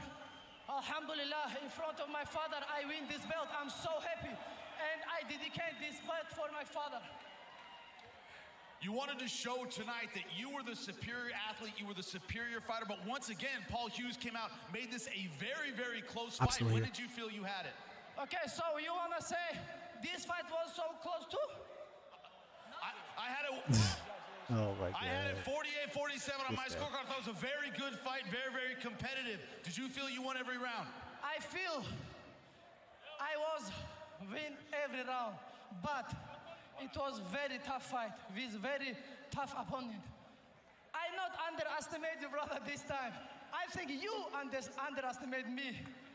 Maybe you make mistake, but anyway, big respect for you, for your team, guys. Happy to see you again. And thank you so much for the fight, Paul. Big respect, brother, you and your team. Thank you so much, guys. You guys, you promote this fight, really. We are promote ourselves, and thank you so much. We today give for Middle East, for Dubai, very big night, and I'm so happy for that. Thank you so much. I know for you and your team, it's all about the next challenge here. What is the next challenge for you now that you have the title? Who's this guy? Like some beauty guy, handsome guy from England. Alfie Davis. It's not me. I'm not the handsome guy. It's got to be Alfie Davis. That's what we got. That's what we're looking forward to. Anytime, anywhere. I'm waiting for you. Just let me know. Khabib, I have to ask you. No. It's happening this Saturday, PFL Dubai. About having another champion. You've talked about this guy's talent for a long time. Khabib, how does it feel to hear him win, to hear this crowd, and to see him get gold? First of all, I want to say thank you, Paul. Because of this guy, we push him so hard last 8 months. You guys remember it was January here. It was not easy fight, but today we show we improve. How much we improve, and today we show he have more age and time ahead. He only 26, 27, and after 5, 6 years, his prime gonna come. Can you guys imagine? I'm very happy. And thank you so much, Dubai, for all fans. Thank you guys. Thank you for coming. Thank you guys for supporting all our team. and we're just beginning, guys. We're gonna be here long days and all nights. It's gonna be very difficult to kick us out from this cage because all day what we was doing, we train, repeat, eat, train, and that's why we are the best in the world. Paul, you came here, you had something to say, man. Got to hear from you. They were trying to cut me off there, but I said I have to talk to my people for traveling over here. I want to thank everybody so much for traveling all the way to Dubai. The Irish fans are truly the best. As I said, they were telling me I wasn't getting a post-fight interview, but I came over here. I have to thank you all for being here. Thank you, Dubai Economy Tourism Sports Council, for having us. I want to fight here all the time. I love Dubai. It's like a second home, but thank you so much, everyone, for coming to support me. I will be back. Trust me, I will be back. And thank you, Usman and his team as well. So much respect. Let's give it up for both of these Good stuff, Paul. Let's hear it. I love it. Great sportsmanship. Good show. Great stuff. So it's all settled. Usman Nurmagomedov Get the picture. Paul Hughes did as well. Let me pop it. Let me get the picture. I'm photobombing. Hey, what up? Hey. Alrighty, that's it. I'm done. That's the last fight. I appreciate y'all. If you came through. Oh, my brain just farted so hard. Whatever. Hope you guys have fun. Enjoyed yourselves. I had a great time watching all these fights. I need to go eat something. I've been sitting here for way too long. Hope you guys enjoy yourselves. Be sure to check out the PFL mobile app. There's so many fights you can watch without me yapping and my face on it. The PFL mobile app will also let you know about everything you need to know about the PFL Dubai event that's happening here soon. PFLMMA.com. Yeah, that's it. I'm gonna let them play out a little bit. Then that's gonna be it from me. I appreciate y'all. Y'all take it easy. Have a good night.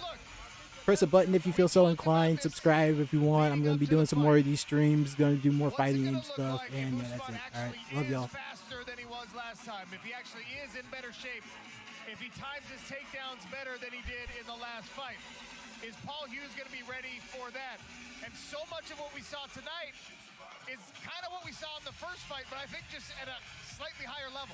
Yeah, exactly. The timing on his takedown was better. He got it going a little bit earlier. His timing was better earlier. Hughes, you saw the power difference when he would get inside and use combinations. He just wasn't able to do that in the eyes of the judges for 3 rounds. I agree with the 48-47 scorecard. I think, I thought 50-45 was absolutely absurd. I thought it was a very close fight, but Yeah, nah, for real. 50-45 is crazy, bro. I can't believe. was tough for me. Even the rounds that I won, I felt they were tough, and Paul Hughes was a very tough opponent. Both guys leveled up tonight, for sure. We've seen this in the sport of mixed martial arts, where sometimes there's somebody in your weight class that is just a hill you can't climb. It's just a hump that you have a hard time getting over.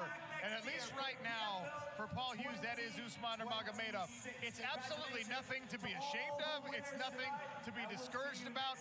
It's just Usman Nurmagomedov. He's 20-0 for a reason, ladies and gentlemen. His level, his fitness, his speed, all of it is at a very unique level right now. And he proved it again here in Dubai against a tough challenger. If you're near my age and you remember the 90s and you remember the Jordan Bulls, I can make a list of great teams that never got gold because of Jordan and the Bulls. Why you got to do this to me?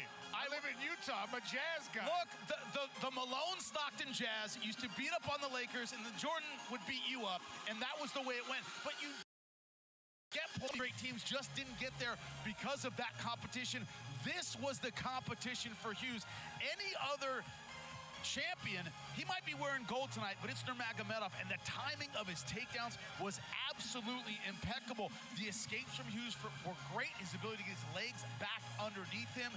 A lot of fighters would have been done in round number 1, and we've seen it many times. When Nurmagomedov gets you down, it is over, but Hughes had great defense. He had great movement. His scrambles were on point, and once again, his short-range punching was issue. This one was chippy, by the way, throughout, talking to one another, a little headbutt at the end of round number 1. They were in each other's heads, but both guys could handle the emotional battle. In round number 2, I thought Hughes got in and did better work with his power punches. Now, it may have been that jab. It may have been an accumulation of jabs. When I was interviewing Hughes at the end, his right eye is completely closed. I don't know if he was seeing well after, I would say, the end of round number 4, probably as a result of the accumulation of jabs. You see there, another jab right across the eye. They started to add up, but Hughes, to his credit, stayed inside, and when he could, he made it a close fight in round number 4. Once again, look at this back take. 9 times out of 10, this is done. Hughes able to bull his way out of it. This, to me, is when Nurmagomedov started to turn the tide. I thought maybe Hughes took rounds 2 and 3. Rounds 4 and 5 is when Nurmagomedov started to pull away a bit and started to accumulate, especially with the takedown, the points necessary to win a very close decision. I know it wasn't close in the eyes of the judges. I think it was close in the eyes of the fans who were watching it, but Nurmagomedov, to me, shines that much brighter winning in a close, difficult, grueling fight. That's how legends are made. Alrighty, that's it. You guys take it easy. Have a good night.